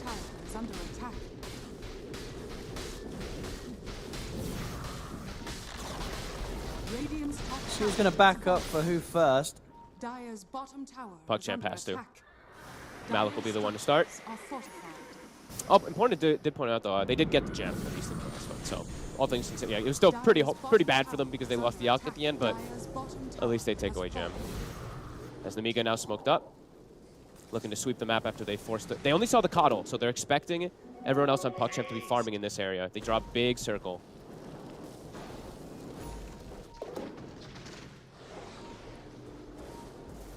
See if they can find it. Kiri at the front. They see Lil Bottom. The wraparound. Vazia. I think the Radiance ticked on him. He didn't get the blink off. So if we can get anything out of this, they're probably just going to get Astral by the looks of it. Everybody else will make it out. That was like a solo kill by the Phoenix, actually. Full duration Sunray Spirit Vessel. Look at that. Beautiful. Lil getting some split push. Look at this hero range creep. They're trying to shove the lanes out right now. Trying to just buy some time at least so they don't want to fight. Because they don't want to fight, and they definitely don't want to fight versus Aegis. Radiant's middle tower is under attack. And Namiga, of course, they certainly want to kill. Crystallize having to stay inside the base, really. He steps out, though. Very quickly jump and kill this Alchemist. Yeah. He's got, like we said, better armor now if he gets the acid spray down and he's close to AC, but either way, he still dies in seconds. Dire are scanning. Maroon. And they're looking at jumping beyond the tier 2, and they'll get in there on top of Malik, and looking to roll in under the tier 4s as well. They know how far ahead they are. They can get away with this with very little fear of anything that PuckChamp will do in return. Yeah, no control. Like the Bat Rider lasso is the only thing to control Malron, and he's just able to full commit. They see Coddle blasting. That's the only thing they really need to worry about for that counter push. Immediately commit onto him, onto high ground now. Aegis still for a minute and a half. Looking to set up for bottom too. Look at Vazia. He's actually charging to the Alchemist already. But Crystallize will get out.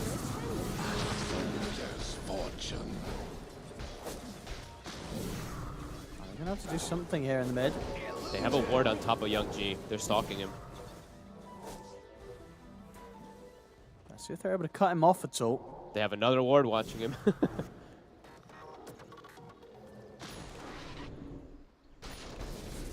We'll be fine. Does have the ether lens now, so a bit easier of a chance of getting the lasso target that he hopes for when he jumps in. Yeah, their next attempts of like going for kills and stuff like that might just be base pulls, lassos under towers, disposes with Aether Lens under towers and stuff, or with Psychic Headband, sorry, under towers. As Namiga, they split up, get themselves the levels that they want here too, since they feel just free on the map. AC Slaughter about to be 18, Void's 18, and Maroon is 18, so all 3 cores looking hot. PuckChamp's coming out as a unit. Have they spent the gold on Malik? Not yet. Okay, that's kind of what I'm waiting to see if he does commit for that hex, because maybe that gets some opportunity to catch people on side. He does have the gold, but now he's spotted. Bots too picked up on Malron. They really want to just shut down this map, keeping it on the Slardar. These two will kill anybody Right, they yeah, find. that's definitely one of the earlier purchases. I like it. Honestly, I don't think he needs any other items. This is kind of the best thing for him because he can just quickly appear on the Slardar. And this item is actually insane, just an FYI, Boots Travel 2, because your cooldown's so low and the TP channel time is only 2 seconds, so most situations you'll get the catch. It's not purchased enough, I think, honestly. So it's expensive, sure, but when you're ahead... Yeah, exactly. He's getting it because he's as far ahead as he is. But when you are this far ahead... If this was a closer game, he may be feeling the pain of not having the Lincoln sooner than he could have. We'll see the fight kick off. I mean, it's a 3-man chrono from Kiri into the Supernova. It's just easy here for Namiga in these team fights. There's just nothing that PuckChamp can do at all at this point apart from run. And even that's not too easy for them. We see here Malroad, he's chasing Crystallize into the base. They'll pop the fortification, but Malroad continues to run in. Kiri as well. They really want to kill this out. They need a bash. He's actually oh my goodness. If that bash there, that would have definitely been a ping on the Bat Rider who kind of blocked him off. He'll be fine. Crystallize is able to get back to base. But there may not be much left of the base. There's the damage to be done down the mid now. Radiance lets him see another day, but that next day will probably still be his demise. 24-6. 15k lead here for the team that doesn't have the Alchemist. Pretty wild, wild difference.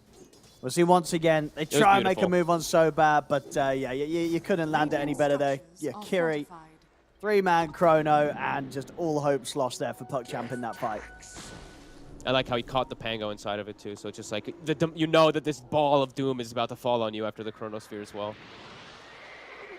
Yep, clean, Nemiga playing their draft beautifully. The big team fight draft, also winning lanes, just continue to steamroll the map. PuckChamp, see if they can find anything. We'll see. Mazia, he's happy to jump in. They'll look for Malik. Malik dies in a few hits. Godlike for Malrone. Again, PuckChamp having a run. Crystallized, just destroyed in a couple of punches as well from Kiri. It's getting pretty messy here now. Yeah, you gotta be really careful for this guy's Slardar. He blinks in past the fight, gets on the Coddle, and actually they just kill the Coddle before anything happens. Perfect stuff from Vasya this game. As PuckChamp, they'll still try. They'll still hold on. But just by their fingertips for 20 minutes, it feels like. Yeah, this has definitely been what's seen. It feels like the result's going to be a very slow but steady stomp here, really, from Nemiga. Unless, you know, some crazy sort of mistake happens, really. If this game's to turn around, it's at this stage, it's going to be down to Nemiga making some big errors. Agreed, yeah. As they will. Get the catch. I mean, they will kill Malrone in the mid. Step so one. that's one of your mistakes there. Malrone hanging around on his own. And there you go. You know, you said the bots too, not having the Lincolns. They didn't have Lincolns for Lasso there. I mean, could it be that there is still a chance here for PuckChamp? I mean, we have seen many mistakes made over the games that we've had. You know, it's. I didn't bring up the Dota buff thing because I'm pretty sure this one's gonna say some 95-5, but I'm gonna bring it up now. I'm gonna take a look. It's 99. Okay. I'm pretty sure when you look at these type of drafts, like the Alchemist to this far behind with no other scaling, like sure, Batrider kind of scales, but it's not like a carry that scales in comparison to a Pango. Very different style. 30 seconds, no Pango. PuckChamp trying to do something. Oh no, you know, so bad, but he pretty much just laid down the tombstone to bait them in there. They will go for Crystallize. Is going to look to commit him with the BKB, but he cannot go against these two. He's just getting bashed by the two of them. Chrono gets dropped down, blocking off his escape. It's 3 dead on PuckChamp once again. Without a Pango. That was the Bash Bros locking down the Alchemist. I mean, that's pretty much an Alchemist nightmare, right? Being beaten down upon by a Slardar and a Faceless Void. You know, that kills the Alchemist. It's like, it's all of his nightmares. It's a % damage Sunray on top of him, healing the targets he's going for, and he's just getting Bash locked. Full nightmare mode. I mean, yeah, you mentioned Sin's quote earlier. I think, you know, this was not the Alchemist's game. This was not the Alchemist. It was fully picked, fully counterpicked. If they do well, if they can actually do decent in the laning phase, then maybe you can see a different type of game. But the way Nemiga finished up the draft with the Slardar, they had an exact idea of how they wanted to just cripple the chances in any attempt for an Alchemist to have a good game.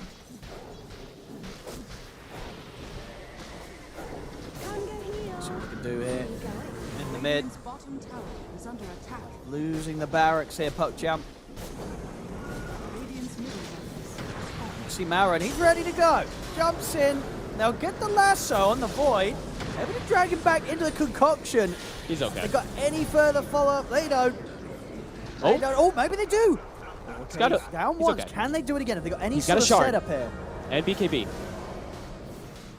All right, they've got nothing else. Nothing else. Upon the refresher, he's good to go. Good to keep pushing. He's got another Chronosphere now, of course, if they do want to try and fight. And full healed. Nicely by Hellscream. But we haven't actually, honestly, we didn't really talk about the Phoenix too much because it's been kind of stompy game for the cores, especially Malrone and Vasya, but Hellscream is 7-1-15. He just actually never got contested with any of his Sunrays in any fight, so did want to highlight him a little bit since we haven't given most of the attention to those cores. I mean, the game will go on, but as I say, if this game turns on its head, then I've seen it all. Then it's probably match fixing. This is over. The 30K.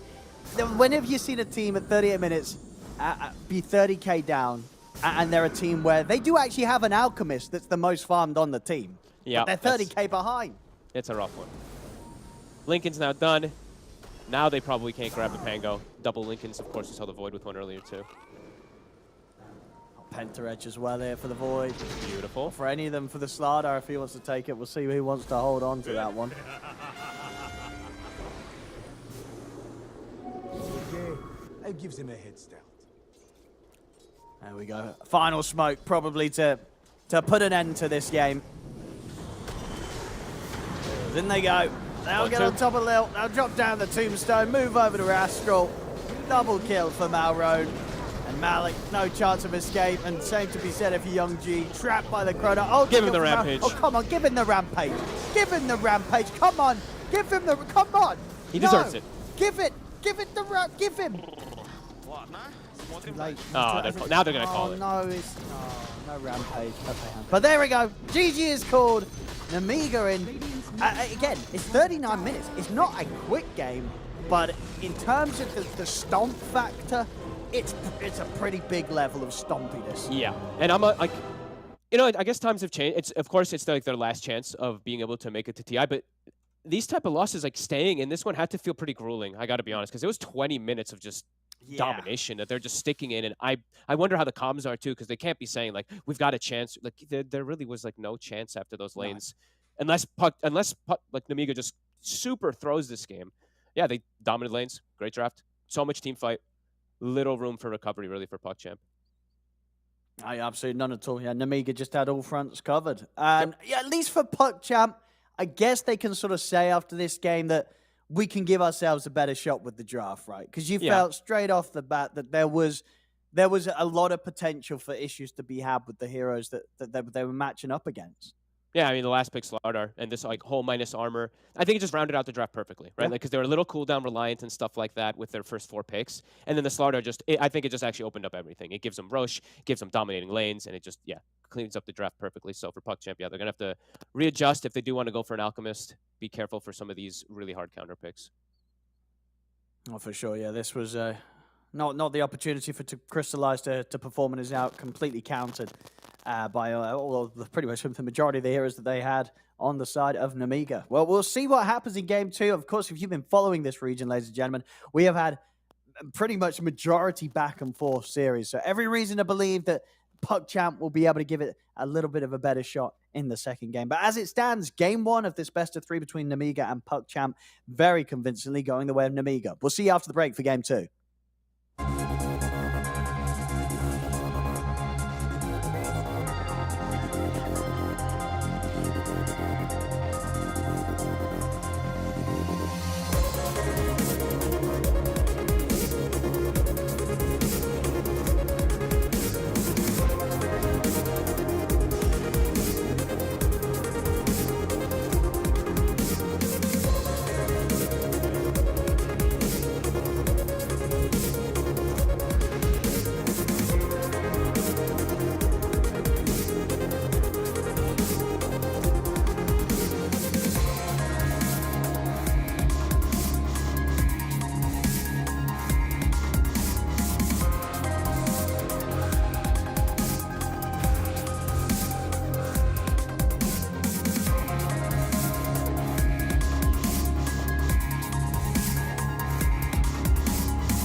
Esports is what we live and breathe. For us, it's more than a game. It's a reality where a group of letters can mean everything. Where runes are collected and Aegis can only be won in battle. Where centaurs can give you a ride. Where the true heroes are those in front of the screen. GG Bet. This is real.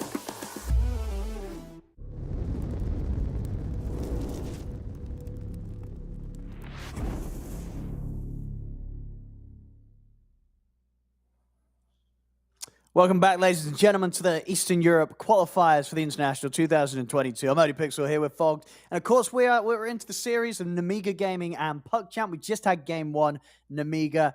It was not a quick stomp, but it was a stomp. We're into game two. Game two's coming up on your screens right now. As you can see, draft has kicked off. Fogged. I'm just hoping we get a bit of a closer game, and I feel like we're going to know if we are or not from the draft, right? Because you felt game one already from the picks alone. It was going to be rough. Yeah, I thought they had, like, Young G was kind of the only saving grace. If he had, like, this spectacular Batrider game and he just dominates Pango, then maybe they can make space, but yeah, they couldn't. Hopefully I'm not staticky. I don't think I am. I hope not. Tried to fix it all. This is a very different draft. Very different style already that we're going for. Absolutely, yeah. Dark Willow and Timbersaw opening. It's a nice Willow already, though, right? You see two heroes that can be a bit mobile. The Marcy with the rebound, Queen of Pain, of course, with blinks and stuff like that. Willow provides you two different forms of disable versus these. It's always going to be pretty cool. Saw it played so much, of course, by Taiga. He made it look kind of almost OP in a way. He was like hiding in tree lines, always getting catches. It was really good. What's up with his first pick, Timber, though? I think this is Maureen. Or Malrone, sorry. Actually, you're right, isn't it? Yeah, you're right. You said it before. Yeah, indeed. Right. This is one of he has 4 heroes that he just literally dominates on, and this is one of them. I think sure you can still flex it. It's still probably it's probably likely still to be Vazia, but can't remove that from the back of your head. I don't think I've seen the new like Timber versus Quap matchup. To be honest with you. Quap used to be able to bully, but I think now Timber might just do fine.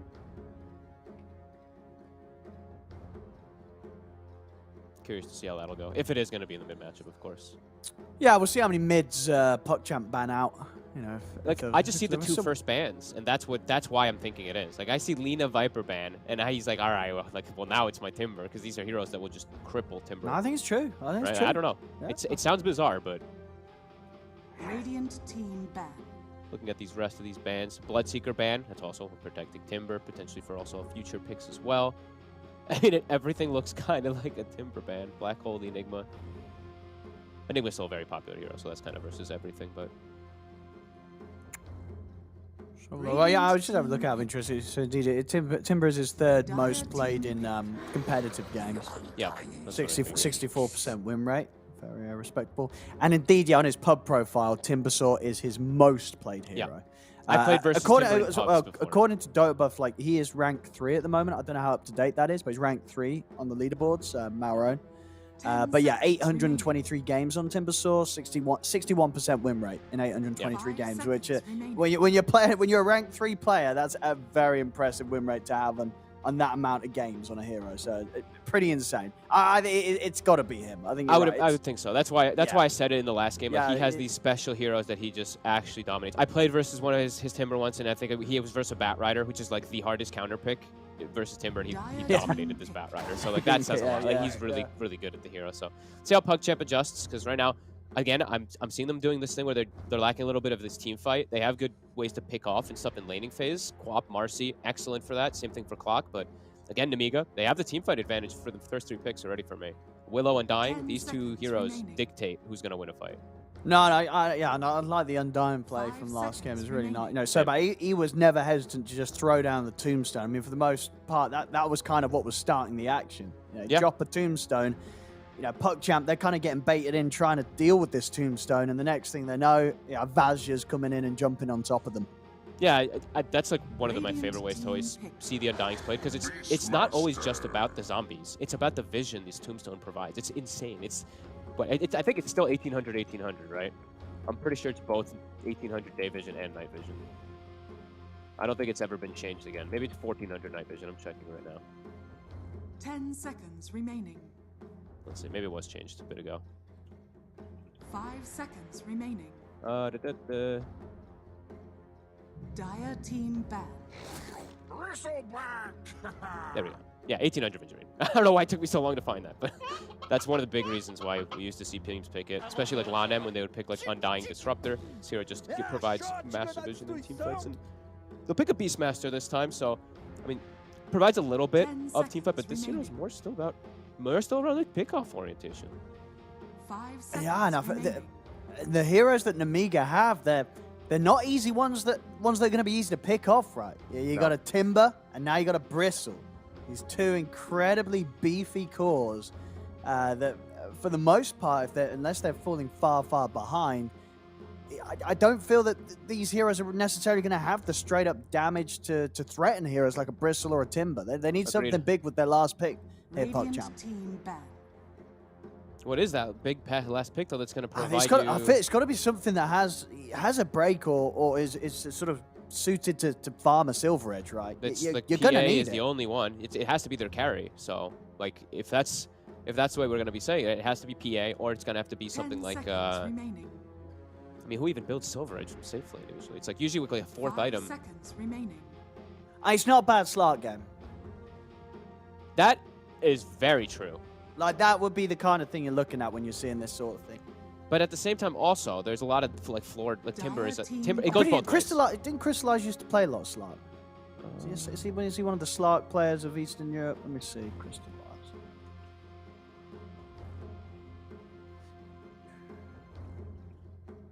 You might be. It sounds familiar, but I think he just has a lot of games. 10 seconds Sure, yeah, he remaining. plays everything probably.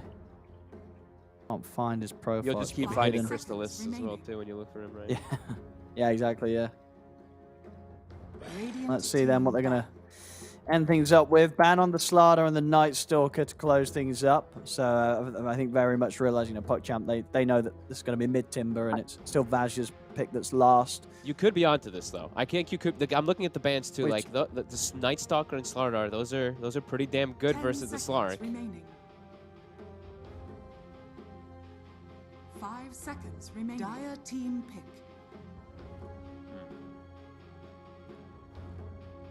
He does not So play low. that much Slark. Looking. He does not actually. Ooh. He's Yeah, had 33 40% pro win games rate. and a 40% win rate. So that Yeah. maybe not a Slark game here for Crystallize. That was let's have a look at his pub 10 profile. Does he play a seconds lot of it in remaining. pubs? Plays Lifestealer quite a bit. No, dude, yeah, I am kind of 5 right. It is his seconds top remaining. played hero in pubs. Okay.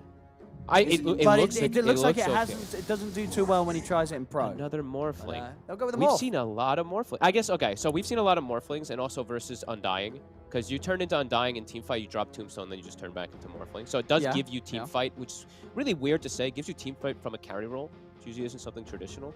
10 seconds remaining. But I'm doubtful on Morphling still. Because even the other day, when we saw it, 5 seconds remaining. when we saw the game win with Morphling, it was the Marcy who carried. It was Seyush as the Marcy, and the late game who actually was killing I mean, hey, everybody. this morph's got a Marcy on his He's team got a this time, Marcy. so might have the same dynamic here. I'm not really the biggest believer in the Morphling at the moment. It looks like a good Morphling game though. Like he doesn't really have crazy disables. Everything is, he has Manta's like the god item this game because he's versus Willow. So what do they want here? What is what are they kind of missing? I guess they're still sort of missing the catch, right? At the moment, the catch is the Willow. That is it. You may now Centaur time. All Three right. super beefy front line. I mean, they're so beefy, right? This poor old Queen of Pain's going to be like, right, who am I going to gank? Yeah, who who are you you gonna going to ult? gank? Who Do are they- you going to drop a Sonic Wave on? Oh, and I actually don't know if they're gonna have damage on PogChamp's lineup until Morphling gets online. Like I actually think they are pretty limited. I don't know how they kill. Like how do they address all of them with a heal coming in from Undying too? I mean, yeah, I'm- I looks think nice. it's terrifying. I think it's terrifying. I mean, Namiga played game one so well. They had the draft advantage. I feel that's the same here.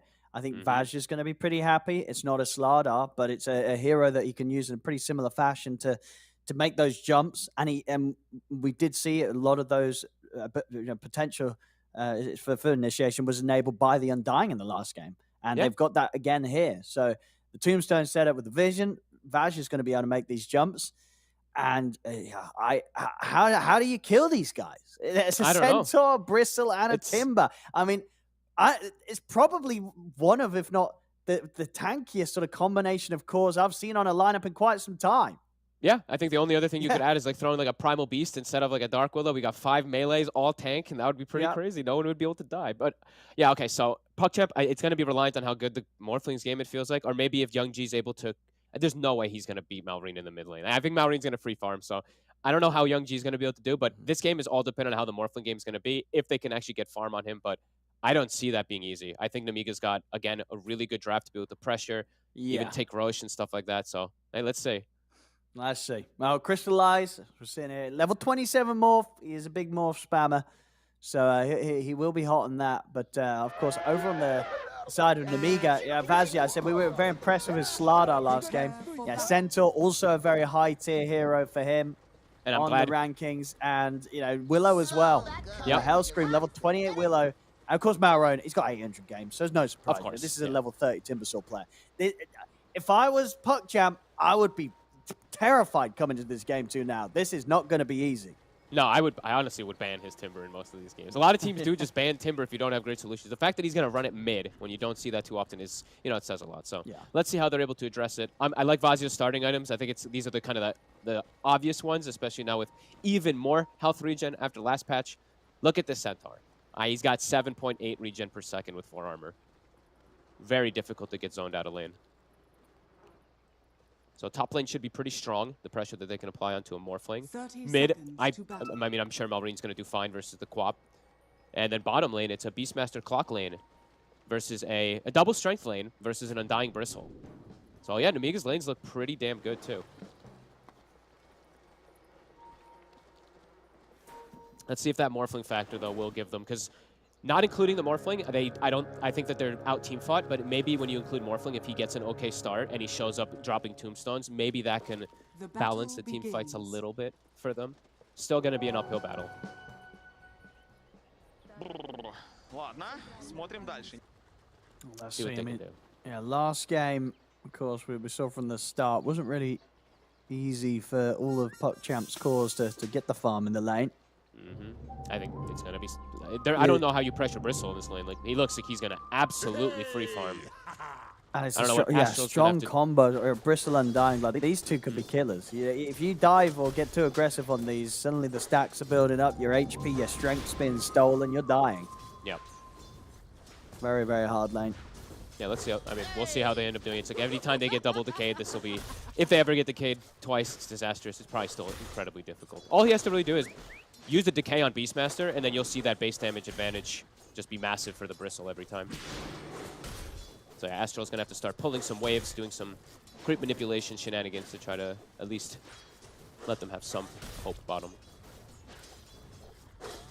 And so you would sort of imagine what in this matchup in the mid that eventually the regen of the Timbersaw is enough to outdo the harassment from the Quap Stagger? Or? Yep, I would imagine so. I mean, he's very comfortable on the hero. I think he just gets his bracer once he hits 3, gets second point in it, and might just be able to withstand fine. 4 and 4 on last hits already.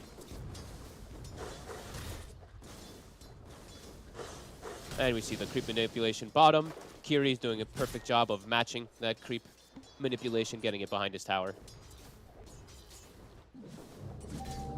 So it looks like should be like kind of 3 winning lanes. I mean, Malrine's even like pushing his limit and now going to start pressuring Young G under tower a little bit here.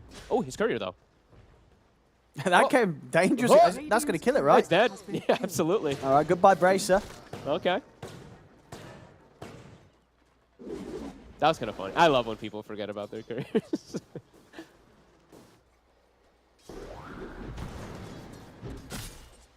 That's top. There's no way they'll ever bully Vazia out of here. So he should have that pretty solid free farm. Hellscream very unlikely to ever get killed either. Saving the point for Shadow Realm if he needs it.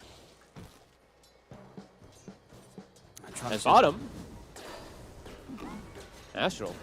Trying to contest and mess with the CS under the tower, I guess. Very dangerous place to be. Oh, this is cool. I'm seeing Malik already. He summons the boar and immediately is starting to send it to hard camp in Ancient. So I guess he's going to start some stacks prepped. Since he knows that the lane's going to be rough, they have to start getting some I type mean, of way to come who's back. clearing these stacks? The team. Yeah, it's going to have to be a bit of a joint effort, right? There's no I think sort of, so. Yeah. Or Morph, once he gets like Morbid Mask and stuff, can back away with treads or something along those lines. But Or Bristle when he steps up into the triangle and says, hang on, I'll take that these. could, Yeah. that could definitely happen. Even the Timber too, as we see Yeah. Maureen. He's owning mid. 16 for 5, yeah. Complete free farm. I mean, it's literally, this is a specialist player here on Yep. the Top. specialist Timber They Still actually, player. wow, they are able to get down Vasya. That's very impressive with a Morph Marcy lane. He just stepped up a bit too far. Nice bit of a bonus for Crystallize. He was struggling on the CS, so that first blood will outdo a bit of that amount that he was falling behind. I really didn't expect that, especially pre-level 3 on the Marcy. I thought maybe when Marcy gets some points in Sidekick, then you can start posing some threat, but yeah, that's surprising. As they're going to go for Vasya maybe again. So if we can get him, get the dispose back. I mean, a second kill would be pretty huge. He just TP'd in on this. He got his ring of health delivered now too. Yeah, should give him just enough regen to live. We'll see if Hellscream's in trouble. Nah, Shadow Realm's at the ready if he needed to. So he'll be fine this time. Mid lane, keeping Maureen pretty decently low, and they're checking the runes now.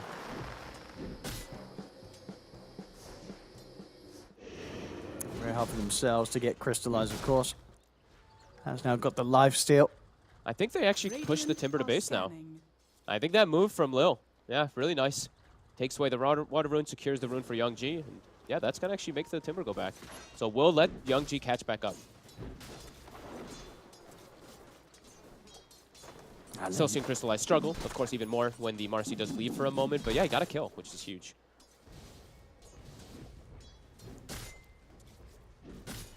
A little harder to do now that Vazia with the ring will pretty much be consistently sitting at full HP. Yeah. I think it's still a big feat that they got him the once in the lane. I really did not expect that one to happen. Yeah, we still see bottom, you know, Astro doing his best. They can't play the lane. He's still just trying to cut creeps.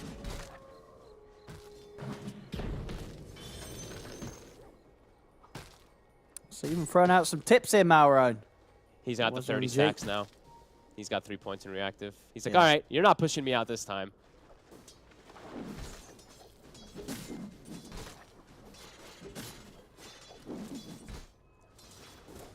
Young G is, I mean, I'm just watching. He's just hit him 20 times in a row.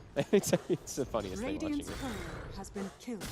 I like that he went for Gloves of Haste robe, though, as well, though, instead of going like the nulls or anything, just rushing the treads ASAP. Top lane. Another one. Another kill here for the duo. They get the setup on Hellscream and are able to burst him down through the Shadow Realm. Radiant structures are Marcy things. See if Mid. in the mid. They've got the catch on Malrone. Trying to get his way out of the cogs. He has got back up. Quick soul thrown his way, and Champ not having the burst damage to take him out. Rune is so bad, actually, he's able to just He's able to grab it, so Young G not able to get the refuel that he hoped for. That would have been huge, because he just hit 6 also. Arcane Rune plus 6, that could actually kill the Timbersaw if he was able to get that rune.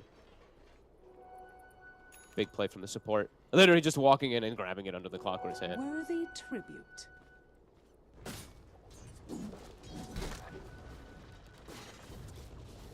Yeah, wow, very big though. Still, because of those 2 kills, you're still seeing Dire's Crystallize bottom tower is under doing attack. pretty well. Top of the net worth because of it, even though he has, I think, the least CS out of the cores. Yeah, least CS out of the cores, but those 2 kills do put him at the top.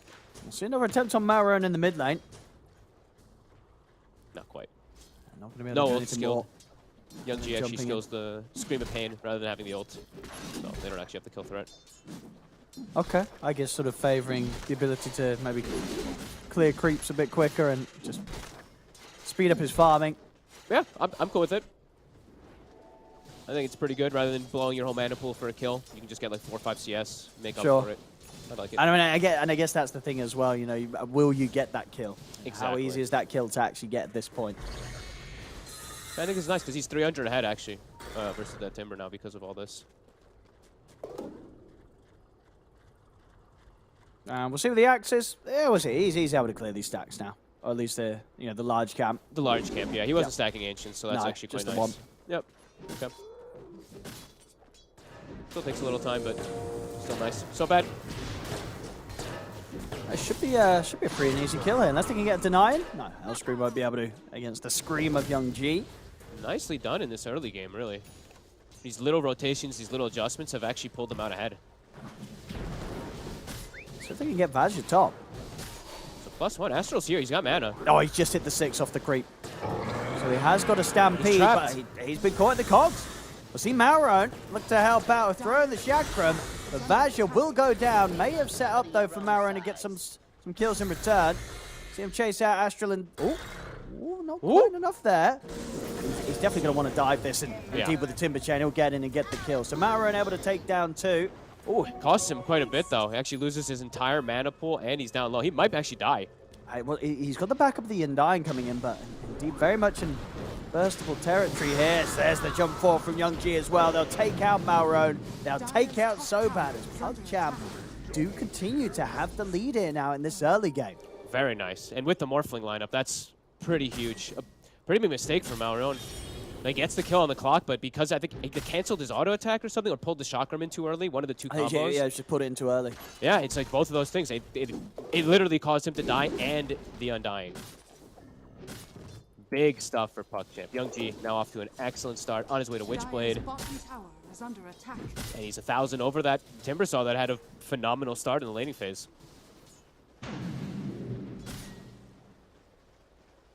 Malik also has Dominator finish, so yeah, all things considered, yeah. They've somehow come out quite far ahead in the lanes after these kills. Absolutely, yeah, this is... you couldn't really hope for much better if you're PugChamp in this position. No, 9 minutes with a in. Morphling. Yeah. That's the important thing. And knowing that, Malron is going to be playing from behind. The superstar Timbersaw player, he's going to have to recover. To the mid. Be aggressive. Get the catch, the setup onto Sobat. Easy kill under the tier 1 tower. Nothing that Namiga's going to be able to do about that. Love how they're playing around Young G. Just constantly making moves with both supports. Because Crystallize got those early kills too, having that early treads, that Morbid Mask, he's under no threat. Malik was jungling for that time while they've been sitting and moving around mid too, so he's been safe. It's excellent moves really from PugChamp. Controlling runes for Young G constantly also. Sure, the Undying took one away, but ever since then, ensuring that he has a full bottle. Radiant's top tower is under attack. Now applying pressure onto mid, catapult wave. Gonna force the Timbersaw to perhaps make his move back over. Astral finds Sobat again. He has backup though. Yeah, TPs are going to be coming in. May have been a bit too deep of an attempt there from Astral, as indeed the rest of his team's going to bail out on him. I think they're trying to take the opportunity of him dying. I see Young G who's spam pinging mid. He's try to hit the tower a little bit, at least get some space from the clockwork, but they couldn't get too much out of it.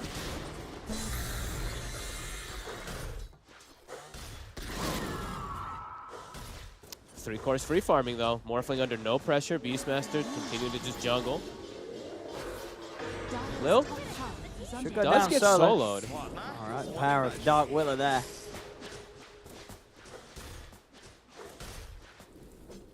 But yeah, huge early game, because now Crystallize, he's going to be able to continue just jungling, keeping up that top net worth, or close to top versus Bristleback. And their draft, yeah, they're about going into later stages of the game, so having an early start like this for the Morphling is quite phenomenal. Young G, Witchblade done, looking to continue to play aggressive to make that space with Astral. My thanks. Astral going to be the one to go for the Vessel versus those 3 tanky cores that we mentioned. And rotating now. So rotating toward bottom with Young G, with Malik getting a push going with the Dark Troll Summoner.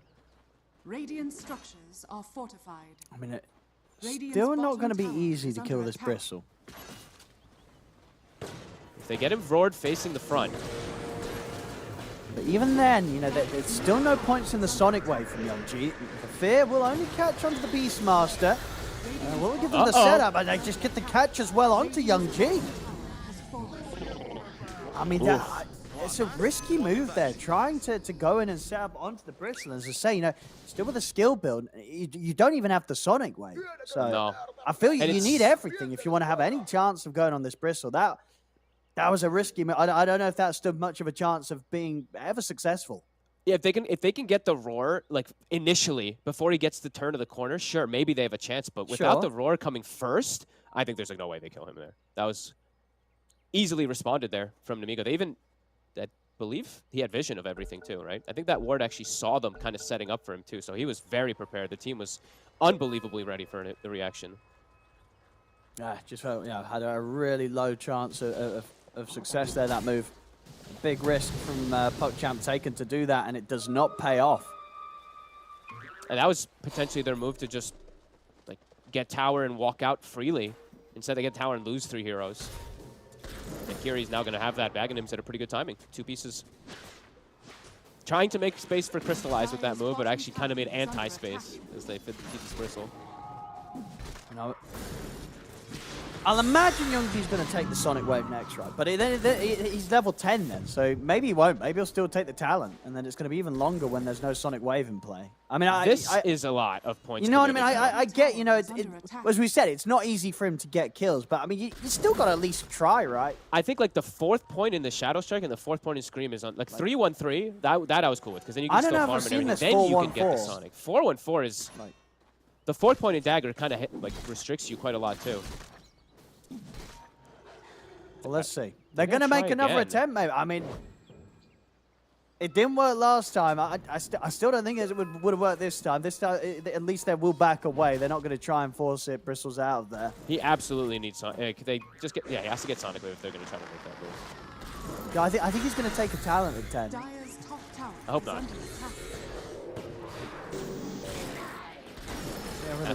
Astral. Oh, he's going to miss the hook shot. There's no one to go over to. He just dies to Malrome. So Crystallize turns to Timbersaw himself. To turn here, Lil. Have enough control. They've got the dagger. Sonic Wave, it's there. Hits the level 10. He skills it. He needed to. And he will get the kill, Youngji. Nice play from Crystallize there. Also turning into the Timber. The power of Morphling when you're playing versus like Timber Undyings and even like Embers and all that. You can utilize them very nicely. You just utilize their spells really nicely against them. And yeah, Youngji. It's top. Oh, very cleanly done here, Lil. You thought you were winning? Taken out there by the 2 of them. That's the blink reveal for the Centaur.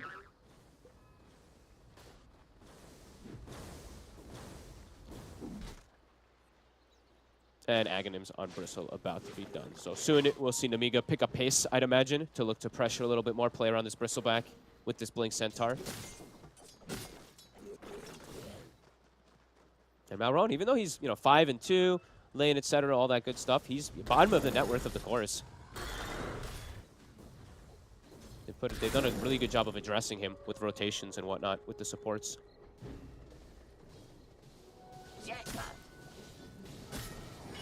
Yeah, well, you imagine sort of overall any sort of passiveness in this game is just what going to feel good for the Morph side. Yeah. I would imagine that, now that the Ags is done, things might heat up a little bit. See them get the catch once again onto Lil. Vazia and Hellscream being able to take him out. Just as soon as he was back on the map there. Yeah, I think it's time to start perhaps rallying and looking for either buildings or an objective like Roche. Kiri is thinking about it. Scouted though from the rocket immediately. It could be hard to push them out of the pit. Again, because they are tanky. They group up. And we see Astro, he's thinking about trying for a hook shot opportunity on mid. They have their Helm of Overlord done at a pretty good time on Malik, so they're actually putting pressure. Here comes Nemiga though. Tombstone drop down, PuckChamp, they've got to run, but it's going to be Lil again, the one to die. Everybody else gets out though, so Lil taking one for the team there. PuckChamp has no interest in looking for a fight though.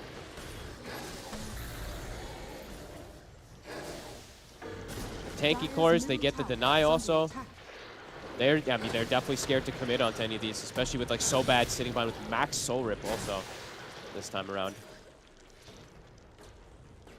Well, they might have had a sort of a decent start here, PuckChamp, considering the lineup, but now what? Overall, the strengths that we were concerned of coming from Nemiga, they're still there with this draft. They're not that behind at all. It's only 1k gold between the 2 teams. Yep. And whereas you know, the damage, the Morphling's doing well, so that's probably where the damage is going to come from in the later stages, but early mid-game still, like, they can kill one of these tanky targets, but how are they going to clear all 3 when fights kick Radiant's off? bottom tower is under attack. And we see here top lane Young G trying to poke at Vazia, but this is just not a kill that he can go for on his own. Lil, He's gone once again. Young G. He has got Blink. And yeah, they won't be able to chase on towards this. But yeah, with sort of the way that things are close across the board, it is just going to be so much pressure on Crystallize to carry. And as you say, you know, he is going to have that scaling damage where he can kind of, you know, slowly but surely like bite through one of these tanky cores. But he's got to do it against 3 of them. Yeah, it's Vessel's going to help. Scotty's going to help once they get to that timing. But before that, could see some difficulties at least. They're getting a bit low. They'll finish the Roche. Oh, nice block there from Malrone. In position to make sure that Astral couldn't hookshot in for an Aegis steal. And they're in. Vazia. He wants to get some kills out of this, or he set something up. Lil, he's been found again here. Will manage to jump to the side. The Curse Crown will kick in. Should live this time with tier 2. Malik is going to get caught by the fear. Hellscream ready to put a stop to his TP out. Another kill for Malrone. Nemiga, they get Roshan the Aegis, and they'll take a couple of kills on top of it. Well, PugChamp has to be more careful here. They have to just split the map up, buy some time, let your Morphling farm, get him to this Scotty timing, and then he'll feel good versus these strength cores. But this time, this is where Nemiga's looking to shine and dominate map. So PugChamp, they have to pick and choose their battles really nicely here and keep the split push going for this Morph. And they should be able to. Like the Beastmaster with the Helm of the Overlord, he should be able to keep a lane shove. Young G, almost BKB done, can safely push out lanes. They have to pick and choose their battles kind of perfectly. Otherwise, this Bristle could just run away with this game and dominate the map versus this Morphling. These next few moments are kind of critical, these next 10 minutes for PugChamp. Dire's top tower is under attack. Radiant's middle tower is under attack. Playing around that ward vision. So many wards around the mid lane. Vazia plays behind the creep. Not able to get the catch on him straight away. They'll still close Nice the gap. But he's out of the cogs, Vazia. Crystal goes in with the waveform, but he gets caught by the stun. Sonic Wave comes in, but the Soul Rip Hill's there. They're keeping Vazia alive that little bit longer. Young G's had to blink in to finish him off. Now the zombies are on top of him. Young G's got to back away. 1 for 1 so far. Nemiga, though, they're good to continue to chase here. Running PugChamp back up to the tier 3s. Mara now up inside of the base as him and Kiri go to work, take out a second. And he was even tempted to look towards Lil there, but he'll hold back. He's not ready to dive for tier 4s quite yet. And I feel like right there we saw exactly they have enough to kill one of the beefy cores. Yeah. But the other 2 just keep running through, and they actually barely kill the Centaur. So bad, almost. He had Soul Rip up, and I believe in like 1 second would have maybe even saved the Centaur there. Young G. Let's get a good blink away. It just takes so much to commit for one of these. It was good cogs too. Kind of trapped them both, but then they I think they threw him out of the cog and had to continue chasing forward. I believe the Sonic Wave only hits like 1 target too. Yeah, just onto the Centaur. Yep. But that heal coming out meant that indeed Young G just had to spend that little more time committing in to actually get the kill on Vazia. And then they're on full retreat. That Morph and Timber, or the Bristle and Timber just chasing that Morph. Crystallized can't stand his ground yet. When he has Scotty, perhaps. He's getting closer and closer. Yeah.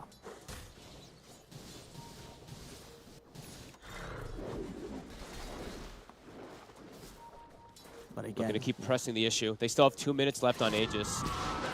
They probably want to try at least like looking to pressure a tier 2 soon. While they still have this. Not easy though, as yeah, creep's just cut. There's no way top, no way bottom. This is exactly how PugChamp wants to play this game right now. So Nemiga, they have to react rather than looking to make their own move. Nice play by Malik also, taking into creep so it doesn't give gold, but yeah, Nemiga actually having to react instead of making their own play because of the way PugChamp is split pushing, which is yeah, exactly the way PugChamp kind of want to stall this game out for this Morphling. Oh, see from Nemiga for Bristle, we're gonna get the queued up the B. I mean, does he really need the BKB this game? Things can turn quickly because the Morph can like turn into Timber, and then that's the counter. That's true. Right? Then you want your magic immunity against that. Exactly. Sure. So I think there's, we'll see if he opts for it. We'll see how the next fight goes. I feel like he just goes could AC. definitely get away with just going for the AC first, right? He could. I think we'll see what it depends. Like a lot of these players, it always happens. It's like fight goes well, he goes greedy, right? Yep. Fight goes badly, Then he probably gets gonna go beat, BKB. So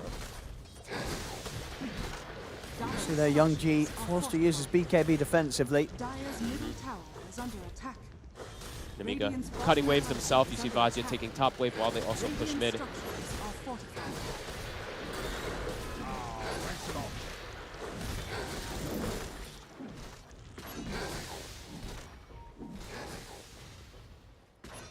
Dire's middle tower Still be able to get this tier 2. Decent split push though. You see the ancient ice shaman using that silly ice fire bomb that works on the towers. Decent chunk. Young G is spotted. He has to be really careful. 30 seconds, no BKB. They immediately ping him when he shows. They're going to smoke at the same time. And see if they can catch them by surprise in the mid. Do they have any vision? They see Malik. So they can chase him it. Got the Bramble, and Malik looking pretty dead. I mean, he turns, drops a roar, but the Curse Crown holds him in position. He'll go down. Have a hook shot in from the side. Two of them caught in the cogs, but Marin able to cut his way out with the Timber Chain.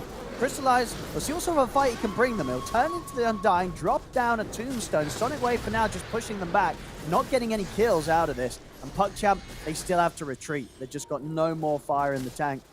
They're too tanky. Vazia can't even get. That was Sonic Wave. That was they committed. It's Idle everything and didn't bring down a single target. These are the problems that look like they will present themselves from the draft. It's just so much, but it's the numbers. The numbers. Too much HP, too many numbers. Maybe even the Scotty might not be enough for Crystallize, because he's going to be able to slow and reduce like that HP and all that kind of stuff with it, but he needs damage. Like he might need that +1 afterwards, and that's when he'll feel like he can actually stand toe-to-toe. Like, what, a Daedalus or something, just... Maybe Silver Edge, honestly. Maybe he goes Scotty and then true. goes back for Silver Edge after. I think that might be potential build. I need more damage. They really do. They do. I need more damage. Dire's bottom tower is under attack. Bristle got the BKB, so now he's pretty unkillable. And they're going to continue setting fast pace. Morphling needs more time.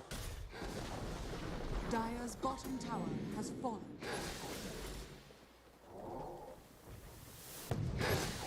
Dire's bottom tower is under attack. Not a lot that Namiga are scared about right now.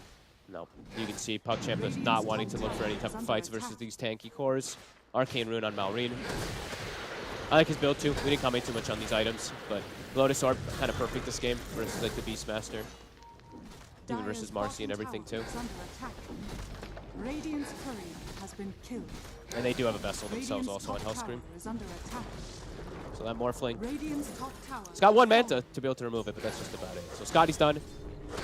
Well, let's see what Crystallize can do. He has to do a lot. Radiant's middle tower. It feels like Hero he has doesn't to do need a the lot. +1 item after for damage, but maybe he can gradually take them away if Namiga oversteps their bounds. Young G did catch the next wave, so you do see him split pushing. This is the last wave Namiga has for this push right now. And no fortification either. They can't protect it. Yeah, they got to back up. Nice move from the Quap. Also mid lane, you see them getting some push going too. Always attempting to. See if they can get the jump on mid with the smoke. Let's see.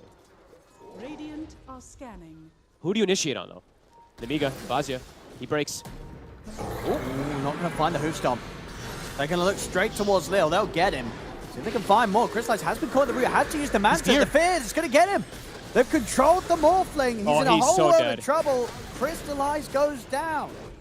50 seconds. Now they can break high ground. Midwave's pushing in with the catapult. This is their opportunity. No glyph. Oh, okay. He's just trying to cut the wave. Still a siege creep, though. They will be able to get that push going.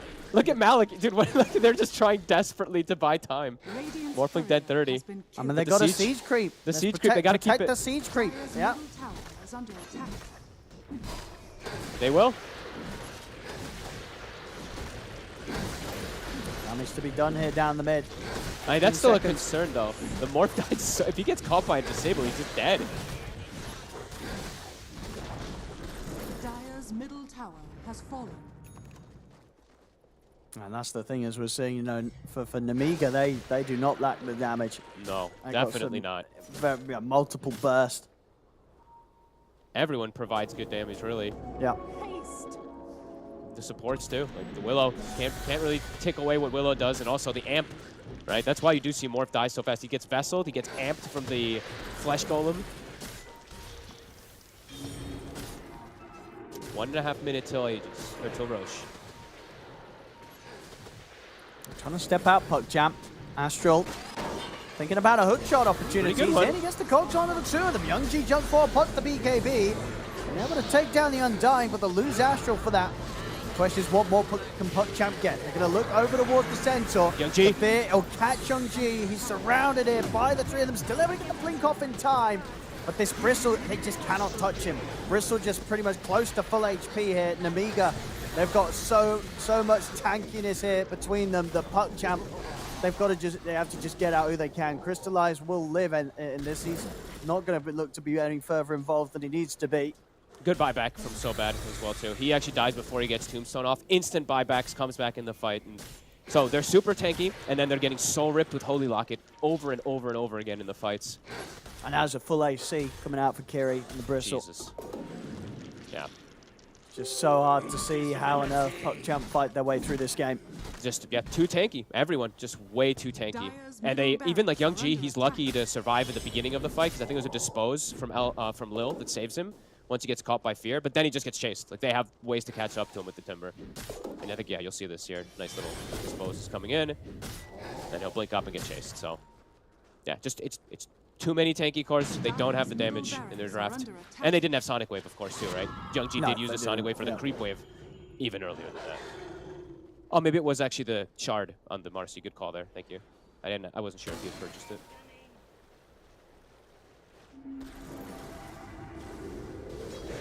Still having this bottom lane split push in. Aegis. It's going to be Namiga's. Do you give it to Timber or do you give it to Timber? I think you give it to Timber for push. Yeah, they're going to give it to Timber.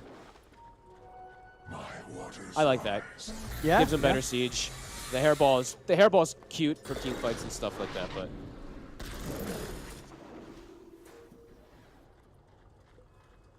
level 18.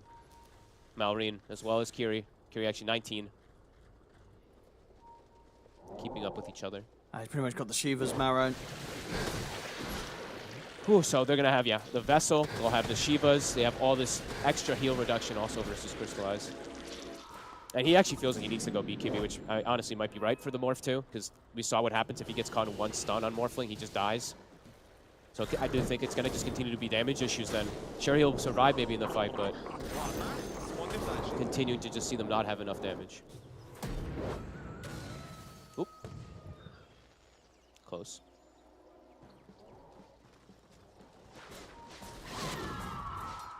Time to hit the base. Paladin Sword Bristle. Creep Wave coming in. Double damage. Radiant's top tower is under Now, attack. how do you get him off your barracks? Dire's middle barracks You split push. under attack. I think they just shoved top really hard. Radiant's top tower is falling. This is one set of barracks, nothing being done. Is falling. At least Probably not have to directly. react. Probably need to react to the second one soon. They're gonna Crystallize try can for stay the as trade. long as he wants, but Radiant's top I mean, he's probably going to get the trade. Radiant structures are fortified. Both teams now with the fortification up, but at the least, yeah, PuckChamp, they will get a set of racks. Radiant's top they're going to start, they're considering threatening tier 4s even. is falling. Okay. I mean, this will force Namiga to back up. It's a big fear. They're pretty much close to getting one of the tier 4s. We'll see back over on the other side of the map. Maroon's kind of killing them all. He's on a godlike now. Now they'll back up. Stampede at the ready. Maroon's looking to reset over to the side. Get the Lotus off so the Roar gets reflected. Actually able to get the kill on Lil on the way out. Finally dies there. But all in all, you know, Namiga, Not bad. they do lose that top racks. You know, Yeah. PuckChamp were able to find an avenue to get that trade. Yeah, pretty decent all things considered, for sure. Yeah. BKB finished on Crystallize too, so maybe it feels safer to actually show up in the fight next time. I think I that's mean, the best, this is the best thing answer, they could have right? done. You know, if you can't kill the heroes, don't. Just kill the base. Yeah, this was a very clever move, and the appropriate move, because, yeah, they could not take out the Bristle if he's there with Aegis. Not once, definitely not twice. So, best of a bad scenario. Nemiga still going to look to keep hitting really hard, and now the next target really is it's top. Bottom, they're going to start shoving on the side of PuckChamp to kind of equate that equilibrium so they can go for split push, but Nemiga has to push top to stop that, you know, the shove that's coming from the super creeps. How does PuckChamp react to this one? They have some creeps bottom, but they don't have the Morphling down there just yet. Silver Edge, of course, queued up next for the Morph after BKB. And Kiri, yeah, he's trying to push it as fast as possible. They want to get to that high ground.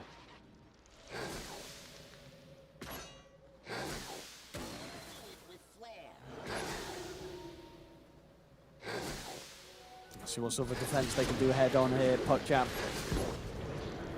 It's Kiri. Net left on this Aegis. Not a lot he's scared about. They actually okay. So Marine, this is their adjustment. He's got bots now. He just is he's had bots, but he's down bottom now, and he's got the TP available to come top. No more funny business with that split push. Death tax.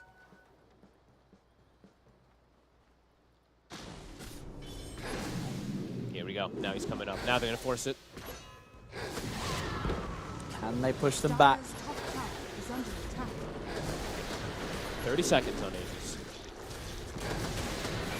Even when it's gone, I think Nemiga's going to still feel pretty strong about this push. Dire's top barracks has fallen. Not a lot to be done here from PuckChamp. As Stun they'll connects. actually get the stun. Quick dispose to break him out of the combo. Sonic Wave from Young G will push back Nemiga, Top barracks. but the top racks are gone. And now it's to sweep across, right? Nemiga, go for the last one. It's just rinse repeat. But all your lanes are pushing. Bottom should push out. Actually, the Rockets are going to push it into PuckChamp's favor, so they might have to actually go down to the bottom lane first. Trying to catch someone outside with a little smoke fake. Let's see. Maroon's ready to go in. She was at the ready, jumps forward here with a Lotus. It's the fear being Sword. thrown across, but BKBs are already out. Astral hook shots into the back lines. Maroon falling low. They'll lose the Timber in Nemiga. They'll buy back. Yeah, it's definitely rather an aggressive buyback. Pretty aggressive Timber chain forward also. Didn't have reactive armor built up. Just gets roared and focused from the Morphling. I mean, yeah, obviously they feel that they're ahead. They certainly are, but if Timber dies, this game's going to get kind of interesting. Yeah. He's going to be a little careful how far he overcommits. Rax, though, the main focus. So Crystallize. they got the stun on Crystallize. Crystallize is gone. Oh my He's God. out of the game. No buyback. He's out of money, out of luck. And PuckChamp, only two left. Soon to be just one as Malik surrounded. Young G having to blink back to the base. As with this, I believe Nemiga, they may have just closed it up. All it takes is one stun. Yeah, GG. Crystallize gets caught. There we go. I mean, no doubt about it today. I think, first and foremost, rough drafts, really, from PuckChamp. They did not make it easy for themselves. Look at that for Malron. He does GGG and says sorry. Just emotion. Must be very excited. I mean, this was, I would say pretty stompy, I'd be honest, in this series. What was he saying sorry about? He What just did said he do? GGG. I guess the extra G. Maybe he didn't want to be like offensive. Very polite. All right, He like, super accidentally polite. types an extra G and he apologizes. What a polite young man. Yeah, but like I think today showed Nemiga looked a little bit ahead, not Yeah, they only look just in good, yeah. drafting, but the way that they prepared themselves inside the games too. Like they drafted heroes that they liked for the game, but also heroes that they're really comfortable on, right? Like we saw multiple master tier, multiple grandmaster tiers. Yeah. They knew the way they wanted to play this matchup. Absolutely, yeah. They were completely in their element, and yeah, unfortunately for PuckChamp, they were in a tough spot from minute one. This game, at least, we saw them have a bit of hope in the early game. You know, good play on that top lane, setting up for Crystallize to get some early kills in a difficult lane. But outside of that, the issues that we thought would arise certainly did as the minutes passed, and yeah, just the full beef lineup of Nemiga was something that PuckChamp just were never going to have the tools to deal with. Yeah, full beef lineup with a healer, right? With so bad getting these constant A heals. beefy healer. And I have to give a lot of credit because they were a bit overcasted, of course, because of the cores just having these incredible games, Malrone, Kiri, even Vazia. But the supports, I actually really want to highlight both Sobad and House. Sobad played Undying both games, but like he did a good job, always was there at the right time. But Hellscream, he was actually a bit of a standout support. His Phoenix was top tier. And then this last game, he actually caught multiple fears on these heroes that were maybe getting away. Really good stuff from him. Absolutely. Well, indeed, congratulations to Namiga. They will be moving on in this lower bracket. And unfortunately for PuckChamp, the end of the road this time round for this international qualifiers. We've got one more series coming up today, ladies and gentlemen. It's going to be another spicy one down here in the lower bracket.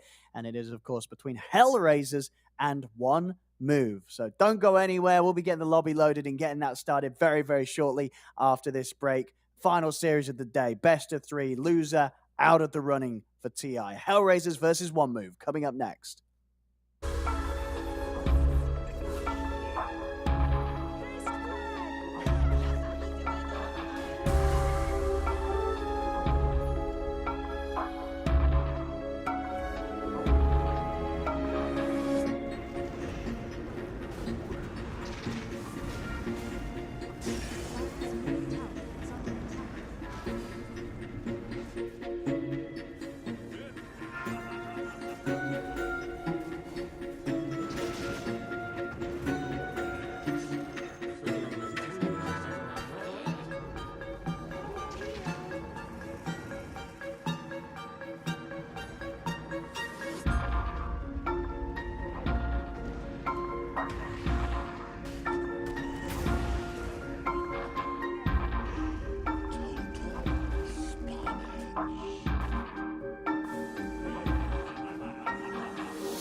Sports is what we live and breathe.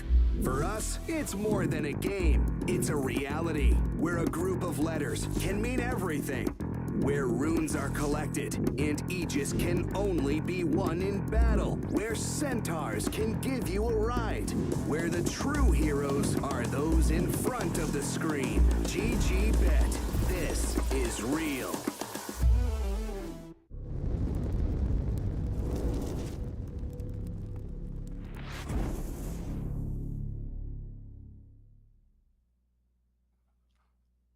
Welcome back, ladies and gentlemen, to the Eastern Europe qualifiers for the International 2022. We're just about ready to get on with the final series of this region for today. Another lower bracket series. It is Hellraisers up against One Move. The draft has begun. We've got it up on your screens for you right here.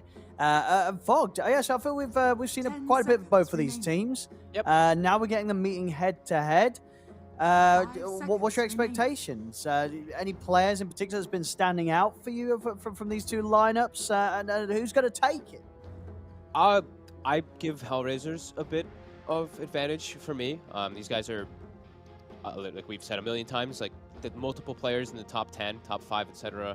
They've looked a little shaky in some games, but the player that stands out for me the most is Rebel. I think he's had. I didn't get to check. I wanted to bring up his KDA for the last few days. Okay. Because if I'm not mistaken, this man's popped off in like all their games, even when they lost. And what are we liking him on? What, like the Ember Spirit? His Lina, his Ember. Yeah, those are my favorite. His Death Prophet was phenomenal as well too. It's banned, of course, but like yeah, looking at the last few days, right? Even the game that he lost when he was Death Prophet, 19-4. The game before that, or the game after that, is Lina 16-2. The Ember game, 10-3. 9-1 at Puck. It's like 13-4. But like this guy always tends to have these insane KDAs. He pops off most games. I'm a fan of Rebel. See, of course, that first pick, Enigma, for Miro on Hellraisers. Yep, he's looked really good. They've done the Marcy Enigma, the Tiny Enigma, of course, the really common one. I think they also did the Clock Enigma, which Gilgir looked phenomenal on. But they'll try to grab Melody's hero. He tends to play. He plays kind of like 5 or 6 heroes. He plays mostly these healers, lane securers. It was Melody, right? You had that game where you really liked what he was doing on the Chen in the lane. He's amazing. Yeah. Like he is one of the, if not the, like one of the best Chens right now. He's amazing at this hero. It's like his Chen, his Io, his Wyvern. And he's number one. He was number 1 MMR if I'm not mistaken, as a 5-position only player. 10 seconds remaining. That's a task in itself. So either way though, this is a standard opener for them. While One Move, it's more of like these. It's a standard Undying pick, but then it's a Bristleback to counteract this Enigma we've seen quite a lot. Let's see what they opt to ban out. Is going to be these breaks. They're banning out, they're the Rebel heroes, yeah. The Lina's gone. The range carries from the mid lane that can annoy Bristleback quite a lot. And can buy a Silver Edge. Mm-hmm. See how much they target on the side of Hellraisers to protect this Enigma. 5 seconds remaining. I mean, what are sort of the big bans that, you know, the heroes that do have that straight up Enigma counter? It's just these like BKB piercing black hole guys, these Wyverns, these Rubiks, these. I mean, I don't know if you want to maybe. I don't think you want to ban Beast because you have Chen, and Chen kind of counteracts Beast throughout most of the game, but something along those lines. Okay, so they'll go for. I mean, this is a super popular hero right now in this region. Yeah, they love Phoenix. Yeah, it's popped out of. I mean, not out of nowhere, kind of out of nowhere, but at the same time you can get because this hero's gotten significant buffs constantly. And Phoenix is good. Like Phoenix versus Enigma, like you're not gonna, you know, people sometimes say it's like the Supernova versus the Enigma. It's like yeah, it's like if you Supernova early, that's the good thing versus Black Hole. But it's actually Sunray a lot of times versus Black Hole. It's just amazing. Kind of both things, but see One Move they'll take out that morph. We've seen, you know, even last game they tried to do the morph versus the Undying Bristleback. It didn't work, but you could see the concept of the potential of it. 5 seconds remaining. Radiant team. And they're playing versus Watson. So, yeah, that's like his most played hero.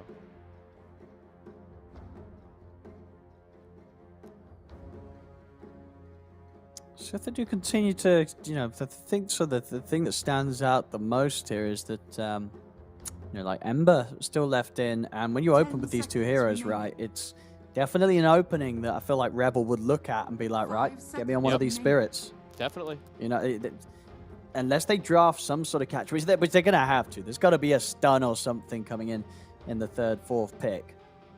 It's like these Embers, and even like the one that we've said multiple times, because Undying is getting picked so often, but the PL, right? Like Watson, it's one of his top heroes, but it's not been picked even versus Undying and Bristle, even though it's looked at big counter. The hero does have a lot of downsides at the moment. So they'll ban the Necro. They're prioritizing more just full protecting Bristle. 10 seconds remaining. 5 seconds remaining. Dire team pick. How rises? They'll actually ban the Ember themselves. Okay. Okay. All right. It is one of Melo's most played heroes as well too. They do share a similarity of hero pool. True. Yeah. And well, we'll see if they do pick Rebel's hero now, or if maybe they are just going to try and leave Rebel for the last pick then. 10 seconds remaining. Puck's still in the pool too, right? If he wants to play something elusive. 5 seconds remaining. But there is a lot of picks coming out afterwards to counter you. Tiny's still in the pool.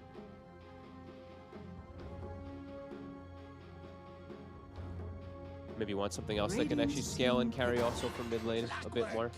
They'll stick with Gilger's Clock. He looked amazing on it, and we did see it versus the Undying, you know, what it can actually do. You still have kill threat in lane.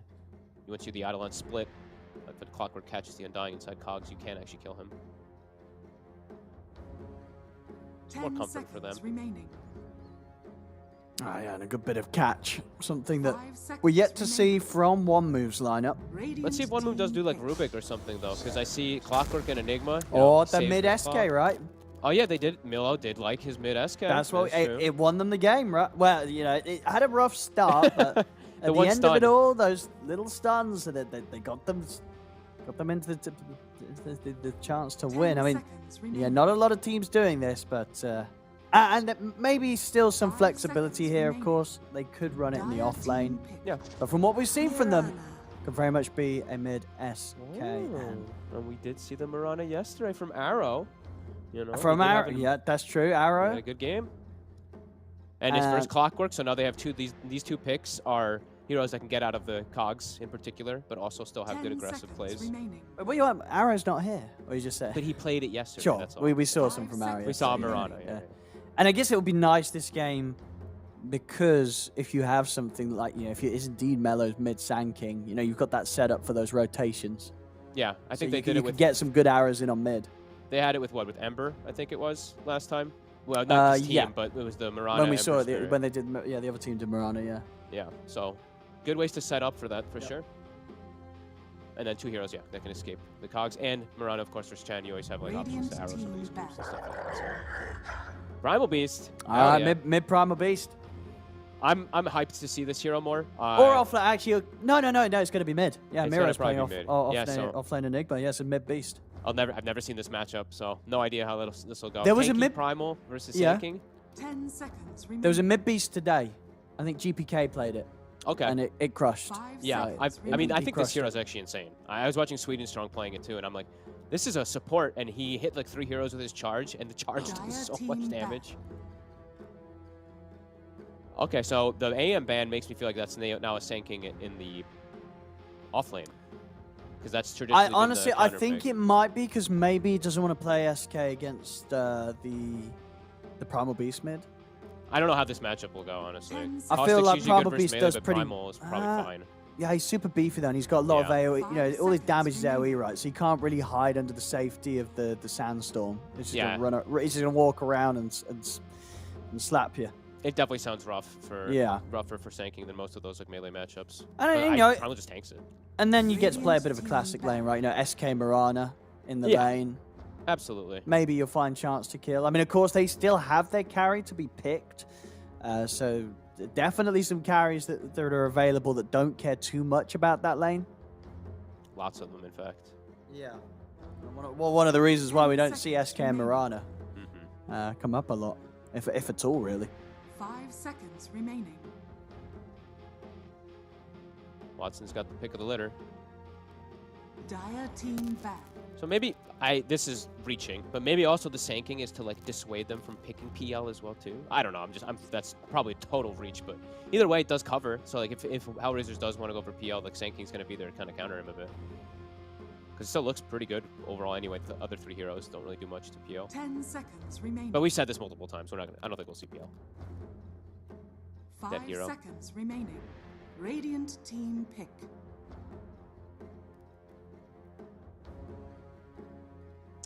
I mean, there's not really, like, the Watson carries, like, TB and PL. That's the 2 I see, at least. I don't think you want to play TB into this. I don't think so. I mean, it's not bad versus Bristle and Dying. I but mean, thinking Mirana. yeah, it's just the lane that's rough, right? SK and Mirana. Like, that is a carry that SK and Mirana would be pretty happy to go against. Yeah, you can do some fun 5 shenanigans with blocking seconds arrows with remaining. your illusions, and you have Chen behind you, but we'll see. One move have to reveal their hand soon. They have a lot of time, though. So it should be the mid laner. Unless they will do the SK mid, but I think they've Yeah, I moved think away so. from that. But Yeah, we'll find out. We'll find out very soon. do you know what would be nice? This is a lineup that the Darkseer could be pretty good in. Dire team pick. Nice try. They're going to go Timber. Oh, maybe So it could be Timber mid. I then think you it put will it with because it's Primal. against the Beast. I think And that's that what you do. sounds They'll take the sad. SK now back to the offlane and put the Timber Yeah. mid against the Primal Beast, yeah. That sounds rough for Primal. Like the Yeah, amount of no, for strength sure. that you This have. is- Oh my god, the Warling that's gonna 10 fucking seconds chunk him down. remaining. Now, can you move your 5 lanes around seconds now remaining. again if you're Hellraisers? I don't think you, because you want Miro playing the Enigma. You've already got Yeah. your 2 support. I think you're kind of stuck into your lanes here. So I think so too. I don't think like what are you gonna do? Like Yeah. a Primal carry? Like you can't. You have to now pick Watson, which hero he thinks is now good, versus Timber, Sanking, Undying. Probably wants a BKB core. I but mean, maybe Bloodseeker. it is in the pool. That is a good call. Really good versus the Bristle, the Shard that we've seen. Yeah, you can't sneak away with the Moonlight Shadow. Mm-hmm. These heroes don't want to be ruptured. You're going to have that shard for the scaling damage against the beef.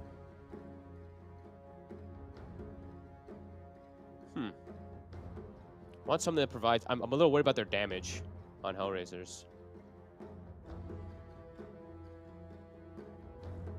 It's a pretty similar draft from one move that we just saw played before, right? They have the Timber, they have the Bristle, they have the Undying. They have 3 these tanky cores.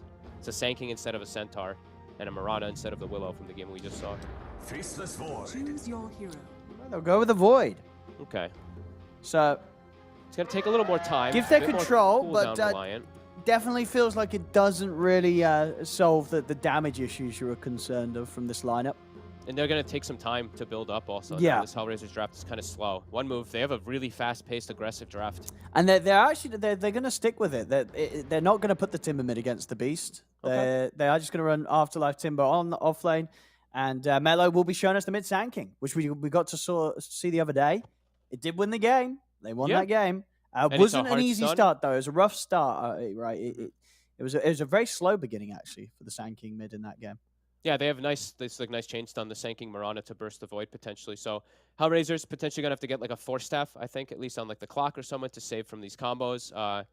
Little lacking on damage, so I think their draft will have to take some time to build up. But maybe Rebel will just blow me out of the water, and we'll see what the mid Primal Beast can do. Because I have yet to witness it. I know you said GPK. I've seen it in some pubs, but we'll see what he's able to do. I don't know how this mid matchup is either. Yeah, is it going to favor the fact that the SK is against a melee hero, or is it just going to favor the fact that Primal Beast is insanely strong right now and can live through that and sort of dish the damage back out with the area that he's going to be charging over and stomping around? I'm really curious. I'm really curious to see how this is gonna go. Because we've got the double bubble, of course, too. The Chrono, the Black Hole, the super late game insurance. So if they do get to late stages and they're not immensely far behind, HR should have a really good chance of taking it. But yeah, let's see. I think one move can set a really fast pace with their draft, really aggressive with the Sanking Piranha. Bristle sets pace with taking buildings, with Undying and Timber. So let's see. Let's see indeed. There we go, ladies and gentlemen. Of course, lower bracket here, best of 3. Hellraisers versus one move. An attempt to stay in the competition with a chance to make it to TI. See how these lanes all go too, right? Because the Bristle Undying, at least the Bristle is to counteract the Enigma, as we've mentioned. The Undying is just to be an Undying because this hero is super popular and tends to zone out most heroes. So let's see how they do versus the Clockwork Enigma. See if they're able to kill any extra Eidolons. Let's see if the Undying dies, because I think the other day we kind of said it. It was like level 3 hits or level 3 on the Enigma, level 2 Clockwork. The Undying will die in most situations, but 30 See how much Bristol's seconds able to get out of the battle. lane.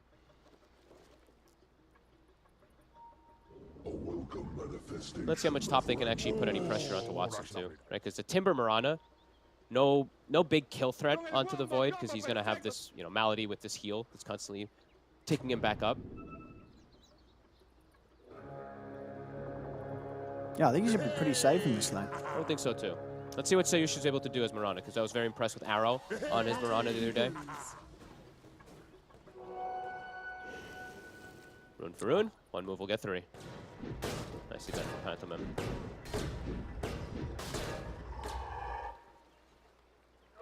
I mean, who sort of wins the trading down in that bottom lane is the supports, you know, the between the Clock and Undying.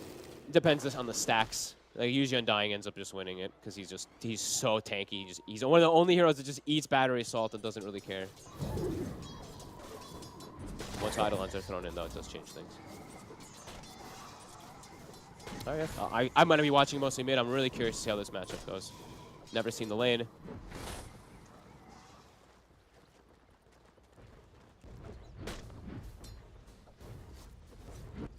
Of course, Mello.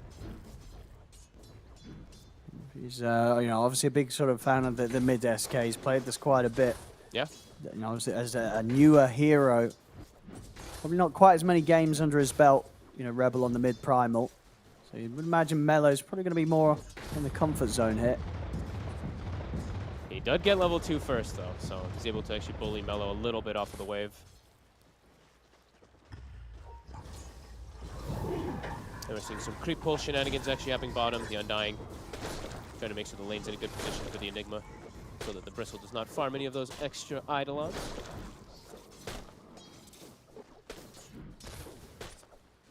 This is a really funny matchup in mid. I don't know why, it just looks really funny. Oh, big caustic. A very big caustic.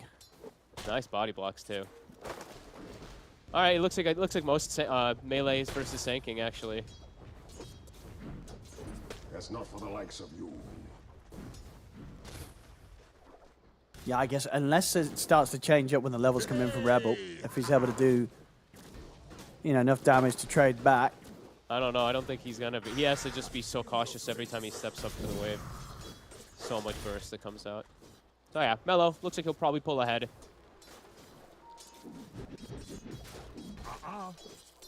Top, Watson, as we said, should be able to farm freely. They can't push Afterlife out of lane, so he should free farm up here too. So quite a bit of trade lane, I would say. Bottom, I think, is the more... I think bottom is probably the most exciting for kill threat. Because it's just, yeah, you know, like I mentioned. It's Gilger if he's able to catch Pantomime when Eidolons are splitting. Or it's if Gilger gets caught playing too aggressive and it's too squishy. This man's got 8 mangoes here. He bought more, huh? Okay, yeah. That's all you have to do as Undying now. Not gonna happen.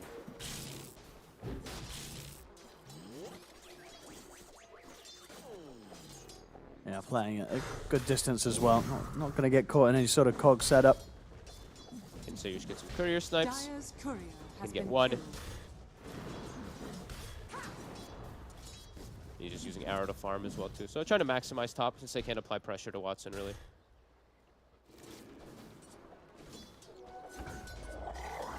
I mean, who's sort of the most likely to die early on here? I'm watching the bottom really. It's You just think this bottom battle is- between the Undying Yeah. and Clockwork.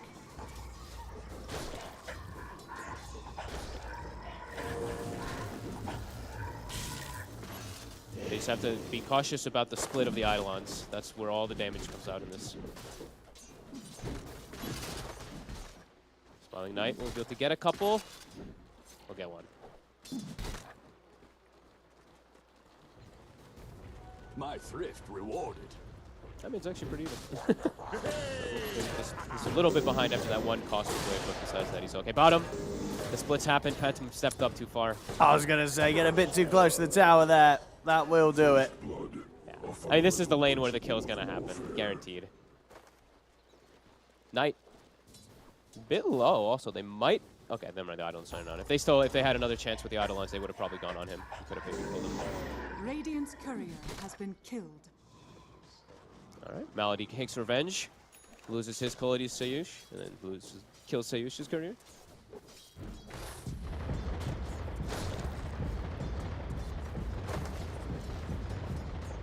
Yeah, things kind of stabilizing for Rebel.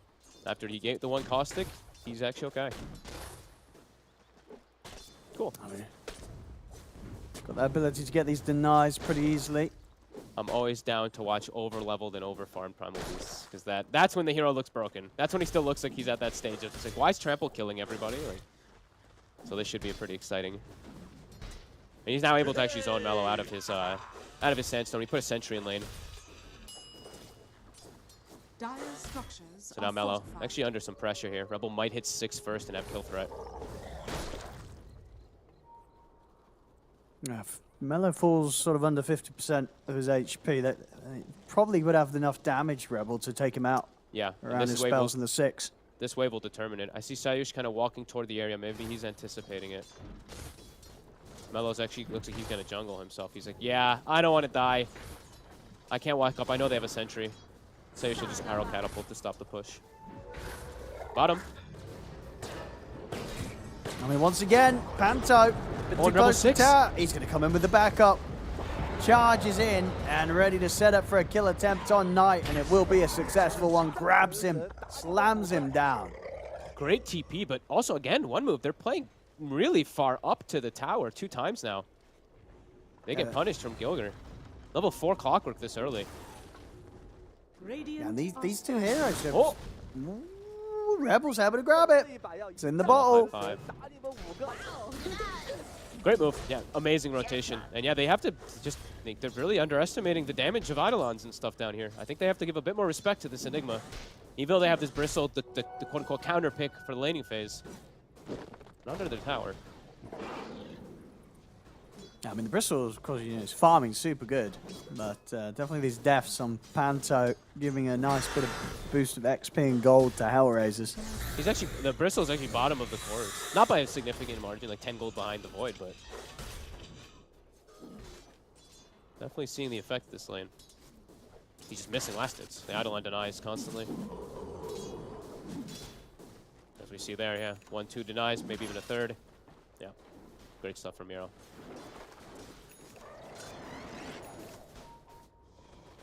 Rebel with this DD in his bottle. Phase boots too. His kill threat on almost anybody he runs into. He's even gonna find a stack. Oh, okay. Let's see if he favors taking that over looking for a kill right now. Sure, he's got trample open too. Why not? Yep, he'll go for it. Nom nom nom. 75 mana for a stack? Sure. Pentiment will steal some of the XP. He might be able to find Panto. Hey. Yeah, he's actually going to push him out of the cogs. Still has the ult, but doesn't want to commit for it whilst the tombstone's down. So won't be able to find the chance there. A bit weird spell usage there, gotta be honest. I thought he was just going to ult him, and then they just battery assault, but goes for the charge through. Maybe not knowing where the Sand King was, didn't want to get... I don't know, that was a bit strange. Lives to see another day.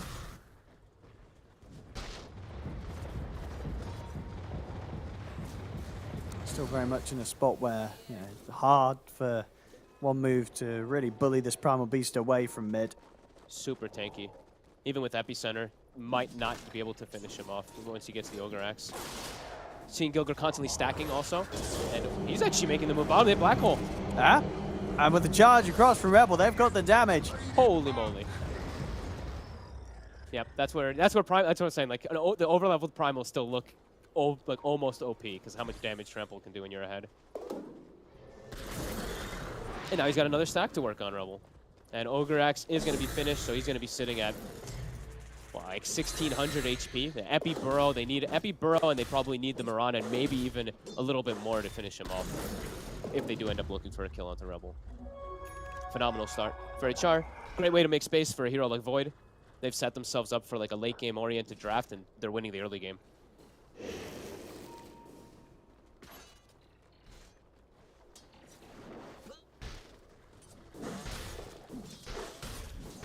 See if they can maybe even find a good opportunity with the Chrono Top. Kind of hard to get against the Timber. They'll need a TP, but once we've seen Rebel's been ready to make the moves to the side lanes. Mellow can counter gank now, though. Even though he's not been matching the ganks of the Primal, he's been quietly farming jungle stacks. He has Blink. They're going to look to see if they can find the Bristle again. Oh, Fairy Trinket. Rebel finds a beautiful snag also. And it's Dire's middle tower is under attack. They won't get anything this time round. Looking to make their hit top, though. Blink reveal for Mello. This should be able to catch Watson. Yeah, if they get Burrow Strike in tower, he'll die. It's an early blink, too. It's 9 minutes in. He might not expect it. It's been scanned, The though. scan, though. They know something's coming, and that will be, it should be enough for Watson to sit right back. Yeah, I'd imagine he just sits in the tree line. Unless, as you say, he just really doesn't expect the blink to be done this timing. Yeah, let's see. They're gonna look elsewhere for the kill. As, they'll take Malady instead. Sacrilege. Okay, and then they can maybe even move back toward top because they still have epicenter, so they still can actually go for this kill threat.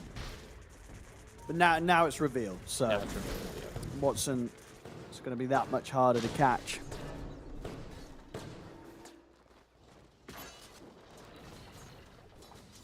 Yeah, he'll do the back away. Coverage of Chen creeps. I think he has Mask of Madness done.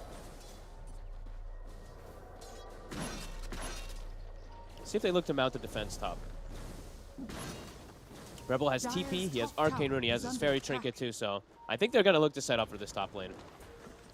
Will Watson get caught? Radiant's middle tower is He's under been playing attack. pretty sensible so far. Dire's structures are fortified. Won't be easy.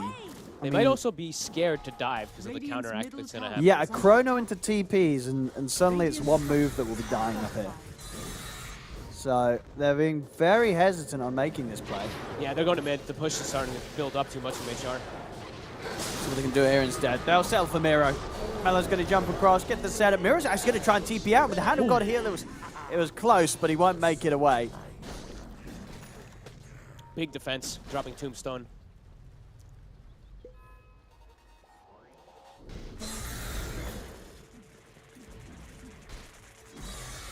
Still this top lane, you know, Watson just casually keep farming under his tower. He knows they tried to make an attempt on him, and they're just not really able to find the angle to go. Now they'll try. Arrow. That's the combo. I'll do it. This time, they catch him. Dire's top tower is under After sticking around for so long, it has to happen. He was pushing the limits. He was getting away with that area for a long, long time. Yeah. So they'll get this tower now, continue this timing here. They have to make these early aggressive moves too, as we mentioned. You know, one move. They're more of a timing-based draft versus this HR draft that is gonna scale really hard in the late game. So one move. This is kind of their time to shine, making these early aggressive moves around their Sanking Blink. Dire's top tower is under attack. So I'd like to see these two just paired together, honestly, for the next 8 minutes or so, at the very least. The Mirana and the Sanking just constantly looking around for kill threat. And yeah, they're going to do that. Mirana almost has the Vessel. That's going to help a lot versus the Primal Beast. I say almost. It's still kind of fun. Yeah, I like the way they're doing this, though. These two running around, Bristle playing aggressively, farming jungle, and them just looking for kills. Hey, Chuck. Might be able to find a really nice rotation here, though.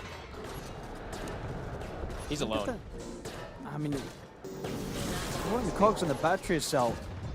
Very hard for him to run. TPs will start to come in to try and help Knight out. But indeed, he's gone. There's no saving that Bristle. Same time, other side of the map, Miro gets caught by Mello. Bigger kill, though, on the Bristle. That's a huge one. I mean, I think that they're playing the map kind of nicely, though, right? I think he just maybe a little too aggressive, but either way, the positioning, the way they're doing it is nice. Sanking Mirana, moving for kills, Timber taking the hard lane. But they do get punished.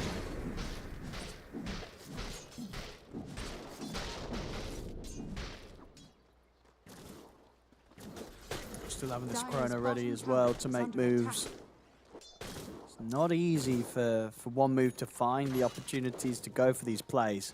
Yeah, but Watson knows in this game, like, that's why I think also, sure, Mom is really common, but sometimes you don't see it. In this game, he needs Mom because the way for Fielder to die. Quickly taken away.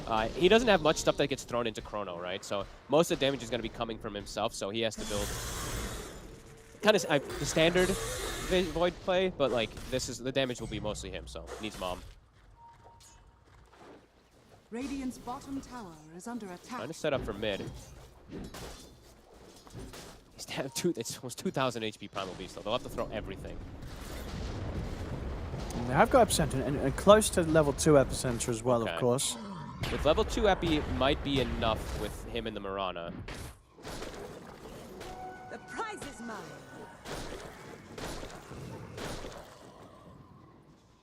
Watson maybe wants to make a hit of himself now, though.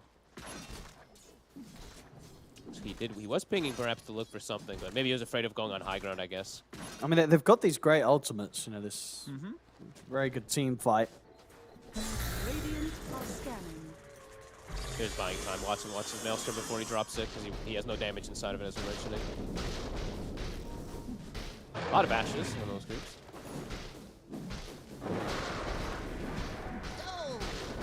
Good move.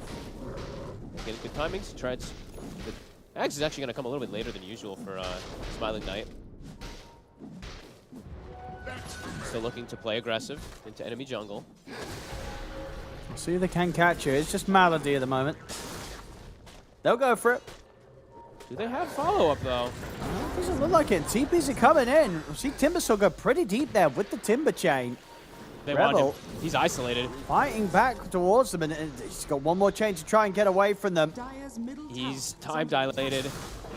Radiant's bottom tower His team's going to be very hesitant to help because there's a Black Hole and there's a Chronosphere at the ready. So Afterlife is just not going to get much help at all. We'll see Knight try and fight, but Afterlife is already dead. Dire's middle tower is under attack.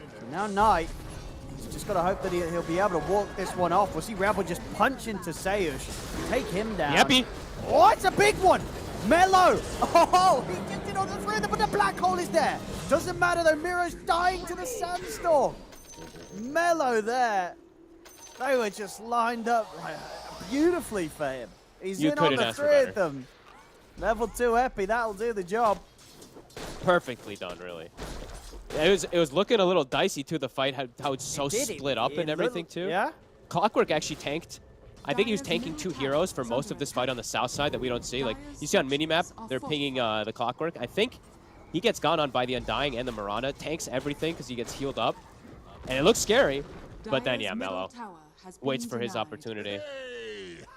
I really don't. They were not ready for that at all. No. Lined up on that incredibly confined point of the map around the steps. It's a big fight too for one move. This Bristle now close to his Ags. They can start looking to potentially threaten Roche soon. Dire's Yeah. middle Yeah, tower Black Hole is was under used too, attack. so. I mean, yeah, Rebel was lucky to be able to walk away towards the end. A very, very good fight there for one move. Very much rectified there by Mello's play. Under attack. Yeah, blasted Watson really in particular. Got nothing off. He just was time dilating in fights, not able to get his chrono. And they gotta find the Sanking. Okay, look at the Roche. Radiant's bottom tower has Can fallen. continue to play aggressive. Your shine has fallen to the Radiant. All right, yeah, Aegis and 500 gold from the Aghanims for Bristle. Epi's back online also. Buys his shard, so even more damage if he connects with it.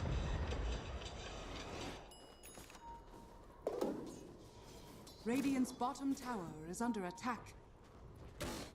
Dire's middle tower is under And now they attack. do have the Vessel also on the Mirana, so the tankiness of the Primal when he doesn't have BKB is not going to be nearly as much anymore. Starting to tick the boxes. When the Ags comes out, then it's time to start hitting those tier 2s as well, especially when any of those cooldowns are used. Dire's top tower is under Oh, You gotta for keep sure. vision though. You gotta keep vision in the area to watch for these Radiant's middle big tower chronos and is black under hole attack. positions. And as you say, you know, even if they do hit those ults, the damage coming out might not be quick enough or hard enough to really deal with the cause of one move. Yeah, they need Midnight Pulse inside Black Hole, Radiant's or Midnight middle Pulse tower inside is Chrono, under attack. for the most part to have the damage to deal with the tanky ones. Dire's top tower is under attack. Mid, Looking towards Afterlife. Mellow's here. He's going to get a lot of TP backup, and Rebel will be able to get the BKB off in time. Charges away. They've got to run here, Hellraisers. There's no fight to be had for them. Malady will try and TP up. The arrow finds them. Hellraisers, they'll lose both supports here.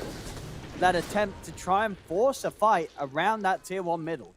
Hellraisers have to be careful now how they pick and choose the battles, because yeah, they just kind of gave them this, and now they can actually go for this tier 2 push quite easily. No BKB on Primal Beast. Black will still cool down. This is exactly where one move wants to shine. These like Yeah, 10 to 25 minute mark, 10 to 30 minute mark, where their heroes can actually dominate. Radiant's bottom tower is under attack. That's looking very, very good. And the mid SK Mellow showing us why he likes to run it here. 5-0-5. I don't think anybody else is doing it, honestly. I don't think they are. I think he's pretty much the only lad who is at the moment. Yeah. In this patch, at least, I don't think anyone else played a single game of mid SK. I would hazard to say across all the regions on this patch. Is under attack. And sure, we've seen it in the past. I think like who was playing it back in the day? You know, Miracle used to like mid SK, I mean, didn't he? a lot of people were. It was when it was like OP, when it got buffed to like over buffed. Everyone was playing it in the mid lane. I mean, do you think, is it very much a player hero thing, or is there something about Sand King that's made him better again now in this patch? He did get a buff. He did get a buff? Nothing massive. No. Okay. It's probably just a player thing. Just, He's yeah. just super comfortable on it. Mellow likes to. Radiant's middle tower is under attack. Sometimes people overreact to nerfs. So maybe the hero's still just good.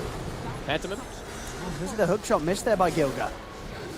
Might cost him his life here. Sort of caught on the front of it all. Now, have Watson coming. It's a 3-man chrono. Okay, he's on the back. Do they have the damage? He's looking towards the 2 supports. We'll be able to take out Panto.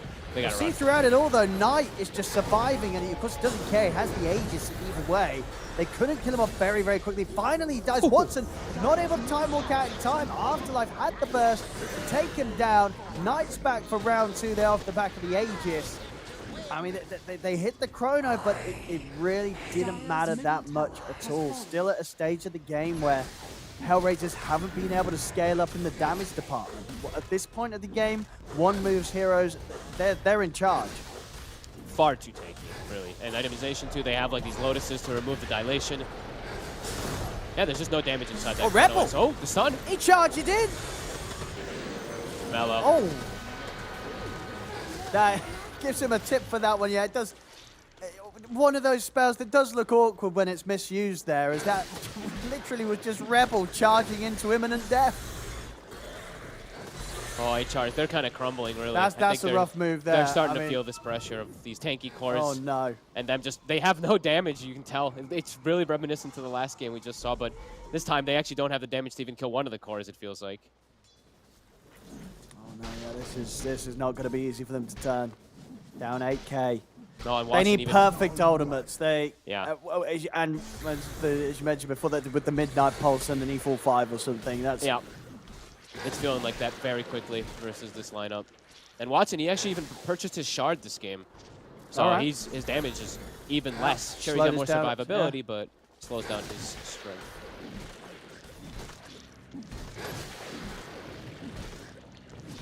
Looking very difficult. Yeah, needs to be some Dream Black Holes, Dream Chronospheres now at this point for them to try to come back with this advantage that One Move has. 'Cause One Move, now they can just keep playing, like running around the map, play around their cooldown, play around the epi, and wait for that next rush. BKB on Mellow. He's going to get to do whatever he wants in these fights. Get that epi off every single time. And he just tested it. It works. Confirmed. Oh, all right. Well, that's a little awkward, but at least they didn't see it, so they won't know that he's messed it up. He hid also. He used it and he hid inside the tree line like no one saw it. No one saw it. We saw it. But, I mean, it shouldn't matter too much because in terms of the threat of the BKB Hellraisers, they'll definitely click on his inventory, see it, and they'll be like, okay, he's got a fresh BKB. Yeah, We have to respect that. But, of course, little do they know that it's on cooldown.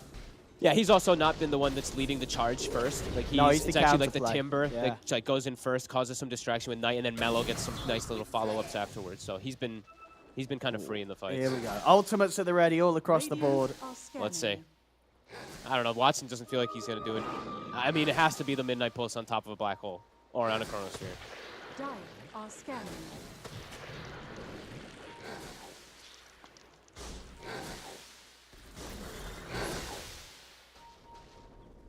Playing around the rune.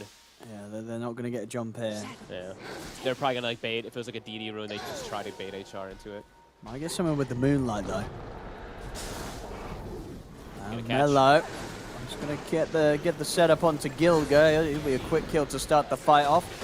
And they got to run here, Hellraisers. This fight does not look like it's shaping up to be in a way that they can turn it. Rebel has to use the BKB to run.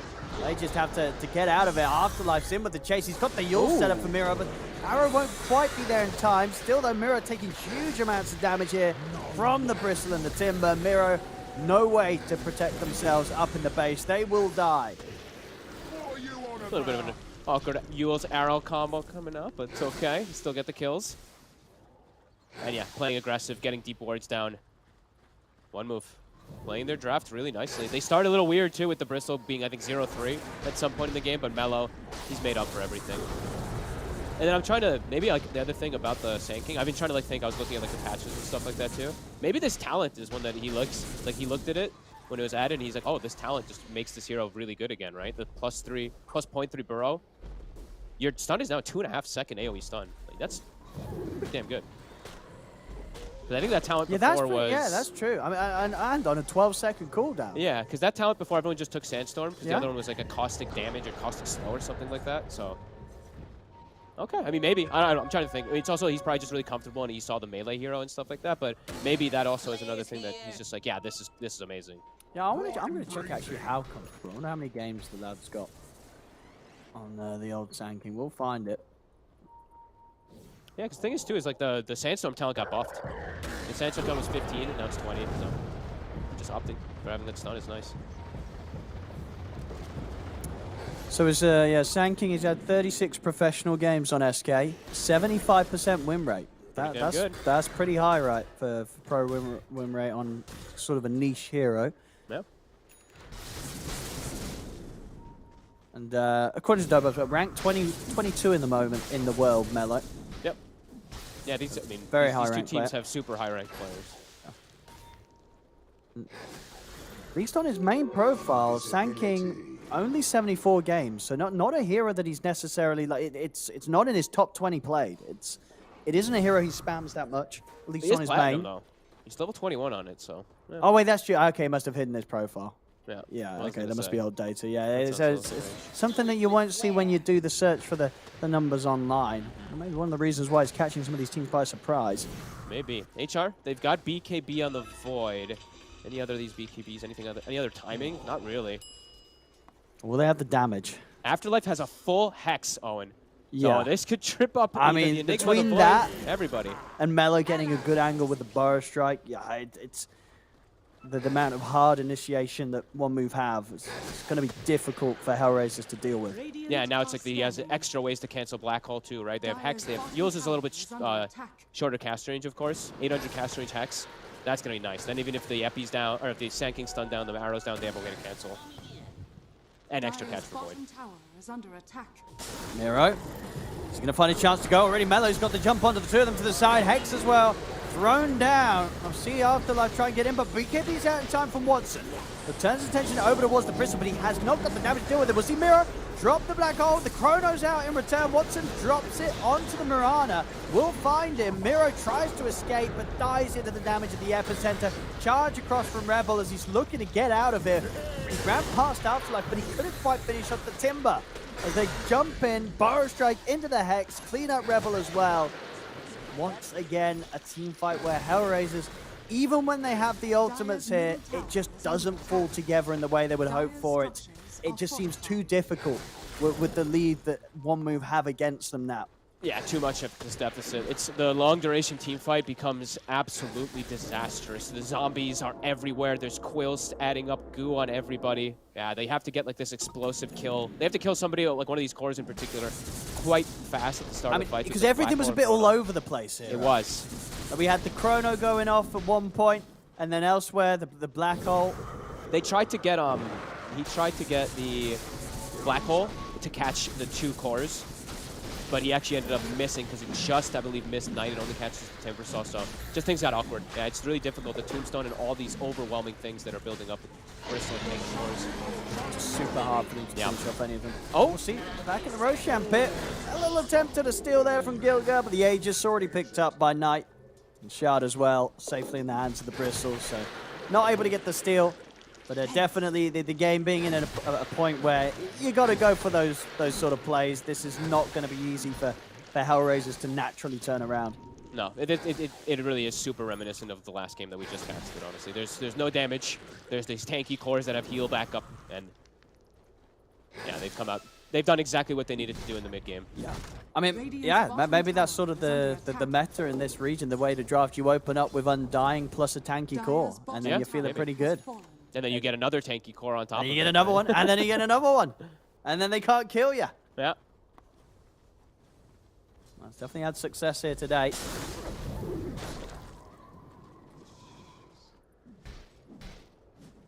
Repent. Continues just to be the story of we need 3-man, 4-man black holes or something. Or huge chronos with Midnight Pulse. Continues just to be the story of this game. And they have to kill people fast in the fight. Long duration fight will be total disaster for HR. Dire are scanning. I don't know how they kill people fast. No, they don't have burst, really. They have they've got control. Yeah, that's kind of it.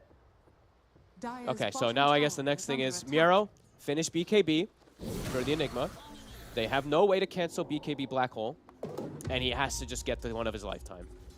Yeah. Pressure on Dire's Mira. bottom tower has And there is, you know, every chance of there being that multi-hero black hole, because what you're playing against 4 melee heroes. Sure, but they don't need to put anybody in the front. Like Smiling Knight, he's the only one who needs to like siege, right? Everyone else just sits behind him. All right. So you're either getting 1 or maybe the 3 at the back, but Yeah, Dire's bottom tower you have to be pretty bold to jump the back blindly. yeah. Might have to Got take it. those risks. So Got to do something. yeah.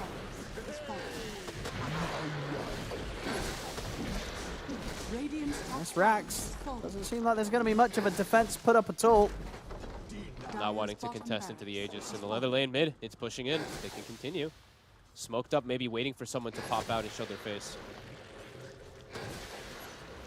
All right, they'll sweep the map. Connect to their Sanking. Not going to give any opportunity. Afterlife shows himself. They're going to try for him. He is in the Midnight Pulse. Not Aeon. And he's got backup. I mean, Knight just runs straight in towards Mira. Mira has to put the BKB and run. They're trying to heal up the Enigma, but Knight just stays on top of them.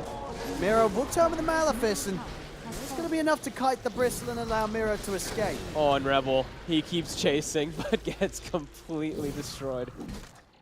Chain stunned to death. Yeah, and they'll stick around for this push, of course, in the mid. Still minute and a bit on the Aegis. I think it's the right play for them to try to chase out because they see Mello TP away, but they're such a deficit that they can't bring him down. And the Sanking actually makes it back in time to be able to fight.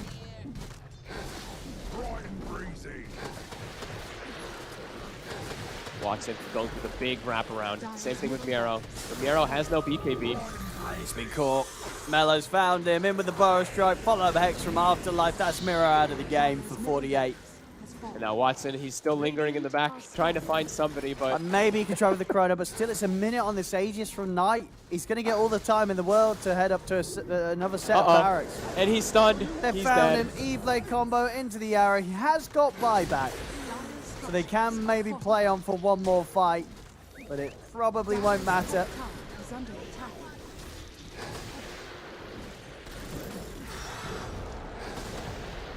Dire's top tower. And this top Rax looking to be in a whole world of trouble. They'll buy back. They can't touch him.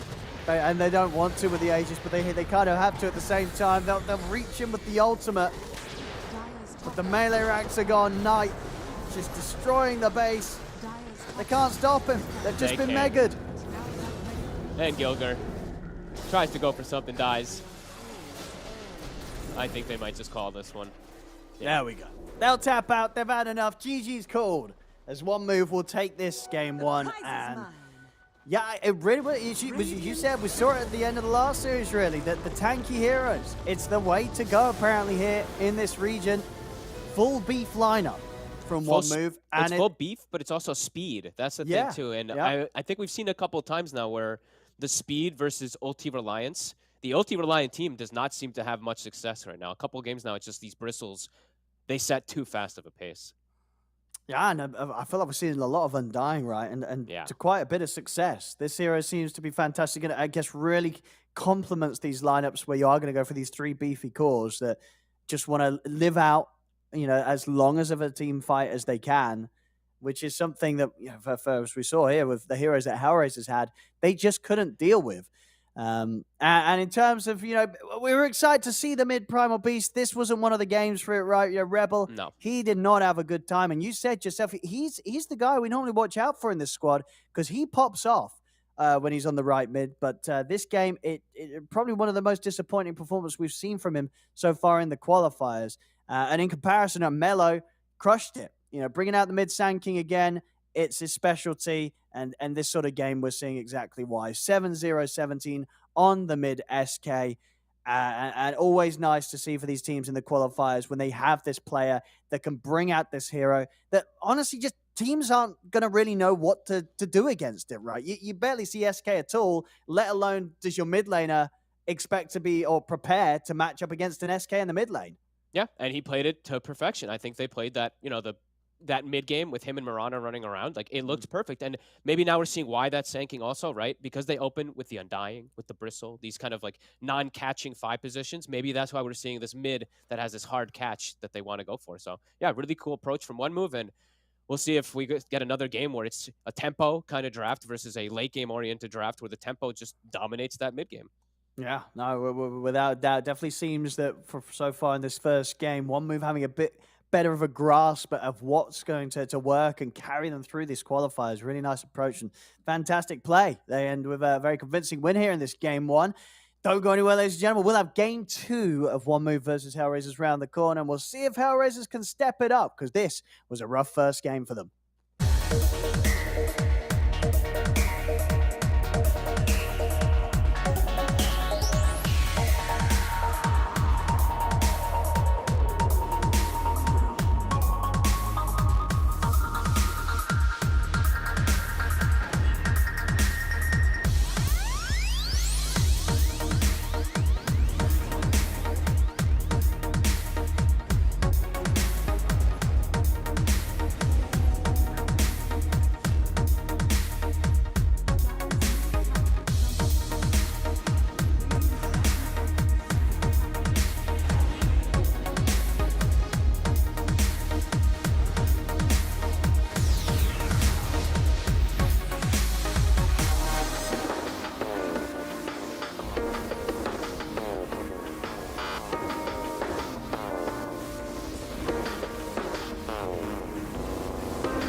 Dire's middle tower has fallen. Top barracks are under attack.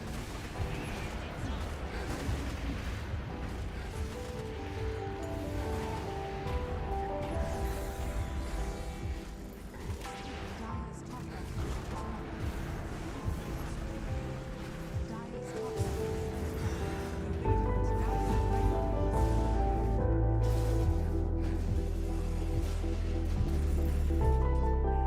have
Esports is what we live and breathe.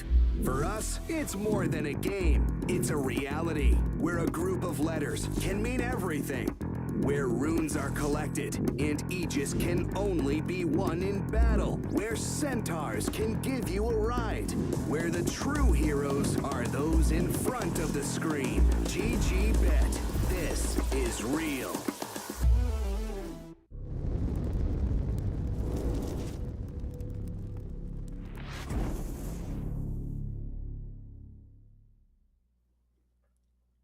Welcome back, ladies and gentlemen, to the Eastern Europe qualifiers for the International 2022. We are one game into the best of three here between One Move and Hellraisers. We just saw game one, pretty well done by One Move. Good draft. Again, today we're seeing the rise of the tanky boys being very much the way to go here.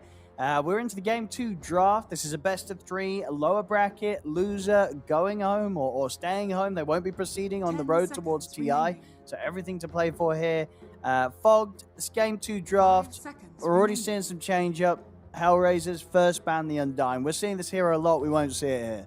No, I think, yeah, we're gonna have to. I think we're gonna have to continue looking at pacing. I don't know. I feel like these late game oriented drafts, a lot of the time they just they fall so far behind, and then it kind of feels like this weird dice roll. Like it's like, oh, will we actually ever be able to play like Void, Morphling, etc., stuff like that? Will we actually get to play it, or do we just lose in 30 minutes? So.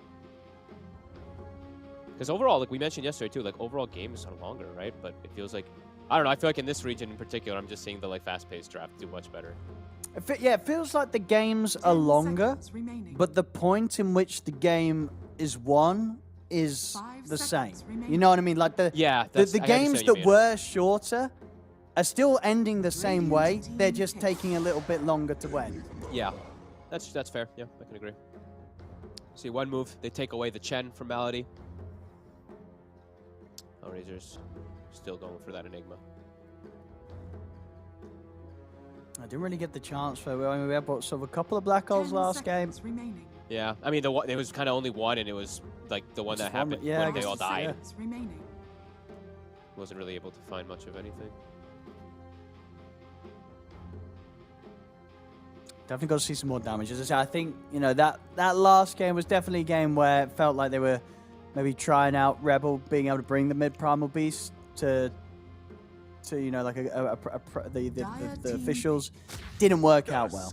Didn't work out well. So I think it was a combo of a lot. It was just they had no the last pick Void for me. Like their lanes were actually like okay, the setups and everything. And they ended up going pretty well. But then they have this Void with literal no follow up. They have this Enigma with literal no follow up. Like no one provides anything inside of it.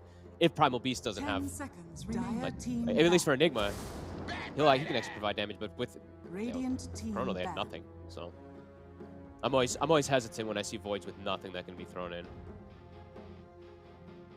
Batrider picked up. Early aggressive lineup again from One Move. I imagine this will be the Gilga hero for Hellraisers, the Tusk. Yeah, I would highly imagine that this is that off lane. 5 seconds remaining. Interesting, the Tusk versus the Chen.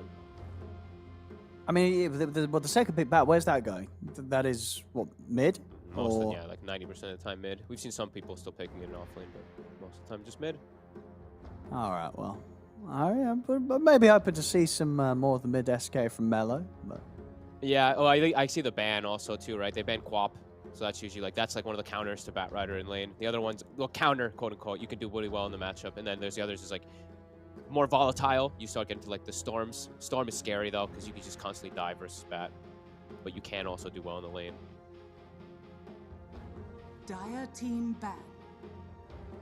So the ban Beast, they don't want to get full push down from some Zoo lineup, and it's good versus the Enigma.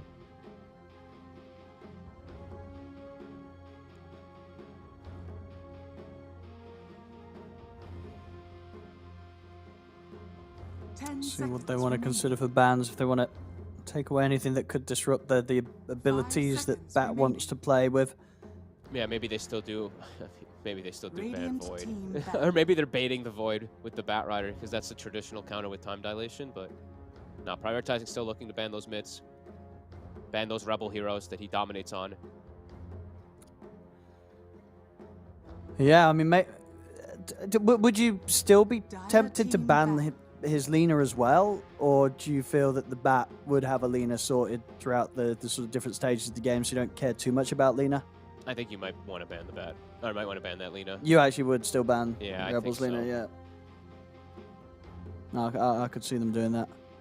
Works well with 10 Tusk. seconds Gives them remaining. late game condition Radiant from mid lane. team ban. Yeah, you get rid of it. Yeah.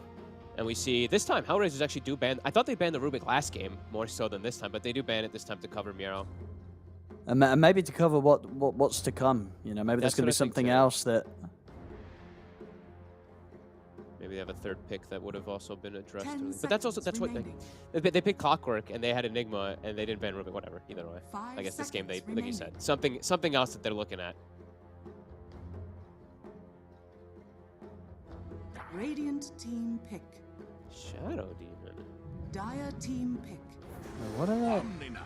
Okay. that makes a lot of sense. There now. you go. That's why you're getting the Rubik and the SD bans. Yeah, I'm Yeah. like, why would you ban Shadow Demon? It has to be something that's a dispel. Yeah, okay. here we go. Okay. So now they have Heavenly Grace versus the Lasso. Do you mind these as your two supports, 10 Omni and Tusk seconds support duo? As long as they have somebody else that's like a decent initiator, like for seconds. mid Okay. lane for Rebel, because right now I think their initiation's a little weak. Enigma, the Tusk rolls in, starts fight a little awkward. Until they have Blink Daggers, it's tough to make anything happen. So would you see maybe like one of the other spirits, the Void or the Storm? Maybe the Storm could work. Little volatile, as I said, for mid. Team pick. Can like Batrider can just kill you in that matchup, but you also can, Radiant outplay a little bit team with like pick. stick and boots under tower. Well, here we go. So Okay. Tiny and Timbersaw thrown out, and that should be your 3 cores, right? Or wait, no, Wait, what? no, I'm sorry, like- hold on. 94, yeah. No, of course, 10 yeah. seconds remaining. I don't think I've seen anyone do carry Tiny in a while. No, it's kind of Not dead. since the nerf. Kind of yeah. dead. Yeah. 30% yeah. attack speed reduction. That hurts. All right, okay. So saving Knight's hero for last Slark. one move. Watson Slark versus Bat and Timber. You have an Omni. Nah, I think it's. I don't know. I'm sure that, like hitting a Timber feels good, but then he throws his combo at you and you kind of die. I 'cause know. You don't have much Yeah. HP. But I he's mean- got Omni. There's the HP. I Gets feel the you're same, gonna have but yeah, I damage know. issues. Surely, you're Yeah, I talking know, about you I want know. that BAM in a fight, and Slark isn't the BAM. Yeah, It's they'll go just for a the bit, lane. a bit faster of a This is build up of better. damage here with the I like this Ursa. way better. And this gives him Roche threat, and Okay, yeah. he's got a couple of different ways to play around. Tank up as well, too. And yeah, Timber, now his lane looks hard. Radiant team ban. And they'll actually ban that Storm. Okay. I actually like the Storm quite a lot. I think it was a really good one for Rebel. And what do they want to ban? We're still considering the carries that could match up well against this.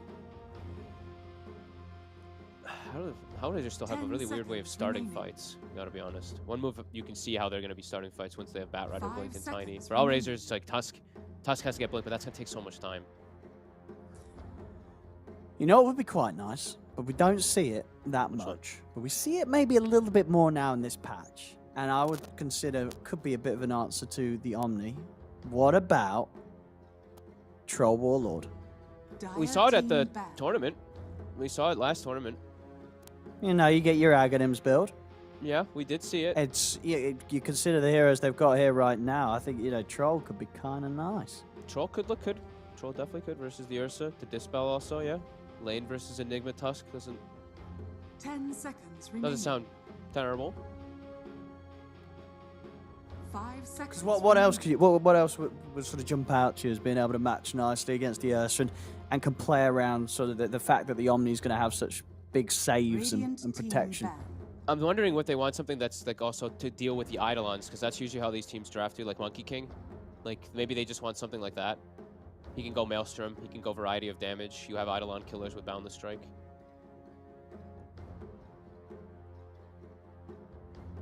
Gives them some 10 team fight too, which they are seconds kind of remaining. lacking on one move.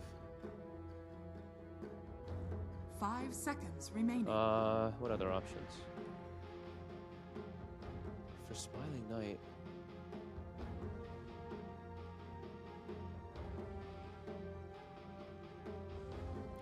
It's like his usuals is what? His like CK's, Deuces, TV. He's more of a late game kind of guy. I don't I mean, yeah, modern you EVs. probably could make an argument for CK, right? Kind of tricky for these heroes to kill. Yeah, definitely lacking for Phantasm. Yeah, you're gonna be pretty strong around your ultimate. Dire team pick. How about the TA? Of course, we've been having quite a few TA carry games here in Eastern Europe. Sideblade's a little annoying. What do they take? I'm just thinking it's like lane and also something that fits in the game. Is it going to be another one of those games where it's just morph? 10 seconds remaining. I feel like we've had a lot of those. I've had so many of those. It's just morph. True. 5 Suddenly seconds morph. remaining. It's not a bad morph game. It just doesn't synergize with their draft about early, about being fast, right? Like they have bad temper, they want to play quicker, but maybe. I mean, I'm still looking at Monkey. I can't see anything else. I don't know why.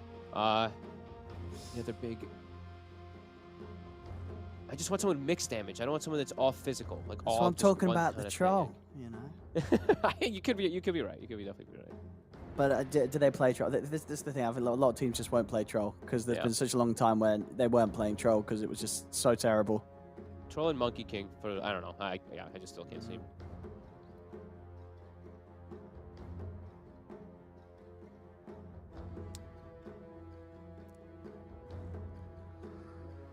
Taking quite some time. And it's an important pick.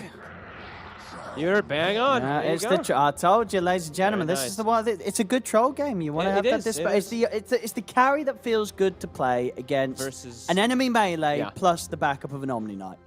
Yeah, and you're even not horrible versus the Eidolons and stuff like that. You have Chen and everything too. 10 So seconds great call. Yeah. Now what do they do? What do they do? Because this is what we saw at ES. This is what we saw at ESL. You know, the axes, the Ags build to dispel. It didn't end up winning, I think, one of the games, but That's a nice final pick. that's a nice Pango. That is a nice response there. Okay, yeah. The Rebel's going to be pretty happy with that. Considering as many bans were targeting him, I think he's actually ended up with arguably the best. One of the best. Now, considering that the final pick was a troll, and you look at the heroes that were banned out against him in the Pango, and the Pango's actually the one that's going to have the biggest effect against him. Yeah, he's got the best actual control, and he provides what they were kind of lacking. You know, it does look like they were lacking a little bit of like damage and maybe some control because they were reliant completely on Enigma. Pango completely ticks the damage and control box. All right, well. Do I believe in Troll Warlord? That really is the question. It's really going to be a case of like how well this Troll Lord is indeed going to match up against the Erste Omni. But the fact that the Pango's been thrown in as the final thing, that's going to cause some issues. There's some pretty disruptive saves outside the buffs that you're going to be able to dispel that the Omni Knight's going to be providing in terms of like the snowball. You know, you're popping out, suddenly everyone's hiding in a snowball. You're not able to go to work and get any kills. Yeah, I think this last pick kind of maybe salvaged Hellraiser's Yeah, draft quite a I'd lot, agree. I'd agree. I think overall I do like Hellraisers here. But do I believe in Troll? So the other thing is, I actually got to hear from the players a little bit about this matchup, the Troll versus the Omni, and they actually were. It was Monet, right? I'm pretty sure it was Monet. He went Maelstrom. Maelstrom Ags. Maelstrom Ags right away, and he was. Yep. I remember I think he got talked to by Lanem afterwards, and Lanem told him, "You should just go Battle Fury and farm this game." Yeah. I remember somewhat. Indeed, there was some comments online that was translated. I think, yeah, exactly. Yeah. They weren't a fan of the Maelstrom, and I could see that, right? You know, Troll. Like, whilst the Maelstrom does feel good, it's. I mean, I feel like with Troll, people are still going to be figuring it out, right? It's just. It still takes the time. hero's got potential now that it's been buffed back up. It's just about finding the right way to play it. Yeah. And honestly, I guess the comment about you should go Battle Fury instead is like it's a bit of a safe comment because I feel like, you know, sure, the Battle Fury is probably going to do better in the majority of the games if things kind of go well across the board early. But I think the concept they were saying was that they just wanted him to farm more, and the Aghanim's baited him into just wanting to fight more. Okay. Instead of just like sitting back and like trying to scale. But either way, different drafts, different kind of styles. But this one, obviously, we'll probably see that Aghanims come out because it's also versus Pango. So the shield crash, there's tons of things to dispel and whatnot, and all these kind of like amazing things. So we'll see when we do see it, and we'll see how they're able to put up with the aggression. Because I think this is one of the first times where I look and I'm like, this shouldn't be like one team looking like, oh, we got to wait for the super late game. This should be lots of head-to-head battles coming out here. No super late game carries coming out. Oh, for sure. It's going to be go from both sides. And as you say, just a question of how well Troll's going to fit into that go mentality. Exactly. That both teams are going to try and bring. Yep, and let's see how they do in these lanes too. Let's see how the Omni Knight ends up doing versus the Dispels if he's ever able to find it.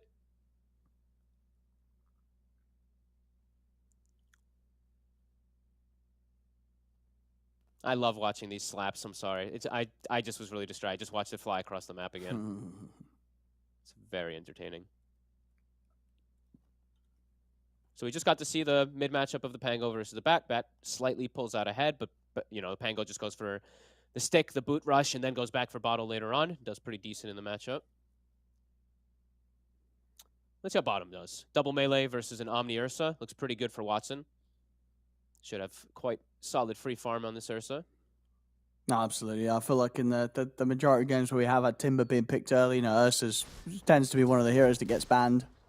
Yeah, let's see how top does, because like I was mentioning, they pick Troll and they have Chen, so this Enigma, it's a lot harder for him. You get your Eidolon stolen, you can't actually trade with these Eidolons, and the Troll does have ways to kill and also stop the damage from them, so. Your idol falls. Fight! No, I mean, yeah, I think the Troll's going to farm pretty easy. I think so too. He shouldn't be under any pressure. Tusk doesn't apply anything here. They can kill Chen once they get some levels in the Eidolon split, same situation as the last time, but... Radiant's bottom what? tower is under attack. Did you see that? What? I guess he misclicked. Okay, he misclicked on the Chen.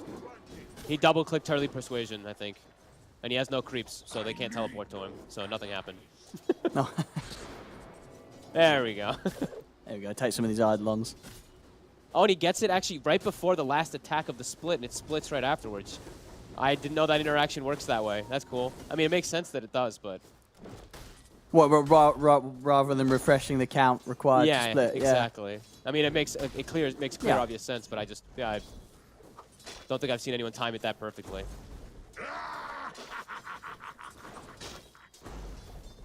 Rebels actually doing very well these first few waves. Better than the usual times that we've seen this matchup.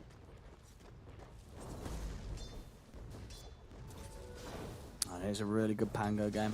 Yeah, I totally agree. I'm really liking it. He does have to watch out, of course. Ensnare, Pierce's immunity. That's the other thing too, right? Oh, and maybe we could see that come into play. It does. It does. You know, you might get lucky getting the hit in before you get hit by the stun of it. Yep, and we are seeing Knight. He's not queuing up the Maelstrom. He is queuing up that Battle Fury, so he is wanting to opt for that more farm-esque than fighting style. It's the safer way to play. It is. But as you say, you know, is he going to get the chance to benefit from the time required to be able to play with the Battle Fury and get the item after? Good body blocks. Very Beautiful nice body blocks. He's got the stick charges, but there's the root and there's the kill. I mean, Pantomime.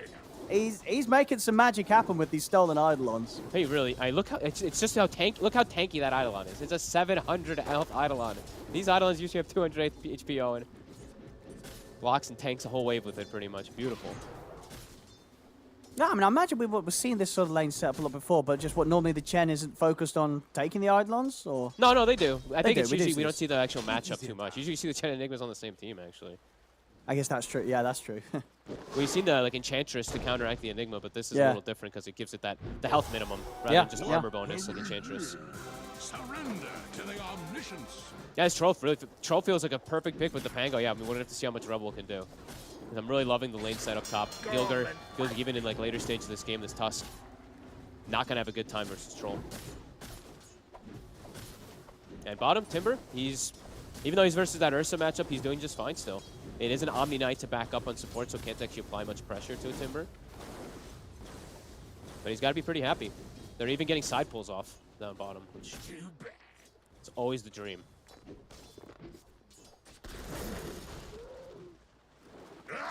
I mean, and what kind of build are we going to get from Ursa this game? Do you imagine he's going to be the diffusal of fight? He's not going to try and go some sort of farming route himself? No, I don't think he should. At bottom, yeah, Omni, wow. Just get caught there by the combos. So yeah, Seish is able to walk up and set up. I'd imagine he wants to play a little faster on the Ursa this game.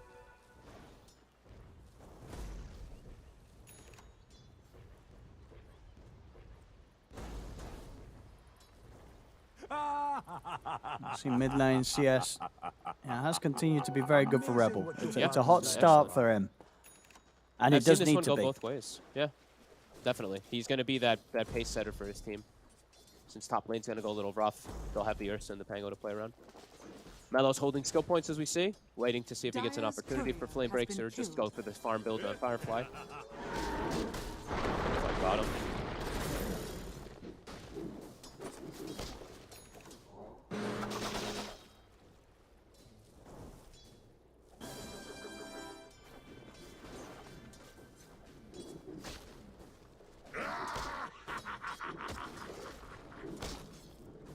Yeah, they can't actually ever even post kill threat onto the Chen, so. The X is, yeah, control pick, really perfect.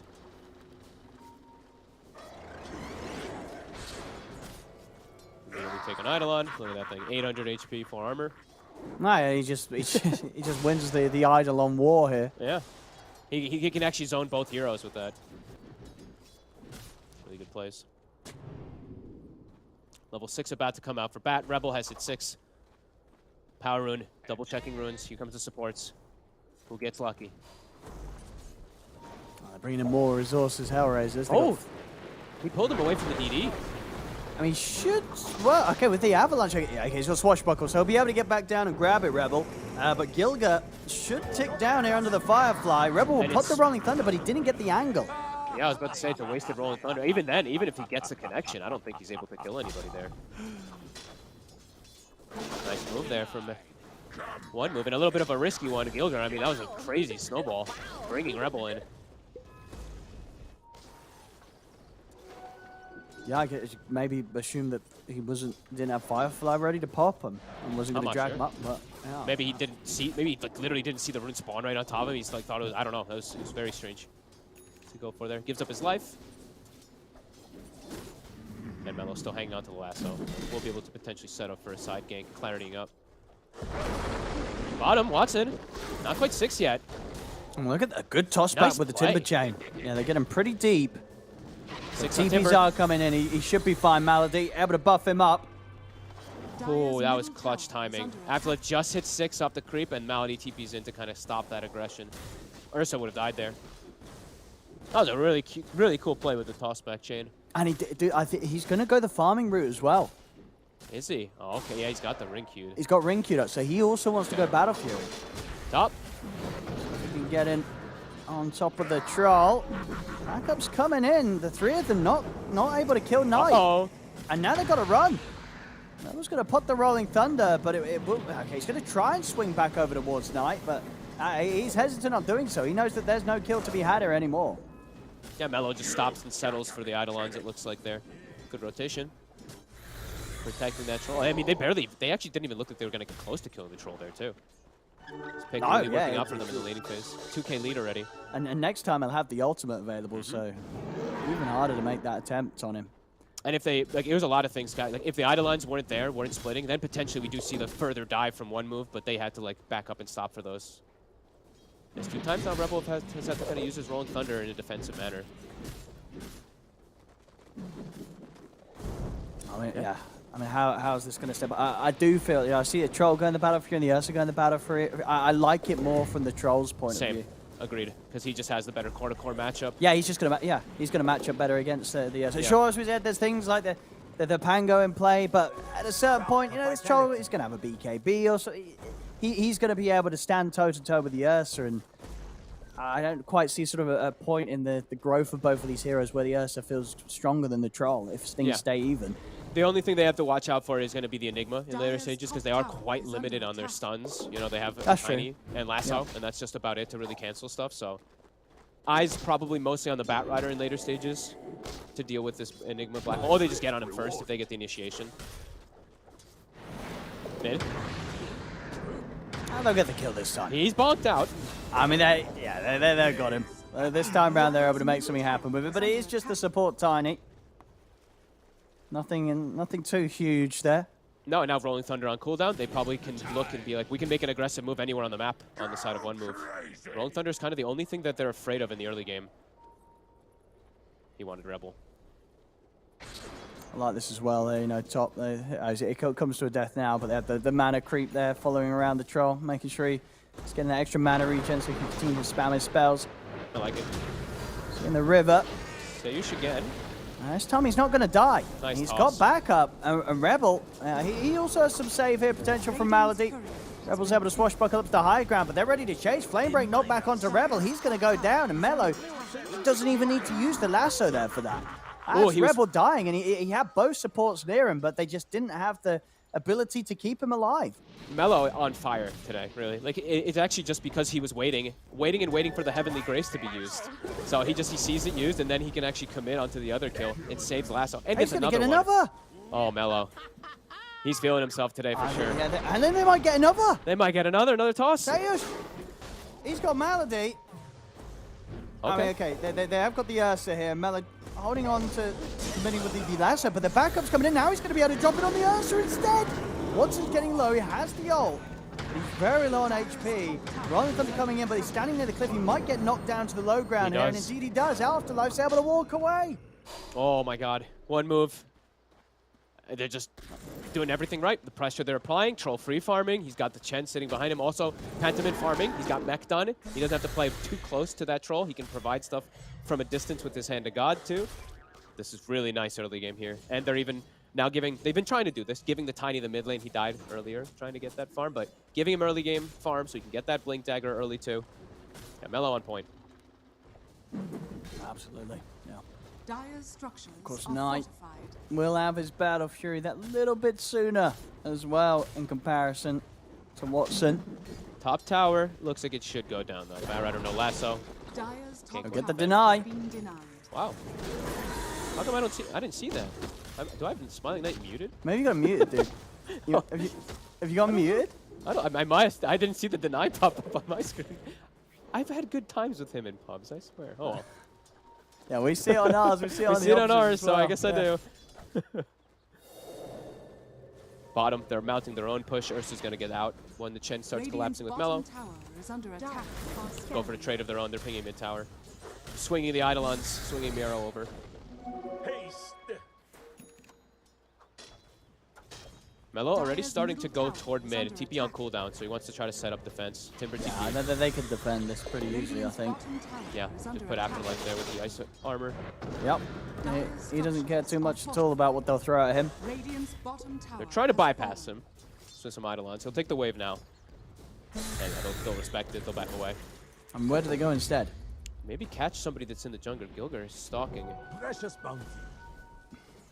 Mello has circled. He knows exactly where they are, though. He drew the circle right around where they're standing at the moment. So no one on one move should get caught here. And Battle Fury is done. 2 gold left. How close are we seeing Watson? He's Relatively close, 700. sort of void stowed away. The dusk is always ready for a fight. Gonna make the nice. smoke move.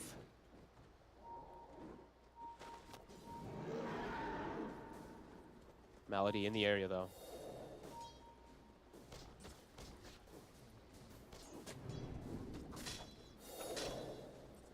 Trying to make a jump from this low ground is not easy. A little awkward for both teams to just get initial setups. Until those blinks are online, the initiation is a little lacking.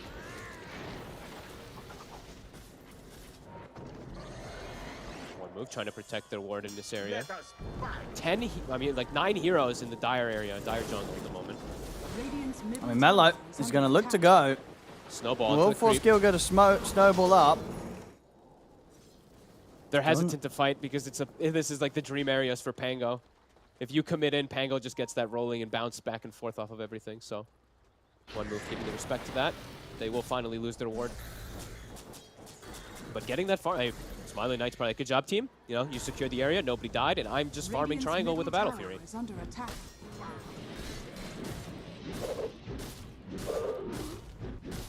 Going to go for the BKB and then, of course, into that Aghanims. Yep. And then at that point, I imagine it will be full go time for him getting stuck in and involved. The question will be what Watson will have been able to build up in return himself. Also going for the BKB after the Battle Fury. And let's see how Malady plays around with his Heavenly Grace. He has to be very careful how he throws it out at the targets, because the lasso can come out. And it's which one does he throw it out to? Like, does he buff it onto Rebel? Does he buff it onto Watson in some situations? Early game might have to be onto Rebel, because he's got the diffuser finish in a second.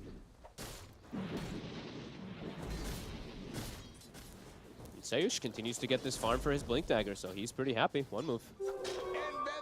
Enjoying the state of the game. Radiant's middle tower is Invis under on the bat attack. too, Mellow. He wants to try to find something.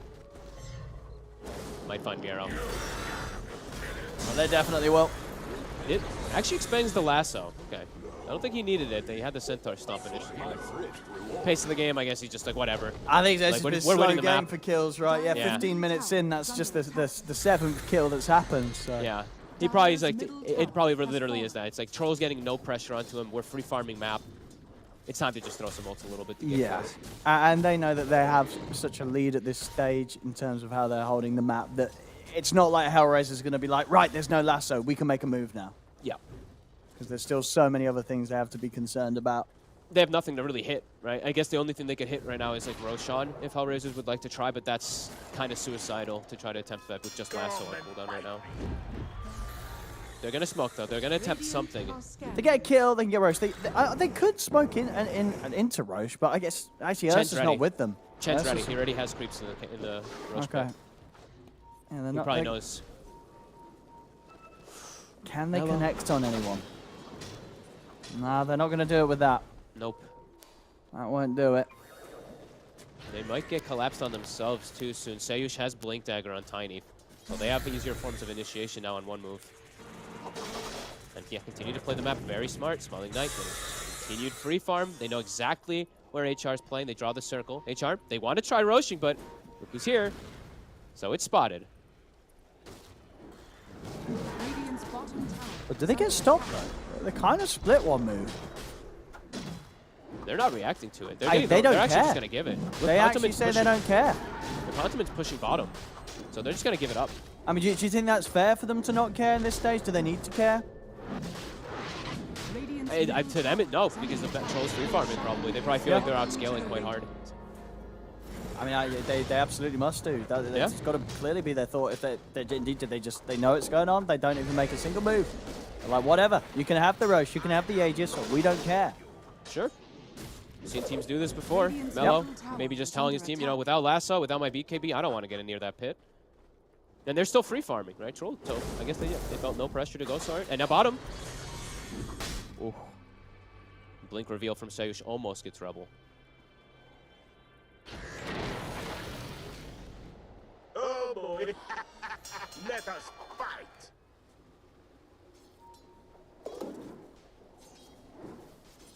Dire are scanning. Let's see how much they can do now. You know, they have for the Aegis. What is the plan with this? Can they push to set any type of tempo with it, or is it just going to be a sit back and farm Aegis? It feels like it's a sit back and farm a little bit here. Vibe, yeah. Smiling Knight's happy with that. BKB's He about to be certainly done. is. This Troll Radiant's bottom tower is under looking attack. pretty primed to be able to carry this.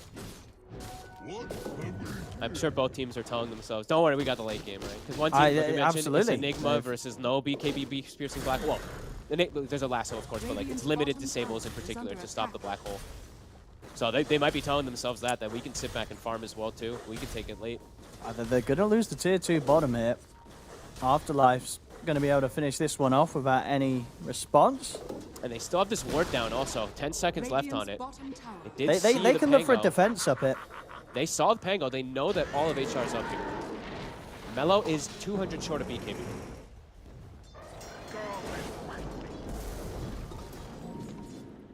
Radiant's bottom I mean, even tower without is the under Troll attack. turning up to this, it's Hellraisers are struggling to push in. If the BKB was on bat, I think they actually might even commit into a fight there. But without the BKB, he's just chilling back, waiting to finish it. Bottom, the siege continues.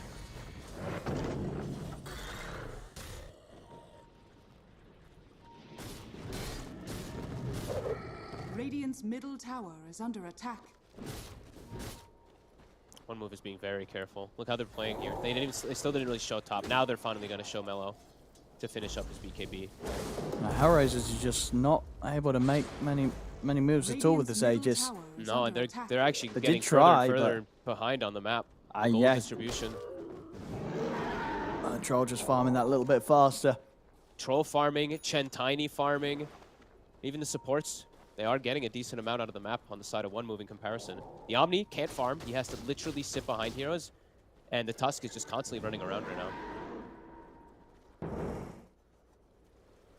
So one move feels like they are outscaling quite decently. Radiant's bottom tower is under attack. I think so. I mean, I think we both like that sort of last pick Pango, but again, Rebel's not really been able to have the impact with it so far this game.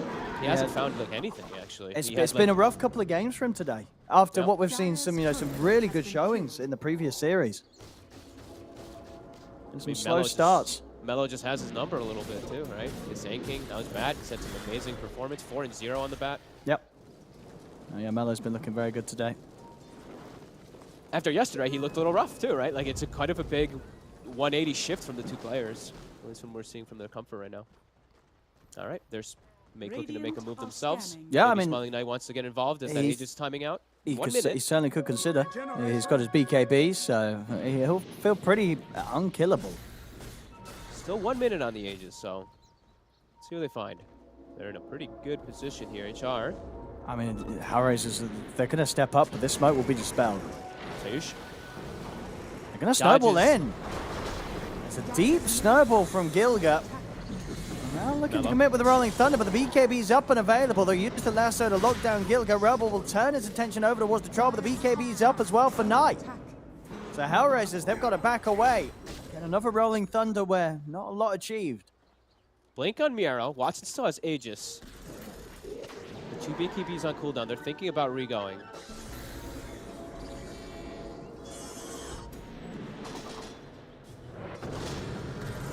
Doesn't look like one move's giving them that opportunity, though.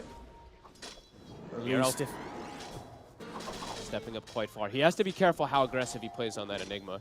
Can just get burst.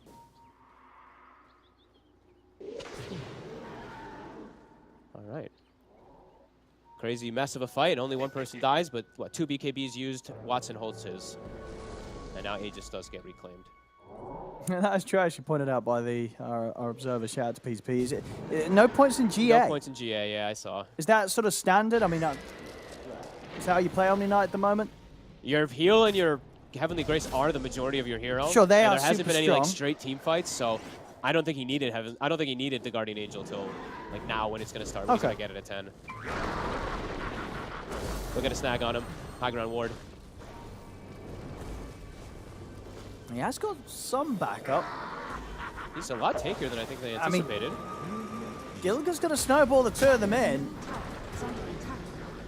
It's probably just a result in the death of both of them. I mean, Rebels over with the Rolling Thunder. We'll find the angle towards the Chen. Panto's able to pop the mech, though. This is awkward. And Panto's not going to die. Rebels not able to finish him off. They're able to put a stop to the TP escape attempted by the Ursa as Watson went for the straight TP. He had BKB ready to press right. Could have gone for a BKB TP, but he goes greedy and tries to TP out without it. I think he thought they had used all their disables, but Timber still had Yules.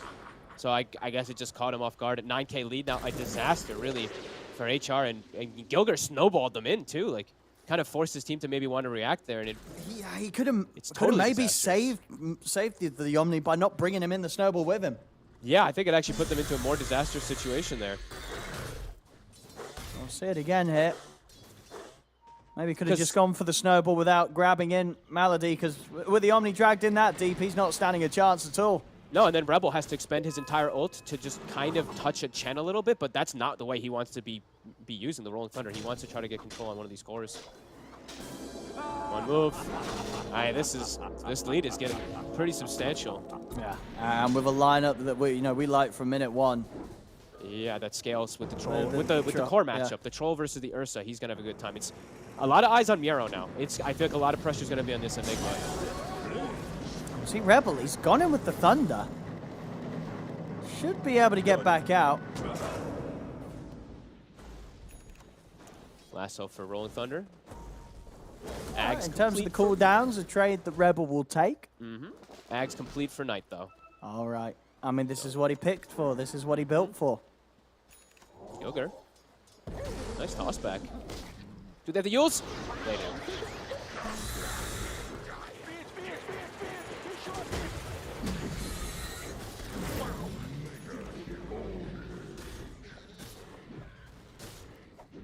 One move. Crushing it. Yeah, this is it's been a rough day for Hellraisers, these two games. they're just not seeming to find any moves that are going their way. It's 1-11. It's a low kill count, but it says a lot of the story of the game, especially for Rebel. 0-1-1. He's just not finding the aggressive moves with that Rolling Thunder. He's not able to. And he needed to. Like, this hero is going to be the answer to the Troll and such. It was still yet to see, obviously, the fight. Well, was sort of the last one where Troll turned up, but other than that, yeah, maybe an opportunity to disrupt the Troll's flow. And Omni didn't skill ult again anyway. I mean, it's versus the Ags now, so it probably doesn't matter. I guess that's what it is. You can't dispel GA if I don't skill it. Yep. Rebel. Good control on Sayush. Be a dead Tiny, or will it be a dead anybody else? Tension over towards the Timber Saw. Chains at the ready. It's just going to be the Tiny dead. Best aggressive connection. Okay, Gilga's still trying to go. Get the catch onto the Chen. All right, they'll set up for a second support. Pretty good. Best aggressive connection that Rebels had this game so far. And Roche, it's not the fastest of spawns. They would have been really happy if it spawned right now. Dire are scanning. And one move, yep, this is like the trade-off, like you said, you know? He baited the lasso earlier in the mid lane, kinda. So then when they know it's on cooldown, he can look to make that aggressive play because of that shorter cooldown of it.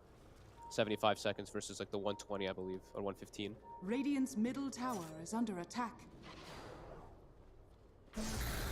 Now he's got Guardian Angel. There you go. DD and Smiling Knight's bottle for this Roche fight. Oh, this is...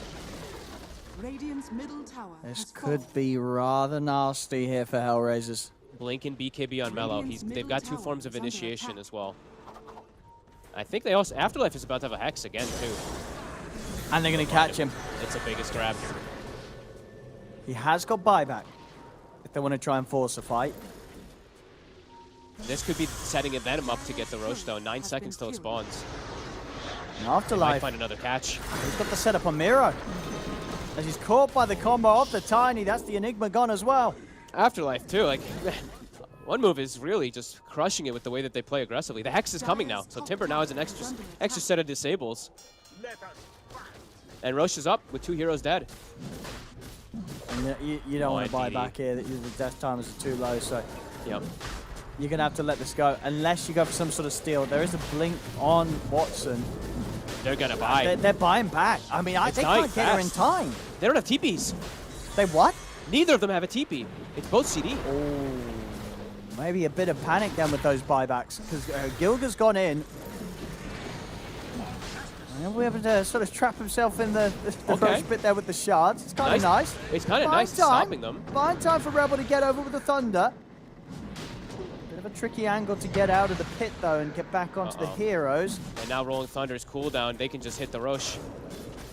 Even the Wraith Pact is out. It's dead.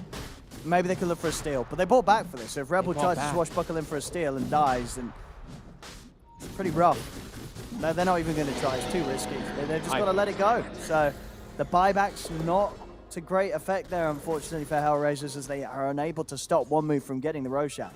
They're really completely crumbling under the pressure. One move is playing really confident, really aggressive, and HR, it's like they're indecisive, and they bought back without TPs even up. Like, they didn't have them available to get out there, so yeah, kind of panicking a little bit. They're feeling this pressure. 15k lead with this Troll now. All 3 cores massive, as we mentioned, you know, Hex, Timber even. So further forms of control for that Enigma pre-BKB. And Miro is still very far from this BKB.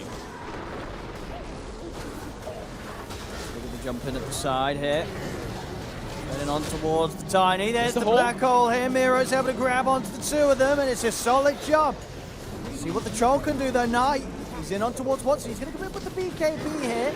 Watson trapped up here by the roots. Rebel trying to roll across here with the Thunder. Finally, the BKB of Knight comes to an end, but he's still good to fight here as he swipes through the Ursa, takes down Watson. Hellraisers have got to run. They've got to run.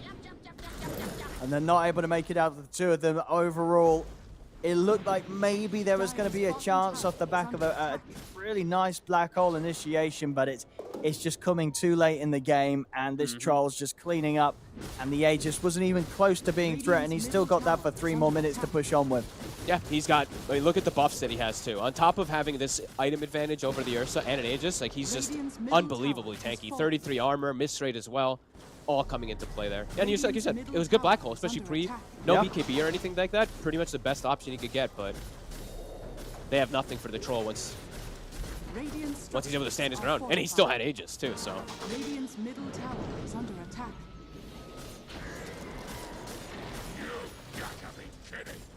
They're all back up. 15k down now, Hellraisers. Radiant's middle tower has This fallen. Chen has a Wraith Pact now too, so they have one of their own to counteract the limited damage that HR already have. Now they have to go through Mech, Wraith Pact, and Hand of God. And he's keeping everyone armored too. I'm loving the play from Town Continent. Everyone has Ogre Frost armor. It's the jump, Rebel. Just going to try and start the fight. See Watson able to get over to the back lines. He's attempting to deal with the Chen and will manage to do so. Commits him with the BKB, takes him down, turns now over towards Afterlife. And Knight, he's just in on top of the Pango. The Pango cannot roll away from this. Rebel out for 70 seconds. No buyback, of course. Still on cooldown. And we got to actually see the Ensnare go through that Pango ult, of course, the change from last patch. Down towards the bottom lane. What can they do to stop this mirror? Try to jump forward. See the snowball come out. See if they can do anything with this. I mean, it's put Gilger in a bit of an awkward spot, and Knight, he just steps up over towards Miro, takes out the Enigma. Watson also to be caught. Will be saved for now by Malady, but they're in again on him. Knight tearing them apart. 3 dead, no buyback on Hellraisers. The perfect last pick. And you saw multiple times there the Axe dispels. Gilgud goes down too. That's got to be the game. Ooh. Okay. Well, Rebel's out. He's out. Wow. He had a rough day today. He didn't have a great day. He's probably feeling pretty rough. I mean, he's out. Honestly, this was a very stompy series. Like it was. I wasn't necessarily expecting that. No, I had HR, you know, because like this like Mara thing and everything, but they're kind of all over the place, especially today. Rebel, the player that they usually rally around, the guy that they usually have always be consistent, he had a rough day, and Melo just took advantage of that. Yeah. No, absolutely, and you can't afford to have a rough day in these qualifiers, especially when they're in the lower bracket. It's all or nothing, and with that, you know, Hellraisers ended the road for them this season in the run towards TI. It'll be one move, moving on, and exciting to see. I mean, in terms of what they're able to do today, it very much gives all the hope that they're going to be able to continue to give some very, very good, solid performances against the upcoming teams. These are the kind of wins you want to be proceeding with, and we'll see exactly how they're proceeding on the brackets in a second. But first, a recap of what we had in that game. You know, Knight just didn't die at all this trial. 4-0-5. Nobody contested him. Nobody ever was able to make a move on Hellraisers or together to even see him. It felt like for the first sort of 25, 30 minutes of this game, Knight was just off to his own business, and Hellraisers, they couldn't do anything to stop him at all. Yeah, lanes went great. Timber had an excellent game, even though he's playing versus like the Ursa. He dominated, honestly. Afterlife was amazing. Itemization perfect. The Yules, they knew that he had limited disables, got so many catches because of it. Yeah, I was thoroughly impressed, especially with Melo. He had a rough day. I believe it was yesterday. He had like some quiet ones. Today he was explosive. His sanking, his bat, absolutely carried these games, at least set the tempo for his teammates to carry the games, because he was the MVP for me in both of them. Yeah, I think so as well. Yeah, that was some solid stuff. And it's also exciting that we're going to see a team moving on that's got the potential to play the mid-SK. Very likely to see that in some future series from them. And the upcoming series, we've got it on your screens right now, ladies and gentlemen. So obviously today, we had the two series up at the top. Outsiders, Mind Games, Na'Vi, BetBoom. Outsiders, Na'Vi, of course, the ones to move on in the upper brackets. And the two teams they knocked down, we'll see them play up against the winners of the two series we just had today, tomorrow. So as you see down in the lower bracket, you're going to have BetBoom versus Namiga, and then you're going to have Mind Games going up against One Move. And of course, that winner bracket final, probably no surprises, right, to see that it was these two teams that made it there. And indeed, just to confirm, Na'Vi and Outsiders being in that position, that means at the minimum, they will be going to at least the last chance qualifier, right, Vogt? Yes, I believe so. Yeah. That is right. So, yeah, that's cool. And that's, I think, what most people looked at as the top teams. I had BetBoom. It was BetBoom, Outsiders, Na'Vi for me, top three. Yeah. In no particular order. I actually had Na'Vi as my top. And And yeah, it's looking to be that way. But yeah, I think things can still be tripped up, of course, from this bottom because it's tough to Absolutely. it's tough to really just write off these teams, especially like one move where they had this they had an incredible comeback yesterday. It was yesterday, right? Where they had that comeback with like 20K deficit and stuff like that too. So Yeah, writing off some of these teams is difficult. Yeah, we've actually seen a couple of crazy comebacks. So yeah, the winner bracket, no surprises that we're having outsiders, Na'Vi being where they are, but lower bracket tomorrow I think is going to be incredibly interesting because honestly, any of these 4 teams could make it through to the point where they're contesting maybe whoever gets knocked down from outsiders and Na'Vi in that lower bracket to fight towards the grand finals. So you're going to want to be back tomorrow. You're going to want to be back tomorrow. We're going to be here taking you through those games as it's getting to, of course, the very, very exciting final, which is 2 more days, right? With 3 days in. 3 days in on the Eastern Europe qualifier. So 2 more days to find out which one team will take that guaranteed spot to TI and which 2 teams will be making their way to the last chance qualifier. So once again, thank you very much, ladies and gentlemen, for tuning in. I hope you had a wonderful day. Fogged, any final words? Nope, just impressed. Happy to see some of these like older players that have had some, difficulties at least throughout some teams still playing good. Afterlife, great day for him. And yeah, good stuff. Looking forward to more. Yeah, so we will catch you, ladies and gentlemen, here, same place tomorrow. You'll start, of course, the day off with Gareth and Sheepstick, and then you'll be joined by myself and Fogged as the games go on. We'll see you tomorrow for more action here at the Eastern European Qualifiers for the International 2022 tomorrow. We'll be right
back.